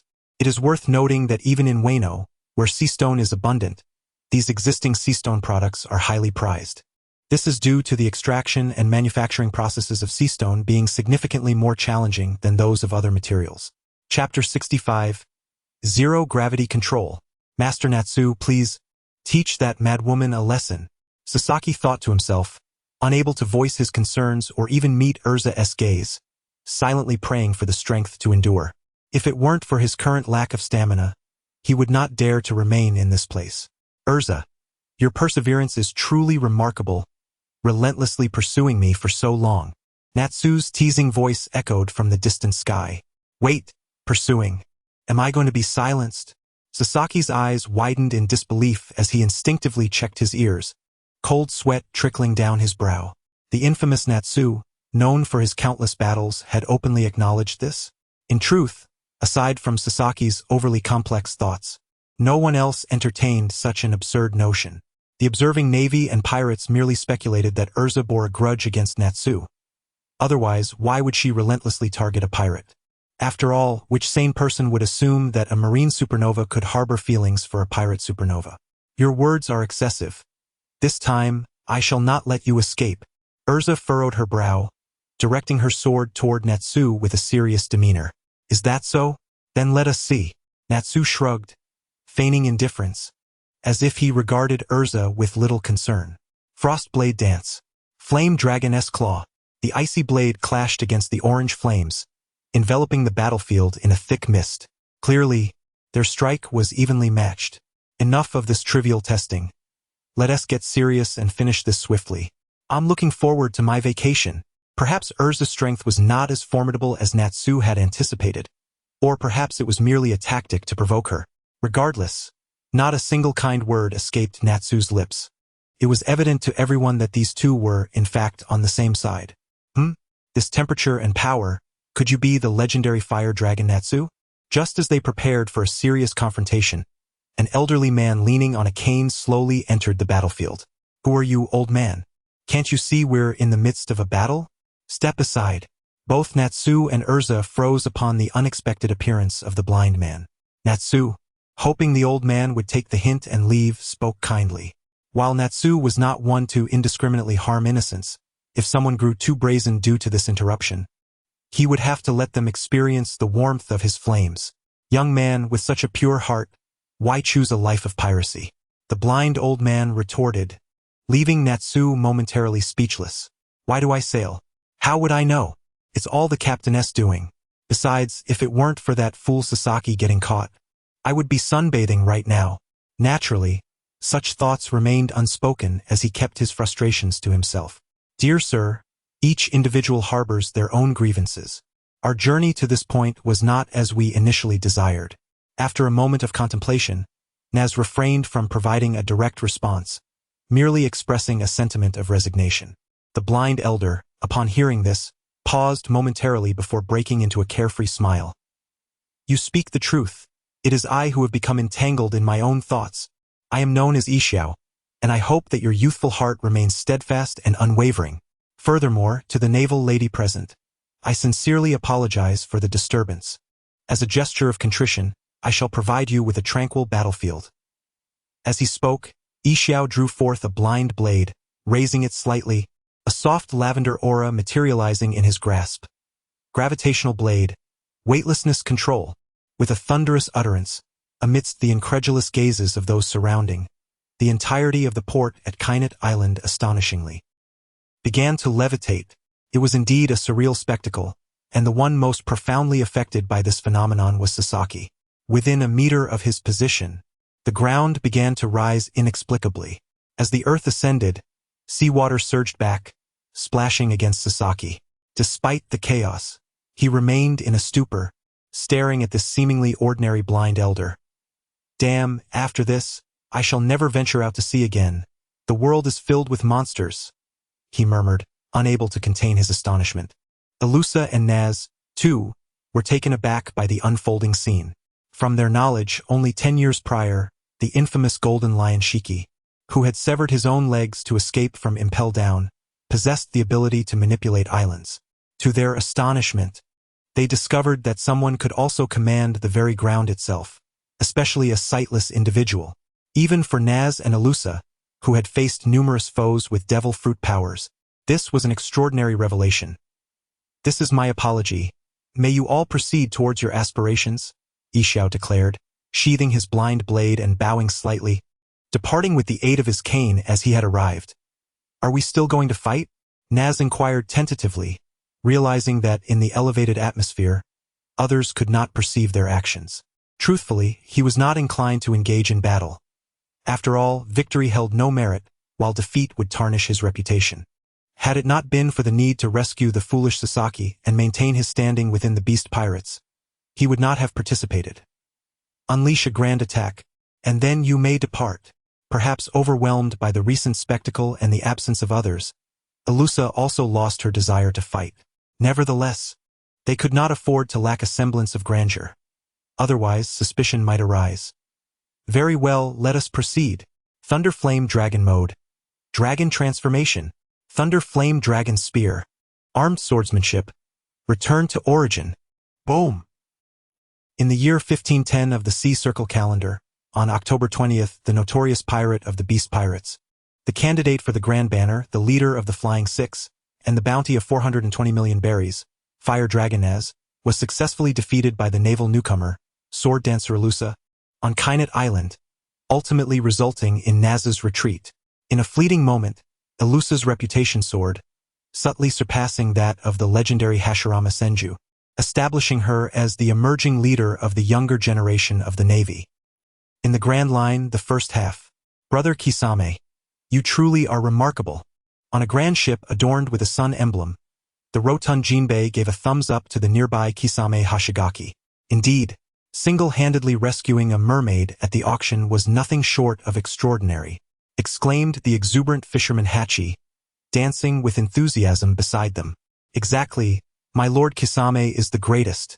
Meanwhile, the newly rescued purple-haired mermaid, Brino, leaned against Kisame, gazing at him adoringly with a raised wine glass.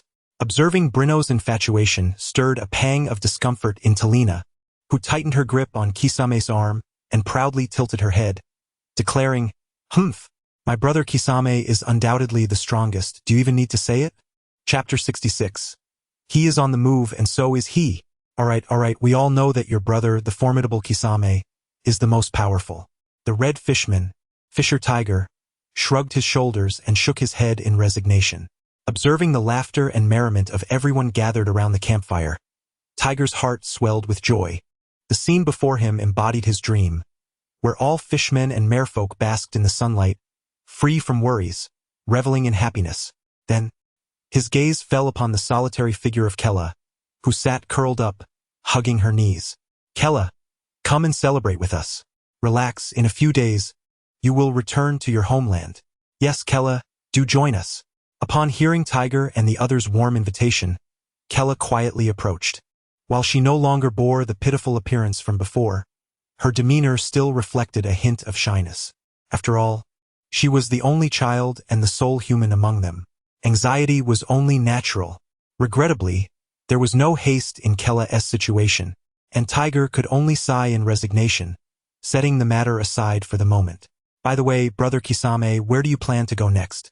Asked Aladdin, the ship's doctor, a merman with a long braid, as he raised his cup towards the shark man. I intend to visit Fishman Island, as I have been away from home since childhood and have yet to set foot in this unfamiliar homeland, Kisame replied, finally breaking his silence. However, remembering that he did not know the way, he added, but there is no rush. I can accompany you in returning this child first. Indeed, after returning this child, we can have Jinbei escort you back. Tiger downed his drink in one gulp. Ever since the uproar at Mariehua, he had been wandering to avoid involving Fishman Island, but he was grateful to have his brothers by his side. Lord Kisame, once we return, I must take you to see Sister Charlie Saf. Their coffee is exceptionally delightful. East Blue, Kingdom of Wrist. In the office of the CP3 branch in the Kingdom of Wrist, the deputy minister, a bald man clad in a black suit, was in shock, covering the wound on his body with his hand, his face a mixture of anger and confusion. Why? I am the deputy minister. He could not comprehend why this individual, whose profile indicated he was an exceptional spy trained at CP headquarters, would suddenly attack him in front of the branch minister. What are you saying? You are a member of the evil revolutionary army, a threat to the world government's dominion, and have infiltrated East Blue, Eisen said with a smile, adjusting his glasses, his tone incredulous as he uttered words that left those present in disbelief. Who would have thought that the Revolutionary Army had infiltrated the CP3 branch to such an extent? Achieving the position of deputy minister? Truly a dereliction of duty. Minister, why not take matters into your own hands and personally apprehend this traitor? It would serve to redeem your past transgressions. Impossible. What nonsense are you spouting? How could I possibly be an undercover agent for the Revolutionary Army? You, minister, are the true traitor. You must not be deceived by him.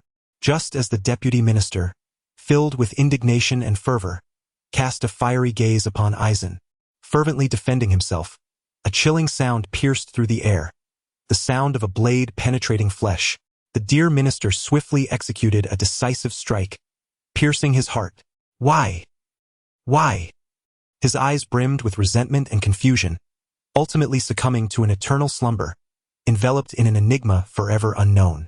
Well done, minister. Now, I kindly request that you draft a report stating that, under Eisen's direction, the spy embedded within CP3, Deputy Minister Usman, was personally eliminated by you during his attempt to flee from justice.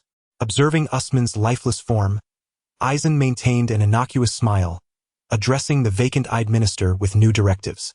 Understood. Eisen, when will I have the opportunity to strike? My sword has long been yearning for action. Watching Eisen's maneuverings, Yukite Kenpachi felt perplexed.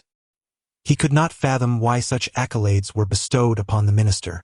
However, he remained unconcerned, as what he truly desired was a thrilling battle, not to linger in the shadows, helplessly observing scenes he could not comprehend. As the CP organization serves as the world government's direct intelligence agency, solidifying our identities is no simple feat. Noticing Kenpachi's bewilderment, yet evident eagerness for combat, Eisen took the rare opportunity to provide clarity. And do not fret, your moment to shine will arrive soon. Comforting Kenpachi with these words, Eisen settled into the minister's seat, a confident smile gracing his lips as he gazed into the distance. What an annoyance! The dim-witted Kenpachi, frustrated, kicked Usman's lifeless body. East Sea, Skart Kingdom, the royal capital. At dawn, within the headquarters of the Merchant Association.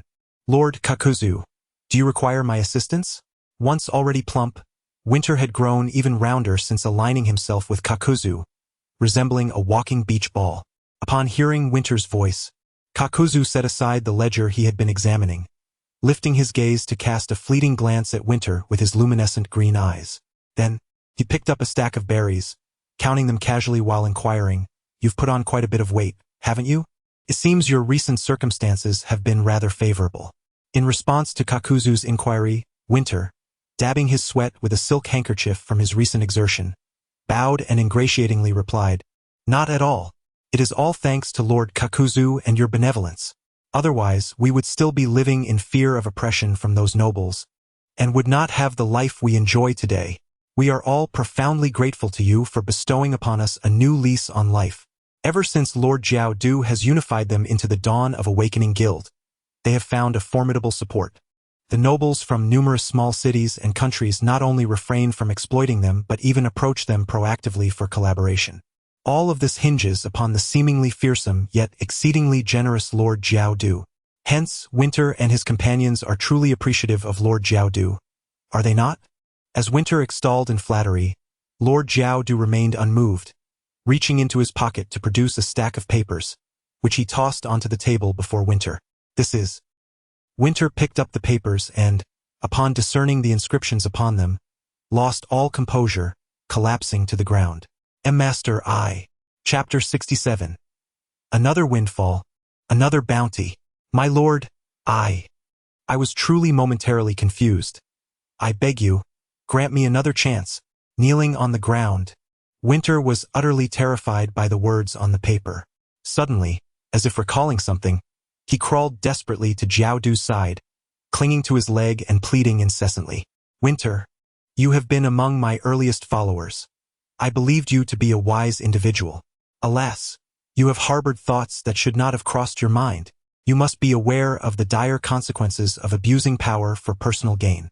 As he spoke, Jiao Du kicked the pleading Winter away from his leg.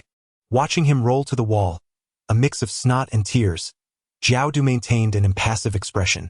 "My lord, I truly was merely momentarily bewitched. Rest assured, it will not happen again. I promise. Please, consider my long-standing loyalty and spare me this time. I implore you, I will surrender all my possessions to the guild." Ignoring the searing pain coursing through his body, Winter shook his head fervently in supplication, seemingly intent on kowtowing to beg for mercy. Unfortunately, it appeared that his recent indulgence had rendered his belly too rotund, and despite his earnest efforts to bend, he could not reach the ground, much like a comical weeble. Jiao Du chose to disregard Winter's incessant lamentations. After all, rules are rules. One must acknowledge their mistakes and stand tall to face the consequences. "Van Oka, attend to the names on the list, and do deal with this corpulent fool as well." Jiao Du addressed the man lurking in the shadows. At that moment, Winter belatedly realized there was another person in the room. This figure, adorned with a peculiar hat, an eye patch over his right eye, draped in a black cloak and wielding a long gun, appeared to be merely 17 or 18 years old, just stepping into adulthood. Despite being at such a vibrant age, he exuded an aura of melancholy and disdain for the world. However, Winter was too preoccupied to concern himself with others or care about the embarrassment he was experiencing. Yet, just as he was about to speak, a loud bang echoed through the room. "I shall take my leave now, my lord Jiao Du." Van Oka blew the smoke from his gun, inclined his head slightly to Jiao Du, and with one hand cradling his beloved weapon, Qian Lu, and the other dragging Winter's lifeless body, he slowly retreated from the room. Van Oka, in the original tale, was the captain of the third ship of the Blackbeard pirates and a sharpshooter known as the Soundless One, possessing the power of the superhuman instantaneous fruit. However, at this moment, he remained an adolescent youth, yet to obtain that extraordinary fruit. Of course, Jiao Du was unaware of this, having been impressed by Van Oka's remarkable marksmanship during a visit to the local market. He had no formidable warriors at his disposal, and given Van Oka's youth, he recognized the potential for further development. Decidedly, Kakuzu chose to recruit him into his ranks. "You all go and clean up Winter's assets. Remember to handle it meticulously." After hearing Van Oka walk away, Kakuzu spoke without lifting his head. However, looking around, he realized he was utterly alone. In the East Sea, at Frost Moon Village, a notification chimed, "Kakashi Sakumo has sacrificed 1.3 billion berries." The Shadow Corps proved to be exceedingly efficient, swiftly organizing the assets of numerous merchants. Muketsu gazed at the substantial influx of berries, feeling a sense of reflection. It was indeed those shadow ninjas allocated to Kakuzu who confiscated the tainted assets of unscrupulous merchants in the guild, bringing everything directly to Kakashi Tsukumo. Why abandon a legitimate business to encroach upon my territory? They have more than enough wealth to last a lifetime. Muketsu sighed, shaking his head as he observed the gently rippling sea, lost in thought. His initial aim in establishing the guild was to ensure a steady and stable influx of berries. While the merchants profited alongside, their success was of no concern to him, as it was a testament to their own luck and skill. Moreover, collaborating to generate profits also allowed for risk-sharing, minimizing scrutiny. Yet, they audaciously dared to conspire privately with other nobles to manipulate prices, fabricating false accounts, and attempting to turn their crooked schemes against him. That warranted no further discussion.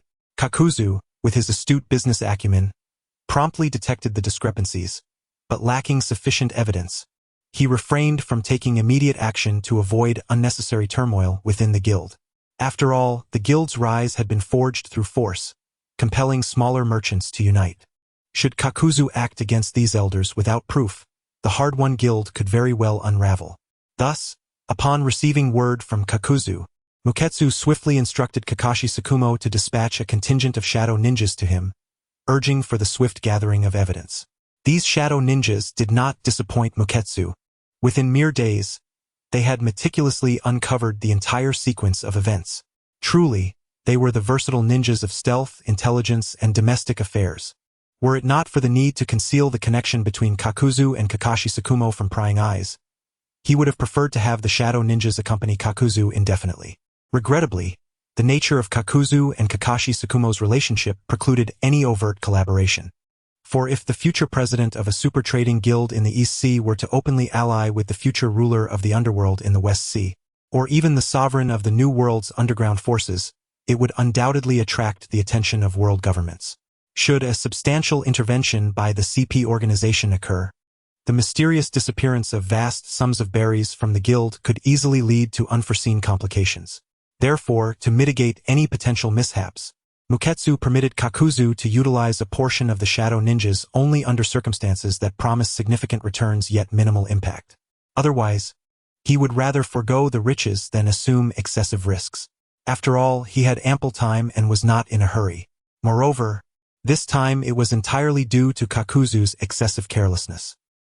He had not anticipated that those merchants, who typically bowed and scraped, would still dare to take risks after witnessing his methods. It can only be said that Kakuzu had underestimated the greed inherent in human nature. However, having learned from this lesson and relying on his keen business acumen, he would undoubtedly ensure that no further surprises would arise. In the vicinity of Phosha Island, along the first half of the Grand Line, aboard a ship emblazoned with the Jolly Roger of the Sun Pirates, Brother Tiger, just ahead lies Phosha Island, the hometown of Kureha, exclaimed Jinbe the blue whale. Oh, so soon? Replied Fisher Tiger, beckoning Kureha over and pointing towards the small island ahead. Thank you, Captain Tiger. Perhaps sensing the familiar breeze from her homeland, Kureha's tense nerves began to relax. With a hint of anticipation in her expression, she sincerely expressed her gratitude to Fisher Tiger. Chapter 68. My damned mouth. In the New World, the realm of nations, where is that fool Snag? Why hasn't he returned yet? Perospero, the eldest son of the Charlotte family, leaned on his candy cane and glared at the dwindling cake before his mother, turning to inquire in frustration of those around him. Elder brother Perospero, Snag did not inform us either. The others exchanged apprehensive glances under Perospero's fierce gaze. Ultimately, it was Charlotte's eldest daughter, Charlotte Compote, resembling their mother the most, who stepped forward, her expression akin to that of a weighty child, to explain to Perospero. It was clearly Snag who whispered in your ear before he darted off. Had you not been my elder brother, I would have felt embarrassed to say so. Are you really questioning us now? The younger siblings silently grumbled amongst themselves. Perospero, having been overly anxious, had completely forgotten about this matter, and could only awkwardly turn away, lowering the brim of his hat with one hand while raising his candy cane with the other. A profound silence enveloped the room. Elder brother Perospero, I believe I know where Snag has gone. Perhaps I should set sail to find him. Just as Perispero was enveloped in embarrassment, the tall and striking Charlotte Smoothie, the Four Sweet Generals member and a user of the juice fruit, seemed to have an epiphany. She addressed Perispero, recalling that Snag had hastily departed the port and, upon her calling him, had mentioned something about the kingdom of Drad. Since she hadn't paid it much mind at the time, it had slipped her memory. Now, with Perispero's mention, the recollection resurfaced. It appeared that Snag had encountered some unforeseen circumstance on his journey to the kingdom of Drad. However, she did not entertain the thought of Snag meeting with disaster there. After all, she held confidence in her abilities as a notorious pirate with a bounty exceeding 600 million, a formidable member of the Four Sweet Generals. Very well, do ensure your safety. I shall devise a plan regarding the dessert and prioritize bringing Snag back. Perispero responded after a moment of contemplation, his role as the eldest son requiring him to care for his siblings, especially given their mother's peculiar obsession with food and childbirth. Thus, he had taken it upon himself to raise Snag and his other siblings, and to claim he was unconcerned would be a falsehood. In truth, Perispero was 15 years senior to Smoothie and 20 years older than Snag. It was not an exaggeration to say he bore the responsibility of a father. Yet, as the eldest son, alongside fulfilling familial duties, he was also tasked with managing the family and engaging in various diplomatic affairs, which rendered his own prowess somewhat lacking. Moreover, as the family's overseer, he could not easily leave the land of nations. As the second most formidable force within the Charlotte family, only surpassed by Charlotte Lin, the Machi fruit user Katakuri cannot afford to leave Whole Cake Island. If Mother were to lose control, no one else could possibly restrain her rampaging fury. Thus, he must rely on his fiercely determined younger sister. However, to err on the side of caution, Perispero advised that safety should take precedence, for desserts can always be sought anew. After all, with the passage of years, Mother's rampages are not unprecedented. If need be, they could simply reconstruct Cake Island once more. Understood. I will be vigilant. In a certain sea area of the New World, Lord Natsu, I truly apologize for the trouble this time. It is all that wretched Medwoman's fault. Otherwise, I would not have endured such torment. It was unbearable, for during my imprisonment, they offered me not a morsel to eat, nor a single drop of water to quench my thirst. It was far less humane than our quarry at the Rabbit Bowl. One might think they were the real pirates. Beside him, Sasaki, having escaped from his dire predicament, began to unload his grievances upon Natsu, exuding an aura of having narrowly returned from the brink of disaster. Lord Natsu, that madwoman is incessantly searching for you, even using me as bait. Is it possible that she has taken a liking to me? As Sasaki observed Natsu reclining lazily in a chair, indulging in food and drink while analyzing the situation, he suddenly halted his words, a cold sweat breaking out over him as if he had choked, clutching his chest and coughing violently. Calm down, eat slowly. By the way, what was it you said about that crazy woman having an interest in something? Natsu, hearing Sasaki's abrupt cessation, casually offered comfort before nonchalantly inquiring. Could it be that this lad has stumbled upon something? Natsu mused silently. If he were indeed to discover something, he would have to find a way to eliminate him. Yet, to mitigate risk, he decided to probe further. After all, the danger of implicating the Flying Six was considerable, and he had no desire to seek unnecessary peril, unless directed by Mushue herself. Ah, it's nothing, Lord Natsu. I merely choked and didn't say anything. Ignoring the fiery sensation searing through his lungs, Sasaki hastily wiped the sweat from his brow, responding with tremors. This was bad. He had enjoyed his meal too much and almost let slip his true thoughts. If word got out, he could find himself besieged by the two of them. Speak freely. I won't bite. Natsu observed Sasaki's evident unease and, reaching for a cup of wine, warmed it slightly with flames before cheerfully handing it to Sasaki. Lord Natsu, I tend to speak without thinking. If I've said anything amiss, please do not take it to heart. Witnessing the scene before him, Sasaki realized that failing to articulate clearly could lead to his own undoing, and the next drink he received might not be merely wine. One must first administer a precautionary measure to Naz, lest he succumbs to a fit of rage. After all, uncovering the clandestine romance of a superior, particularly one fraught with opposing allegiances, leaves the prospect of a safe departure beyond one's control. I merely offer my humble conjecture. Should I err, I implore you not to take offense. Despite being mentally prepared, Sasaki is still somewhat apprehensive. After all, a person's reputation precedes them, as does the shadow of a tree. Furthermore, he has witnessed firsthand the terrifying spectacle of Naz's wrath. Psychological fortitude alone is insufficient to quell his trepidation. Rest assured, there is no cause for my ire. Observing Sasaki's hesitance to speak, Naz remains unperturbed, for everyone aboard this vessel, including Dopeng, are his trusted allies. At worst, he could simply feed Sasaki to the fish. Sasaki now finds himself in a predicament akin to riding a tiger, caught between fear and admiration. Though Naz's smile radiates warmth and sunshine, to Sasaki, it resembles that of a grim reaper. Unable to withstand the psychological strain, Sasaki collapses to the ground, clutching Naz's leg in a fit of desperation. And Naz-sama, I truly did not intend to discover your affair with Urza-sama. I swear I shall not utter a word to anyone. I beseech you, I will keep this secret. Chapter 69. Bring the ship closer. The scene before them rendered everyone around utterly speechless. What on earth did we just hear? This is the end. Damn it, Sasaki, what the hell are you barking about? Woe is me.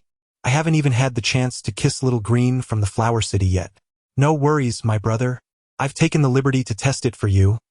Little Green's skills are quite impressive. What? You're truly insufferable. In an instant, the entire ship erupted into chaos. What should we do now? Asked the Hippo Man Duopeng, slightly dazed. However, he quickly regained his composure and turned to Naz, feeling a flicker of hope that, as Naz's most trusted subordinate, he might not face his wrath. Perhaps, what are you all howling about? Naz exclaimed, overwhelmed by the cacophony. He rubbed his throbbing head, feeling as if his very mind might split. The moment Sasaki spoke, his thoughts had come to a standstill, and all his previous assumptions were utterly shattered. Where on earth did you hear such news? I had no idea that lunatic woman became mine. He had anticipated that Sasaki might have uncovered their clandestine agreement, and was prepared to act if things went awry. However, he never expected such an astonishing piece of gossip to emerge, leaving him utterly bewildered. Woe is me, Naz. I swear, I didn't mean to. Sasaki, now devoid of any semblance of the dignity expected of a member of the Feliubeo, resembled a wayward youth caught sneaking out at night, pleading desperately for mercy. Enough! Silence! Naz bellowed, surveying the evidently deranged Sasaki and his subordinates, who were close to despair. He snapped, sending Sasaki, who was clinging to his leg, flying with a single swat. Then, he unfurled his dragon wings and unleashed the full might of the 9-dragon thunderfire. Instantly, everyone was thrown to the ground, feeling as if their very souls had been jolted, accompanied by a searing pain. As the scene gradually quieted, Naz, with his golden-flamed vertical eyes, fixed a piercing gaze upon Sasaki. Now, explain yourself. Regaining his senses, Sasaki finally comprehended the gravity of his words. Ignoring the pain, he hurriedly began to explain. I was merely speculating. It's just that this madwoman has been seeking you relentlessly, and I blurted it out. He faltered, too embarrassed to continue, lowering his head in a display of submission. Upon hearing this, the surrounding subordinates finally calmed down. What a false alarm. Turns out it was just a wild guess. I knew it. How could our esteemed Naz be interested in that lunatic? Precisely. I have always believed in Naz. Come on. Who was just thinking about Little Green? Damn it. How dare you lay a hand on my Little Green? I'll fight you for this. At worst, I'll bring you along next time. I am indeed a VIP there. Really? From now on, you shall be my dear brother. With the misunderstanding resolved, the atmosphere aboard the ship began to liven up once more, leaving only a perplexed Naz. Very well, Sasaki, it seems you've tightened your skin, Naz said to Sasaki with a smile that did not reach his eyes. No. Please, Lord Naz. In the New World, a certain sea area. Where are we headed? Standing at the bow with arms crossed, Uchiha Madara coldly inquired of the nearby jailer. Report, my lord. Just a short distance ahead lies the Totland waters of the world. The jailer replied respectfully while standing by. Suddenly, a piercing alarm echoed from the lookout. Lord Madara. Ahead is a pirate ship. It appears to belong to the Big Mom pirates, specifically one of the Sweet Commanders, Charlotte Smoothie.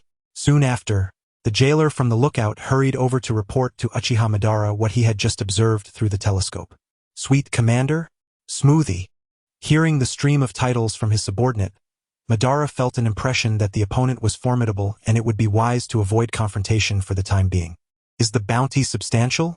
Uncertain of the strength of this sweet commander, Uchiha Madara could only rely on the simplest method for judgment: the bounty amount. Theoretically, a pirate's bounty is closely related to their strength, unless they are a notorious terrorist. Otherwise, the bounty can indeed serve as a measure of strength. Hearing the eager tone of Uchiha Madara, the jailer nervously replied, Master, her bounty has reached 632 million berries, over 600 million berries, comparable to the strength of the Whitebeard too. Then it shall be her. After pondering for a moment upon hearing his subordinate's words, Uchiha Madara recalled that Whitebeard 2's bounty seemed to fall short of 500 million berries. Thus, this pirate with a bounty exceeding 600 million would undoubtedly solidify his reputation, surpassing Senju Hashirama. WL, my lord, I believe this pirate is too weak. It would not be worth your personal involvement. Shall we consider another target? Hearing the murmurs of Uchiha Madara, which sent chills down the spine of those around him, the jailer nearly had his heart leap from his chest. That was a monster with a bounty exceeding 600 million, a being of extraordinary prowess. Unaware of Uchiha Madara's true strength, the jailer only wished to find an excuse to prompt him to switch targets, preferably to wander a bit longer, hoping the esteemed figure would grow weary and return to impel down. Oh, I didn't realize you had such discernment. Not catching the underlying meaning, Uchiha Madara cast a look of appreciation towards the jailer, offering an unexpected compliment, saying a few more words to praise him. No matter, a mere 600 million small pirate is hardly worth my concern. Bring the ship closer, confidently commanded Uchiha Madara, oblivious to the grimace on the warden's face, who looked as if he had just devoured bitter melon. Yes, my lord. The warden, recognizing there was no retreat, could only accept Madara's praise with tears in his heart, shouting loudly in response. Looking on the bright side, at least he was the sole individual to receive commendation from this cold-faced harbinger of death, which could be considered a worthwhile achievement. In the distance, aboard a vessel constructed from juice cups adorned with various fruits, the lookout reported, Lord Smuggy, there appears to be a military ship over yonder. It seems to be the escort ship from Impel Down? Although the lookout felt a twinge of uncertainty, he conveyed the sight before him to Smuggy without embellishment. Impel Down? Upon hearing the report, Smuggy frowned slightly, a flicker of doubt rising within her. However, she did not dwell on it for long, as her primary objective was to locate Snag. As for why the ship from Impel Down had ventured into the New World, it was of no concern to her. Chapter 70. I apologize, but I can no longer protect you. Upon a pirate ship adorned with the emblem of a fire dragon, at the bow, a figure cloaked in darkness, with a bald head, writhed incessantly. Master Natsu, I implore you, spare me. I have truly learned my lesson. I shall never speak carelessly again. This trembling figure, as black as coal, was none other than Suzuki, who was suspended at the ship's bow as bait for fishing by Natsu. The reason for his darkened appearance and baldness was perhaps due to Natsu's less than perfect handling of the flames. Behave yourself. If you can lure a sea king, I shall release you.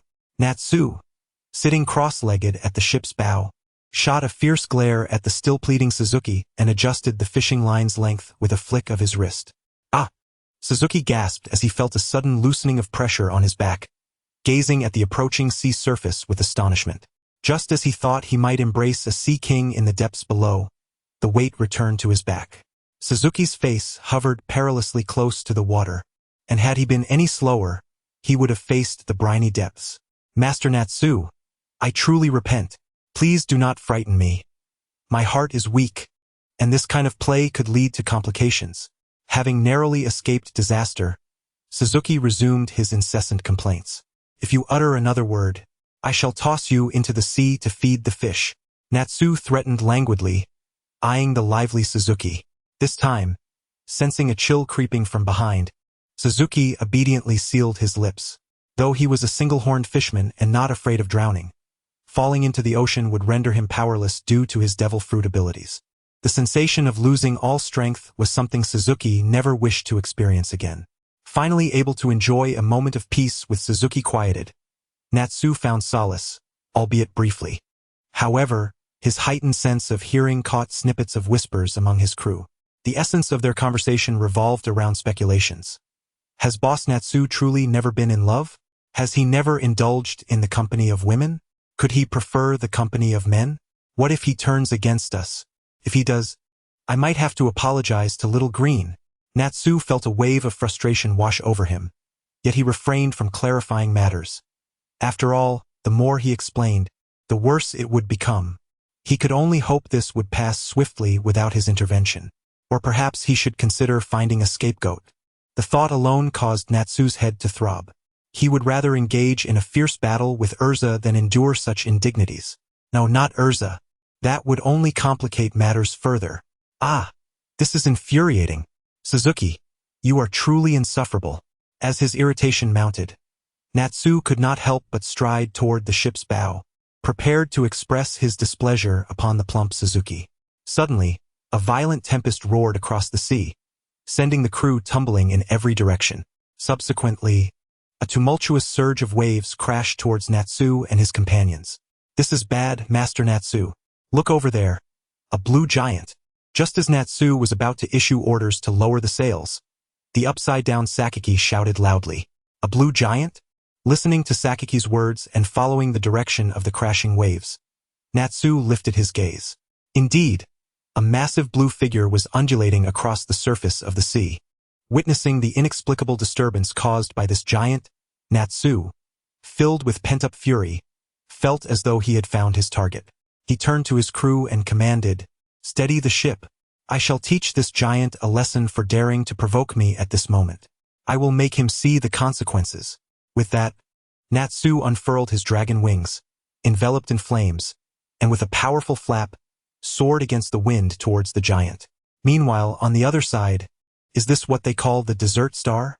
How utterly dull. Standing within the towering blue Susanoo, Uchiha Madara crossed his arms in disappointment, gazing disdainfully at the struggling Smuggy below. To be frank, Madara felt quite let down. He had anticipated a thrilling battle, yet it was merely a one-sided slaughter. Although his true intention was to ascend by stepping over a formidable pirate, a worthy adversary could have provided him with much-needed experience, offering a dual benefit. Yet, was this all there was? Lacking the desire to continue the futile battle, Madara focused his thoughts, and the colossal Susanoo drew forth the 10-fist sword, preparing to deliver a final blow to Smuggy. Where did this monster come from? Why would Impel Down send such a powerful individual across great distances to capture me? Smuggy thought desperately. I have no choice but to resort to my ultimate technique. I apologize, sensing the overwhelming pressure emanating from Madara. Smuggy turned to his subordinates and offered his apologies. With that, he reached out and extracted all the moisture from their bodies, gathering it to himself. Juice Giant. Smuggy's form and weapon gradually swelled in proportion, growing from a height of nearly 5 meters to an imposing 15 meters. It is worth noting that the average height of an adult giant is around 12 meters. Thus, Smuggy's current stature was indeed remarkable, even among his kind. However, when compared to Madara's Susanoo, a significant disparity remained. Water Sword. As Smuggy beheld the massive blue figure controlled by Madara, swinging a colossal sword akin to flames towards him, he braced himself against the terrifying pressure from above. With all his might, he swung his long blade, entwined with swirling water, to meet the flaming giant's sword. Bang! As anticipated, the outcome was evident, whether due to the stark contrast in size or the disparity in weaponry quality. The collision was bound to be catastrophic. With a spray of fresh blood, Smuggy's form deflated as if it had lost all its air, reverting to its original size. Not only that, but she could no longer sense her powers as a user of the juice fruit. How infuriating! In a state of utter disarray, with her clothes nearly in tatters, Smuggy let out a reluctant growl. However, With her abilities sealed and her body weakened after the fierce confrontation with Uchiha Madara, she felt a creeping despair. She watched helplessly as the blue giant raised its hand once more. Leaning against the already shattered support, Smuggy resignedly closed her eyes. Memories of her years in the Charlotte family flashed through her mind. Despite Big Mom's shortcomings as a mother, there were many brothers and sisters who supported one another, experiencing the bittersweetness of life together and growing side by side. I'm sorry, but I can no longer protect you. Hey, Chapter 71. He is angry for my sake. Hey, everyone, it's not too late to leave now. Just as Smuggy was reminiscing about her past life, a somewhat familiar voice echoed through the air. It was none other than Natsu, who had just witnessed the commotion unfolding nearby. How could the fire dragon be here? As Smuggy opened her eyes and beheld Natsu's timely arrival, her tone was filled with disbelief and a hint of relief, her beautiful eyes glancing at Natsu, whose stature was less than half of hers, making her realize for the first time how remarkably tall he seemed. In truth, as one of the primary forces of the Big Mom pirates, Smuggy had been left in charge of all external battles and diplomatic relations due to Katakuri and Perospero's long-term stationing at Cake Island. However, since Krija was reluctant to engage in communication, all external dealings were effectively under Smuggy's command. Natsu, a formidable newcomer to the Beast Pirates and a promising candidate for the future's main attraction, had a history of camaraderie with the leaders Kaido and Big Mom from their youth. Consequently, the pirate crews under their command were relatively harmonious and even engaged in some trade. Given that the other two prominent figures were reclusive, most transactions with other major pirate factions were directly managed by Natsu. This was also one of the reasons why Doflamingo sought to cultivate a relationship with Natsu. Therefore, Smuggy and Natsu had crossed paths on several occasions. Though their respective allegiances prevented any direct confrontation, they were merely aware of each other as strengths. Never did Smuggy anticipate that on this fateful day, amidst life and death, it would be Natsu, whom she had met a few times, who would come to her rescue like a deity in her hour of need. This revelation struck Smuggy profoundly, as she had devoted her life to her family, protecting them while maintaining an exterior of coldness. The fire dragon Natsu? Do you wish to join the dance too?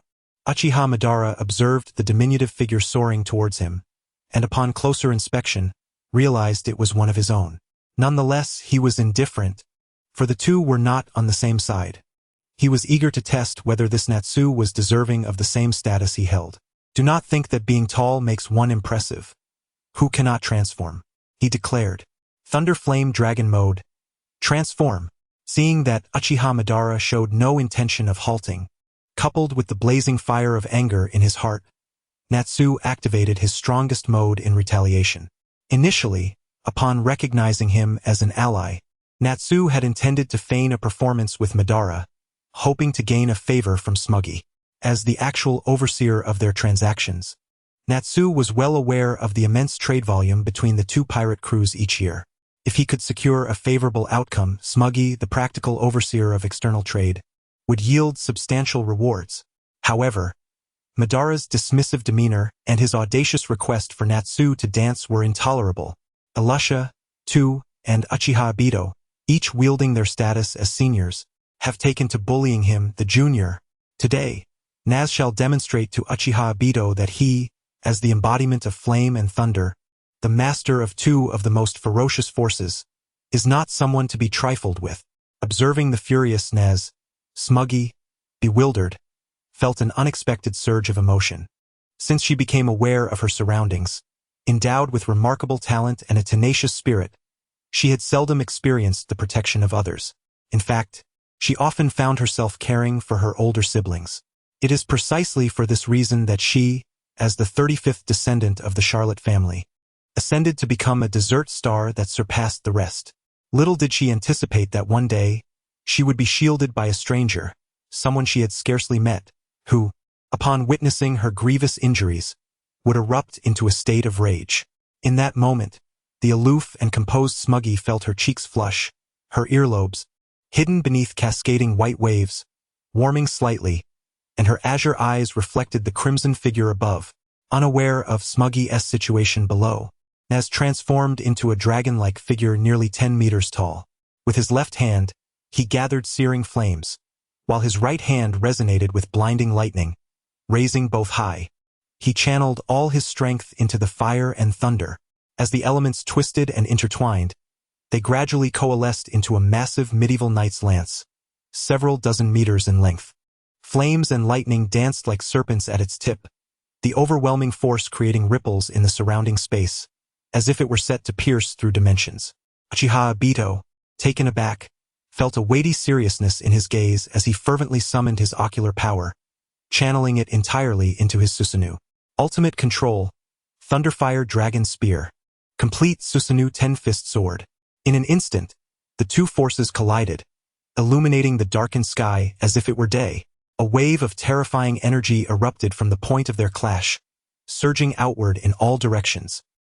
In the East Sea, Frost Moon Village. Ding! Uchiha Obito has defeated Charlotte Smuggy. Ding! Uchiha Obito and Naz engage in battle. Ding!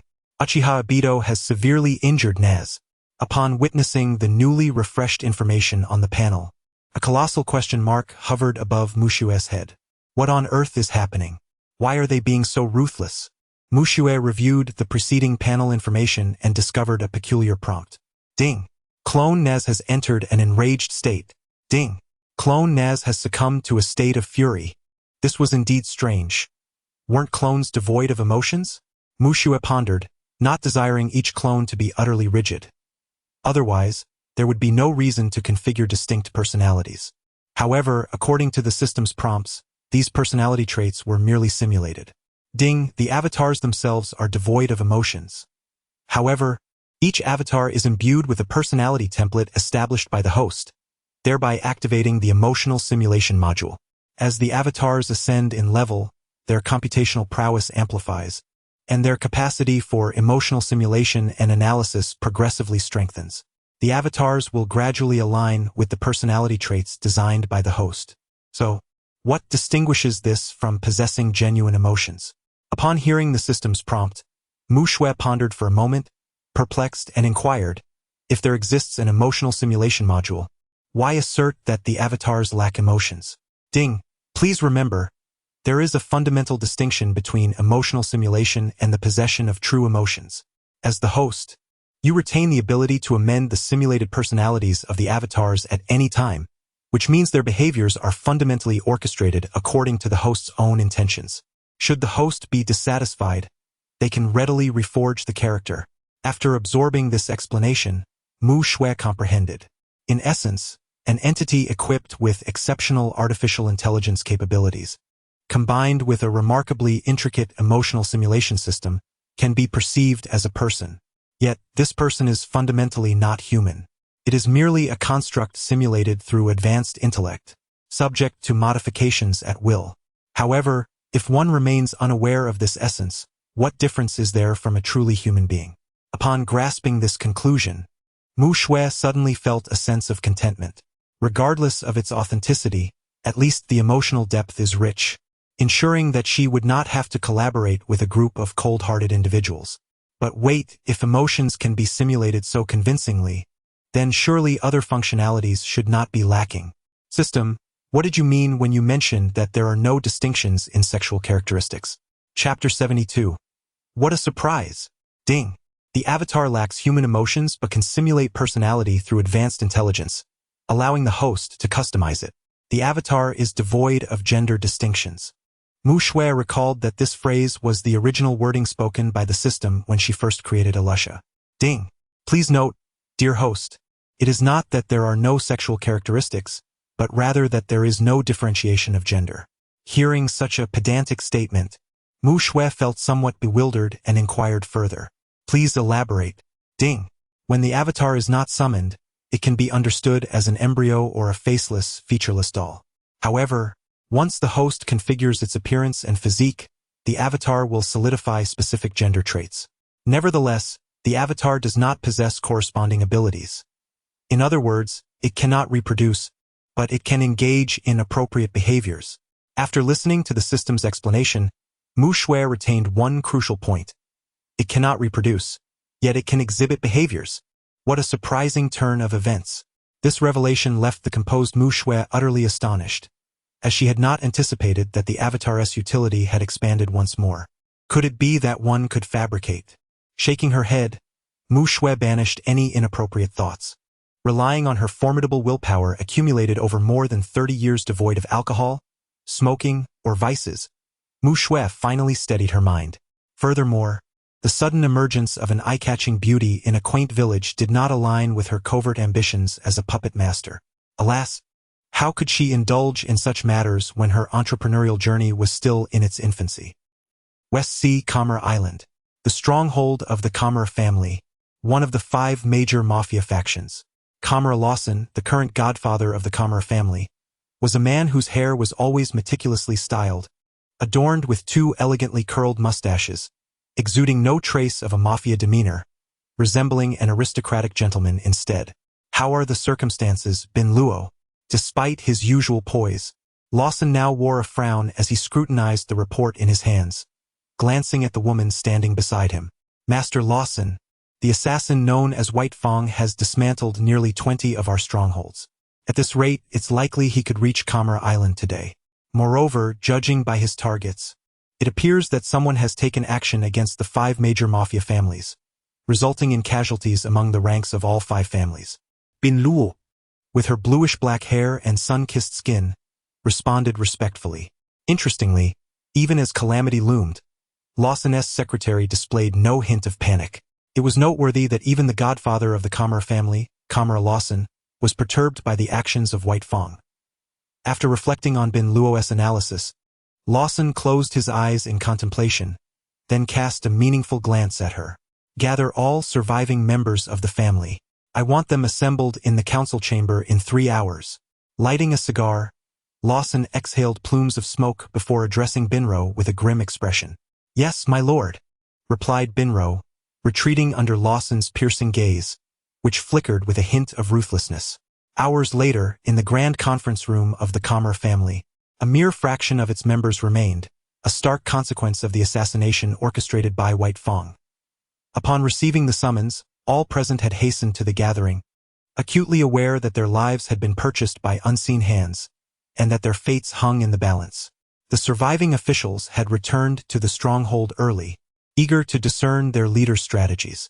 Clearing his throat, Lawson leaned upon a sleek black gentleman's cane, and the previously raucous chamber fell into an immediate hush, a testament to the terror instilled by his authority. Surveying the assembly with a faint smile, Lawson appeared satisfied with his subordinate's promptness. With all present, the family meeting commenced. At Lawson's subtle nod, his sun-kissed secretary, Binro, swiftly distributed the documents detailing the recent formidable exploits of White Fang. The records revealed that over 50 officials had perished, including the prominent leader of the 5 major families, the Capone family. Indeed, it was true. More than 50 lives extinguished. However, the list provided by Capone Beiji to Kiki Shumao did not reflect such staggering numbers, as it primarily targeted the most influential and formidable members within the family. Yet Kiki Shumao remained indifferent, effortlessly reaping every official he encountered, seizing the opportunity to augment his wealth without much effort.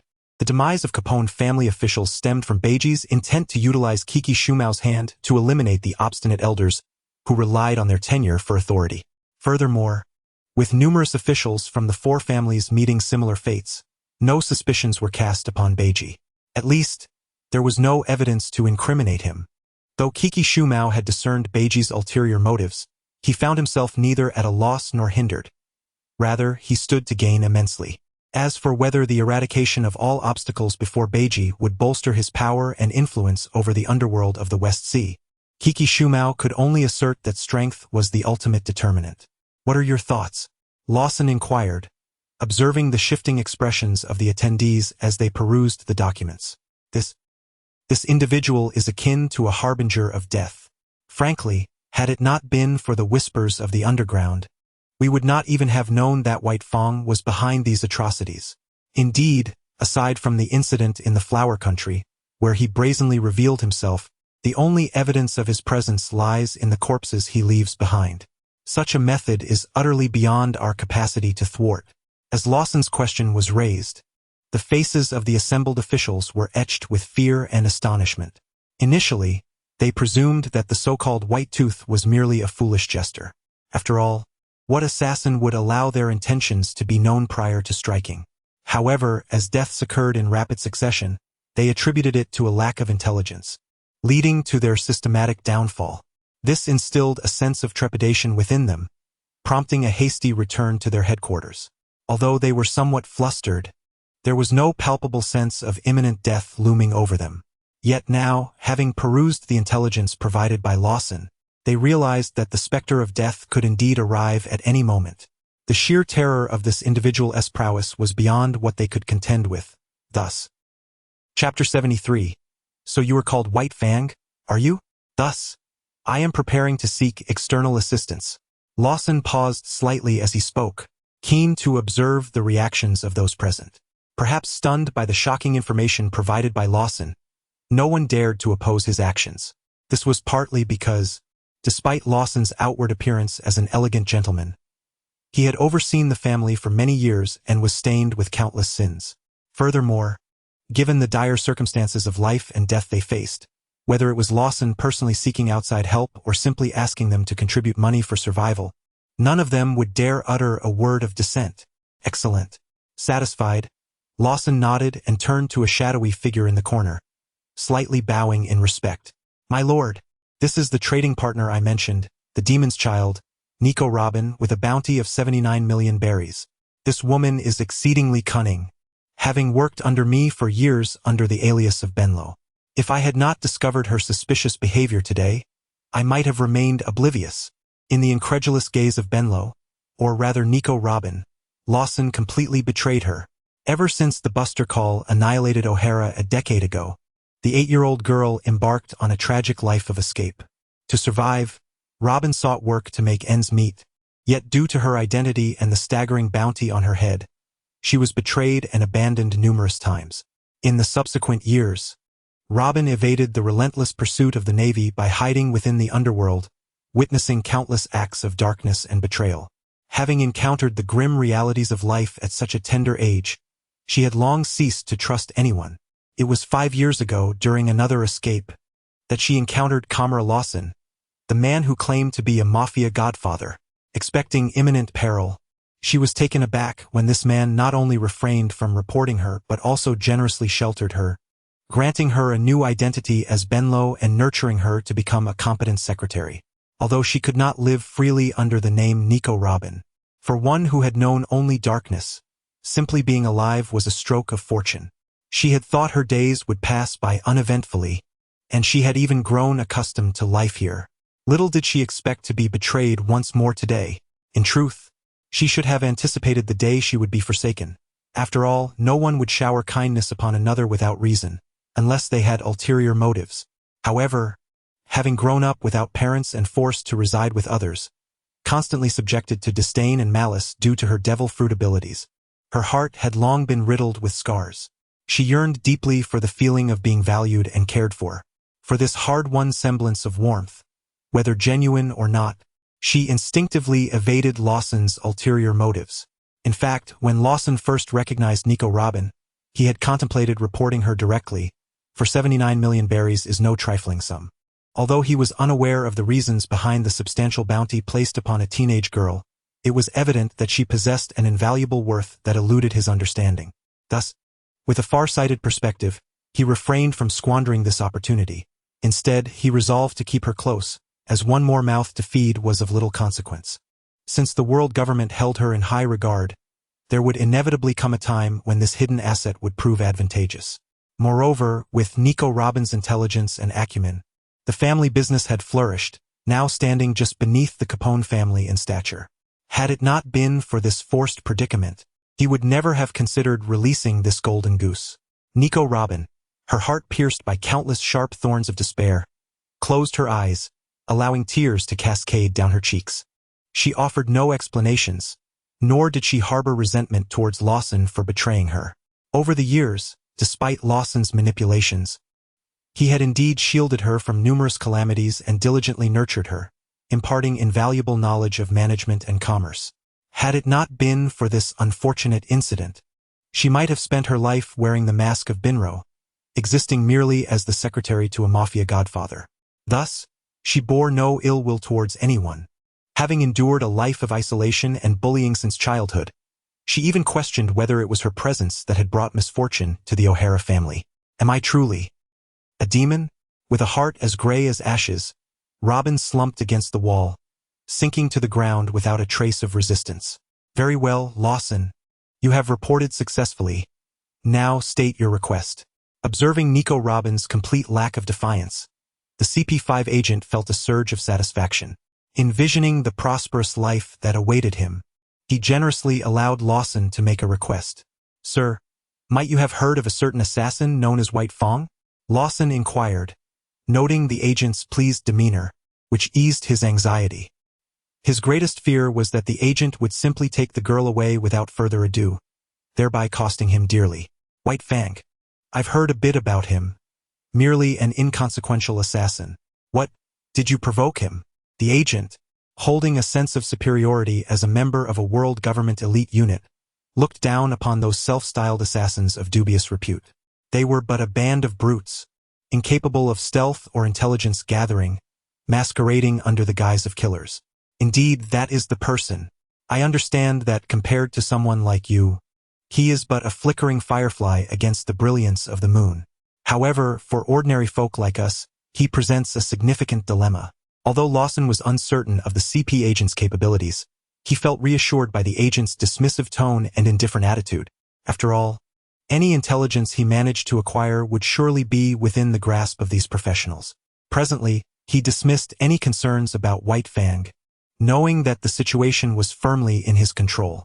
Nevertheless, despite being a minor nuisance, locating him could prove troublesome if he remained elusive. Do you possess any information regarding him? Although he exuded confidence and believed he could effortlessly capture the elusive White Fang, there remained a possibility that if White Fang chose to hide, he would find himself at an impasse.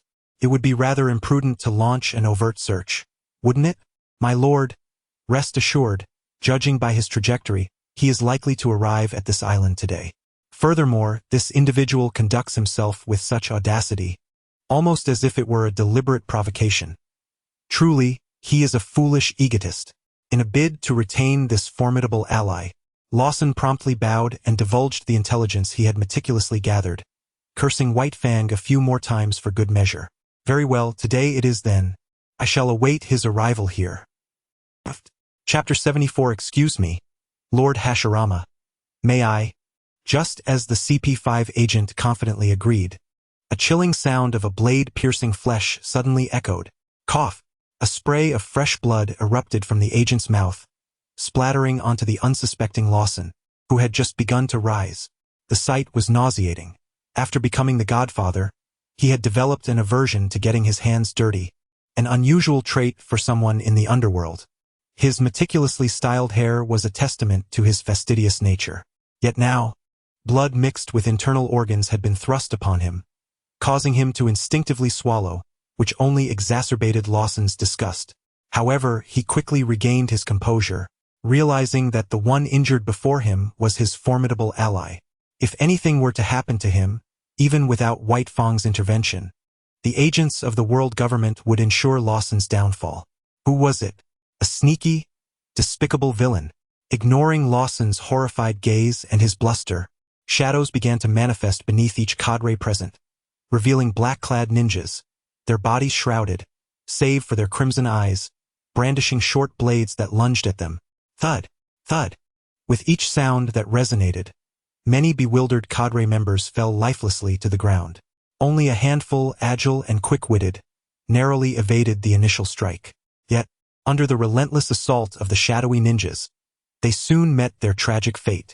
You are White Fang, Lawson exclaimed, staring at the white-haired man before him, his fear momentarily forgotten as he hastily drew a firearm from his waist. Swish! Before he could even aim, Shikamaru decisively severed his head. Nicole Robin, standing nearby in a daze, displayed little reaction to the sudden turn of events. It was merely a case of escaping the wolf's den only to enter the tiger's lair. After all, in this world, no one would dare to defy the world government for her sake. Nicole Robin, would you be interested in seeking the true history? Shikamaru sheathed his short blade and extended an invitation to the vacant-eyed Robin. According to previous speculations by Mushue, Robin would not leave the West Sea and enter the Grand Line until 3 years later. Therefore, Shikamaru was assigned the task of locating Nicole Robin and bringing her under his wing. After all, few could decipher the true history in this world, and Robin was the most accessible option. Of course, Shikamaru's curiosity regarding the so-called century-long hidden blank history was minimal. He was destined to create history, and the past held little significance for him. Thus, the quest to find Nicole Robin was merely a matter of convenience, an endeavor approached with an attitude of, if I gain it, I am fortunate. If I lose it, it is my fate. Naval Headquarters, Marine Ford. Marshal's Office. What do you think about recalling Hashirama early? As Sengoku absent-mindedly twirled his braided hair and beard, he glanced at Zephyr, who was leisurely sipping tea on the nearby sofa. Contrary to the original narrative, there was no news of Whitebeard II joining the Seven Warlords. Zephyr remained steadfast, not wholly disillusioned with the Navy, nor did he forsake it to establish a new naval force. Instead, he reflected on his advancing years, contemplating that it was time to officially retire and enjoy a tranquil life. His visit today was merely to inform Sengoku and reminisce about the past. You are the fleet admiral. You may arrange things as you see fit. I am merely an old retiree now. Since contemplating retirement, Zephyr felt rejuvenated. His state of mind had considerably lightened, and he began to harbor greater expectations for life. He found joy in witnessing his disciples ascend in ranks or observing his old friend busily engaged while he could leisurely savor tea and indulge in delightful senbei. Snap! No wonder that rascal Garp frequently sneaks into your office for a snack. Your senbei is indeed exceptional. Ignoring the prominent veins on Sengoku's forehead, Zephyr continued to munch on the senbei he had pilfered from the office, offering his commentary. Ah, you old coot. One day you and that scoundrel Garp will drive me to my grave. Watching Zephyr increasingly resemble Garp in his boisterous demeanor, Sengoku could only shake his head in exasperation. Nevertheless, he felt a sense of relief seeing his old friend embrace a new chapter in life. Since you have no objections, I shall request to have Senju Hashirama returned. However, Uchiha Madara still requires further refinement. He recently took leave to return to the East Blue, only to venture off to the North Blue again. Just like Garp. Always causing me trouble. Though he grumbled, Sengoku felt a swell of pride as he observed the emergence of 3 promising newcomers within the Navy's new generation, despite their somewhat lackluster predecessors. Even as the strongest new recruit of the Eagle emblem, Urza was someone Sengoku deeply admired. Her approach, though seemingly ruthless towards pirates, remained measured when it came to civilians and comrades, unlike Akainu, who was reckless and unyielding in battle. With a sigh, Sengoku found himself grappling with a headache. The current top-tier forces of the Navy were all troublesome in their own right. Akainu, cold-hearted; Akiji, lethargic; Kizaru, always slacking off; Garp, perpetually on leave; and Zephyr, relishing retirement. None of them provided him with peace of mind. He could only hope that Urza, Senju Hashirama, and Uchiha Madara would mature quickly. Alongside Gion and Kaki, 2 vice-admirals with barely adequate strength, perhaps, during his tenure as fleet admiral, the Navy might reach the pinnacle of power in its 800-year history. At that time, 10 admirals of exceptional strength could elevate the Navy to reign supreme over the New World. Impel down, Level 6. Ah! A chorus of blood-curdling screams echoed through the desolate underground chamber. You wretched scoundrel! If you dare, go ahead and kill me! The rain-soaked Hiruzen glared fiercely at the jovial man before him. Despite appearing to be an honest and simple fellow, he turned out to be a deviant even more twisted than himself. His utmost offense was bloodthirsty murder. At worst, he simply took the lives of others. But Hashirama Senju, on the other hand, refrained from killing, choosing instead to strike at the heart. He had the audacity to use would release to execute the forbidden technique. The 1,000 years of pain. Hiruzen vowed that he had never harbored such animosity towards anyone in his life, or rather, he was experiencing murderous intent for the first time. He swore that if he were ever released, he would make him pay dearly. Lord Hashirama, the director requests your presence. Just as Hashirama Senju was lost in the bliss of harvesting experiences, the alluring and fiery Sudi approached him slowly. Observing the scene before her, she, who usually flushed at such sights, showed no reaction this time, merely addressing Hashirama in a somber tone. "Oh, what is it?" Upon recognizing his trusted partner, the tormentor of Hiruzen, Hashirama inquisitively inquired. What could the director possibly want with him? Could it be that the matter of tormenting Hiruzen had been uncovered? "It seems you are to be reassigned back to the Navy headquarters."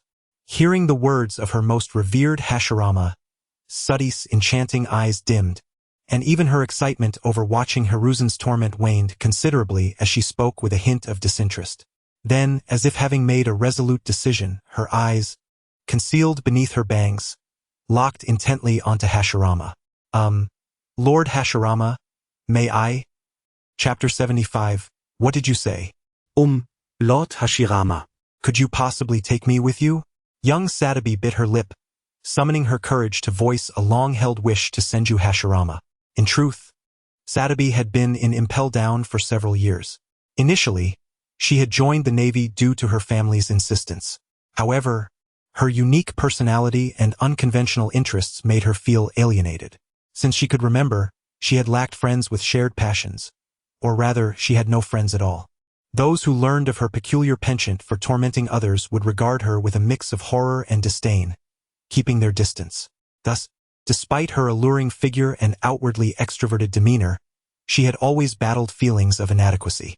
Her decision to keep her bangs long, hiding her eyes, stemmed from a desire to conceal the unattractive expressions of excitement she feared would attract disgusted gazes.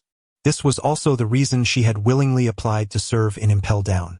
She had hoped to find like-minded companions among the pirates populating the prison. To her dismay, she discovered that not everyone had come here out of passion.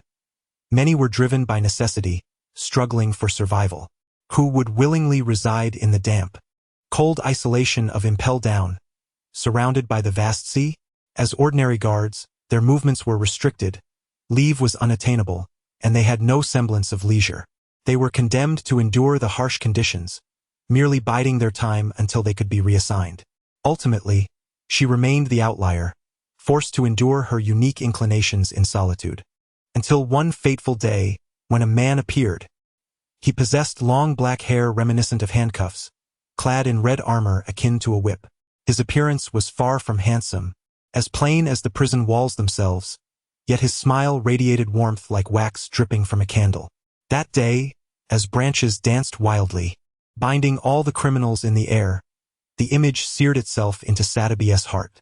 She swore she had never encountered such a captivating man.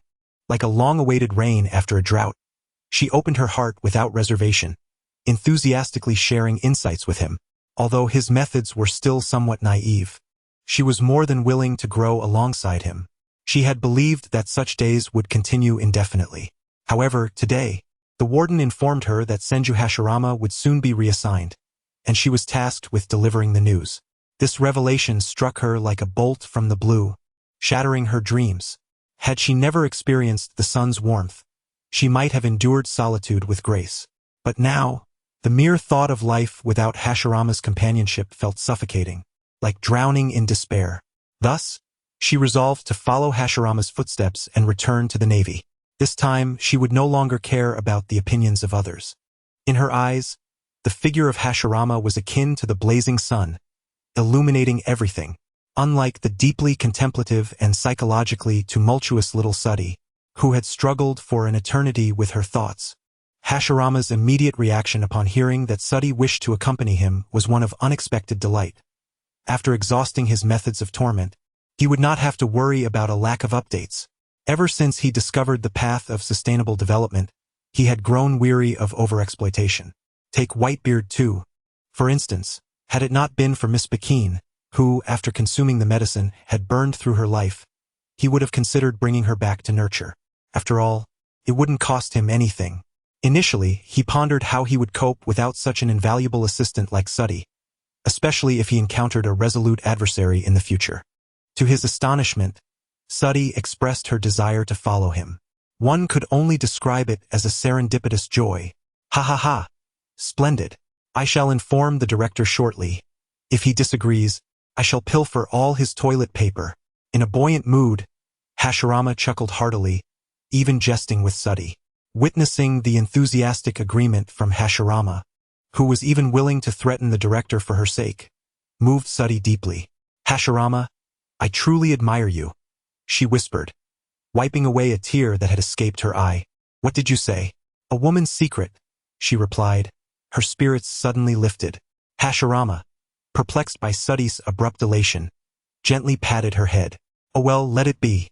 In the New World, within the Totland Sea, aboard the pirate ship bearing the Fire Dragon mark, the situation was rather different.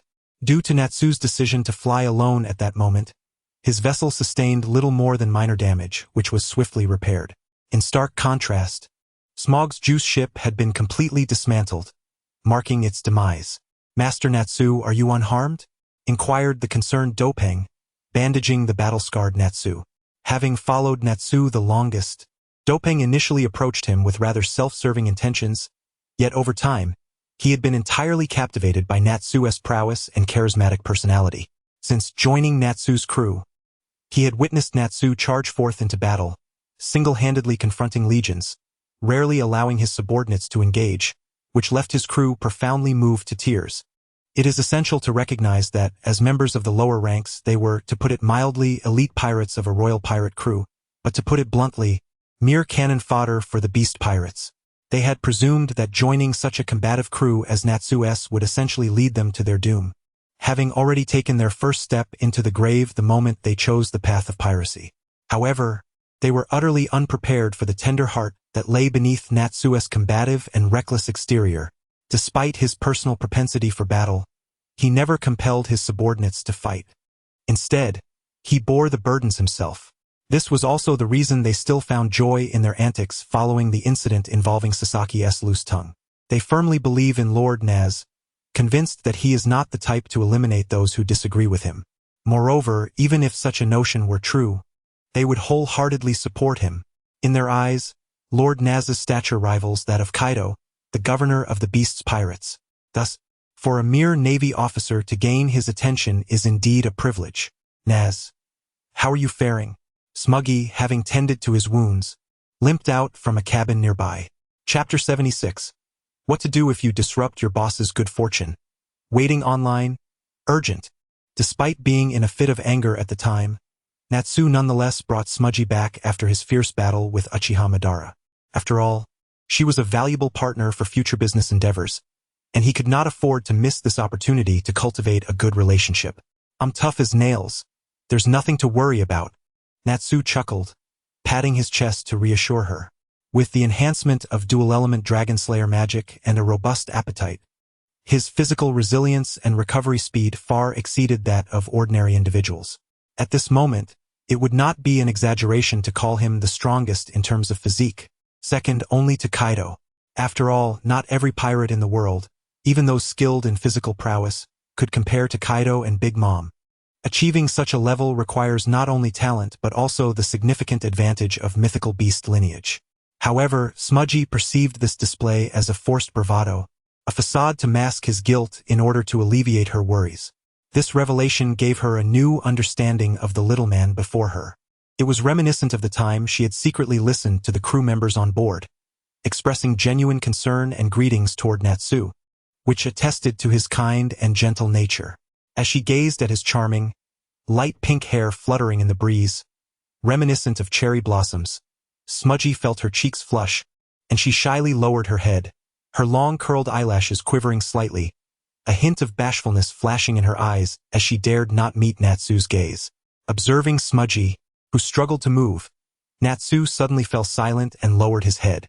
After gesturing for the bandaging to be completed, he approached her.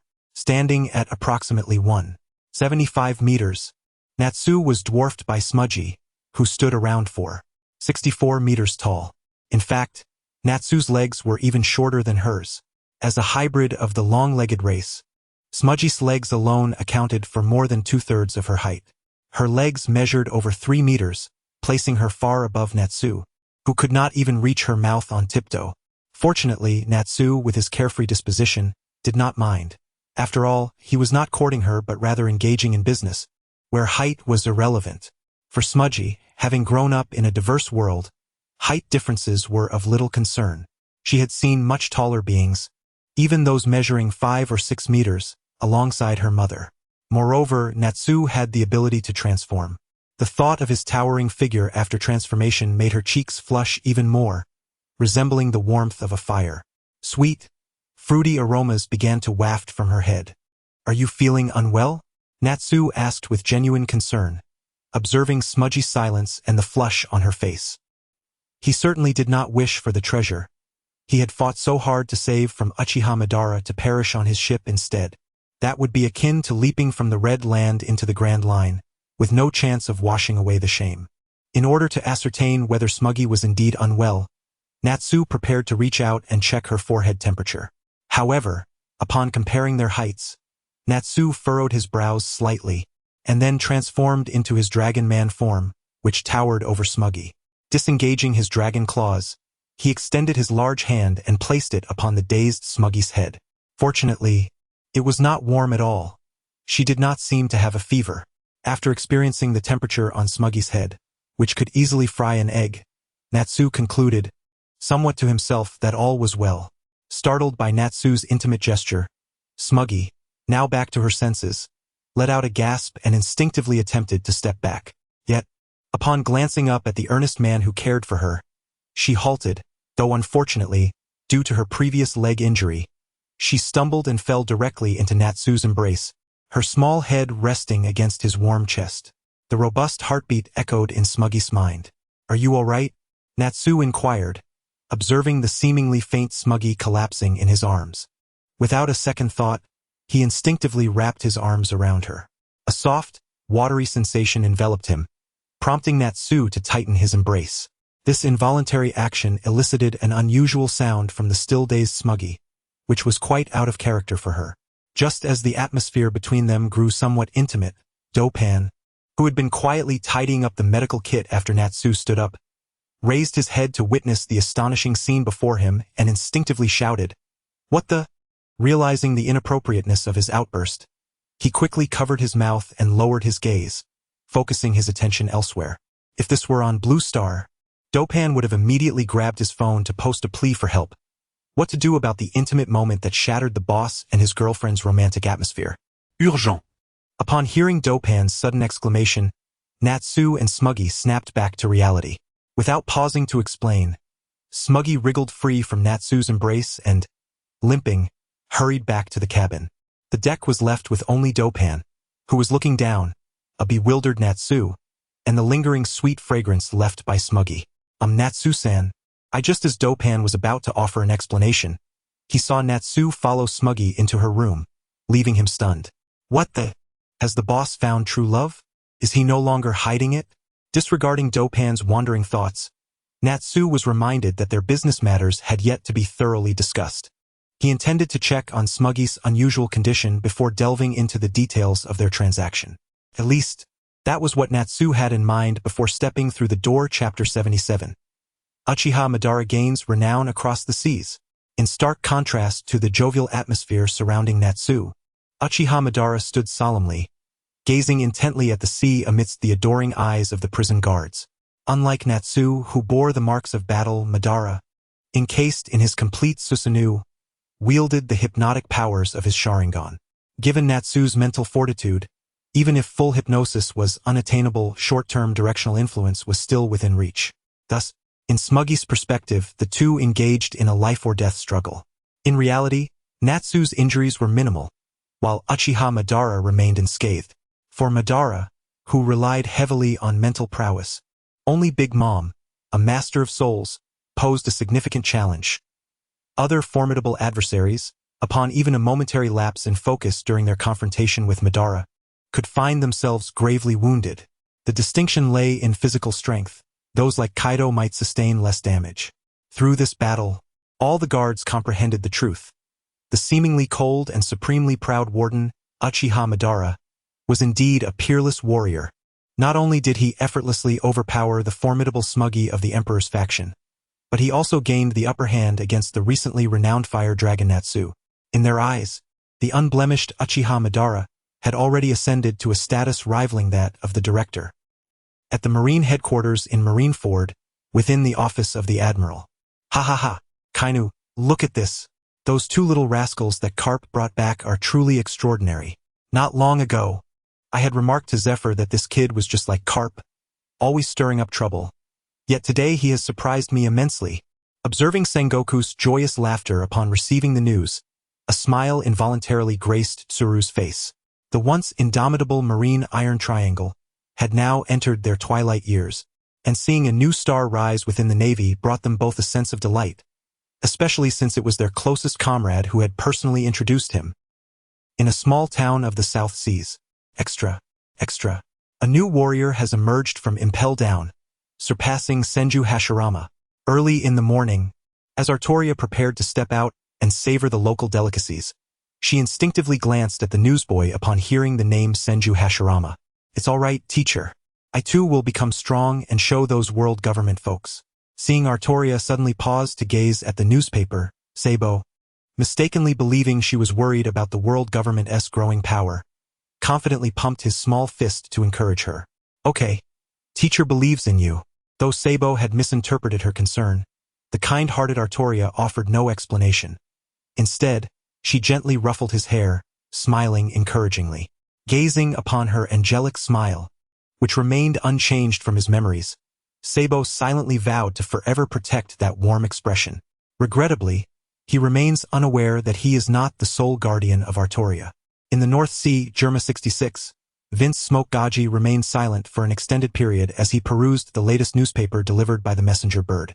Eventually, he let out a resigned sigh, as if surrendering to fate, and instructed his companion, Reiju, to cancel all plans. Increase the arms shipment to Uchiha Obito by an additional 1 billion this month. Alas, Gaji, seemingly aged by several years, sat upon the newly repaired deck. His gaze clouded with bewilderment as he looked up at the clouds in the sky, lost in thought. Yes, father. Reiju, obediently following orders, did not utter a word more and turned to convey his instructions. As one of the few emotionally intact cyborgs of the Vince Smoke family, she harbored deep reluctance to act against the formidable Uchiha Obito. That day, that blue giant, resembling a deity descended from the heavens, was indelibly etched in her heart, impossible to erase. Yet, bound by her modifications and unable to defy orders, she could only grit her teeth and proceed with the plan. Fortunately, today, Gaji finally came to his senses. In the new world, at Whole Cake Island, a loud crash echoed. Step aside, barked Charlotte Katakuri, a towering figure with crimson short hair, a muscular physique, and long legs, his mouth concealed by a scarf, as he confronted Perispero, who stood in his way. Calm down, Katakuri. Smoothie is safe. That new star from the beasts, Natsu, happened to pass by and rescued Smoothie. Perispero, the eldest son, felt a chill run down his spine as he faced his younger brother, whose fierce demeanor was intimidating. It was well known that in Whole Cake Island, aside from their mother, no one could contend with Katakuri, not even fellow commanders like Cracker or Smoothie. If Katakuri set his mind to go into sea, Perispero knew he could not possibly stop his headstrong brother. Katakuri was a gentle elder brother toward family, yet he transformed into a figure of chilling ruthlessness when it came to their safety. Thus, upon learning of Katakuri's intent to set sail, Perispero rushed over at once. To be honest, Perispero found himself somewhat puzzled. Smoothie, who should have informed him much earlier, had waited so long to communicate. However, he dismissed it, assuming Smoothie was merely recuperating. Fire Dragon Natsu, I see. In the new world, at the Kingdom of Dread, a medium-sized warship adorned with a seagull flag and equipped with 3 cannons approached the port of Dread. Vice Admiral, the figure at the helm, was under the protection of the destroyer Kildas. A man, sporting a mohawk hairstyle with dark purple long hair tied into a bun at the back, complemented by a matching mustache and draped in a white naval justice coat, stood on the deck with a serious expression, attentively listening to his subordinate's report. Come to a halt, there is no need to advance further. Suddenly, the flying squirrel squinted its eyes, fixing its gaze ahead, with its hand poised on the hilt of the blade, embodying a stance of readiness. Navy, you are not welcome here. In midair, the dark green cloak billowed with a resounding crackle in the wind, as Kildas, hands tucked in his pockets, gazed down upon the Navy with an expressionless demeanor. Chapter 78. the establishment of the 7 warlords of the sea. Celebrating the overwhelming support, an additional chapter. Gildas, we have come to extend to you an invitation to join the 7 warlords of the sea. The lieutenant raised his gaze towards the visitors, but alas, in the blinding sunlight, he could only discern a shadowy figure approaching rapidly. Though his eyes could not make out the details, his body felt the immense pressure emanating from above, causing him to sway slightly and his focus to falter. Only the rear admiral, a member of the Navy headquarters, remained composed. His brow furrowed as he fixed his gaze upon the elevated Gildas, articulating their purpose with deliberate clarity. What he had presumed to be a mere message relay turned out to be a daunting encounter with a man of such formidable presence. The 7 warlords of the sea. Upon hearing the rear admiral's words, Gildas descended onto the deck, contemplating the implications. The 7 warlords represent a unique power and status granted by the world government to notorious and immensely powerful pirates. Should you choose to join their ranks, your bounty will be rescinded, all previous crimes absolved, and you will acquire the legitimate right to plunder the seas. Noticing Gildas's silence, the rear admiral, assuming a lack of understanding regarding the specifics of the 7 warlords, proceeded to elucidate. What is the cost? After a moment's contemplation, Gildas concluded that joining the 7 warlords held no significant downside, yet he felt compelled to clarify every detail. When the world government requires assistance, a compulsory summons will be issued, necessitating that all members of the 7 warlords comply. Failure to do so will result in the revocation of their title. However, outside of these summons, one is free to act autonomously, with the world government imposing no interference. Firmly gripping the hilt of his sword, the rear admiral, undeterred by Gildas's formidable aura, calmly articulated the responsibilities that would accompany membership in the 7 warlords. After absorbing this information, Gildas remained non-committal, quietly weighing the pros and cons. Upon reflection, he realized that aside from the aforementioned compulsory summons, there were no substantial drawbacks. Moreover, should the summons be issued, one could simply forfeit their title and return to piracy without significant consequence. It seemed there was little to dissuade him. Since he was considering joining, Gildas resolved to ascertain the identities of the other 6 members. If they were merely a collection of inconsequential figures, he would not hesitate to step out and challenge the world government. After all, it was never stated that the 7 warlords could not engage in conflict amongst themselves.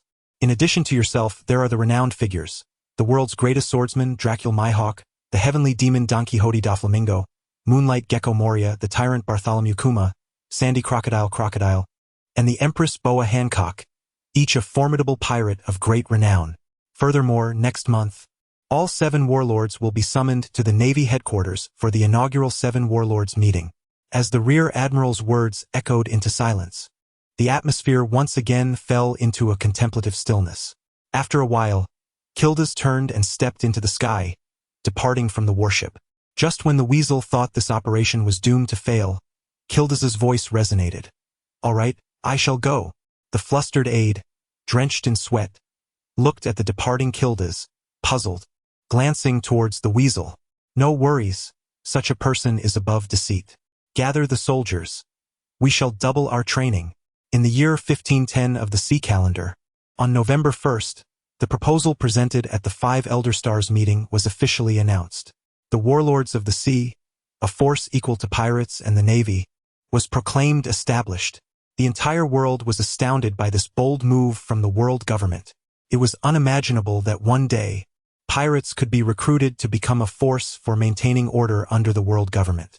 Concurrently, newspapers across the globe began to publicize the remarkable achievements of all the warlords, portraying them as just and noble guardians of the nation. This information might easily deceive the uninformed masses. However, what truly convinced the world of this newly established force's strength, rivaling that of the Navy and pirates, were the legendary figures. The world's greatest swordsman, Hawkeye Dracul Mihawk, and the destroyer Gildas, who had devastated a nation under the authority of Kizaru. At Marine headquarters, Marineford, in the Navy conference room, the matter of the warlords had been comprehensively addressed, and preparations were underway for the inaugural meeting of the warlords. Sengoku, seated at the head of the table, addressed the gathered naval commanders. Indeed, one must recognize that the establishment of the warlords has come at a significant cost to the world government. A high-ranking government official sent to observe the meeting echoed his sentiments. Pirates are pirates. Their nature is difficult to change, grumbled Akainu, one of the three admirals, clad in a dark red suit and donning a navy cap, a cigar clenched between his teeth. The faint traces of magma emanating from him hinted at his turbulent emotions. You, the government official, having just risen to retort, found himself silenced by Akainu's piercing gaze, which seemed ready to unleash fury. Humph! Unable to withstand the pressure, the official scoffed and resumed his seat, ignoring Akainu's behavior. Whether pirates could indeed become allies remained uncertain. One must not invite wolves into the fold. Observing the official's capitulation, Akainu refrained from further comment. Kizaru, unusually pointed in his remarks, casually filed his nails while uttering pessimistic words, which infuriated Sengoku further. Enough! You must remember, we are the Navy, and the warlords are also a direct force under the world government. Any past grievances are hereby erased, dismissed. In this new world, reminiscent of Moby Dick, an exasperated figure known as Old Dad lamented the deteriorating state of the world government, which had resorted to the absurd strategy of employing pirates to combat pirates. Beside him, the pineapple-headed Marco, captain of the 1st Division, ship's doctor and information gatherer, gazed at the latest newspaper with a smirk, offering a sardonic remark. Ha ha ha, do not underestimate the world government, my foolish sons. Yet, fret not, for I am not yet so old that I cannot move. After perusing the newspaper, Whitebeard raised a jug of wine and casually retorted to the impetuous Marco. As a seasoned pirate who had navigated through multiple eras, Whitebeard was acutely aware of the formidable nature of the world government. Even the legendary captain, Rox, a being of monstrous strength, had ultimately fallen victim to their schemes. However, he regarded the so-called 7 warlords with indifference. Merely a handful of children, he mused. As long as Whitebeard remained, his pirate crew would fear nothing. After all, in this era devoid of the Golden Lion Shiki and the Pirate King Roger, could undoubtedly be termed the Age of Whitebeard. Chapter 79. As November approaches, it is time to reward someone. Unlike the astonished world, Mu Shui, who had already learned of the 7 warlords list from Kierda's, is now most concerned with the new month's updates to the System Mall's capabilities. 1. Marvelous celestial mushroom. A wondrous herb from another realm. Consuming it enhances fortune and vitality, invigorating the 8 meridians, bestowing avatars with an indestructible form, and significantly augmenting physical attributes. Price: 500 million berries. 2. Bloodline limit. Corpse Bone Pulse. A unique ability originating from the Hyuga clan in the Naruto universe. This grants avatars the power to manipulate bone bud cells and osteoclasts at will, even controlling calcium concentration to form bones of hardness surpassing steel. With rapid healing abilities post-system modification, devoid of side effects. Price: 300 million berries. 3. Corpse Bone Pulse Martial Arts Legacy. A martial arts inheritance from the Hyuga clan in the Naruto universe, featuring the mature fluid techniques of the Corpse Bone Pulse, along with usage guidelines and experiential insights. Price: 200 million berries. 4. Pseudo-Sage Mode. A unique ability from the Libra clan in the Naruto universe. This unstable Sage Mode carries the risk of rampancy during use. However, with repeated utilization, the duration of rampancy can diminish or, alternatively, the risk may be neutralized through higher abilities, such as Sage Mode or Sage Body. Price: 200 million berries. 5. Triad Sword. A special weapon from the warm snow world, capable of seamlessly switching between fire, ice, and lightning, and can simultaneously harness all 3 powers. Price: 200 million berries. 6. Demon Mask Heart Cultivation Pill. An elixir from the Quest for Longevity world, designed to cultivate the mind, enhancing the will and mental attributes of avatars. Price: 200 million berries. 7. Conqueror's Haki Seed. A mystical power from the pirate world, this grants avatars the potential for Conqueror's Haki. The initial awakening power is determined by the strength of the avatars will attribute, and if the will is too weak, the avatar remains in a dormant seed state. Price: 100 million berries. 8. Advanced Armament Haki. A wondrous power from the pirate world, this advanced form of armament Haki grants avatars the abilities to harden, entangle, and emit power. Price 200 million berries. 9. Master of Forgery. An exceptionally potent ability from another world, enabling avatars to create counterfeit texts and evidence that flawlessly align with historical records, leading even those aware of the truth to doubt themselves. Price 500 million berries. 10. B-Class Water Release Gift Pack. Originating from the Naruto world, this grants avatars 5 water release techniques of B rank or below: Water Burst Wave, Water Shark Bomb Technique, Water Prison Technique, Rain 4 Sharks, 5 Food Sharks. Price 100 million berries. 11. Enchanted Lucky Hair. A special ability from another world that bestows a measure of luck upon avatars. Price 500 million berries. 12. Supreme Observation Haki. A wondrous power from the pirate world. This top-tier observation haki grants avatars a fleeting ability to foresee the future. Price 400 million berries. 13. Combat Instinct. Bestows the avatar with formidable combat judgment and reflexes, allowing it to remain unfazed in battle and discern the most suitable actions with clarity. Priced at 100 million berries. Observing the plethora of luxurious abilities on screen, Mu Shui couldn't help but reflect on Naz's diligent efforts to earn money, only to be treated as a stepping stone by several seniors, which left her feeling somewhat guilty. She resolved to enhance Naz's version. Firstly, there is this Conqueror's Haki seed. According to the description, the effects of this seed exhibit subtle distinctions from the one equipped by Kilda's. For instance, Kilda's seed augments the intensity of the awakened Conqueror's Haki based on the strength of the opponent in battle. In contrast, this seed determines the awakened intensity of the Conqueror's Haki based on the will of the avatar. Indeed, a deficient will could even impede the awakening process altogether. Mu Shui scrutinized the attribute panels of all avatars and discovered that aside from Kilda's, who had already awakened his Conqueror's Haki, Naz possessed the highest will attribute. This was attributable to the All-Destruction Dragon magic, which enhanced all attributes upon leveling up, combined with the tempering from the 9 Dragon's Thunder Fire fragments, elevating his spirit and will to an grade. Although not exceptionally remarkable, it nonetheless reached a commendable standard. In fact, within the realm of pirates, those capable of attaining the rank of a high-ranking officer typically possess a formidable will attribute. However, awakening the Conqueror's Haki is not solely contingent upon having a high will. It demands ambition, audacity, and a special power that emanates from the heart and soul. It cannot merely be achieved through will alone. Otherwise, how could the 3 admirals of the Navy, all resolute individuals, have their steadfast wills questioned? If one's will were weak, could Kizaru sustain decades of nonchalance?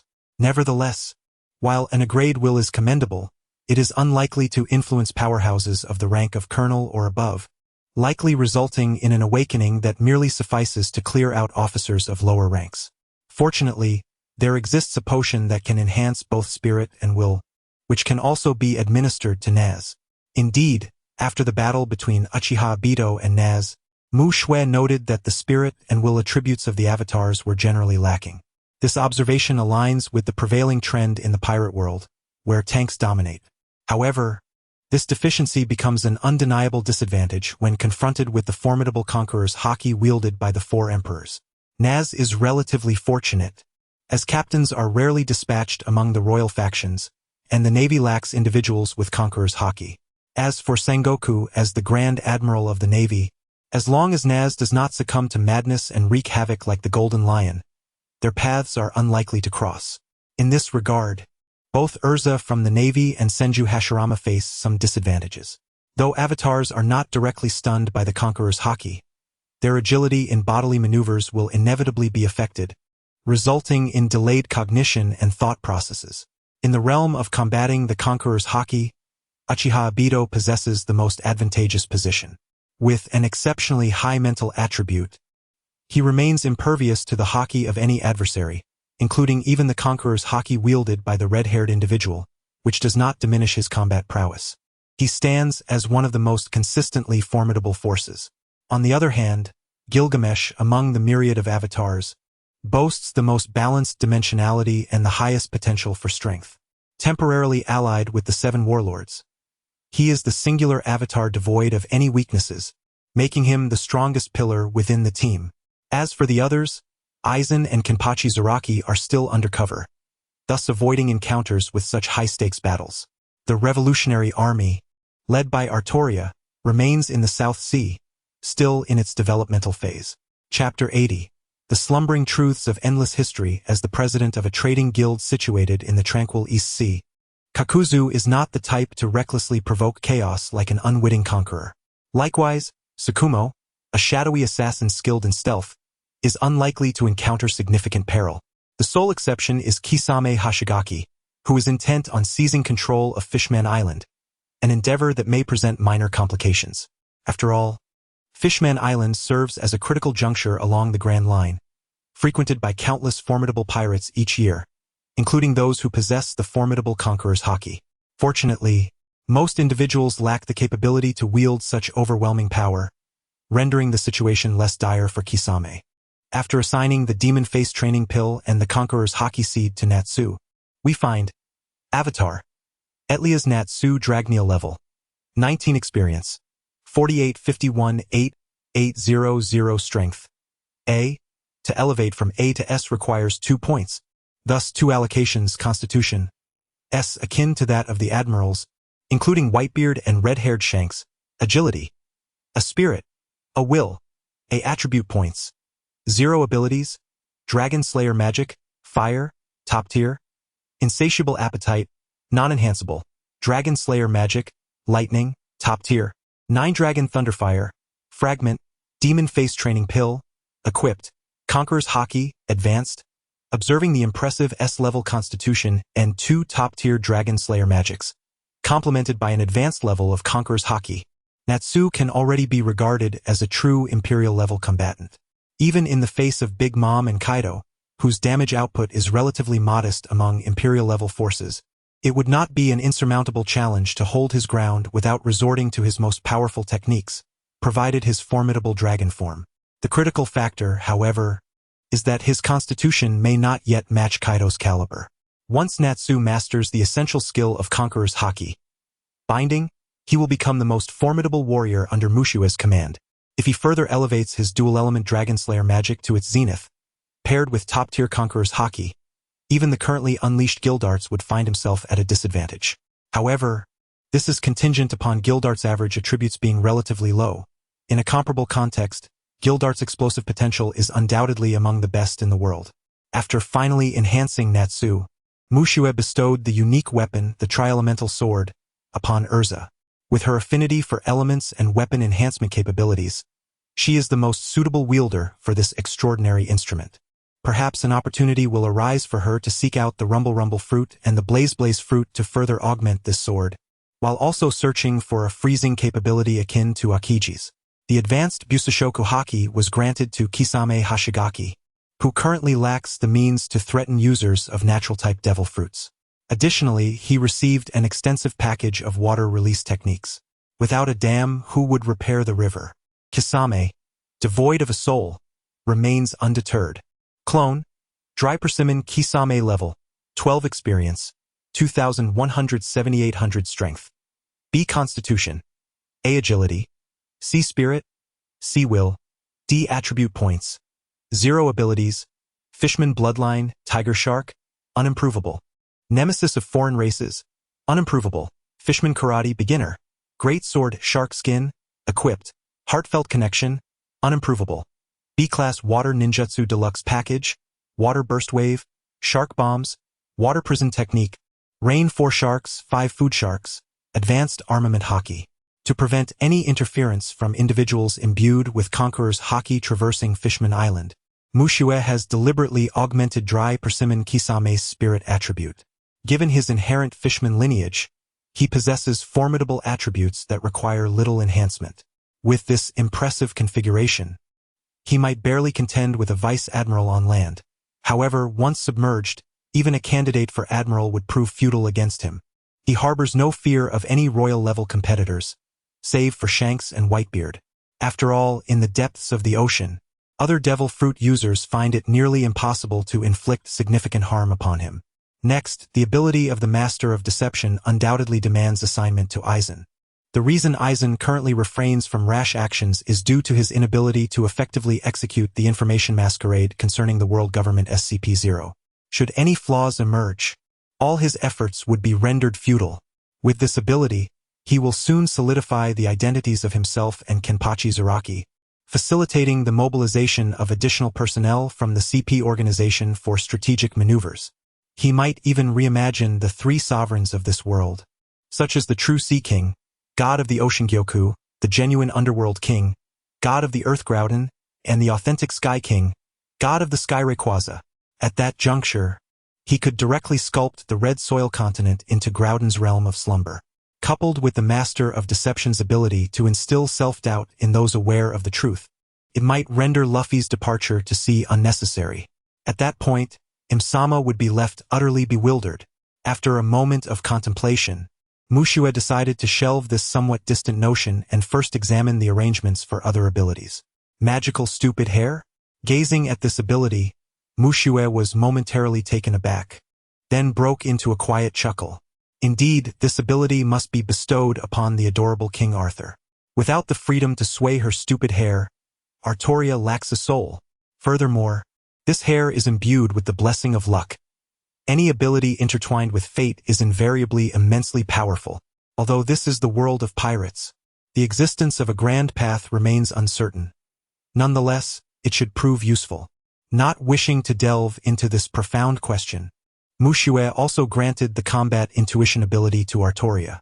As a member of the Revolutionary Army, she is bound to encounter opponents wielding mind-affecting skills, and combat intuition can effectively mitigate feelings of powerlessness in such confrontations. As for the fleeting foresight granted by the observation haki, Mushue resolved to arrange for Hatake Tsukumo. As an assassin, he must possess the strategy to retreat swiftly should his strike fail, and the ability to foresee the future would allow him to approach the forthcoming operation of assassinating the Underground King with greater composure. As for the West Sea, it must be temporarily set aside after Nico Robin was exposed to the CP organization. Conveniently, Hatake Tsukumo had nearly eradicated the other four major families. When Capone Beach, filled with delight, unifies the underground forces of the West Sea, Mushue can dispatch a clone to seize his hard-earned fruits.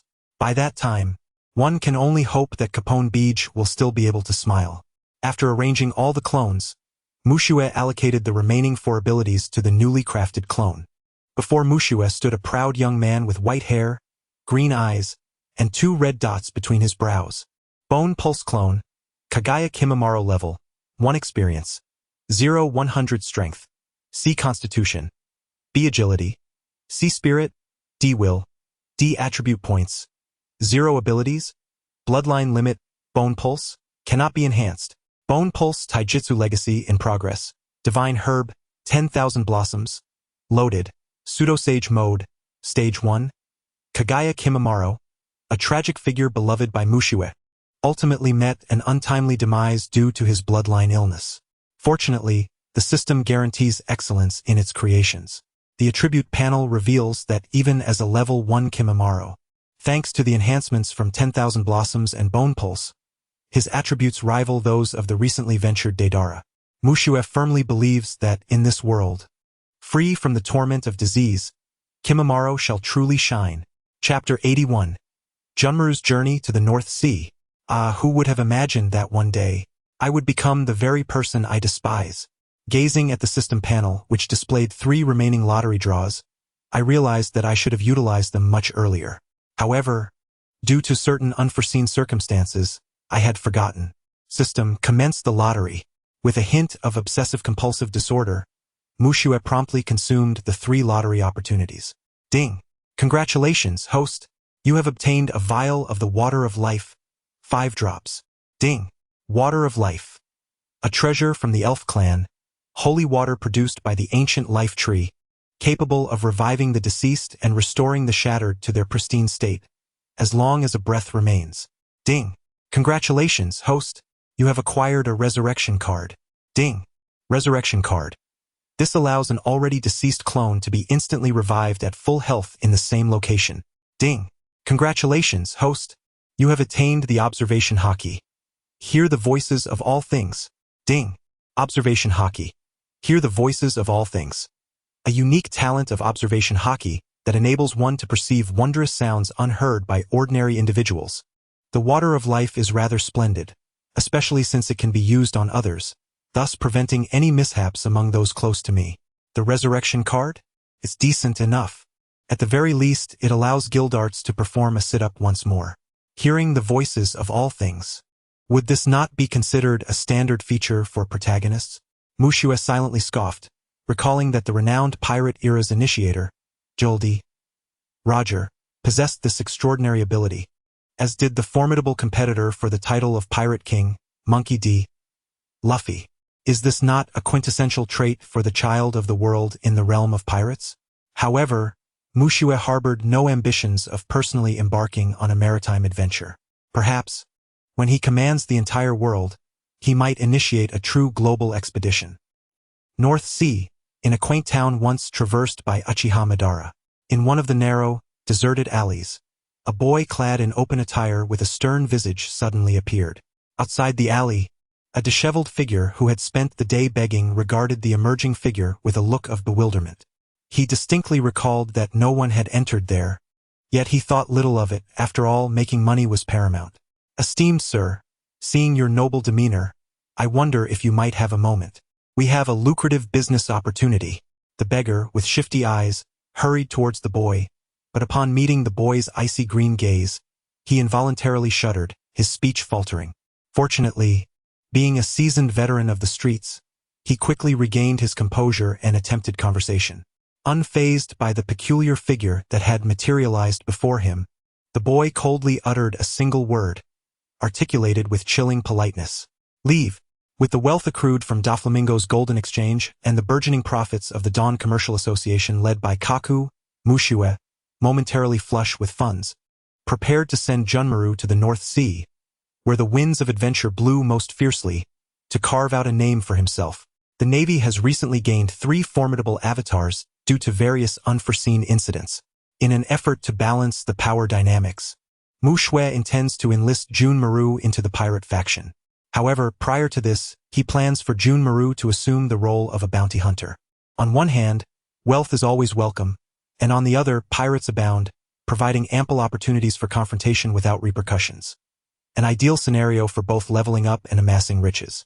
Once the time is ripe, they could easily plunder a powerful nation in the North Sea, successfully transforming into pirates. Thus, the dutiful Junmaru, adhering faithfully to Mushue's strategy, has no desire to squander time on this seemingly worthless and powerless individual before him. Sir, please do not rush. I am not fabricating tales. This truly is a business worth over 100 million berries. Despite Junmaru's disdainful demeanor, the beggar remains undeterred. Given Junmaru's appearance, he is undoubtedly a prime target. Should this endeavor succeed, it would yield substantial profits. Even if Junmaru were to berate him, tracing his lineage for 18 generations, the beggar would remain unfazed. Upon hearing the mention of over 100 million berries, Junmaru halted, casting a skeptical glance at this man who hardly resembled a wealthy individual. He silently hoped the beggar was not lying. Maintaining his icy tone, Junmaru seemed to regard the sum with indifference, merely issuing a warning to the beggar. Confident in his strength, he had no qualms about testing the veracity of the claim regarding such wealth. If true, it would be a windfall. If not, he would settle for a meager 10 experience points. Surely not, sir. You are clearly a person of great strength. How could I dare deceive you? Seeing that Junmaru had taken the bait, the beggar eagerly showered him with flattery and then led the way, occasionally turning back to engage Junmaru in conversation about the island's customs, attempting to gauge his background. In this line of work, one must tread carefully. Offending a person of significant influence could lead to dire consequences. As Junmaru listened to the beggar's incessant chatter, he gleaned considerable information about the island and some details regarding the North Sea. In a relatively good mood, he responded with a few non-committal hums, acknowledging the beggar's words, observing Junmaru's aloofness and silence, yet keenly attentive to his narrative. The beggar felt a surge of confidence. This was clearly an inexperienced young master venturing out alone, devoid of worldly wisdom. With dual intentions, the beggar chattered incessantly while secretly musing. This delicate creature is truly a plump target. Shortly thereafter, guided by the beggar, they arrived at a dilapidated door located in a narrow alley. The door bore the remnants of dried reddish-brown stains and scratch marks, and the dimming light cast an eerie atmosphere. "Is this the business you speak of?" June Maru's heart surged with rage and murderous intent upon witnessing the disheveled scene before him, feeling as though he had been deceived. As the eyes of June Maru glowed with an eerie green light, the beggar man recoiled in terror, pressing against the door and knocking frantically. "Sir, please, do not be anxious. I assure you, it is indeed. It is right inside." After finishing his desperate knocking, the beggar turned around, trembling as he gazed at June Maru, his facial muscles twitching uncontrollably, making it difficult for him to articulate his words. "Who is it?" Just as June Maru was about to raise his hand to deliver a swift retribution, a gruff and impatient voice emerged from within the door. "Scarface, it's me. I have brought someone to see the goods." The beggar exhaled in relief, hastily responding to the voice from inside. With a creak, the door opened a narrow gap, revealing half of a figure, a bald man with a prominent scar on his head. It appeared that this was indeed the Scarface that the beggar had mentioned. "It's old 8. Come on in." Scarface glanced at the beggar and then turned his scrutinizing gaze upon June Maru, nodding slightly before addressing the two men. Chapter 82 come in. "My good fellow, the treasures await you inside." The beggar, known as Old 8, flashed a smile at June Malu. As they reached the threshold, he hoped fervently that nothing untoward would occur. Casting a glance at the stooped figure of the beggar, June Malu said nothing further and strode directly inside. The courtyard was filled with an assortment of iron cages, varying in size, yet all bore a commonality. Each was marked with reddish-brown stains.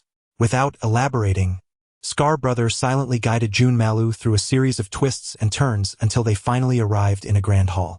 Within the hall, seated at the main seat, was a diminutive old man with bulging veins on his forehead, a face lined with wrinkles, and sporting a white, ram's horn mustache. "Black Lord, I have brought the person," Scar Brother announced as he ushered June Malu forward, hastening to the side of the short elder, showing utmost respect. "You may leave now," Black Lord replied, raising his gaze slightly before gesturing for Scar Brother to depart. "You are not from these parts, are you? How could you allow that slippery fellow, Little 8, to lead you astray? Had you not encountered me today, your bones would have been turned to soup." Black Lord continued, his eyes fixed on June Malu, who remained composed even in this uncertain situation. Satisfied with the youth's calm demeanor, he offered a piece of advice.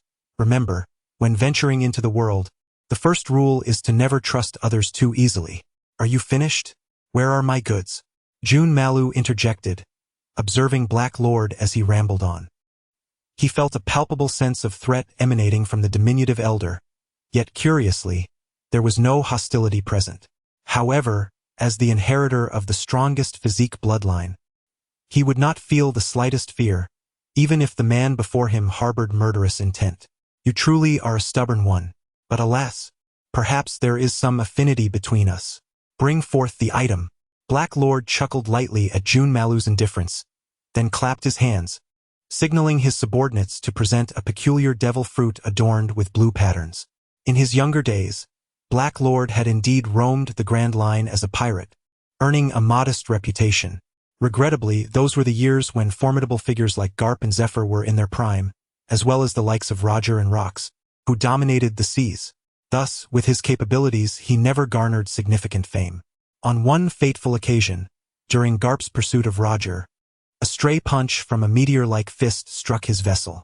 Had it not been for his extraordinary innate perception and the training of Kanbunshiku Haki, which granted him an uncanny sense of danger, he would not have leapt into the sea in time to save himself, and would likely have perished long ago. Consequently, after Roger's execution, marking the dawn of the great pirate era, he chose to retreat from the tumultuous waves and return to the North Sea. As powerful individuals flocked to the Grand Line, he relied on his exceptional combat skills and dual-color hockey to establish an underground business in the North Sea. The devil fruit was acquired by chance, yet he was acutely aware of his advancing age and diminishing vigor. Moreover, the fruit's peculiar trait of rendering him powerless upon contact with seawater dissuaded him from consuming this fruit of unknown abilities. The inability to swim would prevent him from swiftly leaping into the sea for survival after activating his danger-sensing capability. In truth, the occurrence of the aforementioned scene stemmed from a lingering unease that had recently settled within him. Having narrowly escaped death on numerous occasions, Black Master understood all too well that such feelings heralded impending calamity. Thus, after consulting with the scarred man, he instructed everyone to set aside their tasks and conceal themselves. It was this prudence that had enabled his survival thus far. However, during the head count it became apparent that Xiao Ba, the incorrigible trickster, had yet to return. At that moment, Black Master surmised that this rascal had inadvertently deceived someone of great importance. Consequently, he ordered the scarred man to bring anyone who returned with Old Eight directly before him, to avert any potential mishaps. As fate would have it, upon their first encounter, Black Master sensed a subtle yet palpable threat emanating from this seemingly youthful boy. It is worth noting that none who had survived the tumultuous era were mere trifles. Even though Black Master was nearing 60, he remained resolute and unafraid of any so-called rising pirate stars worth $1 million or two. Yet, he found himself confronted with a sense of danger emerging from a mere teenager. Truth be told, it was the first time Black Master questioned his sixth sense. However, being inherently cautious, he resolved to bide his time.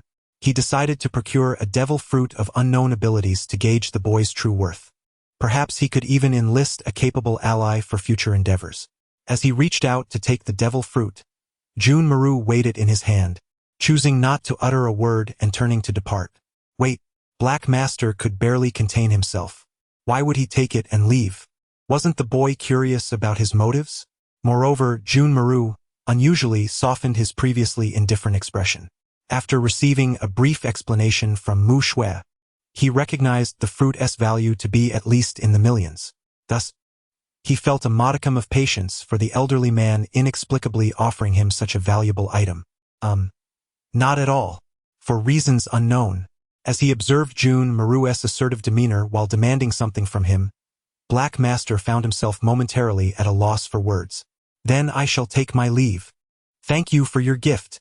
A hint of disappointment flickered across Jun Maru's face, as he remembered something and expressed his gratitude before turning away. And no need to mention it, that is. Black Master instinctively replied, only to find his words faltering. He could not shake the feeling that something was amiss. He had intended to entice the boy with an unknown devil fruit, yet it had somehow morphed into a gift. Would Black Master truly allow him to leave like this? Beside him, Scar's expression was one of utter disbelief as he cautiously inquired of the silent Black Lord. Alas, let us consider it a chance to cultivate a favorable connection. After a lengthy pause, Black Lord stroked his ram's horn beard, sighed deeply, and then, with a glint of cold ferocity in his eyes, uttered words that sent a chill down the spine. Replace Zayabatzi's eye, and ensure he keeps a sharper lookout from now on. In that moment, the menacing Black Lord truly embodied the essence of the underground sovereign of the North Sea, emerging from a realm of death and bloodshed. By the way, have we gathered intelligence on that batch of arms? Yes, we have. It is a shipment valued at 3 billion berries, undoubtedly formidable. Chapter 83. Once departed from hell, where is not paradise? The Grand Line, the first half. On the journey to the Sabaody archipelago, beside a deserted small island, aboard a pirate ship adorned with the sun's emblem. Captain Tiger, do you think that little Kura will adapt to his new life? The rotund Jinbei inquired, gazing at the contemplative Tiger who was staring out at the boundless sea from the deck. Once departed from hell, where is not paradise? Upon hearing Jinbei's words, Tiger did not respond directly. Instead, he furrowed his brow and eventually uttered a perplexing remark. Days had elapsed since they returned Kura to Fuchsia Island. Without a specific destination, Fisher Tiger and his crew resolved to adhere to their prior plan, first escorting the likes of Don Quixote da Flamingo to the vicinity of the Sabaody archipelago, with Jinbei ultimately guiding them to Fishman Island. By the way, where's Arlong? Tiger inquired, glancing around in search of the troublemaker, who typically thrived in chaos. Captain, you know how Arlong is, full of energy every day. He's probably off frolicking somewhere, Jinbei replied, scratching the back of his head and conveying a sense of resignation to Tiger. Well, it's not urgent anyway, Tiger concluded, not delving deeper into the matter. Understanding the experiences of each individual around him, he empathized with some of Arlong's actions. Undeniably, Arlong possessed numerous flaws: his arrogance, his pride, and his disdain for other races. However, he also exhibited commendable qualities. He was loyal and righteous.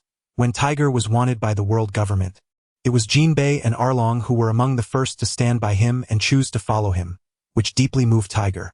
Moreover, in his interactions with fellow fishmen and merfolk, Arlong endeavored to provide assistance whenever possible.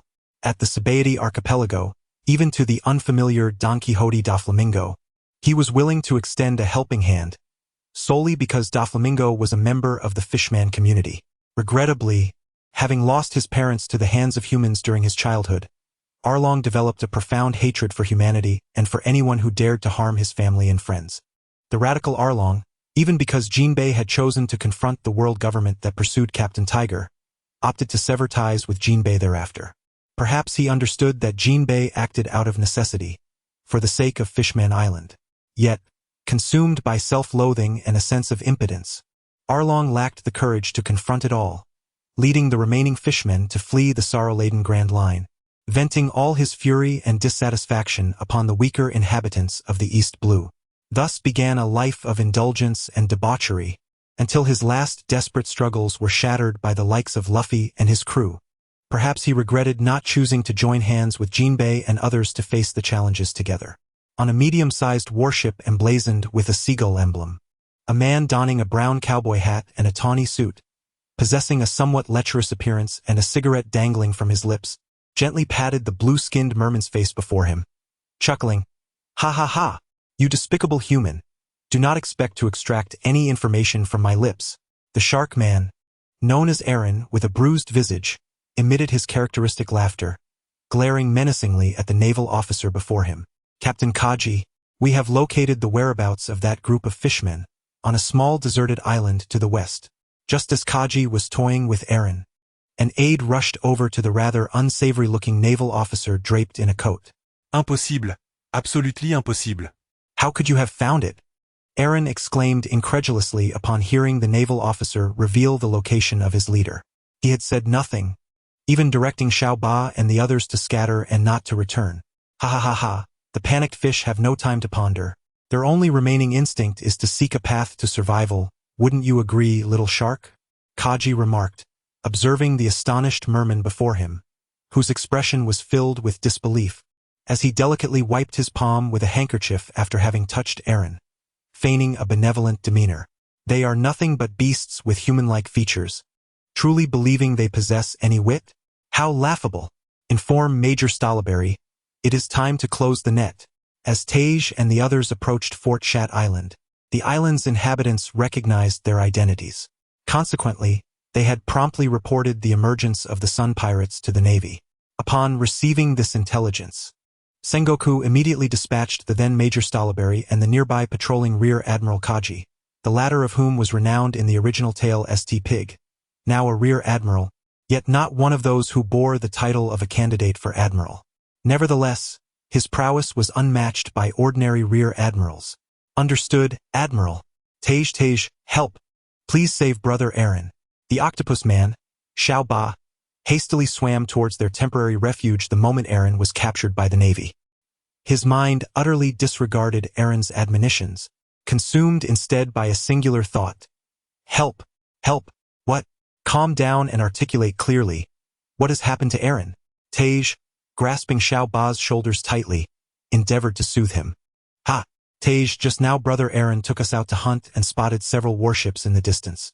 He said he would go and destroy them, but he was captured by the people on the warships."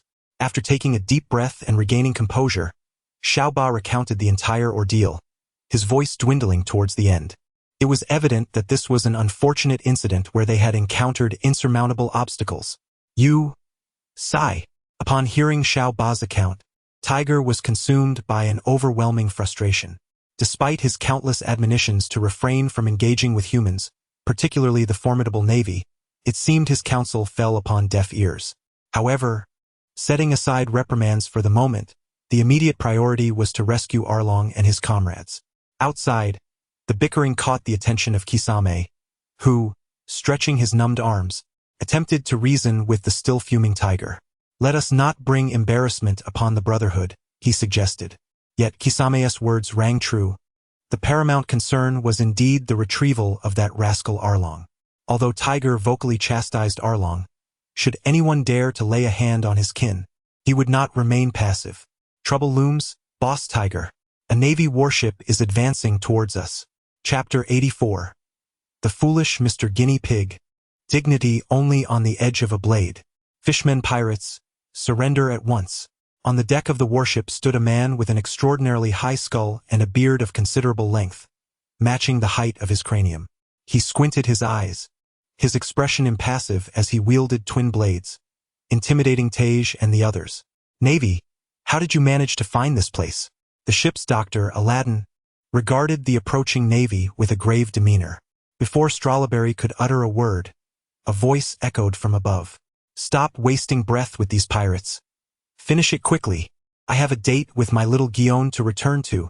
The crowd looked skyward, beholding a lecherous man clad in a brownish-yellow suit, holding the unconscious Arlong, who was gliding towards Strawberry's warship with a moonwalk. It was indeed Kakiji who had arrived ahead of time, fearing that Strawberry might alone let Tage and the others escape. He had brought Arlong with him to instill fear in the pirates, preventing them from fleeing at the first sign of trouble. "Brother Arlong, release Brother Arlong at once." Little Eight cried out, tears welling in his eyes as he glared furiously at Kakiji. "Oh, little octopus, I'm so scared. Are you going to choke me with your little tentacles?" "Ha ha ha." Kakiji tossed Arlong to the Navy on Strawberry's ship, reveling in the sight of the enraged Little Eight, laughing uproariously. "You!" Little Eight was about to lose his composure, but Tage, with a serious expression, intervened. "Enough, Little Eight. Leave the rest to me. Naval forces, release Arlong, and I shall let bygones be bygones," departing peacefully. Tage, having already offended the world government, clearly sought to avoid incurring the Navy's wrath. As the most formidable violent institution at sea, the Navy was not to be trifled with, especially for Tage, who had a considerable following of loyal subordinates. He was unwilling to see his men perish needlessly, thus he was willing to bow down. For the trust of his brothers, he would yield. "Are you jesting? You are a pirate, I am a Navy officer. Are you negotiating with me?" Kakiji mocked. "But since I have a good heart, how about this? You kneel and bow to me twice, and perhaps in a good mood, I might return this little shark to you." He placed his foot upon Arlong's head, taunting the audacious red fishman who dared to propose terms. He was eager to see what this fishman would do next. Strawberry slightly raised his eyelids, casting a glance at his exuberant, capricious comrade, and sighed inwardly. To speak candidly, Strawberry had no desire to confront this hero, who single-handedly saved countless celestial dragon slaves. Unfortunately, as a Navy officer, obeying orders was his duty, but the leader of this operation appeared to be a rather playful character. No wonder Vice-Admiral Guillaume, sister to Admiral Tsuru, held him in disdain. Initially, he had thought such sentiments were mere gossip, biased assessments. Today, upon our first encounter, it becomes evident that certain matters are indeed not mere fabrications of the imagination. "Pray, Mr. Guinea Pig, I advise you to maintain a more decorous tongue, lest my blade find its mark without discretion." Just as Tiger exhibits a gesture of capitulation, Kakashi, wielding his formidable sword, strides forward. Amid the appreciative gazes of the fishmen, he supports Tiger's body, stabilizing his slightly sinking form. As the captain of the Sun Pirates and the leader of numerous fishmen, every decision made by Tiger receives unwavering support from his followers. Even when he humbles himself, pleading for mercy from the enemy to retrieve Arlong, none dare to intervene, for they understand the immense burden and sacrifices Tiger bears upon his shoulders. They possess neither the reason nor the right to obstruct his will. However, Kakashi is different. He is not a mere sycophant of Tiger. He intervenes solely when confronted with matters he finds intolerable. The repugnant creature before him, resembling a rodent and spewing vile words, is precisely the target of his impending reprimand. "Brother Kakashi, it is of no concern," he interjects before Tiger can finish his thought. "Mr. Tiger, do not overthink. At present, my disdain for him is purely personal." Kakashi flashes a toothy grin, offering Tiger an assuring glance. Observing Kakashi's support alongside him, Tiger then turns to the concerned expressions of his brethren. He inhales deeply, raises his clenched fist, and bellows, "Brothers, raise your weapons. Dignity resides solely upon the edge of the blade. Let these naval forces witness the might of our kind. Yes, Captain Tiger. Yes, Captain Tiger." In an instant, the morale of the Sun Pirates surges, their eyes ablaze with rage and combat spirit. Cursed fishmen, truly a nuisance. Must I take matters into my own hands? Jaji, observing the unexpectedly unified fishmen, scoffs, extinguishing his cigarette with irritation. Tiger, leave this Mr. Guinea Pig to me. I, too, wish to ascertain whether his prowess matches his audacity. But, very well, do exercise caution. Just as Tiger attempts to voice more, Kakashi offers him a reassuring glance, prompting him to swallow his words, settling instead for a final admonition regarding safety. Mr. Guinea Pig, are you prepared? Here I come. In an instant, Kakashi's entire arm and the sword within his grip are enveloped in a dark, armament-infused aura, and he propels himself toward Jaji with force. Armament. Iron block. Defense. As Kakashi hurtles forward, Jaji swiftly raises his own arm, also imbued with the armament aura, employing the strongest physical technique of the Navy headquarters, one of the 6 forms, iron block, to counter the incoming strike from the sword. The resonant clang, akin to metal striking metal, echoes from their clash. You possess some strength. How about this? Armament. Finger pistol. Flying stab. Shaking off the slight numbness in his hand, Kakashi concealed his nonchalant demeanor and earnestly complimented Kisame Hashigaki. Subsequently, he brought his index and middle fingers together and swiftly pointed at Kisame. A flurry of air bullets, akin to the rapid fire of a machine gun, erupted from Kakashi's hand. Mr. Guinea Pig, your prowess seems to pale in comparison to your mouth, Kisame retorted leisurely, effortlessly deflecting the incoming air bullets. Unlike the evenly matched battle on this side, Stolo Berry on the other side was struggling desperately against Jinbei and Tiger. The current Tiger diverges from the original narrative. He has not renounced his resistance due to his vow not to harm humans. Instead, under Kisame's influence, he has regained his fighting spirit. Coupled with Jinbei's formidable strength supporting him, even Stolo Berry, who is on the verge of being promoted to Rear Admiral, found himself utterly defenseless. Truly, what a bunch of inept fools, unable to subdue even a mere fishman. Chapter 85. Who Built the Dam? As the scales of victory gradually tipped in favor of the Sun Pirates, a mocking laughter abruptly echoed across the battlefield. Perched upon the railing of a naval warship stood a mysterious figure clad in a white robe, adorned with a dark tie and wearing a beaked mask. His sardonic voice permeated the atmosphere. I never imagined that the Navy could falter in such trivial matters. The financial support you receive annually is truly a waste. Ignoring the seething glares of the Navy, the enigmatic figure trampled upon the dignity of the naval forces, coldly deriding them. You wretches of CP0, Gecko Moria, engaged in combat with the formidable Kisame Hashigaki, spat disdainfully at the sudden appearance of the masked figure. His expression was a mix of anger and helplessness. He had initially believed he could easily vanquish the pirates but found himself ensnared in a stalemate, teetering on the brink of defeat. Most critically, the CP0 agents hidden aboard the warship were now witnessing a farce unfold.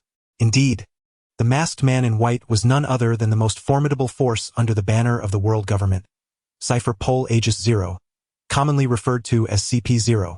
Following the intel regarding the Sun Pirates, the 5 elders had given the order to apprehend Fisher Tiger to set an example. This operation saw the deployment of a vice admiral and a rear admiral, along with several warships. Had it not been for the recent peculiar developments involving the Big Mom Pirates and the Beast Pirates, Sengoku would have dispatched the highly mobile Admiral Kizaru to lead the capture of Fisher Tiger and his crew. Although Kizaru was otherwise occupied, the capable Vice Admiral Gecko was still dispatched as the leader, a decision reflecting Sengoku's confidence in his abilities. Nevertheless, to ensure all precautions were taken, the world government had also sent a member of CP0, under the guise of an assistant, to monitor the Navy and prevent any attempts to covertly release Tiger. Much like the incident years ago when Akiji allowed Nico Robin to escape. The world government would not permit this audacious individual, who had disrespected its authority, to escape once more. It seemed that Mr. Guinea Pig was merely a lackey after all. Kisame, observing the sudden arrival of this figure, mockingly addressed Gecko, who looked particularly distressed. Damn fishman! Gecko, already simmering with discontent, felt an inferno of rage ignite within him at Kisame's taunts. Rather than engage in rebuttal, he simply retorted angrily. Without hesitation, he swiftly advanced across the deck, employing one of the Navy's 6 forms, Soru, to close the distance to Kisame, intending to deliver a profound lesson to this loquacious fishman. Tiger, leave this masked fellow to me, Jinbei declared solemnly, directing a serious gaze towards Tiger, ready to confront the seemingly formidable opponent. No, Jinbei, I will handle this man.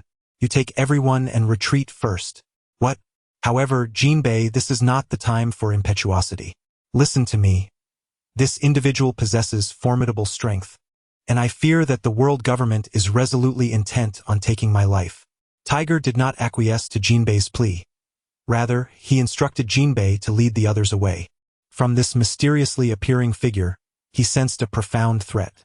Perceiving the odds as exceedingly grim, he resolved to hold the rear alone, solely to carve out a glimmer of hope for his brothers who placed their trust in him.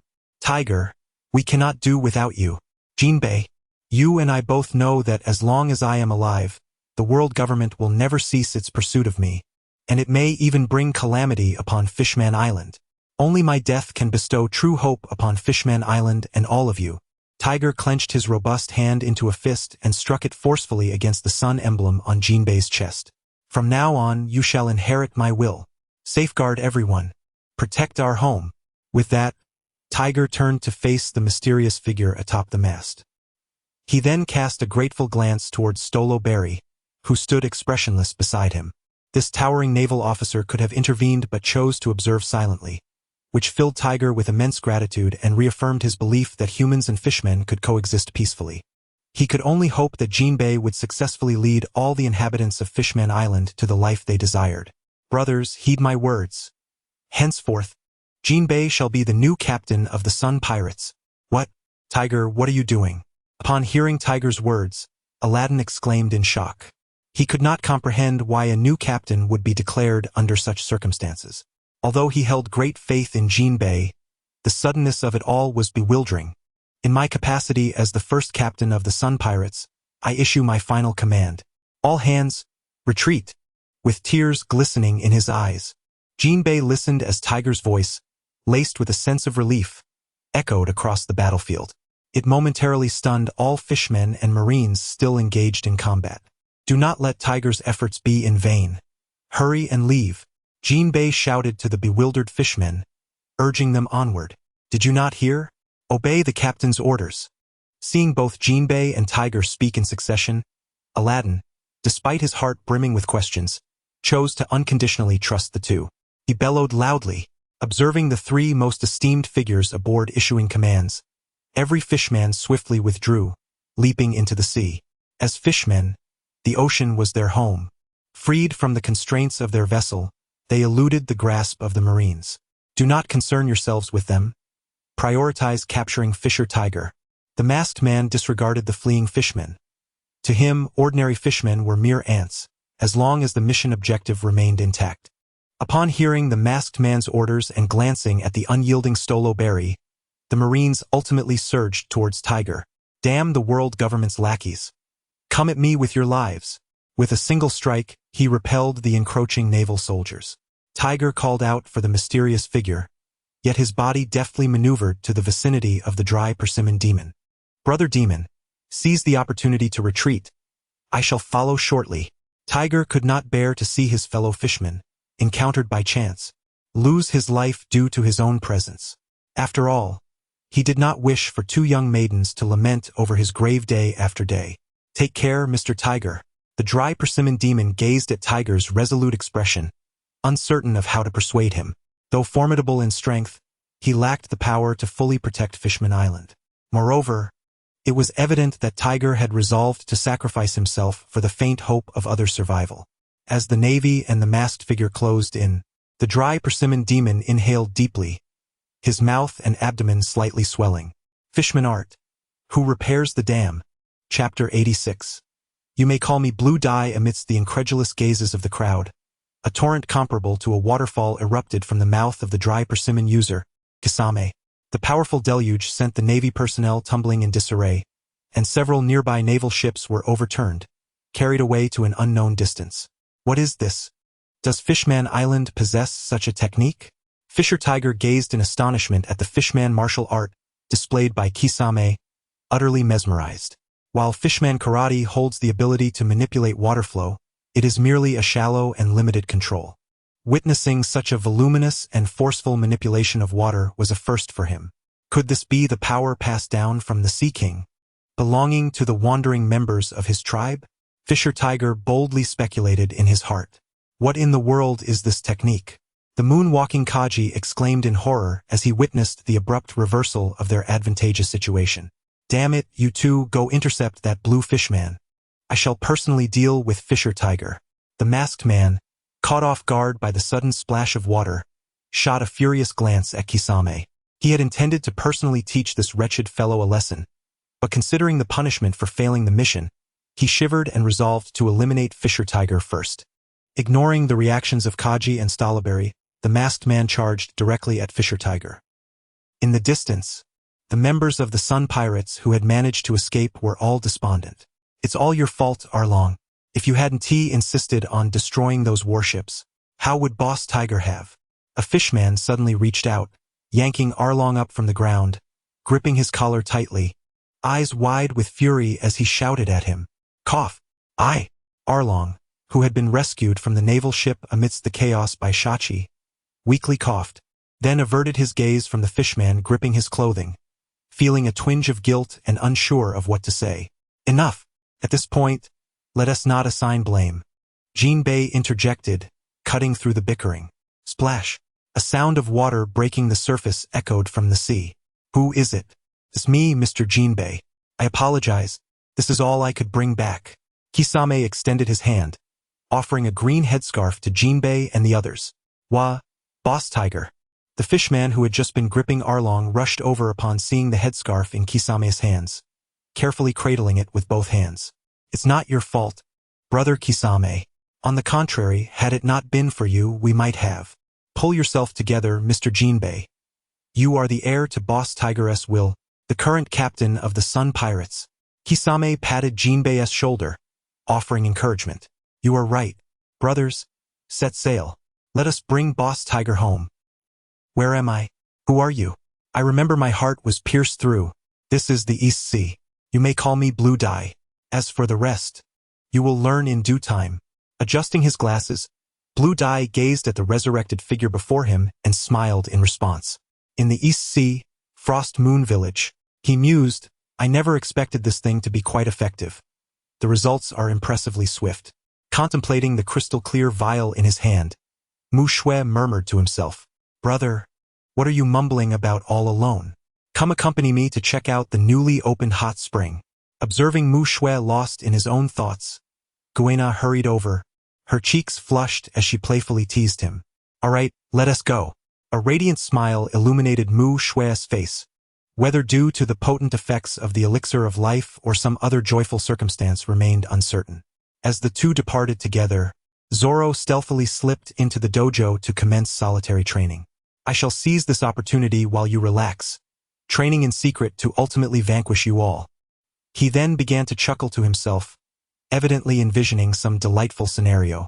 At the Navy headquarters, Marine Ford, within the Marshal's office, Sengoku sighed deeply, reiterating the reports he had received. So, because of an unidentified shark fishman, not only did CP0 fail to capture the Sun Pirates, but even Fisher Tiger's body has vanished without a trace. Correct? I deeply apologize, Marshal Sengoku. Stolberry, with his bandaged skull, expressed his regret. After all, it was his momentary weakness that led to the failure to exert full effort, never anticipating the formidable strength of that blue fishman.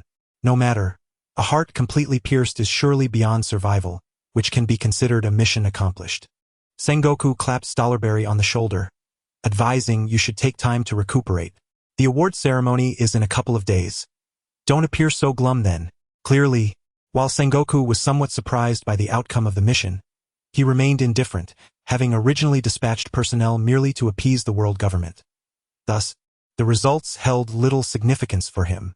In the infirmary for naval officers, Zifa-sensei, what brings you here? Gazing at Zifa, whose demeanor had softened with retirement, the bedridden Kaji greeted him as one would a cat by a mouse, even addressing him with utmost respect. If I hadn't come to see you, I would not have realized you've become such a sight, Zifa exclaimed, exuding a mix of exasperation and concern. I have told you countless times to train diligently, rather than loitering about and bothering young ladies. Do you not understand that if it weren't for Vice Admiral Tsuru's consideration for my sake, you would have been properly reformed long ago? Zifa, embodying the frustration of unfulfilled potential, launched into a scolding.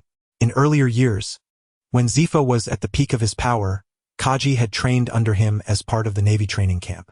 Due to his character and a bit of innate talent, he had been quite unruly, ultimately struggling for 3 long years under Zifa's rigorous training before finally graduating with stability. As a result of his commitment to the students, and considering that the naval training camp was still in its nascent years, ZFA diligently sought out graduates to assess their recent progress in skills and their conduct in life. He had frequently reprimanded Jia Ji, who had been caught harassing female colleagues on numerous occasions. Consequently, Jia Ji instinctively began to fear ZFA upon seeing him. Isn't this merely infatuation?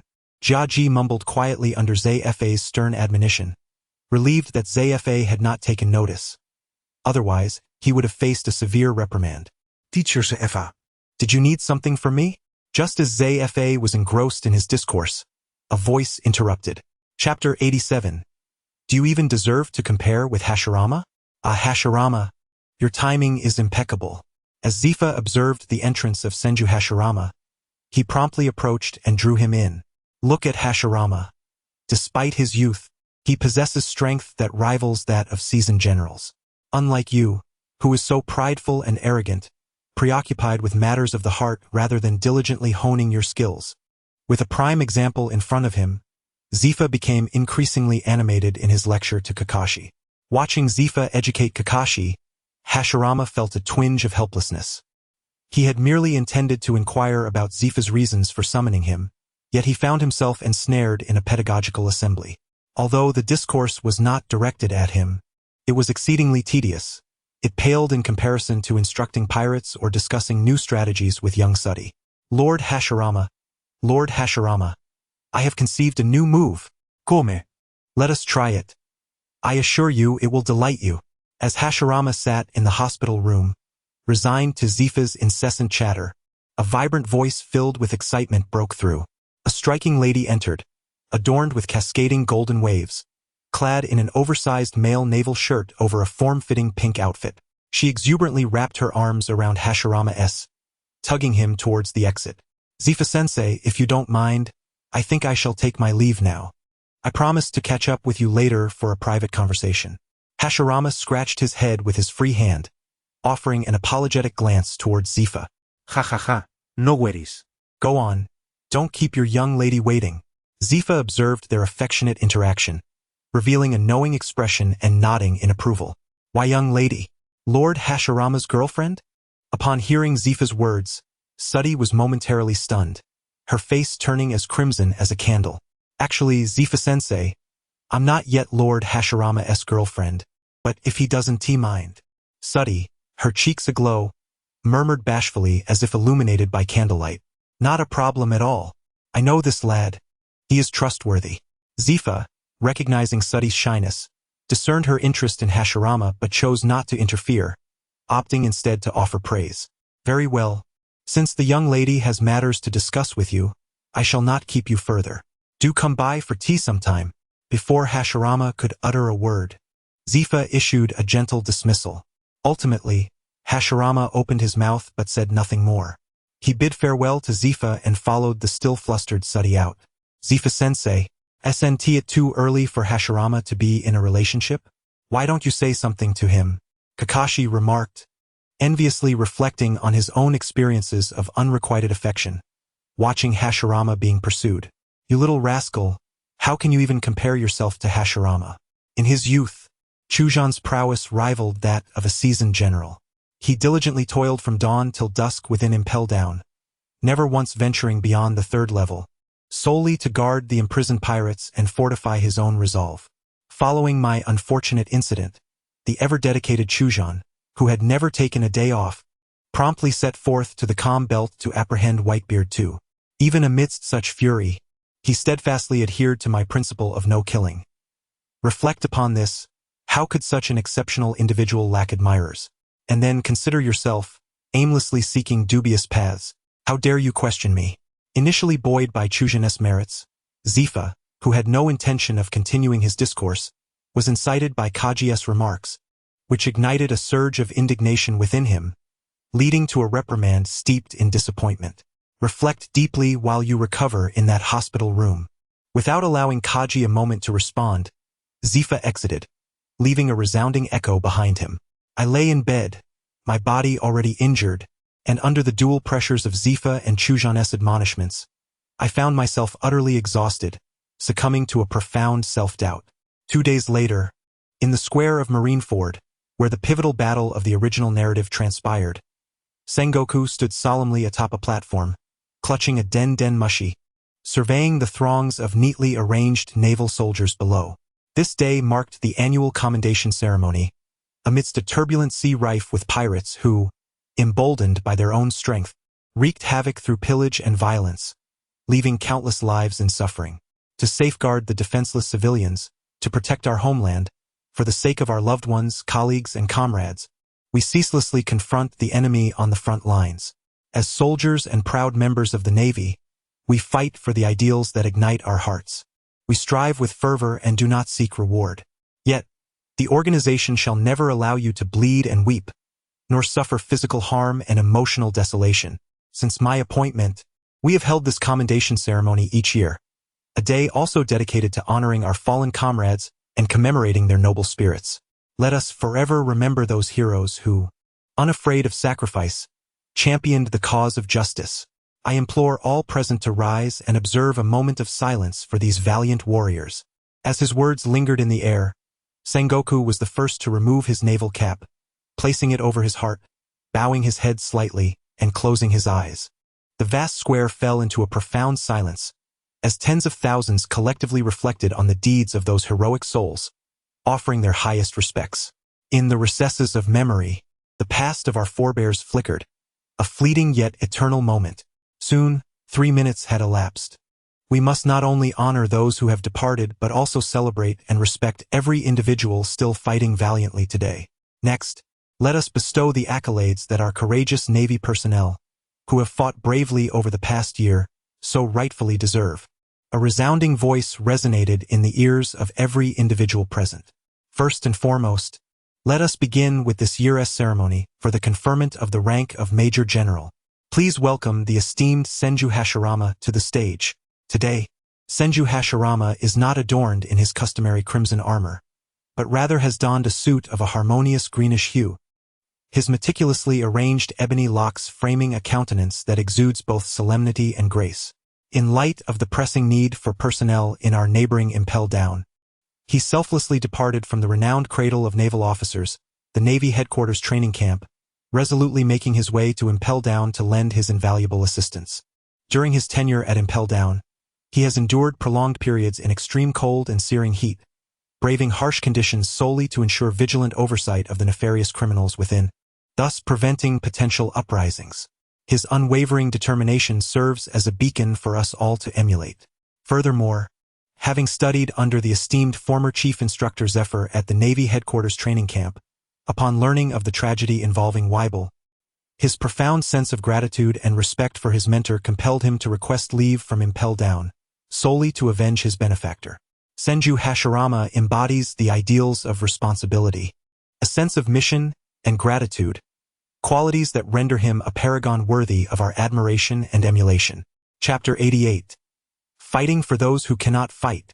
At this solemn moment I, Sengoku, in my capacity as the Fleet Admiral of the Navy, hereby declare the formal appointment of Senju Hashirama as Rear Admiral of the Navy Headquarters. May you uphold this honor and forge ahead without hesitation. Before the gaze of all present, Sengoku affixed the insignia of Rear Admiral, a symbol of glory, upon Hashirama's chest and draped the cloak, emblematic of justice, across his shoulders. I send you, Hashirama. Vow that one day I shall bring all the pirates of this world to justice.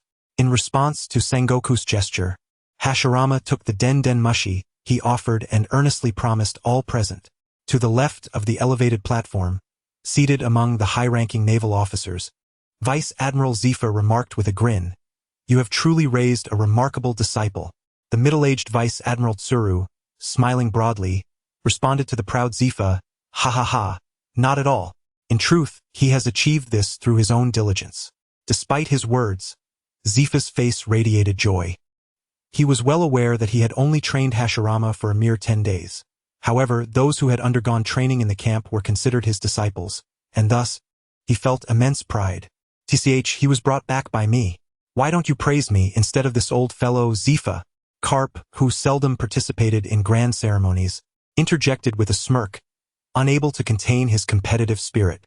Yes, how could I forget our great benefactor? Vice Admiral Tsuru quickly commended her old comrade, Carp. Thanks to Carp's discerning eye, we have brought back such a promising talent from the East Blue. Oh no, I merely happened to find him. Carp scratched his head, modestly acknowledging the praise. You old rascal, one compliment and you become humble. A talent as remarkable as this cannot simply be stumbled upon. Zifa chuckled as he playfully retorted to Carp's feigned modesty.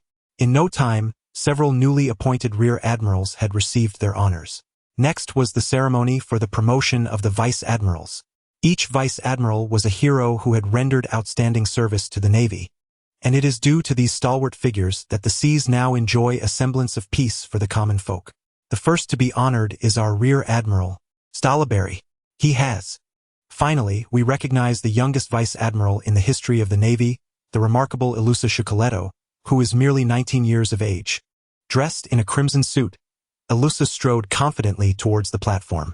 All eyes were drawn to this resolute woman, as she captivated the audience like a radiant flower finally blossoming in full glory. Hailing from the East Blue, she had lost her family and friends to the rampant piracy that devastated her homeland from a young age. In order to spare more individuals from enduring such suffering, and to ensure they experience a joyful childhood filled with familial companionship, Ilusa resolutely joined the East Blue's 7th Division upon reaching adulthood. During her tenure in the East Blue Navy, she demonstrated profound empathy towards her comrades, leading every expedition against pirates with unwavering courage and tenacity. Each sailor who worked alongside Ilusa was deeply impressed by her character and virtues. Throughout her naval career, she captured countless pirates, with over a dozen notorious ones boasting bounties exceeding 100 million. Furthermore, she forced the formidable fire dragon Natsu into retreat, compelling him to cower in the New World, too fearful to set foot on the Grand Line. It is astonishing to comprehend the tremendous effort exerted by this young woman, barely 20, as she pursued her ideals with indomitable will and resilience. Ilusa embodies all the admirable qualities worthy of emulation by everyone present. Thus, at this solemn moment I, Sengoku, in my capacity as Fleet Admiral of the Navy, hereby confer upon Ilusa the rank of Rear Admiral. May you navigate the waves with confidence and find your path unimpeded, before the gaze of tens of thousands. Ilusa accepted the medal symbolizing her new rank from Sengoku's hands and affixed it proudly to her chest. Subsequently, she donned the cloak of justice and, taking the transponder snail, made a powerful declaration. I, Ilusa, vow to fight until the very last moment for all those suffering at the hands of pirates. The crowd erupted in unprecedented cheers, a tribute unlike any bestowed upon others before her. Clearly, her formidable strength, stunning beauty, kind heart, and unwavering spirit captivated everyone. The audience gazed at her with reverence, as if at that moment, Ilusa shone like the blazing sun, inciting admiration from all. Little did I expect that this girl would rise to such heights. Now holding the same rank as I, truly a sign of aging. The world is now in the hands of the young. Observing Ilusa on the platform, radiating a dazzling brilliance, Vice Admiral Tsuru couldn't help but express a sense of nostalgia. Not at all, Tsuru, you are still quite young. It's Zephyr who is truly aging, spending his days tending to fish and flowers. Carp, witnessing Tsuru's melancholic demeanor, was at a loss for words of comfort and could only mention Zephyr. After the awarding ceremony concluded, in the office, Sengoku called Ilusa, who had just been promoted to Rear Admiral, and inquired, "What are your thoughts on the 7 warlords? On this matter, I share the same perspective as Admiral Akainu. Pirates are untrustworthy. Even if they don the guise of regular troops, it cannot erase the sins stained upon their hands." Ilusa responded before Sengoku could offer any counsel. "Certainly, if they truly undergo a transformation and dedicate themselves to the embrace of justice, I am willing to overlook past transgressions, provided I am not presented with incriminating evidence." A glimmer of determination flickered in Ilusa's eyes, revealing that should the 7 warlords stand before her with undeniable proof, she would not hesitate to take action. "Very well. At times, we find ourselves constrained by circumstance. Were it not for the current inadequacy of the Navy's strength to instill fear across these seas, would we resort to cunning strategies to fragment the power of pirates?" Sengoku offered his admiration for Ilusa, then began earnestly to elucidate the challenges we presently face. "However, times have changed. As long as you, Hashirama Senju, and the still-growing Madara Uchiha in Impel Down rise to your potential, we, the Navy, shall undoubtedly eradicate all malevolence." Chapter 89. One must wait until evening. Observing the increasingly animated Sengoku, Ilusa could only nod in agreement. "Therefore, General, why have you summoned me?" To curtail Sengoku's incessant reflections, Ilusa interjected directly, addressing the matter at hand. "I apologize for my earlier lapse. I intended to inform you that in a few days, the 7 warlords meeting will be presided over by you and Admiral Akainu. At that time, you two will possess the utmost authority during the conference, and within the bounds of preserving life you may act freely." It was evident that although Sengoku forbade any lethal force against the 7 warlords, should any foolhardy individual dare to provoke trouble at the Navy headquarters, Sengoku would undoubtedly not show leniency. "Understood." Upon hearing that they could take action, Ilusa's eyes brightened, and she readily agreed. New World, Tato Land. A large warship emblazoned with a seagull insignia. How terrifying. I cannot fathom why this fire dragon has any connection with the Big Mom pirates. Reclining on a sun lounger on the deck of the warship, leisurely basking in the sun and sipping juice, Kizaru lamented with a hint of exasperation. "My once peaceful office life has been abruptly interrupted by Sengoku's sudden dispatch to this perilous new world teeming with terrifying creatures. Thus far, aside from encountering the fire dragon Natsu of the Beast Pirates, no other high-ranking officials have appeared." Kizaru found himself perplexed as to why the undercover agent within the Big Mom Pirates reported recent unusual activities concerning Cake Island, explicitly linking it to the Beast Pirates. Never mind. If all is well, that's for the best. The gentle sea breeze is truly delightful. Not wishing to dwell on the matter, Kizaru chose to abandon contemplation and began to relax. "Kizaru, Admiral, we have a situation." Just as Kizaru was beginning to think this was merely a misunderstanding, his aide rushed over, shattering the tranquil atmosphere. "What is it?" Although his leisure time was brief, it was precisely the stolen moments of joy that made it enjoyable. Several vessels bearing the flags of the Big Mom Pirates have scattered, and due to their overwhelming numbers, their destination remains unknown. The aide quickly recounted the recent developments. "Is that so? Report this back to headquarters and await further instructions." Summarizing the situation, it was simply an anomaly, but without clarity. To be frank, hearing this was akin to hearing nothing at all. Not wanting to exert his mind, Kizaru instructed his aide to relay the information to headquarters, allowing the think tank there to deliberate. After all, he was merely an ordinary worker. Time rewinds to a day prior. Nation of Tato Land, Cake Island. Is this really the nation? This island astonishingly resembles a cake. Following Smuggy's suggestion, Natsu arrived at the Tato Land region accompanied by his comrades. Having previously conducted their dealings on islands in other seas, they had yet to behold the true visage of the nation. Expecting mere rumors, they were astonished to discover an island that genuinely resembled food. Not only does it resemble food, but it is also edible. Observing Naz's astonished expression, Smuggy covered her delicate lips and elucidated. The entire realm centers around Cake Island, comprising a total of 34 islands, each unique in its culinary offerings, and all under the guardianship of my siblings. Upon hearing that these islands were entirely composed of delectable delights, Naz's eyes sparkled with excitement. If I were to consume everything from these 34 islands, with my insatiable appetite, my physique would surely ascend to new heights. If you're interested, I can guide you through each island.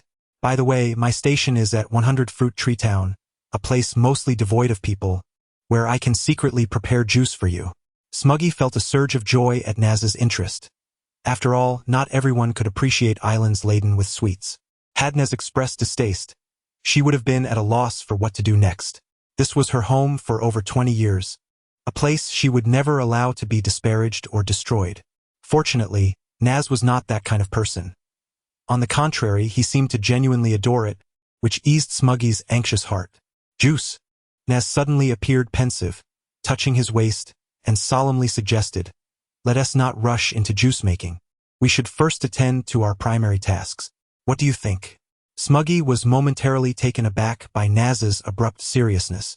Her cheeks flushed with warmth as she gazed at him with sparkling eyes. "I meant juice for you, but if you wish to drink it, you'll have to wait until evening," she playfully whispered, her lips brushing against Naz's ear. Naz shivered at her words, licking his lips as if savoring a lingering taste. Truly, the master of juices possessed exceptional skills in crafting beverages. Their flavors were so memorable that even someone as resolute as Naz could not help but be captivated. "Let us proceed. I have already informed Perispero, the eldest of the Charlotte family, about our return today." Although the earlier exchange had rendered Smuggy slightly bashful, the sweet sensations enveloping her made the single girl utterly enchanted. Had she not already spoken to Perispero, and fearing her mother's potential displeasure at being kept waiting, Smuggy would have relished the opportunity to showcase her prowess as a juice fruit user to Naz. She was confident that her formidable juice giant form would rival Naz's Dragon Man form. "Welcome back, Smuggy." Katakuri, who had been waiting on Cake Island, observed the easy camaraderie between Smuggy and Naz, noting their laughter and warmth. His brow furrowed slightly. It was evident that Smuggy and Naz shared a remarkable bond, one that could be described as intimate, with natural physical touches that suggested a comfortable familiarity. Reflecting on Naz's myriad experiences, Katakuri was certain of his qualifications in terms of strength. However, he wondered just how far their relationship had progressed. "Dear brother, I have caused you concern. By the way, allow me to introduce Naz, this year's most formidable pirate, the future figurehead of the Beast Pirates, famously known as the Red Dragon. I must tell you, his strength is extraordinary, perhaps even surpassing your own. To prevent my most powerful brother from underestimating or dismissing the man destined for my future."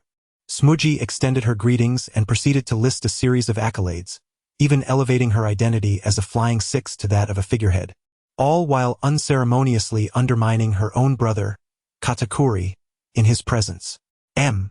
Initially frowning, Katakuri's expression darkened upon hearing his sister's blatant favoritism.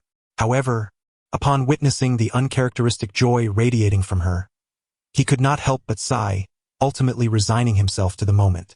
Chapter 90. We are getting married. Alas, in the blink of an eye, that little girl has found her belonging. Brother, I am not exaggerating. Natsu is truly, undeniably formidable. Smuggy, observing the playful banter between Katakuri and the apparent disbelief etched across his face, felt compelled to assert her point once more. "Very well, let us discuss this later. For now, we should pay a visit to your mother." Seeing Smuggy adamantly wanting to settle the score, Natsu hurriedly intervened. Although he was touched by Smuggy's fervent protectiveness, he understood that mere words would not suffice to demonstrate strength. Only through genuine confrontation could it be proven. "All right, I shall follow your lead." Upon hearing Natsu's declaration, Smuggy obediently paused her explanations to Katakuri, then took Natsu's hand, cautioning him. "When we see mother, please do not provoke her. She has the temperament of a child, and if she becomes tempestuous, we may find ourselves at her mercy. Rest assured, did you not also proclaim my strength?" Seeing the worried expression on Smuggy's face, Natsu grasped her hand and flexed his bicep, flashing a broad smile to reassure her. "Honestly, I know you are strong, but mother is on the same level as the governor of your family. Do not underestimate her." Observing Natsu's unwavering confidence, Smuggy refrained from further objections. After all, he was her man, and she would support him unconditionally. However, just to be cautious, she mentioned Kaido, hoping to provide Natsu with a clearer perspective. Watching the flirtatious exchange between the two, Katakuri suddenly felt somewhat superfluous. Alas, in the blink of an eye, his younger sister, who used to trail behind him, has now found a partner. As the pinnacle of the Charlotte family's strength, wholly dedicated to becoming stronger, he had neither the time nor the inclination for romantic pursuits. Nevertheless, he found solace in seeing his siblings flourish. It filled him with a peculiar sense of paternal pride, akin to a father witnessing his daughter find her home. Very well, let us not keep mother waiting any longer. Oh, and by the way, that rascal Snag returned on his own. It is nothing serious, Katakuri mentioned, casually bringing up Snag's situation. However, unaware of the specific relationship between Gildarts and Natsu, he refrained from mentioning the incident where Gildarts broke Snag's arm. Firstly, Snag had ventured into another's territory and faced the consequences, so he felt it was not his place to comment. Secondly, upon hearing that Natsu had rescued his sister, he did not wish to entangle this matter with Natsu. After all, they might soon become family. As for Gildarts, he planned to investigate the matter personally when time permitted. After all, he was still his brother, and some debts needed to be settled. However, considering Natsu's involvement, he would ensure to handle it with restraint. Kilda's is indeed a renowned powerhouse, and as the saying goes, it is better to resolve enmity than to harbor it. Perhaps through not engaging in conflict, one might even gain an additional friend. At Cake Island, in the banquet hall, Big Mom, with a fruit cake in each hand, relished the delectable treats, emitting mouth-watering sounds of delight. Mother, Smuggy has returned, and she has brought a guest, Perospero said cautiously, mindful not to disturb his mother's enjoyment of her sweets. Has my beloved daughter returned? Bring her to me at once. Big Mom, upon hearing Perospero's words, paid no heed to the so-called guest.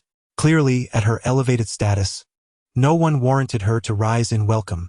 It was customary for others to approach her with respect. Yes, mother. Noticing her indifference toward the guest, Perospero wisely chose not to elaborate further, bowing and retreating. How is mother doing? Smuggy inquired as she encountered Perospero. She is in good spirits. Once you and Naz enter, you should be able to return to Fruit Tree Island shortly, Perospero replied, refraining from mentioning their mother's disregard for Naz, understanding the familial ties and the cordial relationship between their crews, especially given that Naz was Smuggy's savior. It was best to avoid unnecessary complications. Wonderful, Naz. Perhaps my proposal will gain my mother's approval, Smuggy exclaimed joyfully, pulling Naz into her embrace. Observing their affectionate interaction, Katakuri, having made his assumptions, merely smiled faintly, while Perospero, caught off guard, widened his eyes in disbelief at the scene. What is happening? What do you intend to discuss with mother? Perospero hurriedly queried, clearly startled by the unfolding circumstances, fearing his sister might utter something shocking. Didn't I mention it before? Smuggy said, looking at the puzzled Perospero with a hint of embarrassment. I am with Naz now. I intend to marry him. Perospero's gaze fixed on Smuggy, who looked at Naz with fervent eyes, their gazes seemingly glued together as if under Katakuri's mochi-mochi fruit powers. What? How did this come to be? Katakuri, you knew about this all along? Perospero shot an incredulous glance at the composed Katakuri. I only just learned of it.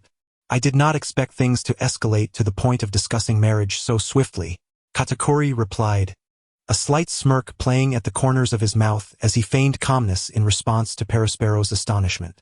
The expression of you are outdated caused Perospero to feel a twinge of irritation. Nevertheless, it is good that you have made a decision. As for marriage, it should delight mother, and it is not a matter of great consequence. Observing the two individuals who have essentially become inseparable, Perospero understood that further discussion was futile. Fortunately, the relationship between the pirate crews was already amicable, and this development would only serve to deepen their bonds. Thus, after exchanging greetings with mother, the two of you should return first. I shall handle the remaining matters. To prevent the unpredictable Natsu and the evidently heated Smuggy from inciting mother's ire, Perospero resolved to take the initiative and convey the news himself. This way, he could avert any unforeseen complications. All right, thank you, brother. Smuggy sighed in relief as Perispero intervened in the situation. She feared that her partner might truly clash with Mother in a heated confrontation. Regardless of the outcome, the spectacle would be rather embarrassing, and the entire affair might very well fall apart. Chapter 91. The Might of the Fire Dragon. Ah, you are the newcomer under Kaido, aren't you? Big Mom inquired, her mouth full of cake, as she gazed down at Natsu, who had entered alongside Perispero and others. Initially, she appeared quite nonchalant, but a sudden, terrifying pressure began to pervade the entire hall. Indeed, I am Natsu of the Beast Pirates. Despite feeling the overwhelming aura enveloping him, Natsu maintained his sunny disposition and responded to Big Mom with ease. It was only due to the palpable intimidation emanating from their mother that the surrounding Charlotte family members could discern the immense pressure Natsu was under. Otherwise, it would have been imperceptible. Clearly, Smoothie had not exaggerated. Observing Natsu's composed demeanor, Katakuri reflected on Smoothie's earlier description of Natsu's prowess, pondering deeply. It is essential to recognize that in terms of sheer, intangible intimidation, even Kaido, the governor of the Beast Pirates, could not be compared to Big Mom, a user of the Soul Fruit and a wielder of the Conqueror's Haki. With an innate mastery of soul abilities, coupled with her formidable Conqueror's Haki, her overwhelming presence was such that even the red-haired Shanks, who was on the brink of attaining the strength of an emperor, might find it challenging to surpass Big Mom in terms of Haki. After all, the current Shanks was not yet the monarch who would command the seas a decade hence, whose mere presence would compel respect from all. Yet, without deploying her Conqueror's Haki, Natsu remained remarkably unperturbed in the face of Big Mom's intimidating aura, which she had not exerted with full force. This already indicated that Natsu's will was as formidable as iron. Boom! Observing Natsu's seemingly calm exterior, Big Mom, intrigued, set aside her dessert and fixed her gaze intently upon him. She unleashed her full Conqueror's Haki, infused with the powers of the Soul Fruit, eager to discern the source of the audacity of this young man who dared to approach her alone. A powerful wave of Conqueror's Haki surged forth from Natsu, and as their forces clashed, a fierce wind erupted, causing the garments of those nearby to flutter wildly, compelling many to retreat involuntarily, while some even fainted on the spot. It is worth noting that the attendees of this conference hall were predominantly elite officers of the Big Mom Pirates and their talented offspring, all of whom were formidable fighters in their own right. To think that even they could not withstand the residual force of their confrontation was astonishing. In truth, while Natsu's advanced Conqueror's Haki could not rival Big Mom's, which had been honed to the pinnacle of mastery, it must not be overlooked that Natsu's understanding of spirit, or rather his soul, encompassed far more than just Haki. Whether it is the dual-element dragon-slaying magic deeply rooted in the soul, or the 9 silver fire dragons, which cling to the spirit and possess the power to instill dread in the hearts of others, all contribute a unique strength to Natsu's Conqueror's Haki. Roar! Sensing the ever-increasing aura emanating from Big Mom, Natsu realized that if he did not unleash this power soon, he might find himself in dire straits. Thus, he chose to summon the 9 silver fire dragons that resided within his soul. A series of unprecedented roars resonated within the depths of every soul present. Even those who had lost consciousness trembled uncontrollably, feeling the searing sensation from the depths of their very essence. Even Big Mom, possessing the Soul Fruit, was momentarily rendered speechless, causing her own Conqueror's Haki to falter. Ultimately, it was Natsu who voluntarily withdrew his aura, resulting in a stalemate. After all, he was not there to engage in combat. He was set to marry the lady's daughter and did not wish to create an uncomfortable situation. Just as Katakuri and Perispero were still immersed in the astonishing clash of energies, a distinct laughter rang out. Upon hearing Big Mom's iconic chuckle, Katakuri and the others instinctively tightened their grips on their weapons, wary of their mother's potential wrath. Fortunately, the worst-case scenario did not unfold. Natsu, you are far more formidable than Kaido was in his youth. How about joining my family? My children are yours to choose from. Gazing at the youthful yet remarkably promising figure before her, Big Mom felt her matrimonial aspirations rekindled. However, due to Natsu's prowess, she refrained from insisting he marry her and instead considered her numerous children.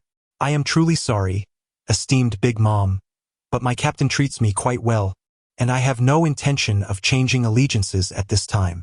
Just as Big Mom's expression darkened at the rejection, Natsue's voice resonated once more. "However, I have indeed found a deep connection with one of your daughters. In truth, I came today to propose to her." Observing Smugji's affectionate gaze directed at Natsu, Big Mom swiftly comprehended the identity of the daughter he spoke of. "Well, well, well. I consent to your union, Perispero. Go inform everyone that I wish to host a grand tea party to announce their wedding." Big Mom was aware that courting such a relationship, particularly at the expense of her old friend Kaido, was somewhat unsavory and challenging. Nonetheless, one always harbors a glimmer of hope.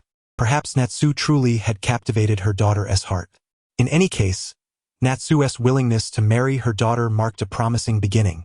In high spirits, Big Mom instructed her eldest son to proclaim this news to the world, inviting all to witness this monumental moment. With the inclusion of Natsu, Big Mom's power will ascend to new heights. As for why Big Mom perceives Natsu as one of her own despite his affiliation with the Beast Pirates, it is evident that, although Natsu is ostensibly a member of the Beast Pirates, the Big Mom Pirates are uniquely bonded through blood and marriage. Thus, regardless of Natsu's recognition, should he publicly marry Smoothie, he will inevitably bear the mark of the Big Mom Pirates. Nevertheless, Natsu remains indifferent. After all, both the Beast Pirates and the Big Mom Pirates merely serve as superficial identities for him, utilized for monetary gain. In any case, given his current prowess, he possesses a deterrent force comparable to that of the Emperor's, even when operating independently. After all, a solitary strongman, elusive and unpredictable, poses an insurmountable challenge. Chapter 92. The Admiral Candidate. Naval Headquarters, Marine Ford. In the Marshal's office. "Admiral Tsuru, what are your thoughts?" Sengoku inquired, as he handed over the latest intelligence regarding the Big Mom Pirates to Tsuru. "Aside from a considerable number of ships departing from Whole Cake Island, are there no other updates?" After perusing the information, Tsuru furrowed her brows and responded. Such vague intelligence makes it exceedingly difficult to derive any precise or useful insights. For now, this is all we have. Our informants within Whole Cake Island are currently unreachable. We must await further developments. Sengoku understood that it was unreasonable to expect Tsuru, the Chief of Staff of the Navy, to draw any conclusions based solely on this scant intelligence. However, he felt equally helpless, as the inability to contact their informants was indeed quite frustrating. In truth, it was entirely due to Big Mom's clash with Natsu, which resulted in the unfortunate incapacitation of the undercover agent within Cake Island, that this information had not been swiftly disseminated. Otherwise, Sengoku would have needed to contemplate the ramifications of a potential alliance between the two Emperor crews. Although it was merely a union of their subordinates, the identities involved were of significant stature. One was a future marquee figure, and the other the current suite commander, both of whom held remarkable status. "By the way, what is Urza's perspective on the Shichibukai?" Tsuru ventured, noticing Sengoku's troubled expression. "Urza? That young lady possesses a keen sense of subjective judgment. I have faith she will excel." Listening to Tsuru's inquiry, Sengoku momentarily set aside the matter of Whole Cake Island. After all, pondering over intelligence devoid of substance was akin to a headless fly, fruitless and merely a source of anxiety. "Have you ever considered submitting a request for Urza to be made an admiral candidate?" Tsuru broached the thought, inspired by Sengoku's commendation of Urza. "Why bring this up all of a sudden?" Sengoku expressed surprise, noting that Urza had only recently been promoted to Rear Admiral. Although the title of Admiral Candidate also fell under the purview of Rear Admiral, it conferred privileges comparable to those of an admiral, alongside the qualification to directly assume the position of admiral in the event of a vacancy. Such an honor was not to be bestowed lightly. It required the approval of the Gorosei and the endorsement of over half of the Navy's high-ranking officers. In this turbulent era, though we may not voice it aloud, we are both acutely aware that the Navy's strength is utterly incapable of containing the surging tide of piracy. The current three admirals, Borsellino, Sakazuki, and Kazan, each exhibit distinct temperaments and operational styles.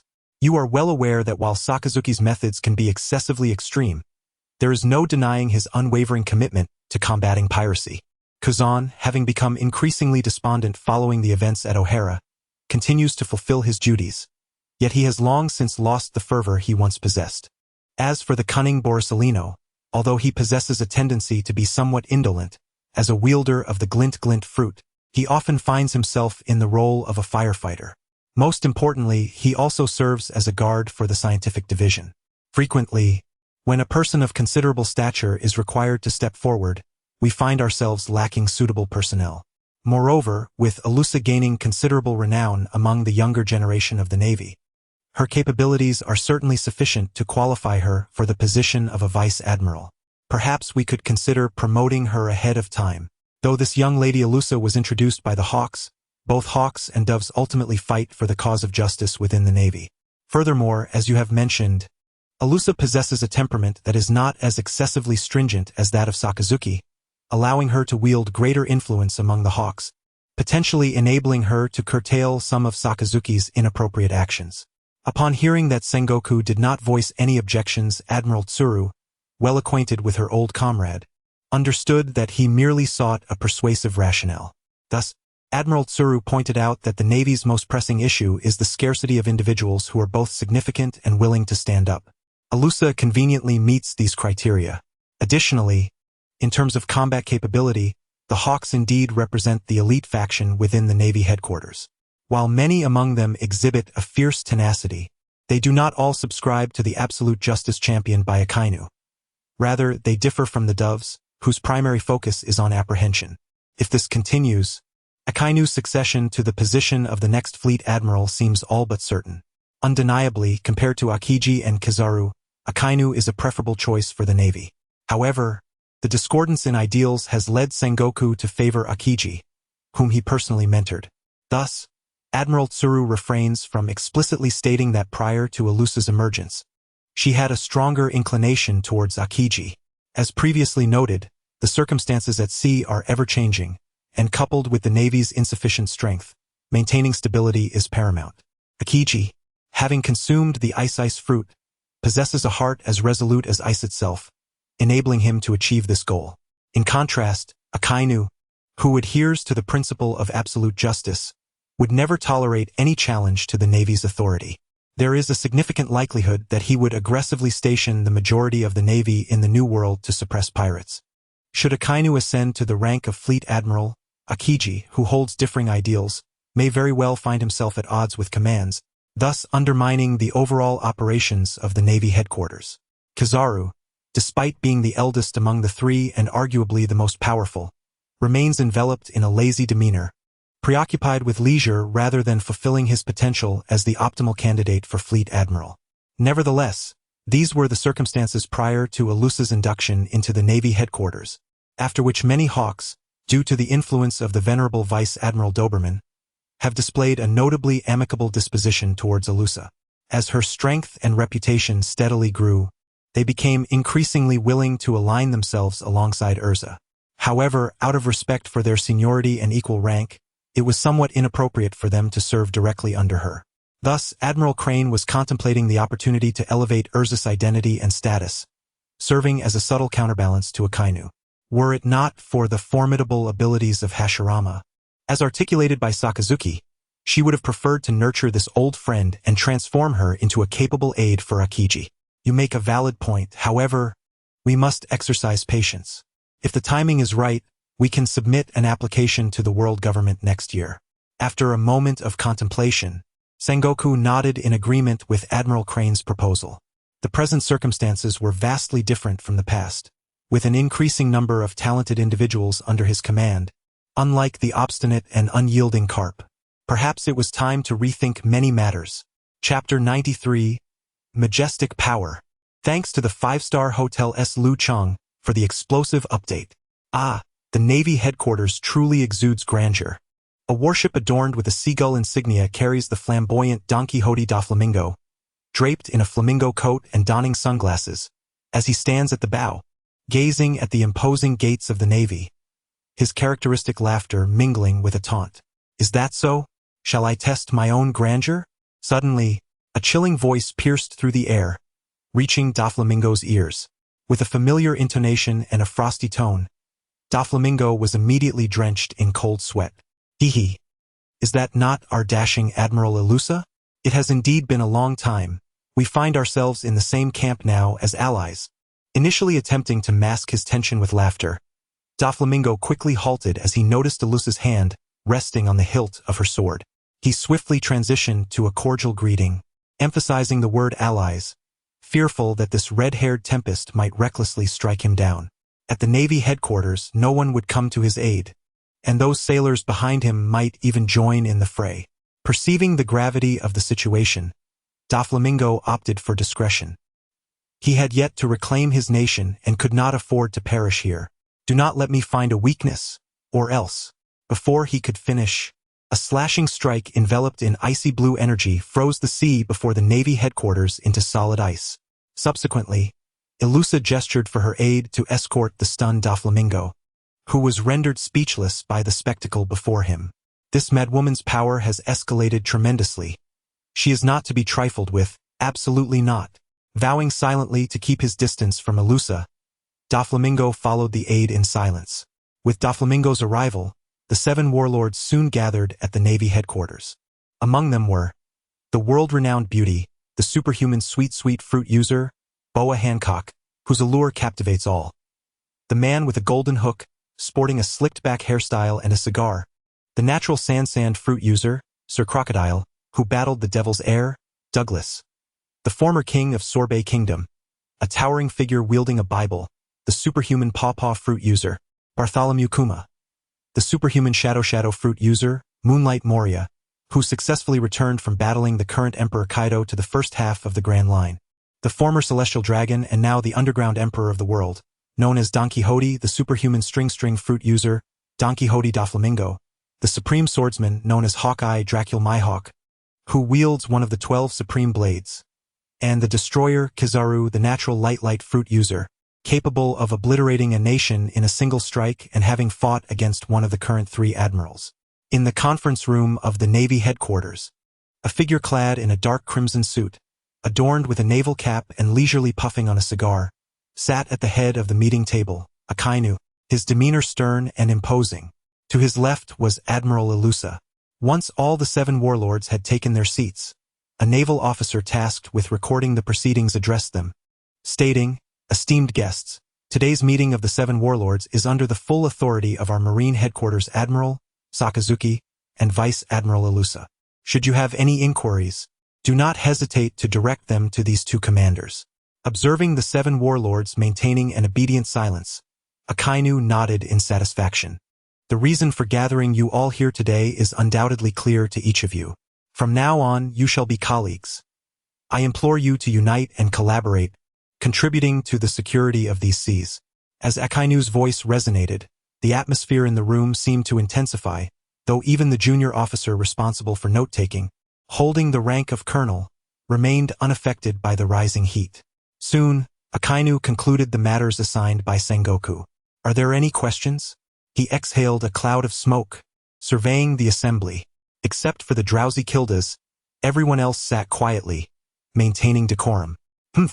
Due to Sengoku's directive, we are not to engage the 7 warlords without just cause, especially within the confines of the Marine headquarters, as it would undermine their credibility and adversely affect future plans.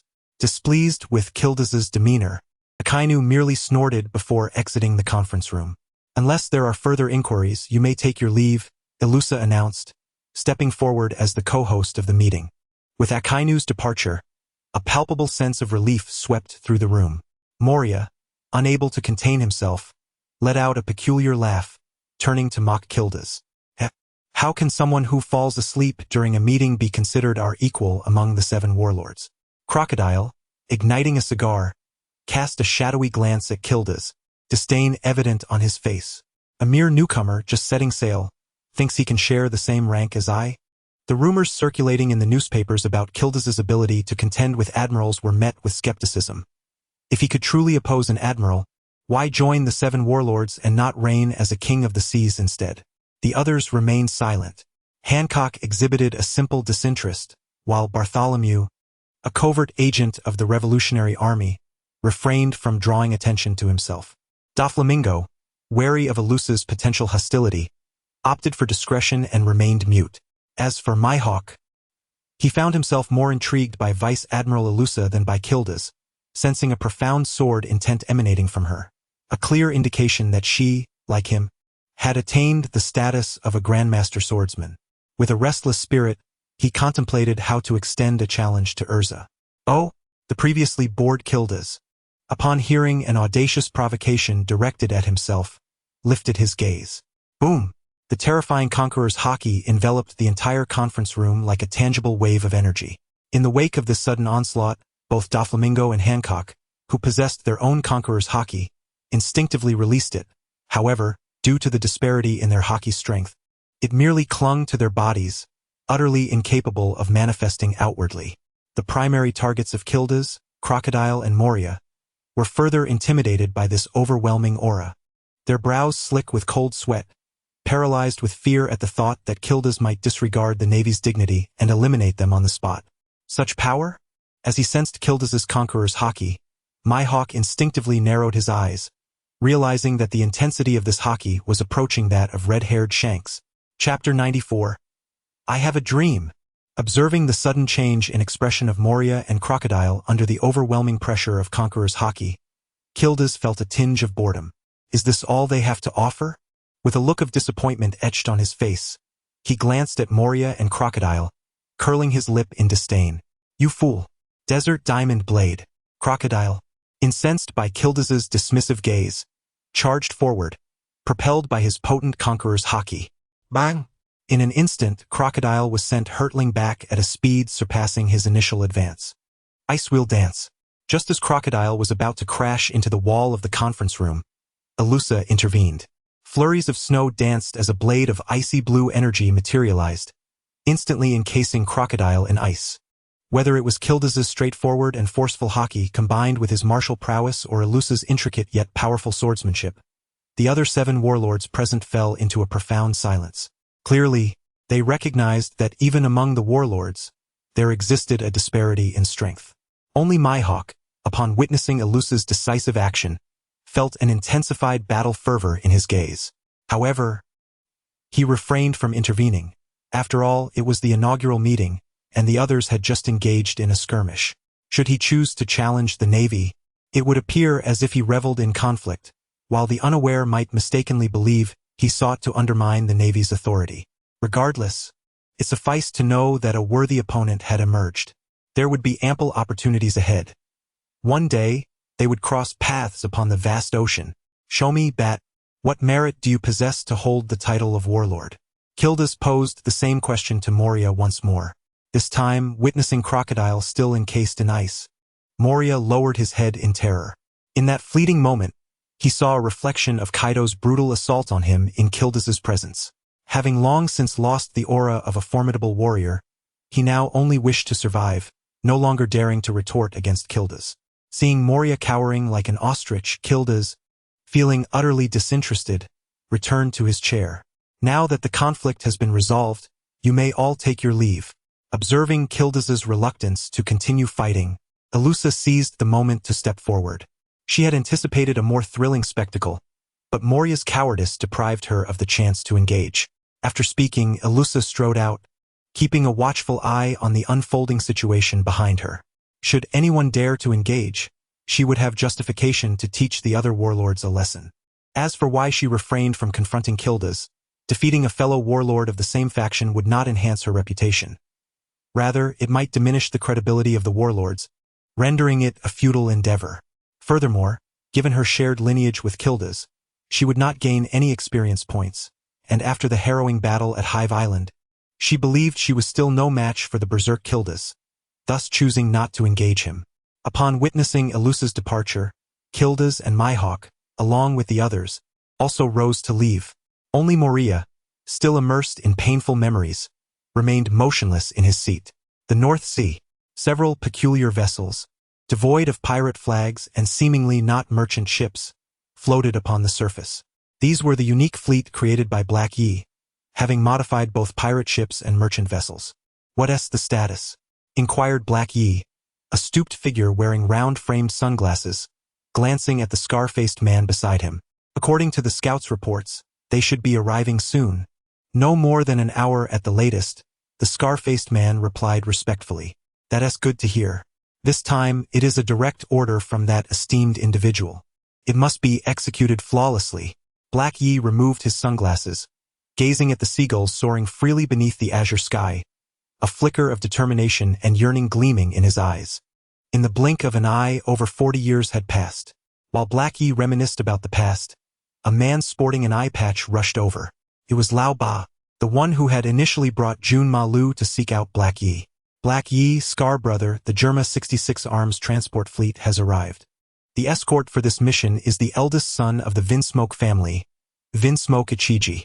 Lao Ba, draped in a loose robe, bowed his head, a glimmer of resentment flashing in his eyes.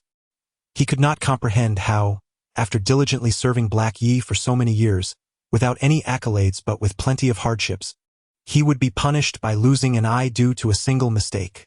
The hollow sensation around his eye socket and the fury within him caused dark, animal-like hair to subtly emerge from beneath his robe, though Lao Ba quickly suppressed it as he regained his composure.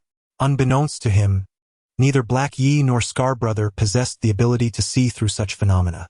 Relay the orders, mobilize all personnel, and ensure the protection of the cargo. Black Yi withdrew his gaze, seriously instructing the scar-faced man. He understood that the realization of his lifelong dream hinged on this very moment. Yes, Black Yi, brothers, we have work to do. Upon completion, each of you will receive 500,000 berries. This had been a rule established by Black Yi since his inception in this realm. Each time, he allocated 20 of the spoils unconditionally to every participant in the battle, with the remainder being distributed after deducting necessary expenses for the Gang's development, and further based on merit. Moreover, for every brother who fell in battle, he would disburse compensation, ensuring that every comrade under his wing would be well fed. Such generous provisions initially attracted a motley crew to Black Yi, yet he was no philanthropist. With bountiful rewards came stringent punishment. Anyone daring to misappropriate the funds earned through the sacrifices of their comrades would meet with no mercy, facing execution as a deterrent. Through a balance of benevolence and severity, Black Yi had secured his position for over a decade. This time would be no different. Despite intending to hand over the entire shipment to the higher-ups without retaining a single berry for himself, the rules were rules. The brothers entrusted their lives to him, and he would ensure their sacrifices were not in vain. Thus, this time, Lord Hay has generously opened his purse, offering a reward of 500,000 belly to each participant. It is noteworthy that the fleet assembled for this operation consists of several large ships, amounting to nearly 1,000 individuals. The basic expenses alone have reached almost 500 million belly, and if one were to factor in compensation and other related costs, it is likely that Lord Hay's savings accumulated over the years would be entirely depleted. Nevertheless, Lord Hay remains unfazed. Money is something he can earn again, but such an opportunity is a rare gem. He has exerted himself tirelessly for the illustrious figure above, laboring diligently with the singular aspiration of realizing this ultimate dream. Chapter 95. Silver Bone Slayer, Bone Slayer of Death. In the North Sea, aboard a pirate ship. Silver. Lord Silver Bone Slayer, wait. Wait a moment. I possess intelligence, information worth billions of berries. As he observed, expressionless and wielding a bone blade with the ease of slicing through vegetables, he eliminated the crew aboard the ship with ruthless efficiency. The sole survivor, a pirate clad in a threadbare, ill-fitting scarf, cried out in terror. Silver Bone Slayer, a man who has instilled fear in countless pirates and underground factions throughout the North Sea. It is said that silver derives from his flowing silver-white hair. Slayer reflects the two blood-red dots nestled between his brows, symbolizing the gaze of death, heralding carnage with his every appearance. Bone refers to his weapon, which he extracts from his own body. Merely hearing about the manner in which this weapon is acquired sends shivers down one's spine. His distinctive and formidable combat style has rapidly garnered him fame in the North Sea, a realm that reveres battle and possesses formidable strength. Speak. Upon hearing the mention of billions, Silver Bone Slayer, also known as Jun Malu, momentarily halted his hand. He recalled having encountered this information upon his arrival in the North Sea, which had led him to acquire a devil fruit. Thus, he chose to spare this wretch's life for the time being. What if it were true? Even if the pirate were merely rambling out of fear before death, he could always finish him off later. Silver. Lord Silver Boneslayer. It is thus. I overheard this information while drinking at a tavern, from a man named Old Eight, one of Black Lord's subordinates, who spoke it in his inebriation. The trembling survivor cast a terrified glance at the bone knife extending from June Malu's palm. Upon hearing June Malu's words, he divulged the source of his information without hesitation. Black Lord? Old Eight? June Malu pondered these vaguely familiar names. Was this not the generous old man who had bestowed the devil fruit upon him? Continue.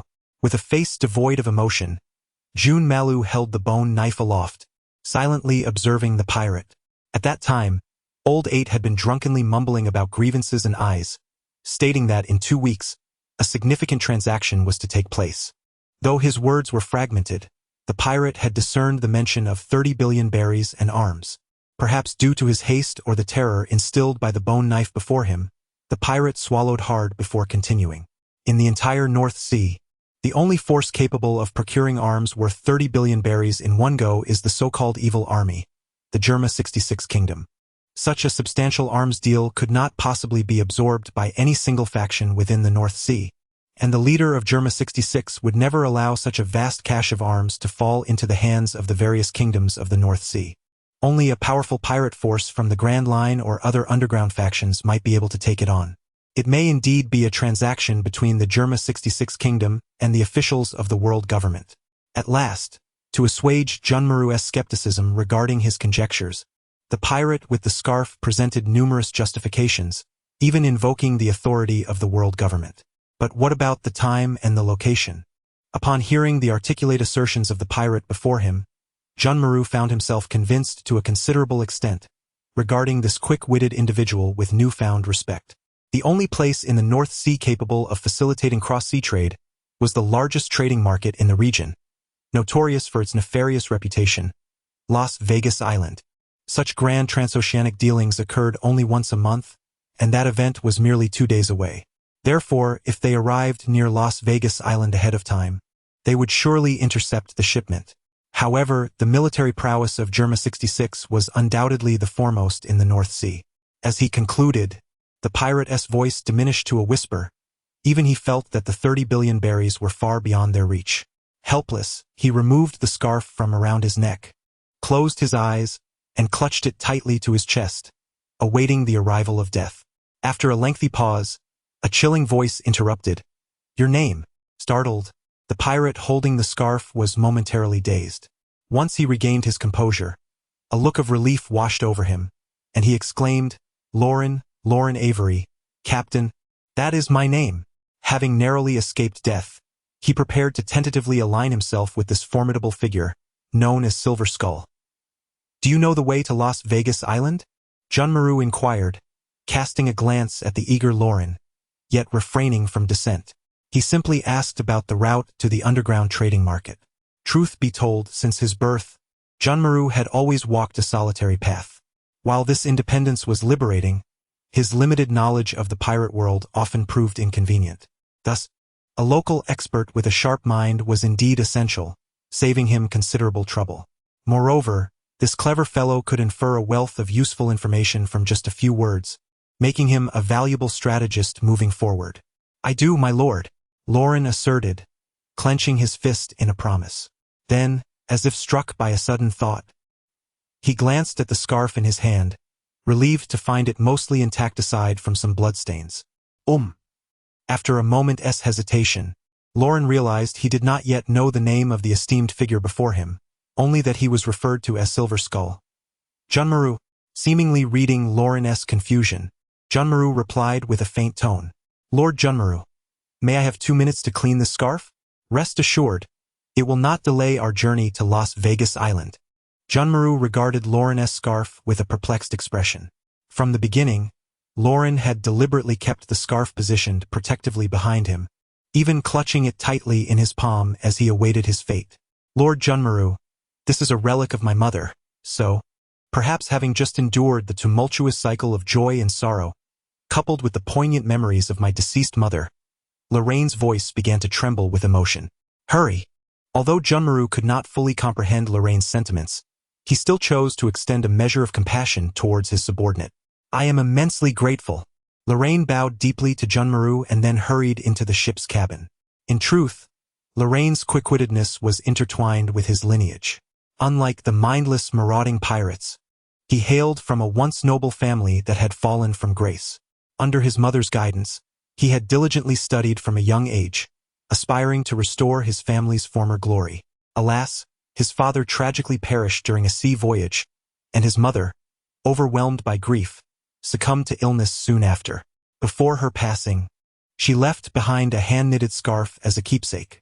Later, when the town was besieged, he was captured and taken aboard a pirate ship, becoming one of them. After numerous trials and tribulations, his modest education and sharp intellect enabled him to rise to the position of strategist aboard the pirate vessel, thus securing his survival. Chapter 96. The Blessing of the Chi People? Ah, easy there. You're crushing my arm. Are you trying to kill me? The scarred man, known as Scar Brother, gasped in pain after a fierce battle, cursing the ship's doctor accompanying him. He understood that the physician did not act out of malice. Yet unable to contain his frustration, he vented his ire. He had anticipated that a mere child in his early teens would pose little threat, but to his astonishment, each member of the Vinsmoke family proved to be formidable adversaries. A mere 11-year-old boy possessed an impervious body, extraordinary strength, and the ability to wield fire. Had it not been for the timely intervention of Black Lord, he would not have merely been tending to his injured arm but would have faced incineration instead. Similarly, underestimating the opponent's might had cost Black Lord dearly, with heavy casualties among his men. Having arrived with nearly 1,000 followers, only a few hundred remained, all bearing wounds. Black Lord, his arm hanging limply as if devoid of bone, ignited a cigar with his right hand, his expression impassive as he surveyed his injured brethren. Black Lord, may I assist you with your bandaging? After tending to all the wounded, an elderly ship's doctor approached him. As one of Black Lord's earliest companions, he understood the depth of Black Lord's care for his men. As long as they adhered to the established rules, he treated them as family. Observing Black Lord's stoic exterior, which belied profound sorrow, the doctor felt powerless but to fulfill his duties in silence. How severe are our losses? Taking a deep drag from his cigar, feeling the smoke fill his lungs before exhaling sharply, Black Lord inquired. Alas, out of 996 brothers, only 473 remain, and all are injured. The old doctor sighed in resignation, never anticipating that a seemingly foolproof mission would exact such a toll on his comrades. Upon hearing the doctor's report, Black Lord retrieved his previously discarded sunglasses from his pocket, trembling as he put them on, and extinguished his cigar. Ensure that the compensation is prepared. Rest assured, I will oversee the entire process. The old doctor affirmed while applying a cast to Black Lord's injured left hand. What shall we do next? Scar Brother, now bandaged, inquired as he approached Black Lord. Immediately set sail for Las Vegas Island.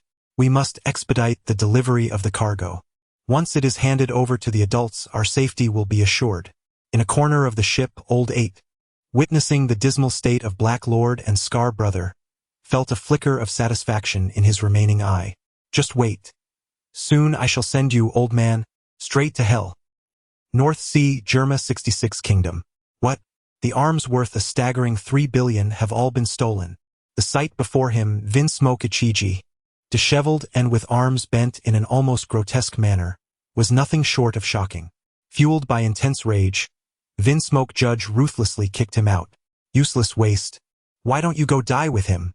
After venting his fury, Judge forced himself to regain his composure. He was acutely aware that in the North Sea, few forces possessed the audacity and capability to act, and it certainly would not be those prominent kingdoms. It had to be individuals from the underworld. Regardless of who it was, such a substantial cache of arms could only be utilized on Las Vegas Island. Coming to this realization, Judge turned to Vinsmoke Reiju beside him and commanded, "Prepare to head to Las Vegas Island. I am eager to discover who dares to touch the possessions of our Germa 66 Kingdom." In the Grand Line, Fishman Island awaited, a world submerged 10,000 meters beneath the ocean's surface. Is this truly Fishman Island? What an astonishing place! Gazing at the underwater marvel encased in a colossal, double-layered spherical bubble, Kinneman could not help but exclaim, "Brother Kinneman, this is your first time visiting our Fishman Island, right? I can have Terina and Brino show you around," Jinbe proudly remarked, observing Kinneman's astonished expression. "Indeed, Lord Kinneman, once we reach the island, I will ensure you experience all that our Fishman Island has to offer. Even though it lies 10,000 meters beneath the surface, under the protection of the divine tree Eve, it is graced with sunlight and clouds," Brino added, referring to the purple-haired mermaid rescued by Kinneman from the slave auction at the Sabaody archipelago. "Exactly, Brother Kinneman. I will take you to see Mermaid Bay and the Mermaid CAF, where all my dear sisters gather, including Sister Charlie, who is exceptionally skilled at divination. I shall have her perform a reading for you." As Brino interjected, Terina eagerly clung to Kinneman's arm, playfully coaxing him. Upon mentioning Charlie's divination, Terina's already fair complexion turned a shade of pink reminiscent of her hair, as if a thought had struck her. "All right, you two shall properly introduce me to the customs and culture of Fishman Island." Kinneman, tightly held between the two enchanting mermaids, could only emit a resigned sigh. "Ha ha ha. Brother Kinneman, you should first immerse yourself in the charm of our Fishman Island with them. Once I have dealt with the matters concerning Tiger, I will take you to Dragon Palace to meet our king of Fishman Island, Neptune." Observing the harmonious atmosphere surrounding Kinneman, Jinbe couldn't help but feel a sense of nostalgia, pondering that if Tiger were still alive, he would surely wear a contented smile at this sight. Shaking his head, Jinbe dismissed those thoughts. Now, with Tiger gone, the future of the Sun Pirates and the safety of Fishman Island rested solely on his shoulders. In that moment, the weight of responsibility bore down upon Jinbe as he contemplated whether he could convince Kinneman to remain on Fishman Island. Firstly, the formidable strength of the dry persimmon ghost shark significantly enhances the security of Fishman Island. Secondly, as a fellow member of the Fishman race, he inherently garners a level of goodwill from the island's inhabitants, even if he is an outsider. This is precisely why Jinbe proposed introducing the dry persimmon ghost shark to Neptune. As for the dry persimmon ghost shark, there is certainly no objection on his part. His ultimate objective is to leverage his identity as a fishman to infiltrate Fishman Island and seize control of this vital trade route. Not to mention, merely collecting tolls would yield a substantial income. Furthermore, there is the promising future Sea King, who is merely 3 years old and still in a state of innocence. This task has been entrusted to the dry persimmon ghost shark by Mushue, while the specifics of the process and other matters will depend entirely on his initiative. Chapter 97. Water Road. Brother Jinbe, let us part ways here for the time being. I shall seek you out later. With these words, Jinbe departed the harbor, donning the headband of the late Tiger, accompanied by the members of the Sun Pirates, heading towards Fishman Street, a place teeming with orphans. "Brother Jinbe, you have returned." Upon witnessing Jinbe and the others' arrival at Fishman Street, the inhabitants, brimming with excitement, greeted them. However, it was not long before the atmosphere shifted, and the usual warm responses were replaced by somber expressions. Jinbe and his companions bore faces etched with sorrow. "Brother Arlong, what transpired? Where is Captain Tiger?" The inquisitive voice belonged to Hody Jones, a great white shark fishman adorned with a trident emblazoned cap and a wolf fur scarf, addressing his revered Arlong. In stark contrast to the original narrative, Fisher Tiger had fallen victim to Arlong's impulsiveness, leading to a naval ambush. In a selfless act for his fellow crew members, Tiger chose to confront the threat, ultimately meeting his tragic fate. Overwhelmed with guilt and remorse, Arlong refrained from the discord that transpired in the original tale, instead pursuing the Navy alone out of wrath, only to be captured by Kizaru and imprisoned in Impel Down. Captain Tiger, Little Hatchon, noticing Arlong's grim demeanor, approached Hody Jones with trepidation. However, before he could finish, Arlong interjected, "Captain Tiger has sacrificed himself." With that proclamation, disregarding the astonished and grieving fishmen around him, Arlong forcefully pushed through the crowd, vanishing amongst them. "No, it cannot be true. Brother Jinbe, speak to us. How could the gentle Captain Tiger?" Wail. The collective anguish of the fishmen erupted as they lamented the loss of the one who had cared for them and shared tales of the wondrous world beyond. "We must avenge Captain Tiger." The fervor of the crowd grew as they rallied, driven by the desire to seek retribution for their beloved leader. "Enough!" Jinbei's powerful voice commanded silence. His deep tones resonated within the hearts of every fishman. "Captain Tiger sacrificed himself to protect us. Our foes are unimaginably formidable. Mere passion will not suffice for vengeance. We must grow stronger. Only through strength can we safeguard everything, protect Fishman Island, and each other." With unwavering determination in his gaze, Jinbei surveyed the assembly and declared, "Now, let us return Captain Tiger to his home." He lifted the wooden box containing Tiger's headband, tears glistening in his eyes, as he called out to all, "Captain Tiger." "Humans!" Hody Jones's eyes burned with fury and hatred, a tide of uncontrollable malevolence surging within him. Fishman Island, Water Road. As the name suggests, it is a passageway brimming with seawater. It resembles an exhilarating attraction akin to a drilling pipeline in a water world, a unique mode of transportation solely found on Fishman Island. In truth, most areas of Fishman Island lie beneath the ocean's surface. For those unable to swim or for those possessing the abilities granted by the devil fruit, navigating through Fishman Island necessitates the use of large fish that carry medium-sized seats and bubbles.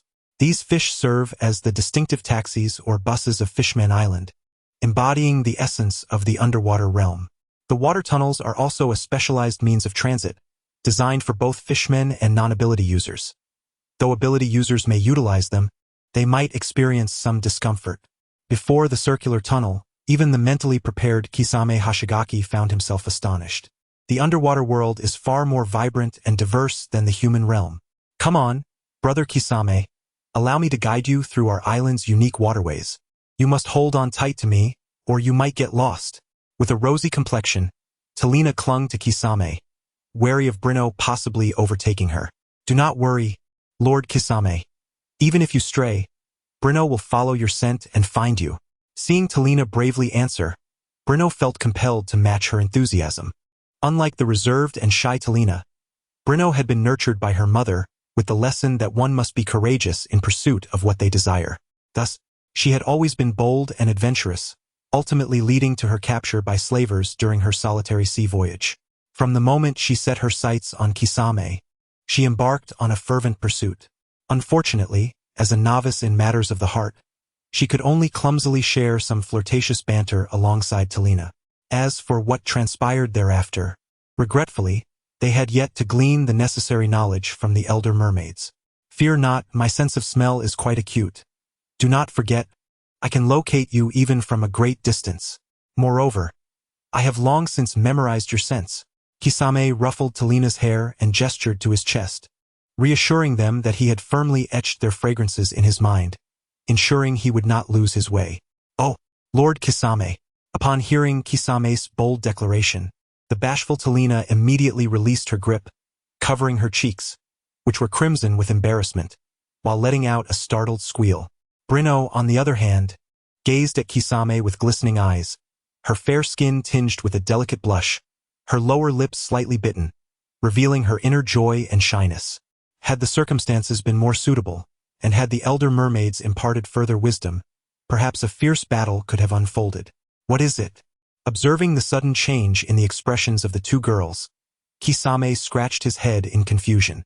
Had he uttered something peculiar? The atmosphere had shifted dramatically for no apparent reason. Regrettably, Sanji is not by her side. Otherwise, he would undoubtedly seek counsel from Kisame Hashigaki, inquiring how he so effortlessly engages in combat with two opponents, remaining remarkably composed. "And no, it's nothing, brother Kisame. I will forever hold you in my heart." The first to react was not Brino, but the shy Talina. In truth, when she first encountered Kisame, it was merely because he was a lone fishman, wandering in solitude. Moved by her innate kindness, she decided to keep him company. As their relationship developed, she discovered that Kisame was not only benevolent and gentle but also possessed formidable strength. Among all the fishmen she had ever met, his power was undoubtedly unparalleled. However, during one of her outings to gather coral, she was captured by slavers. In that instant, her world turned to ash. Time and again, she had heard from the mermaid sister about the beauty of the human world, as well as the malevolence that resides within human hearts. Chapter 98. The Clay Fruit. The most frequently recounted tale is that of a certain mermaid who was captured by human slavers and sold to the nobility. From that moment forward, her life was confined to the dimensions of a fishbowl, where she was perpetually subjected to the prying eyes of onlookers. She endured torment, caught in a limbo between life and death. The echoes of the slavers' maniacal laughter and the grim fate that awaited her filled her with despair. In that moment of hopelessness, the first figure that surfaced in her mind was that of a powerful yet clumsy blue figure, always grinning broadly at her. Despite her repeated admonitions against his toothy grin, which she found frightening, he would merely shake his head, explaining that showing his teeth was essential to intimidate foes. He had grown accustomed to such a solitary existence. Though Talina could not fully comprehend this, she sensed the man's loneliness and tenderness, which inspired her to remain by the side of this enigmatic merman. As she reminisced about their shared past, just when she believed her life would forever be as someone else's plaything, that familiar toothy grin reappeared before her. In that moment, the once dreaded smile radiated warmth, illuminating her desolate heart like sunlight. She was uncertain if this was love, but she knew one thing. She would never forget this smile, or rather, the person who bore it. Due to her innate shyness, Talina refrained from directly expressing her feelings. Perhaps their previous companionship had instilled in her a sense of normalcy. She believed that the merman would always be by her side. However, their lives took an unexpected turn with the arrival of another mermaid, Brino. Unlike the petite and adorable Talina, Brino possessed a captivating beauty, coupled with an innocent charm. With her alluring figure and bolder disposition, Brino often engaged in intimate gestures with the merman, which filled Talina with envy. The thought of her beloved merman pairing with another mermaid caused her heart to ache, igniting a pang of jealousy within her. She mused that perhaps this was the love spoken of by the older mermaids. Brino's presence gradually encouraged Talina to shed her inhibitions and take initiative. She resolved not to allow anyone to separate her from her beloved merman. At the very least, she would ensure that her silhouette remained on his arm, a testament to her stubbornness. Indeed, dear merman, know that you will always occupy a cherished place in my heart. Observing Talina's heartfelt and bashful demeanor, Brino echoed her sentiments. The merman, witnessing the peculiar dynamic between the two women, sensed something amiss yet could not pinpoint the source of his unease. Unsure of what to say, he simply opened his wide mouth, revealing a row of pristine teeth, and donned his signature smile, reflective of his current emotions. Suddenly, a deafening explosion interrupted the trio. Oh no! It's coming from the direction of Mermaid Bay. Human pirates are capturing our sisters. Bruno gazed in the direction from which the sound emanated, her expression laden with concern. It's all right. You two find a safe place to hide. I'll be back shortly. Upon hearing the clamor of battle and cries for help, the eyes of the dry persimmon demon, Kisame, glimmered with determination as he addressed the two women. Kisame, you must prioritize your safety, Talina urged, her voice tinged with worry. Initially, she had intended to muster the courage to confess her feelings, but the sudden turn of events had dampened her spirit. Nevertheless, her anxiety for Kisame's well-being prompted her to voice her concerns. Rest assured, we will keep ourselves safe. You must also take care. Bruno grasped Talina's hand tightly, offering reassurance to Kisame. Kisame nodded in acknowledgement, and with a few agile leaps, he vanished from the sight of the two women. Do not fret. The Sea King's army will arrive shortly. In these waters, no one can match the strength of the fishmen. Bruno comforted the still worried Talina. Ha ha ha ha ha. This time we have struck gold, capturing 3 young mermaids. Once we make our move, we can upgrade to a larger ship, and soon enough, the 7 warlords and the 4 emperors will be beneath your feet. Captain. The pirates, burdened with sacks containing mermaids, cheered with exuberance, embodying an air of invincibility. Enough chatter. We shall discuss matters outside. Our foremost priority is to depart from Fishman Island. A man clad in a brown robe with naturally curly hair bellowed. Damn human pirates. Release our kin at once, or you will regret it. A shark-type merman, with blue wavy hair and a dignified appearance, wielding a trident, led a squad of the Sea King's army to intercept the pirates. He was none other than Sharkstar, the Grand Prince of Fishman Island.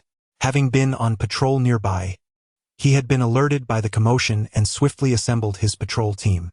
Ha ha ha ha ha! A mere little mermaid dares to speak so boldly. The brown-haired pirate laughed boisterously. Do you even know who our captain is? He boasts a bounty of 130 million berries. A paramecia-type user of the clay fruit, the black giant Alvarado. A loyal subordinate eagerly divulged his captain's details. Rather than being angered, Alvarado wore a self-satisfied expression as he observed the shifting countenance of his adversaries. While I'm in a good mood, I suggest you skedaddle. Alvarado, wishing to avoid further entanglement, urged Sharkstar to step aside. After all, they were deep beneath the ocean surface, and should the fishmen damage their vessel, they could find themselves trapped. Absolutely not. As the Grand Prince of Fishman Island, I, Sharkstar, shall not allow anyone to act recklessly here.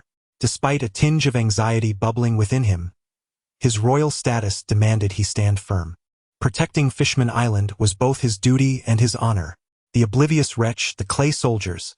Alvarado gazed at the relentless Sharkstar, cursing under his breath.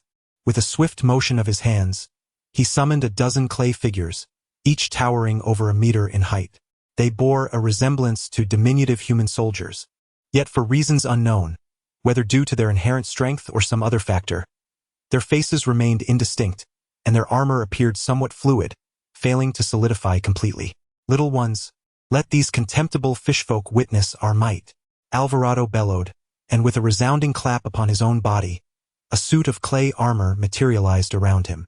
Compared to the clay soldiers, his armor exhibited a significantly greater degree of hardness and integrity, devoid of any signs of fluidity.